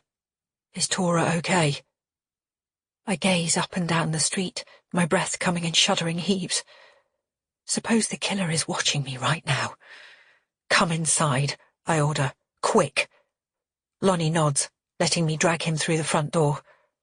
We stop in the hallway. What is it? He whispers. What's happened? I look deep into his eyes. They are open, wide as the sea. Surely he can't be behind the kidnapping, which means his father almost certainly is, and maybe Lonnie will have some idea where his dad might have taken her. I don't want to trust him, but I'll risk it to help Tora. Someone's kidnapped her, I blurt out. They've done it to stop me talking to the police. They say they'll let her go later, but... I press my lips together, trying not to cry. Lonnie's eyes widen. "No." "I think it's your dad who's taken her," I say. "I have to get her back. God knows what he'll do to her. If he killed Ricky and John, then—" I trail off. Lonnie clenches his jaw. "Okay," he says. "We'll find her. Tell me what you know." I hesitate a moment, then show him the exchange of messages and the video on my phone. "But I don't understand." Lonnie looks up. "How did my dad know you were planning to go to the police?" "No idea. I only talked about it with Frank," I say. "And before you start casting shade on my brother again, going to the police was his idea. He doesn't have anything to do with this." "Maybe my dad got someone to bug your phone," Lonnie suggests. I shiver. Then another thought strikes me. "Did Frank... did he fire you?" "He certainly did," Lonnie says ruefully. "He didn't mention going to the police, but I figured you would. That's partly why I'm here, to say again that I'm totally ready to cooperate, to tell them everything I know." He pauses. "Look, let's take another look at the video. If Tora's being held in a place connected with my dad, I might recognize something." I hand him my phone and he follows me into the kitchen. We sit side by side at the table and play the video again. And again. On the third showing, Lonnie freezes the screen at the moment when the draft lifts the sheet away from the window. He pinches and enlarges the picture of the rooftop of the building opposite. "There's something about that roof line," he says slowly.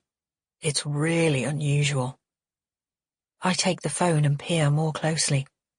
The picture is a little blurry, but clearly shows a double chimney, painted bright blue. I gasp, suddenly remembering. "What is it?" Lonnie says. I recognize that blue chimney. Hope sparks inside me. I think I know where it is. Chapter 38. I point to the blue double chimney.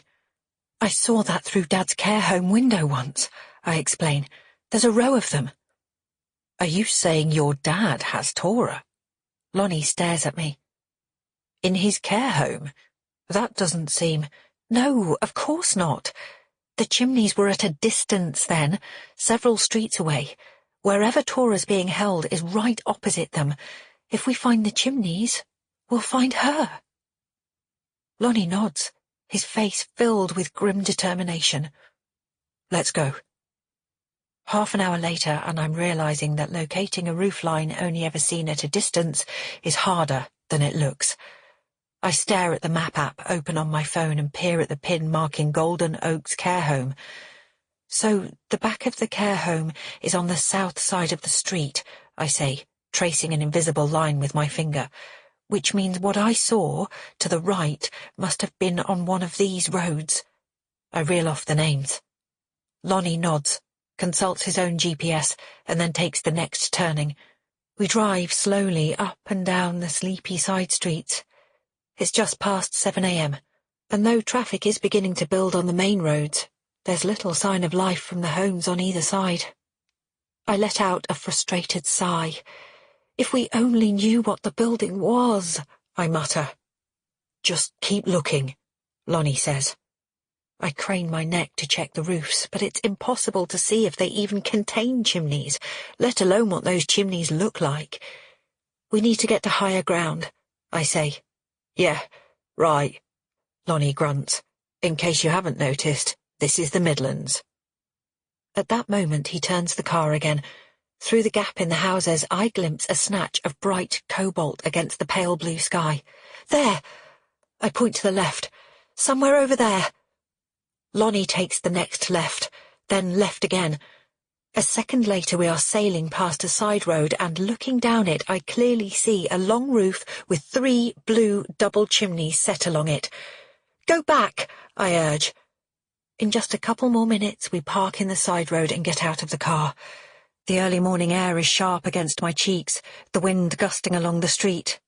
"That," Lonnie says, looking up with a grimace, "is one very long building. How do we work out where Tora's being held?" I look up at the long building with the blue chimneys, then turn to see what properties are directly opposite it. Tora must be inside one of those. I focus on each building in turn. There's a garage advertising repairs, then a series of 3 houses built from brick and 2 stories high. The first seems run down, with weeds growing in the front yard and paint peeling from the window ledges, but there are curtains at the window and a dog barking inside, so it's clearly occupied. A pile of building rubble has been tipped outside the second house, which looks like it's being renovated. As a blast of wind barrels along the street, I rest my gaze on the third house. It's in far worse nick than the other 2, with one of the downstairs windows boarded over and a padlock on the front door. That must be it, I say, indicating the house. It looks totally deserted. The perfect place to hide someone. I glance upwards. There are 2 windows facing towards the blue chimneys on each of the first and second floors. All of them are covered by grubby, greying sheets like I saw in the video. My stomach twists painfully at the thought that Tora might be lying, terrified, on the other side of one of those windows. Is she alone? Or might Lonnie's dad or one of his henchmen still be with her? Tora's up there somewhere. I point towards the 4 windows. Which floor? Lonnie asks, softly. I shake my head. I can't tell from this angle. Right, he says. Let's get inside. He walks over to the front door and examines the padlock. I glance up and down the deserted street. I'm desperate to call out for Tora, but I don't want to alert Tell to our presence. I run my hands over the wooden board that covers the nearest ground floor windows. My fingers find the edge. To my surprise, it's only wedged, not nailed into position. No way are we getting through the front door without bolt cutters, Lonnie says. No need for that. I give the board over the window a tug. It comes away in my hands. I glance round at him as I set it down on the ground. The wind whistles across my face. This must be how your dad is getting in and out. Lonnie nods, then reaches for the next plank. It takes a bit of jigging, but soon it's detached too, leaving a big enough space for us both to crawl inside. You sure about this? Lonnie asks. I nod. Then I hook my leg over the window ledge and haul myself inside. The building is silent and completely derelict. The room I'm standing in has concrete floors and walls, with a few empty tins of beer and food wrappers scattered across the ground in the corner. Whoever took Tora might still be around, Lonnie whispers, pointing at the debris. I rub my arms up and down, nodding. It's cold, though at least we're sheltered a little from the strong winds outside. We creep across the room, our footsteps making a low, soft padding noise against the concrete. The door opens into a corridor, with stairs leading up to the first floor. To the left is a kitchen, or rather, what was once a kitchen. There's a tap coming out of the wall and a row of ancient cupboards, the doors hanging off their hinges. There's nobody down here, I say softly. Let's try upstairs. My heart is in my mouth as I tiptoe up to the first floor, Lonnie right behind me. A stained toilet is visible through the door at the top of the stairs. There are 2 other rooms leading off the landing.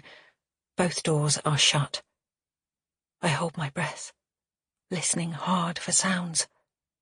Nothing.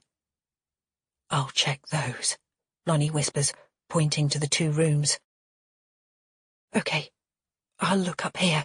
I indicate the second floor and the flight of stairs leading up to it. Be careful. I nod, then take the stairs carefully. Halfway up, one step creaks as I land on it. I freeze, but nobody appears. I carry on creeping upwards. I can see the second floor rooms now, laid out just like the first, with all 3 doors shut. Wait. The door of the room furthest away bangs against the frame. A soft thud. Then again. My heart leaps. That has to be the room Tora is being held in. The drafty window could easily cause the door to move a little in the wind. I hurry up the stairs and fling open the door. Yes! Tora is right there, on a grubby mattress on the dirty concrete floor. I rush over. Tora! Tears fill my eyes as she doesn't respond. Oh, God, she's completely out of it. I give her shoulder a shake. Tora! She mumbles something incoherent. I pull her towards me. Her body is a dead weight. I'm going to need Lonnie's help to carry her out of here. I leap up, but as I turn to the door, it slams shut. I hurl myself towards it as a key turns in the lock. Hey! I bang on the wood, panic rising. Let us out! Silence. I stare at the door, then back at Tora, still unconscious on the ground. We are trapped. Chapter 39. I bang on the door again. Come back! I yell. Lonnie! Lonnie! We're up here! I stop, gripped by a horrific thought. It must be Lonnie himself who has shut us in here. Oh, God, I've been such an idiot. I trusted him after everything I knew, and he's betrayed me again. He is working in cahoots with his dad. He must be. He made sure he was with me once I'd worked out where this place was so that I would end up trapped along with Tora. I take a step away from the door, shaking with fear. Mum, it's Tora. Her voice all confused and croaky. Where am I? I spin around, then rush over to her. I fall to my knees by her side. Are you okay? Anxiously, I feel her face, her hands. Tora frowns, her little face screwed up. I'm thirsty, she says hoarsely. I glance around. There's nothing to drink. Can you stand? I urge, trying to pull her to her feet. We need to try and get out of here. Tora grimaces, clearly struggling to push herself up, but she's too weak and flops back down again. I reach into my pocket and pull out my phone. Damn! No signal. I stride over to the door again, twisting the handle and rattling the warped wood. Maybe I can break it down. I take a few paces back, a deep breath, then I run at the door, slamming into it with my shoulder. It doesn't budge. I kick at the area to the right of the handle. The door judders but stays firmly shut. I run back to Tora, who is watching me from the grubby mattress on the floor, her eyes wide with bewilderment. Who took you? I demand, stroking her hair back from her forehead. I don't know, Tora says plaintively. I was asleep and then I woke up here just now. Where are we? What's happening? To my relief, she sounds sleepy and confused rather than terrified. I squat down beside her. I want to ask you something really important, Tora, I say, looking her in the eyes. She nods, blinking, still groggy. You're not in trouble for not saying anything before, but I really, really need to know. I take a deep breath. At Uncle John and Auntie Lynn's party, did you see someone leaving their bedroom? Tora stares at me. Did you see someone? Did they tell you to keep quiet about it? Tora slowly nods. Who was it? I ask, taking her hand and squeezing it. Remember, you're not in trouble, but it's very important you tell the truth now. Tora gulps. They said that if I told anyone, they'd hurt you. They said I'd lose my mum as well as my dad. Her lip wobbles. I fill with a vicious fury. I'm not going to let them hurt either of us, I say. It's okay to tell me. Tora opens her mouth, but just before she can speak, a key turns in the door behind us. I jump up, fists clenched. I'm braced for Lonnie or his dad to appear. But it's not either of them who are standing in the doorway. My jaw drops. You! I suck in my breath, unable to believe my eyes. Cheryl stands in front of me, the sourest of expressions fixed on her face. A kitchen knife is clutched in her hand. You wouldn't bloody give up, would you? She mutters. No matter how much I warned you. Beside me, Tora gasps. My head spins. You sent me the text threats. I stare at the knife, unable to take it in. You took Tora. And Lonnie. Where is he? Lonnie's fine. He's just locked in a room downstairs. Cheryl pats her pocket. I've taken his phone. Now, give me yours. I hesitate, but she points the knife at Tora. I hand the phone over. Cheryl puts my phone in her jacket pocket. I found this house when Frank was visiting his dad about a year ago. She says as if this is one of our Sunday dinners and she's making small talk. I don't like going into the care home, so I went for a walk and here it was. How on earth did you find it? What the hell do you think you're doing? I stare at Cheryl, ignoring her question. She must be crazy to think she can trap the three of us in this house. A muffled thud echoes up the stairs. Lonnie calls out my name. Mummy? Tora shuffles closer to me. She sounds dazed. What's happening? Are you thirsty, sweetheart? Cheryl asks. She squats down and takes a water bottle from her bag. Keeping her eyes on me, she rolls it across the ground to Tora, who snatches it up eagerly. I don't understand, I stammer, my mind still whirling. What do you? That's enough, Cheryl cautions, frowning at Tora. Just a few sips. I gasp, suddenly realizing what she is doing. I spin around, grabbing the bottle out of Tora's hand. Don't drink that, I shout. Tears bubble in Tora's eyes. I already had some. Why are you so cross? I gulp, staring at the bottle. It's still at least 3/4 full. I tip it out, letting it splash onto the concrete floor at my feet. I glare at Cheryl. What the hell is in here? Just a children's sedative. I used it with Ashley when she was little. She was a terrible sleeper. Tora? I drop to her side again. Her eyes are already glazing over. I'm sleepy, Mum, she murmurs. I lay her down on the mattress as gently as I can, then storm over to Cheryl. She backs away, holding out the knife. I barely notice. I'm so angry. What the hell is wrong with you, drugging a little girl? She could overdose, I hiss, glancing at Tora. She's already breathing deeply and evenly, clearly asleep. Tora might die thanks to you.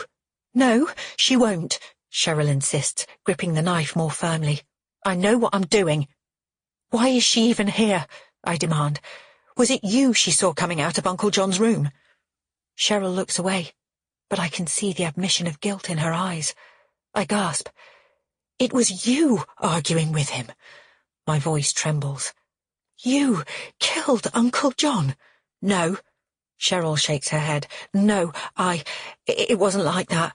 It was an accident. I had no idea the balcony was rotten. I was angry with John and he backed away and fell.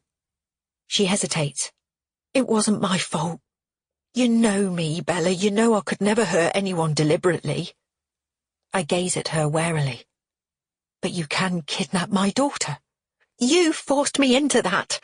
Cheryl's voice rises. Yeah, right, I sneer. And I suppose I forced you to steal that piece of paper with the dates and figures out of my handbag at the party. That was different, she says. Frank told me you were convinced the paper proved the shop was once involved in money laundering and that it was connected to Vicky's death in some way. I couldn't see how that was true, but I had to stop you asking questions. Are you going to try and convince me Vicky's murder was an accident as well? No, it wasn't. Not in the same way. Cheryl's face falls. And I was there, in the wood, with Vicky, she admits. But I didn't have anything to do with her being killed. For God's sake, I explode. You've already admitted sending me the texts telling me to stop looking into her murder. I bet you came and snooped around my house last month and sent the Hello Kitty backpack too, and left the police that anonymous message. Yes. Like I said, it was all to make you back off, Cheryl says. But I didn't kill Vicky. I swear I didn't. If that's true, why have you made so much effort to stop me looking into her death? Why have you kidnapped my daughter and brought her to this dump and drugged her into unconsciousness? I gasp. Oh my God. You're the reason why she's been so unhappy for the past week. You've been threatening her since John died. Cheryl frowns. Her knife glints in the light as she extends her arms in a gesture of protest. I never wanted Tora to be scared. I just needed her to keep quiet. But I could see yesterday the secret she was keeping was eating her up from the inside, and that you were going to go to the police anyway, and if anyone talked directly to Tora again, she would probably crack. You still haven't answered my question, I say pointedly. If you didn't kill Vicky or Uncle John, why are you standing here brandishing a knife at me? Cheryl lowers the knife. I'm sorry. Her voice falters. And I'm sorry for taking Tora. I shouldn't have done that. You have to believe that I'd never hurt either of you. I just need you to stop nosing into everything. She pauses. Why didn't you back off like I told you to, or accept that the killer was Lonnie? Oh my God, I say, clutching my forehead. You planted the ring in his bedroom the night we all went for dinner at his house. It had nothing to do with him, or his dad. She nods. I didn't think you'd find it yourself. I was going to do an anonymous call to the police and say it was there.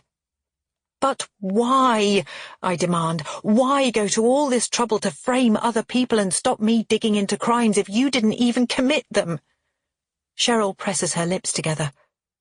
Look, if I tell you most of the story, will you stop pushing at this? Will you let it go? I wrinkle my nose. Try me. Okay. Cheryl lets out a sigh. I didn't kill Vicky, but like I said, I was there in Framley Wood that day. Your mum was there too. We both saw. Okay? No, I spit. Not okay. You need to tell me exactly what happened. I can't say any more, Cheryl says, her voice trembling. It needs to stay a secret. Please, Bella, that's what Barbara wanted too. Don't speak for my mum. I'm just trying to make you see that I have a good reason for keeping the truth hidden. Sure you do, I snap, covering up your own guilt. Cheryl falls silent. She gives me a long, pained look. I see no anger in it, just sadness and resignation. It's like she's trying to guilt-trip me into accepting her pathetic lies. Muttering angrily under my breath, I turn back to Tora. She's out for the count again. I touch her cheek. It's pale and cold. Help me carry her outside. I look up as I speak, only to find Cheryl shutting and locking the door again. I rush over and hammer against the wood. For God's sake, Cheryl, you can't do this. I press my ear to the door. No sound. I glance at Tora, then bang my fists on the door until they are sore. It's hopeless. I turn, pressing my back against the wood, and sink to the floor. What is Cheryl playing at? Leaving us here? And what about Lonnie? She can't keep us all trapped here forever. I lean my head in my hands, trying to work out how on earth we can escape. I gradually become aware of a strange new scent filling the room. What is that? I sniff the air. There's a sourness to the smell. Something chemical. I sniff again. An acrid smell. I jump up, immediately recognizing it. Something is burning. A tendril of grey smoke twists under the door, rising into the room. My eyes widen. The house is on fire. Chapter 40. It takes a second for my brain to catch up with my senses. Then I move with a speed and a strength I didn't know I had. Tora is still unconscious across the room. Tora! I yell, desperate to rouse her. I take a step away from the door, steady my balance, and kick hard. It rattles, but holds. More smoke is curling underneath it, into the room. I catch a whiff and cough, then drop to my knees to peer through the keyhole. I need to see how close the fire is. My view is blocked. I frown, my heart thudding into the silence. Cheryl has left the key in the lock. I glance around the room for something to push it out with, but there isn't anything. I grab my bag, rummaging through the debris. Yes, my fingers light on one of Tora's unicorn hair slides. I glance at her. She's still out cold, her face pale, her breathing shallow. I scramble back to the door, force back the metal pin of the hair slide, then shove it through the lock. I jab at the key, once, twice, 3 times. There! It lands with a tiny thud on the other side of the door. Hope flares through me. I bend down, trying to see under the door. Smoke is rising from the stairs, a lot of smoke, but I can see the key lying on the floor. Holding my breath, I slip the hair slide under the door and maneuver it until it's positioned beside the key. I don't have much purchase, but I try to scoop the key towards me. It doesn't move. Another tendril of smoke under the door. I'm coughing, my eyes stinging, but I grip the hair slide tighter and tap the end against the key. It shifts a fraction towards me. I squint under the door, focused on the key, and then, in an instant, footsteps thunder up the stairs. Before I can properly register what is happening, a hand reaches down and snatches up the key. "No!" I yell, scrambling to my feet. "No!" Panic rises inside me. Is it Cheryl? Come back to make sure we burn. And then the key twists in the lock with a click and the door opens. Lonnie is standing in front of me, a length of his shirt wound around his mouth and desperation in his eyes. "Are you okay?" He grips my shoulders. "I'm fine," I cry. "But Tora—" I point behind me. "Come on." Lonnie strides towards her and hauls her into his arms. As he walks back to me, I take off my jacket and cover her face with it. "What about you?" he asks. I take off my jumper and wind it around my face. "It was Cheryl." "I know," he says, adjusting Tora against his body. "She took my phone and locked me in one of the rooms on the first floor. I could hear her walking around. Then she was back, unlocking the door and telling me to save you." He frowns. "She'd already set the fire. I guess she had second thoughts about letting us burn. She must already be outside." I shake my head, completely bewildered. There's no time to try and work out what Cheryl is doing. "Let's go." My voice is muffled through the jumper. We hurry onto the landing. Smoke is now pouring up the stairs towards us. We race to the top step. "Can you manage her?" I ask, coughing. "Yes," he says. "Go straight down, fast as you can. I've got her."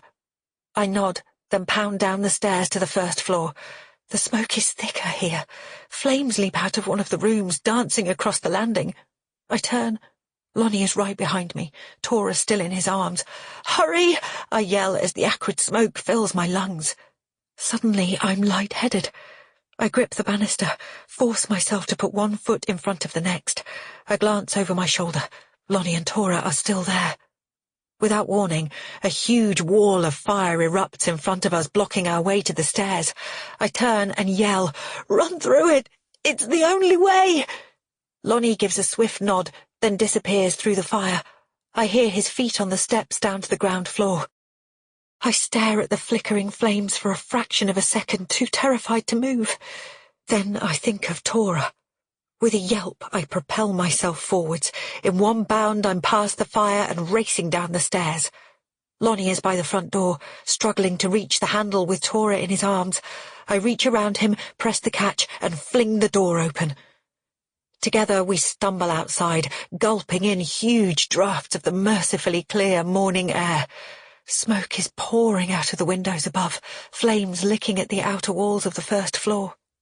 A small crowd has already gathered on the pavement. A woman with short grey hair calls Lonnie over, tells him to set Tora down. She bends over her, her ear to Tora's mouth.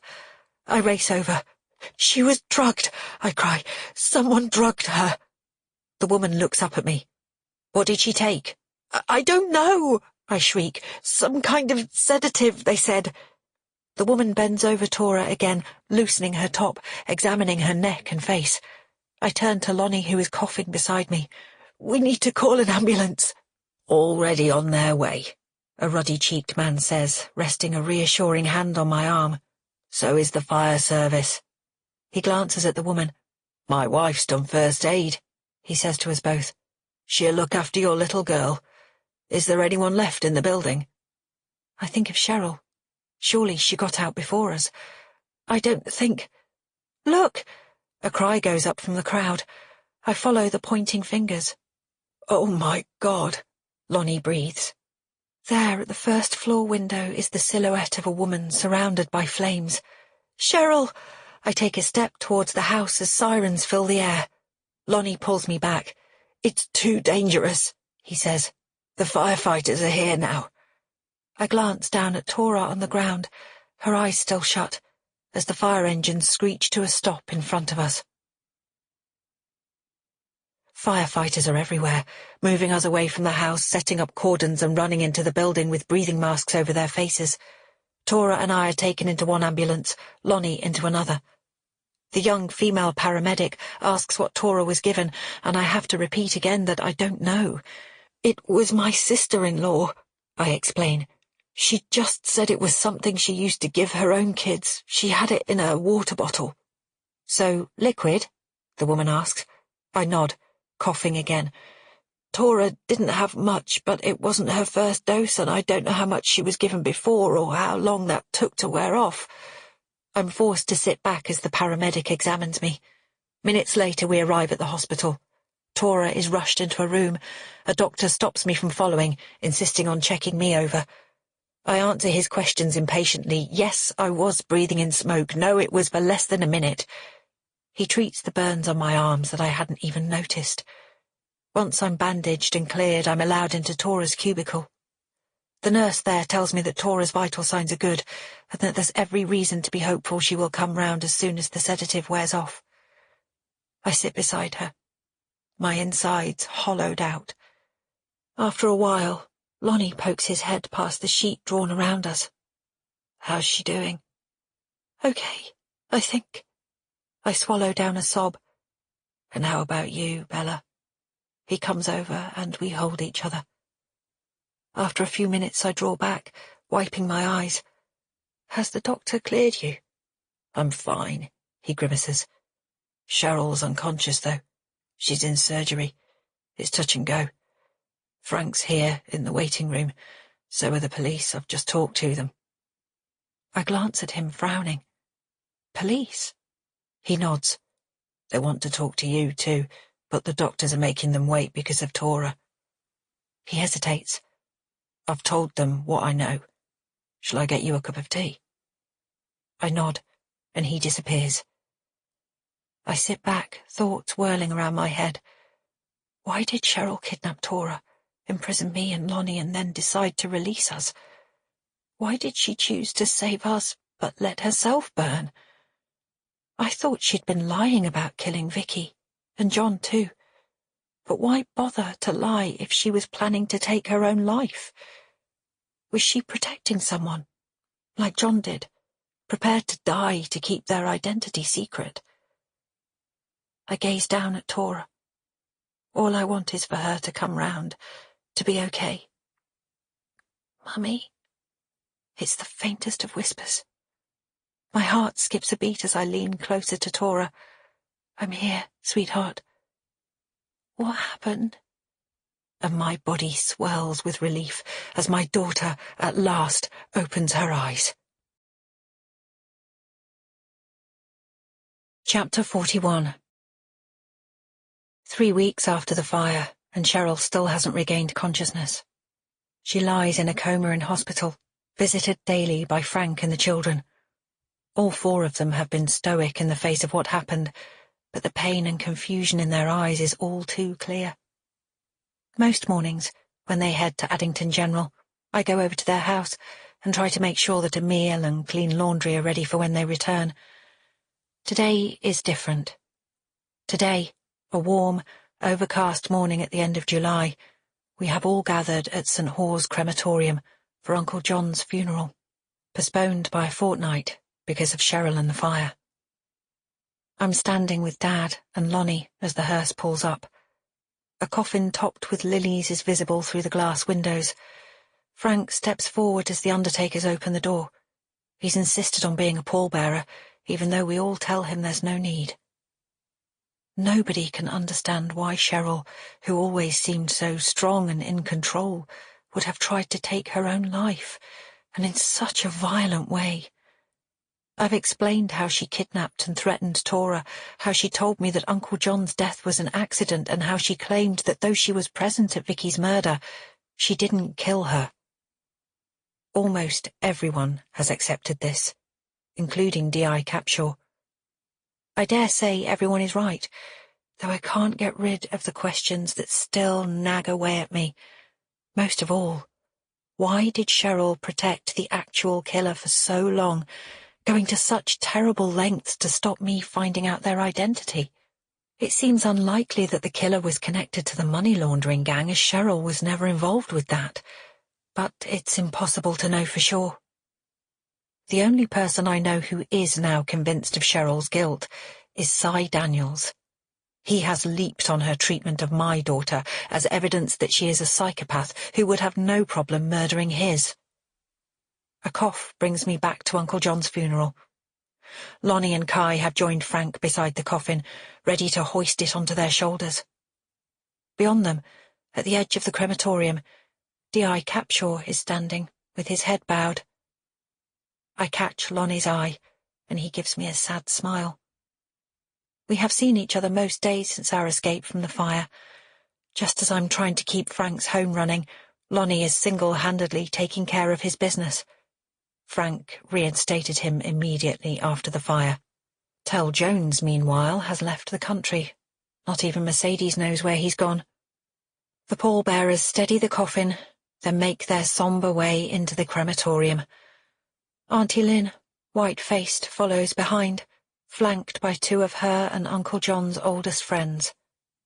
I am in the group that follows, my main responsibility to look after Dad for the duration of the service. He's shuffling along beside me right now, and I link arms, gazing up at his lined, grizzled face. "All right, Dad," I whisper.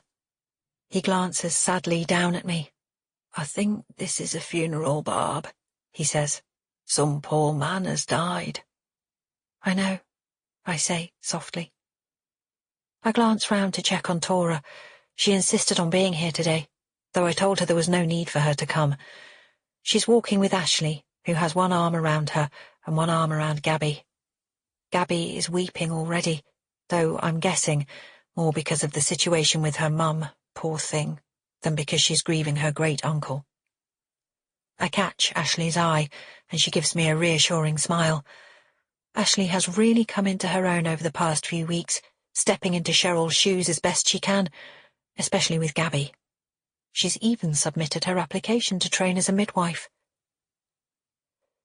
Inside the crematorium, the air is warm and still, an organ playing softly. I stop walking as the pallbearers ease the coffin onto its stand. Auntie Lynn's friends help her into a seat at the front. It's surreal. This is Uncle John's funeral, but I sense that for the majority of his family, it's Cheryl whose absence is most keenly felt. Frank's head is bowed. Free from the coffin, he puts an arm around Kai, who is clearly trying not to cry. I glance across at Ashley and Gabby. Both are openly weeping. Frank ushers all three into the front row. Kai and Gabby sit on either side of him. Ashley reaches over from Gabby's other side and squeezes his shoulder. I watch as Tora snuggles up next to Ashley. She looks across at me and smiles, relieved that today's sombre mood doesn't seem to be affecting her too badly. I turn to Dad and gently suggest we take the row behind. As I steer Dad along the long bench, I wonder what I would have done if I'd made the connection between Cheryl and the two murders earlier. If I'd been quicker in my thinking, maybe both her death and John's could have been avoided. I push this unsettling thought away and seat Dad at the very end of a row. I want to be close to the door so that if he starts getting agitated, I can take him outside. I'm right behind Tora here, too. I tap her arm, and she glances over her shoulder and smiles. "Did we have breakfast, Barb?" Dad asks, tugging at my sleeve. I sigh, ashamed at the irritation that rises inside me. It's not Barb, Dad. It's me, Bella. I know everyone says not to contradict him and to go with whatever fantasy version of reality he's living inside, but of all the things he gets confused about, thinking I'm his wife is the worst. Dad falls silent for a minute. "This is a funeral," he announces as the official walks in. He points to the coffin. "Some poor man has died." I close my eyes. The music stops and the official stands, waiting as the small, stuffy room falls silent. I look around me. The place is packed with mostly older people. Family, of course, but also Uncle John and Auntie Lynn's friends from church and Rotary. Lonnie is sitting a couple of rows back, across the aisle.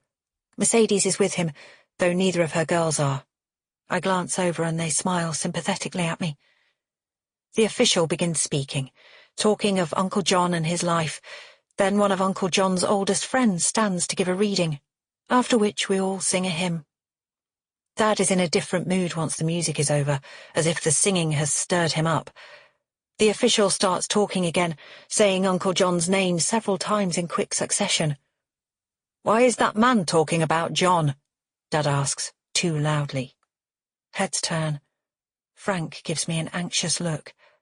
I pat Dad's arm. "It's okay. There's nothing to worry about," I reassure him. "Don't patronize me." Dad's voice rises.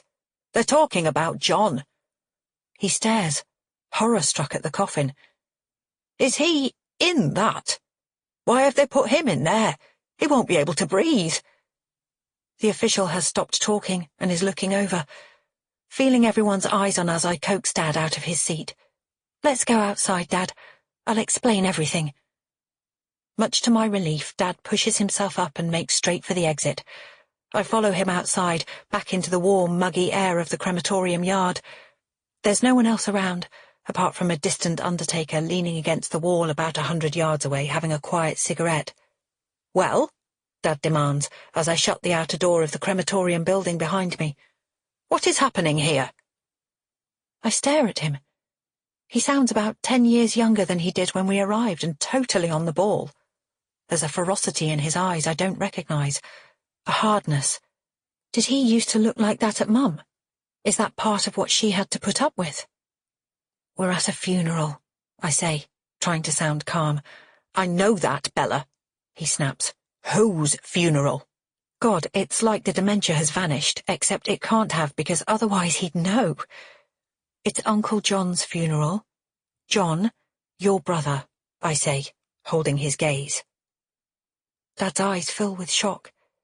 His lips tremble. "John?" His voice cracks. "No, not John." We stand in the warm, still air. Dad suddenly seems to crumple. A single tear trickles down his cheek. "I'm so sorry, Dad," I say, my own emotions rising up. "How?" Dad asks, his voice barely more than a whisper. They think—" I pause, remembering Cheryl's agonized face as she described Uncle John's death. "He was upset and, he banged against the broken balcony outside his bedroom. The railing gave way and he fell." "Why was he upset?" I tell the truth. I think he knew who killed little Vicky Daniels all those years ago and couldn't bear to keep the secret any longer." Dad stares at me. "Secret?" "That's right," I say. "Nobody was ever caught for her murder, but plenty of people know the truth. John, Mum, Cheryl." I hesitate. "You." Dad's eyes widen. "I know the truth." It's part statement, part question. As he speaks, the sun comes out from behind a cloud. I step into the sunshine and turn my face to the light. "You're the only one left who does," I say, flatly. "The picture knows, too," Dad says. "Mum wanted you to have it. She told me to give it to you just before she died." He pauses. "And I knew why, though she wouldn't say." I shield my eyes from the sun as I stare at him. "What picture are you talking about? Did it show what happened in the wood? Did Mum take a photo or something?" "No, the picture was of Mum. Of Barbie." Dad looks at me crossly. "I looked for it after she died, but I never found it." "Which picture was it?" I frown, wondering how on earth any photo or perhaps drawing of Mum might relate to Vicky's death. Dad stares at me blankly. My heart sinks. "Please, Dad, it's important. You literally just said Mum was dying and she told you to give Bella the picture. You looked for it so that you could give it to me." "No," Dad says emphatically. "I looked for it because it had to be destroyed." So Mum didn't want me to have it. I frown. But as Dad looks back at me, I can see his mind has totally gone again. "This is the crematorium," he says slowly. "Some poor fellow must have died." Chapter 42. Cheryl passes away exactly 1 week after Uncle John's funeral. A month after that, Frank takes his 3 children, plus Hanisha and little KJ, on a trip to France to try to process their terrible loss. Lonnie offers to keep Wilkins Hardware running, but it's the end of August, and Frank insists that he closes the shop and has a proper break. So Lonnie and I are going to Spain for a week, where Lonnie can spend time with his son, Sandro, and introduce me and Tora to his family out there. We're leaving this evening, and I'm not only packed but have at last managed to talk Tora down from 2 suitcases containing virtually her entire wardrobe to just 1. She's almost back to her normal self, most of the time at least. It's good that she remembers very little about being held prisoner by Cheryl, though I know it may take years for her to get over the knowledge that something very strange and scary happened to her that day. She's gone to see Danny for a final playdate before our holiday, leaving me with a few hours to set the house to rights before we leave. As soon as we return from our holiday, Tora will start back at school, and my teacher training course will begin, and I'm determined to finish clearing out the small bedroom so I can use it as a little study area next term. Only the box marked Bella, where I found the Burn This notebook, remains. Lonnie arrives just as I open the box up. He sits on the bed, checking his phone, as I take the Barbie dolls and worn yellow teddy bear out. I'm definitely keeping those. Then examine each of the reports and birthday cards and drawings in turn, putting most of them in the bin bag at my side. I take a sip of the tea I made earlier and lift out the framed photo of Mum dressed as my great-shaped Barbie doll in a blonde wig and blue headband. Look at this. I hold up the picture and the doll it matches to Lonnie. He grins. Was that for a fancy dress party or something? I shrug. I'd asked Dad, but... I stop, a memory niggling at the back of my head. Dad said Barbie, but he usually calls her Barb. Eh? At Uncle John's funeral, we were talking about Vicky's death, and Dad said the truth was in a picture of Mum, of Barbie. A picture she supposedly asked him to give to me when she was dying, but that he couldn't find. You think he was talking about that picture? Lonnie follows my gaze to the photograph behind the glass. I can't see how that tells the truth about anything, let alone a little girl's murder. He's right. All this photo shows is Mum, when she was young and pretty, making a slightly goofy face while dressed up like a Barbie doll. There's not even an identifiable background, just the edge of a tree and a patch of grass. Surely it's a bit unlikely that your mum spent her last few minutes telling your dad to give you a picture of herself dressed as a doll, Lonnie points out. Maybe. I stare at the picture again. The lower half of the photo is pressed more tightly against the glass frame than the upper half. My throat constricts. When Dad talked about the truth being in the photo, suppose it wasn't the image he meant, but the frame. I turn the picture over and unclip the backing board. I gasp. There, tucked away out of sight, is a wedge of folded paper. I glance at Lonnie as I set down the photo frame and open up the lined sheets. They have clearly been torn out of an exercise book. What is it? Lonnie asks, peering down. My heart thuds as I take in the handwriting and the first few lines on the top sheet. This is what Mum wanted me to have. It's the bit of the Burn This notebook that was torn out, I say, feeling hollow. The end of Mum's story about Vicky's death. It follows straight on from when Kay shouts at Vicky, then hits her with the rock. Are you sure? Lonnie asks. I nod. The last line from the bit I read before ended at the bottom of the page with, Kay looks up and... I pause. This starts from the top of the page with the words, sees me. It's the same ink. Mum's handwriting. It's definitely from Burn This. I look at him. So what happens? Lonnie points to the pages in my hand. What happens next?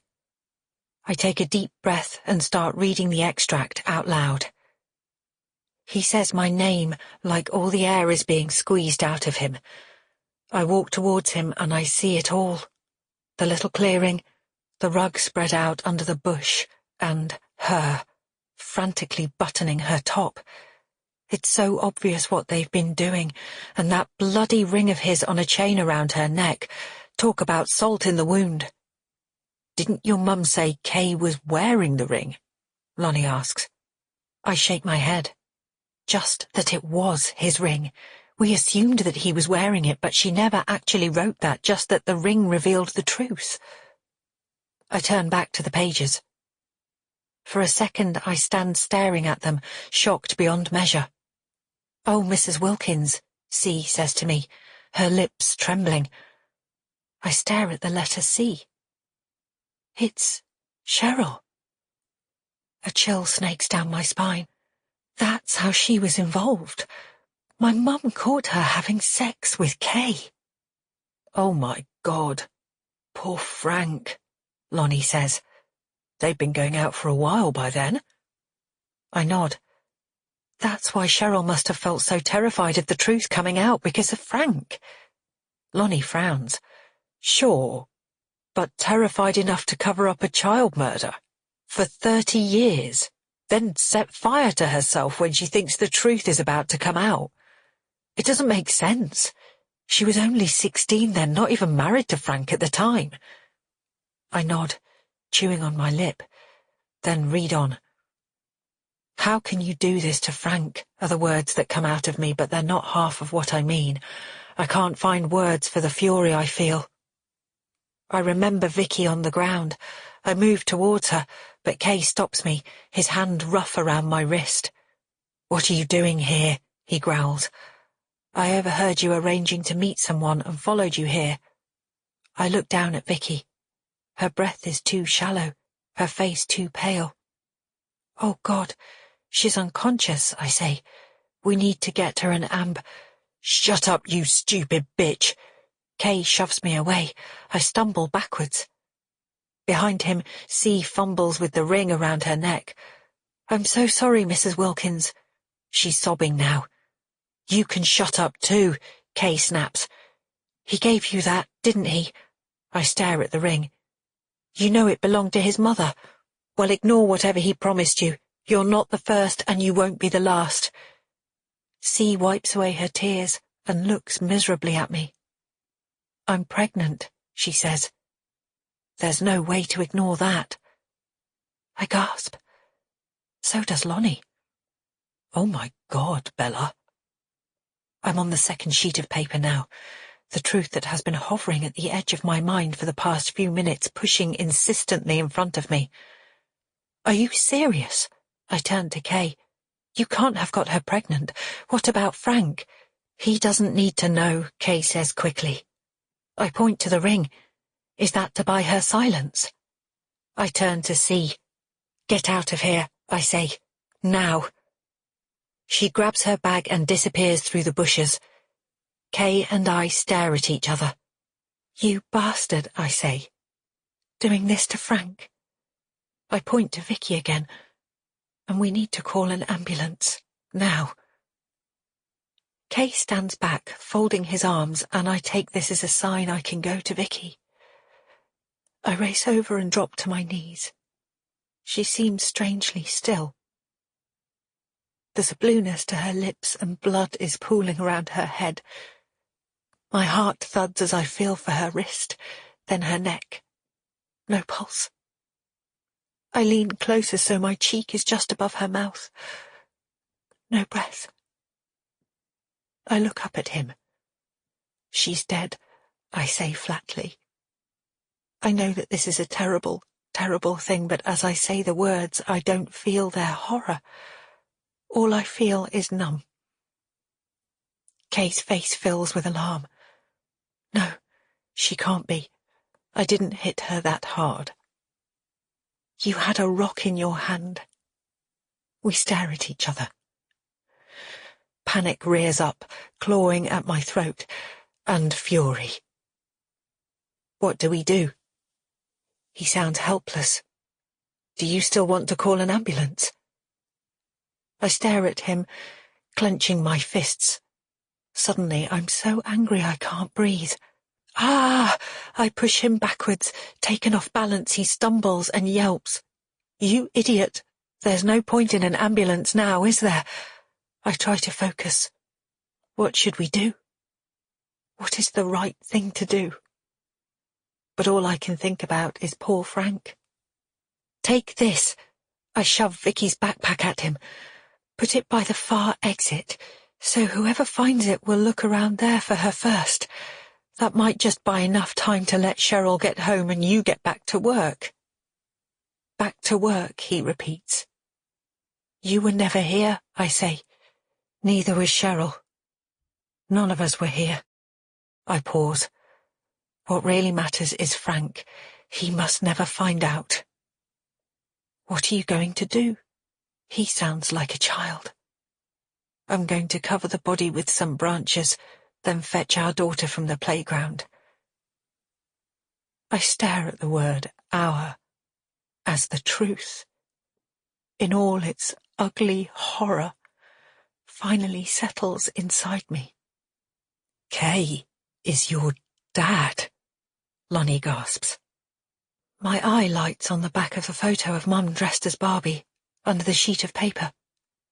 I read the inscription on the back, written in Mum's looping handwriting, then silently pass it to Lonnie. For my Ken, from his Barbie, with all my love, he reads out loud. K for Ken. No wonder Dad told me he wanted to destroy this picture, I say, bitterness spreading like poison through my veins. He must have worked out what Mum had hidden in here but couldn't find it. I can't. This is... How is this? Lonnie's voice is hoarse with shock. I know. My gaze fixes on the window ledge and my half-drunk cup of tea, now cold and filmy. I sit down beside him. Dad and Cheryl, I say. Together. I shake my head. Saying their names doesn't make it feel any more real. I'm just trying to. Lonnie clutches his forehead. So this means the money laundering and Vicky's death really didn't have anything to do with each other. John must have been in the wood earlier. We were wrong to connect. Never mind the money laundering, I say. Don't you see what this means? Cheryl was pregnant. Lonnie stares at me, eyes widening. With Ashley? I nod. She was born in June, the year after Vicky died at the end of August, I say, dully, trying to absorb what I'm saying. Ashley isn't Frank's daughter. She's his sister. My sister. Which is why your Mum and Dad never told anyone, Lonnie says. And why Cheryl went to such lengths to stop me finding out, I breathe. Even if it meant Vicky's killer went unpunished, they had to keep the truth from Frank. And from Ashley, Lonnie points out, whose real father is her granddad. Jesus. I stare down at the message on the photo. I never once heard Mum call Dad Ken. It must have been a private joke between the two of them. Barbie and Ken. Who else do you think knows? Lonnie asks. Just Uncle John, I imagine. I pause. Cy Daniels said John and Mum were super close, and I reckon she'd have needed to tell someone she could trust. I bet that's what Cheryl was pleading with him to keep quiet about when he fell from the balcony. What's on that? Lonnie points to the final sheet of paper, tucked under the others and written in a much thicker, darker pen. I hold it up and read. My throat tightens. It's a letter to me, written around the time I left home. Dearest Bella, this account of Vicky Daniels's murder is for you. I know how much her death affected you, more perhaps than you realized yourself. It cast a terrible shadow over your childhood, and I worry that it's the biggest factor behind your desperate need to leave home. Not that I am anything other than proud of your achievements. But what I wish for you more than anything is a life looking forward, rather than one like mine, spent looking back. As soon as I knew Cheryl was pregnant with your dad's baby, I decided I would take the secret to my grave. Not to protect your father, but to keep Frank, and later little Ashley, from unbearable suffering if they knew. If I'm honest, I have regretted that decision many times since, not least because I know, even if you're not aware of it yourself, that some part of you blamed yourself for Vicky's death. Do you think that's true? Lonnie asks. I nod, not looking up. I think the secret has been hard on Cheryl, too. At the time I was furious with her, but quickly I realized she was very much your father's victim. Knowing the truth now, you may wonder why I stayed with him. One day, when you are older and read this, I hope you will be able to understand what I'm about to say. I stayed partly because I was a coward. I never had to stand on my own 2 feet and was terrified of life on my own. Mostly, though, I stayed as a penance. The day Vicky died, I reasoned that if her parents had her body, they'd have closure. That the identity of her killer wouldn't matter so much. But of course it did. Vicky's dad, Cy, with whom I was briefly very close, immediately became obsessed with finding out who the killer was. He lost interest in everyone and everything else. I think he's drinking now, too. Vicky's poor mother has suffered unimaginably anyway, but I can't help but feel that if I'd only been honest at the start, perhaps she and Cy would have found a way through their pain together. I stayed with your father as punishment for my silence and my cowardice. And, Bella, I will spare you the details. You are still his daughter, and I know he truly loves you. But believe me, this has been a heavy price. I've hidden what is written here from your father because he would never understand or agree to me telling you. I will find a time to give it to you when you are older, perhaps when you have a husband and daughter of your own and may understand better than you would now. Perhaps you will have secrets of your own, and know that however important honesty is, sometimes it's more important to be kind. In the meantime, please know that I always have and always will love you more than my life. I stop reading and sink onto the bed beside Lonnie. We sit in silence for a little. Everything Cy Daniels said about my parents was true, I say bitterly. All that nonsense Dad told everyone about Mum being neurotic and not being able to tell the difference between truth and fiction. And Cheryl, she was 16, and he totally took advantage of her. My voice cracks. Dad abused them both, yet they were the ones who felt guilty and ashamed. Lonnie puts his arm around me, and I lean against his shoulder. What do you want to do now? He asks. Do we tell the police? I don't know. I lean forward, my head in my hands. If I go to DI capture with this, it'll all come out. Frank will discover not just that Dad was a child killer, and that he cheated on Mum, but that he slept with Cheryl and she got pregnant and... I look up. Can you imagine? Discovering that your eldest daughter is actually your half-sister. That your wife and your parents and your uncle have lied to you for your entire adult life. That'll totally mess him up, just when he needs to be strong for his kids. What about Ashley? Doesn't she have a right to know who her biological dad is? Maybe, I say. But it'll mess her up too, just as she's lost her mum. And Cy Daniels, doesn't he deserve to know? Your mum said how much he needed someone to blame. I press my lips together. He has got someone to blame. He thinks Cheryl killed Vicky. I don't think him knowing it was my dad will make any positive difference. Bella, we can't let your father go unpunished. If he was mentally sound, then maybe it would be worth all the trauma and upset. I sigh. But he's gradually losing his mind, I say.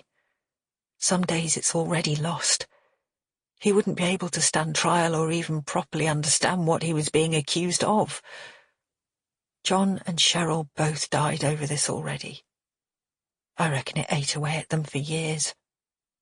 And at Mum. I shudder.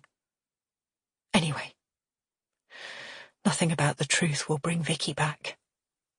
Lonnie nods. So what do we do? We're going to do what my mum wanted to do in the first place, I say. We're going to choose kindness over honesty. I take a deep breath. We're going to burn this. I fetch matches, and Lonnie stands beside me as I set light to the paper, watching as the flames spread and flare, then subside into ashes. You've been listening to Burn This by Sophie McKenzie. Narrated by Caroline Fantozzi. Published by W.F. Howes Limited. This recording is copyrighted by W.F. Howes Limited.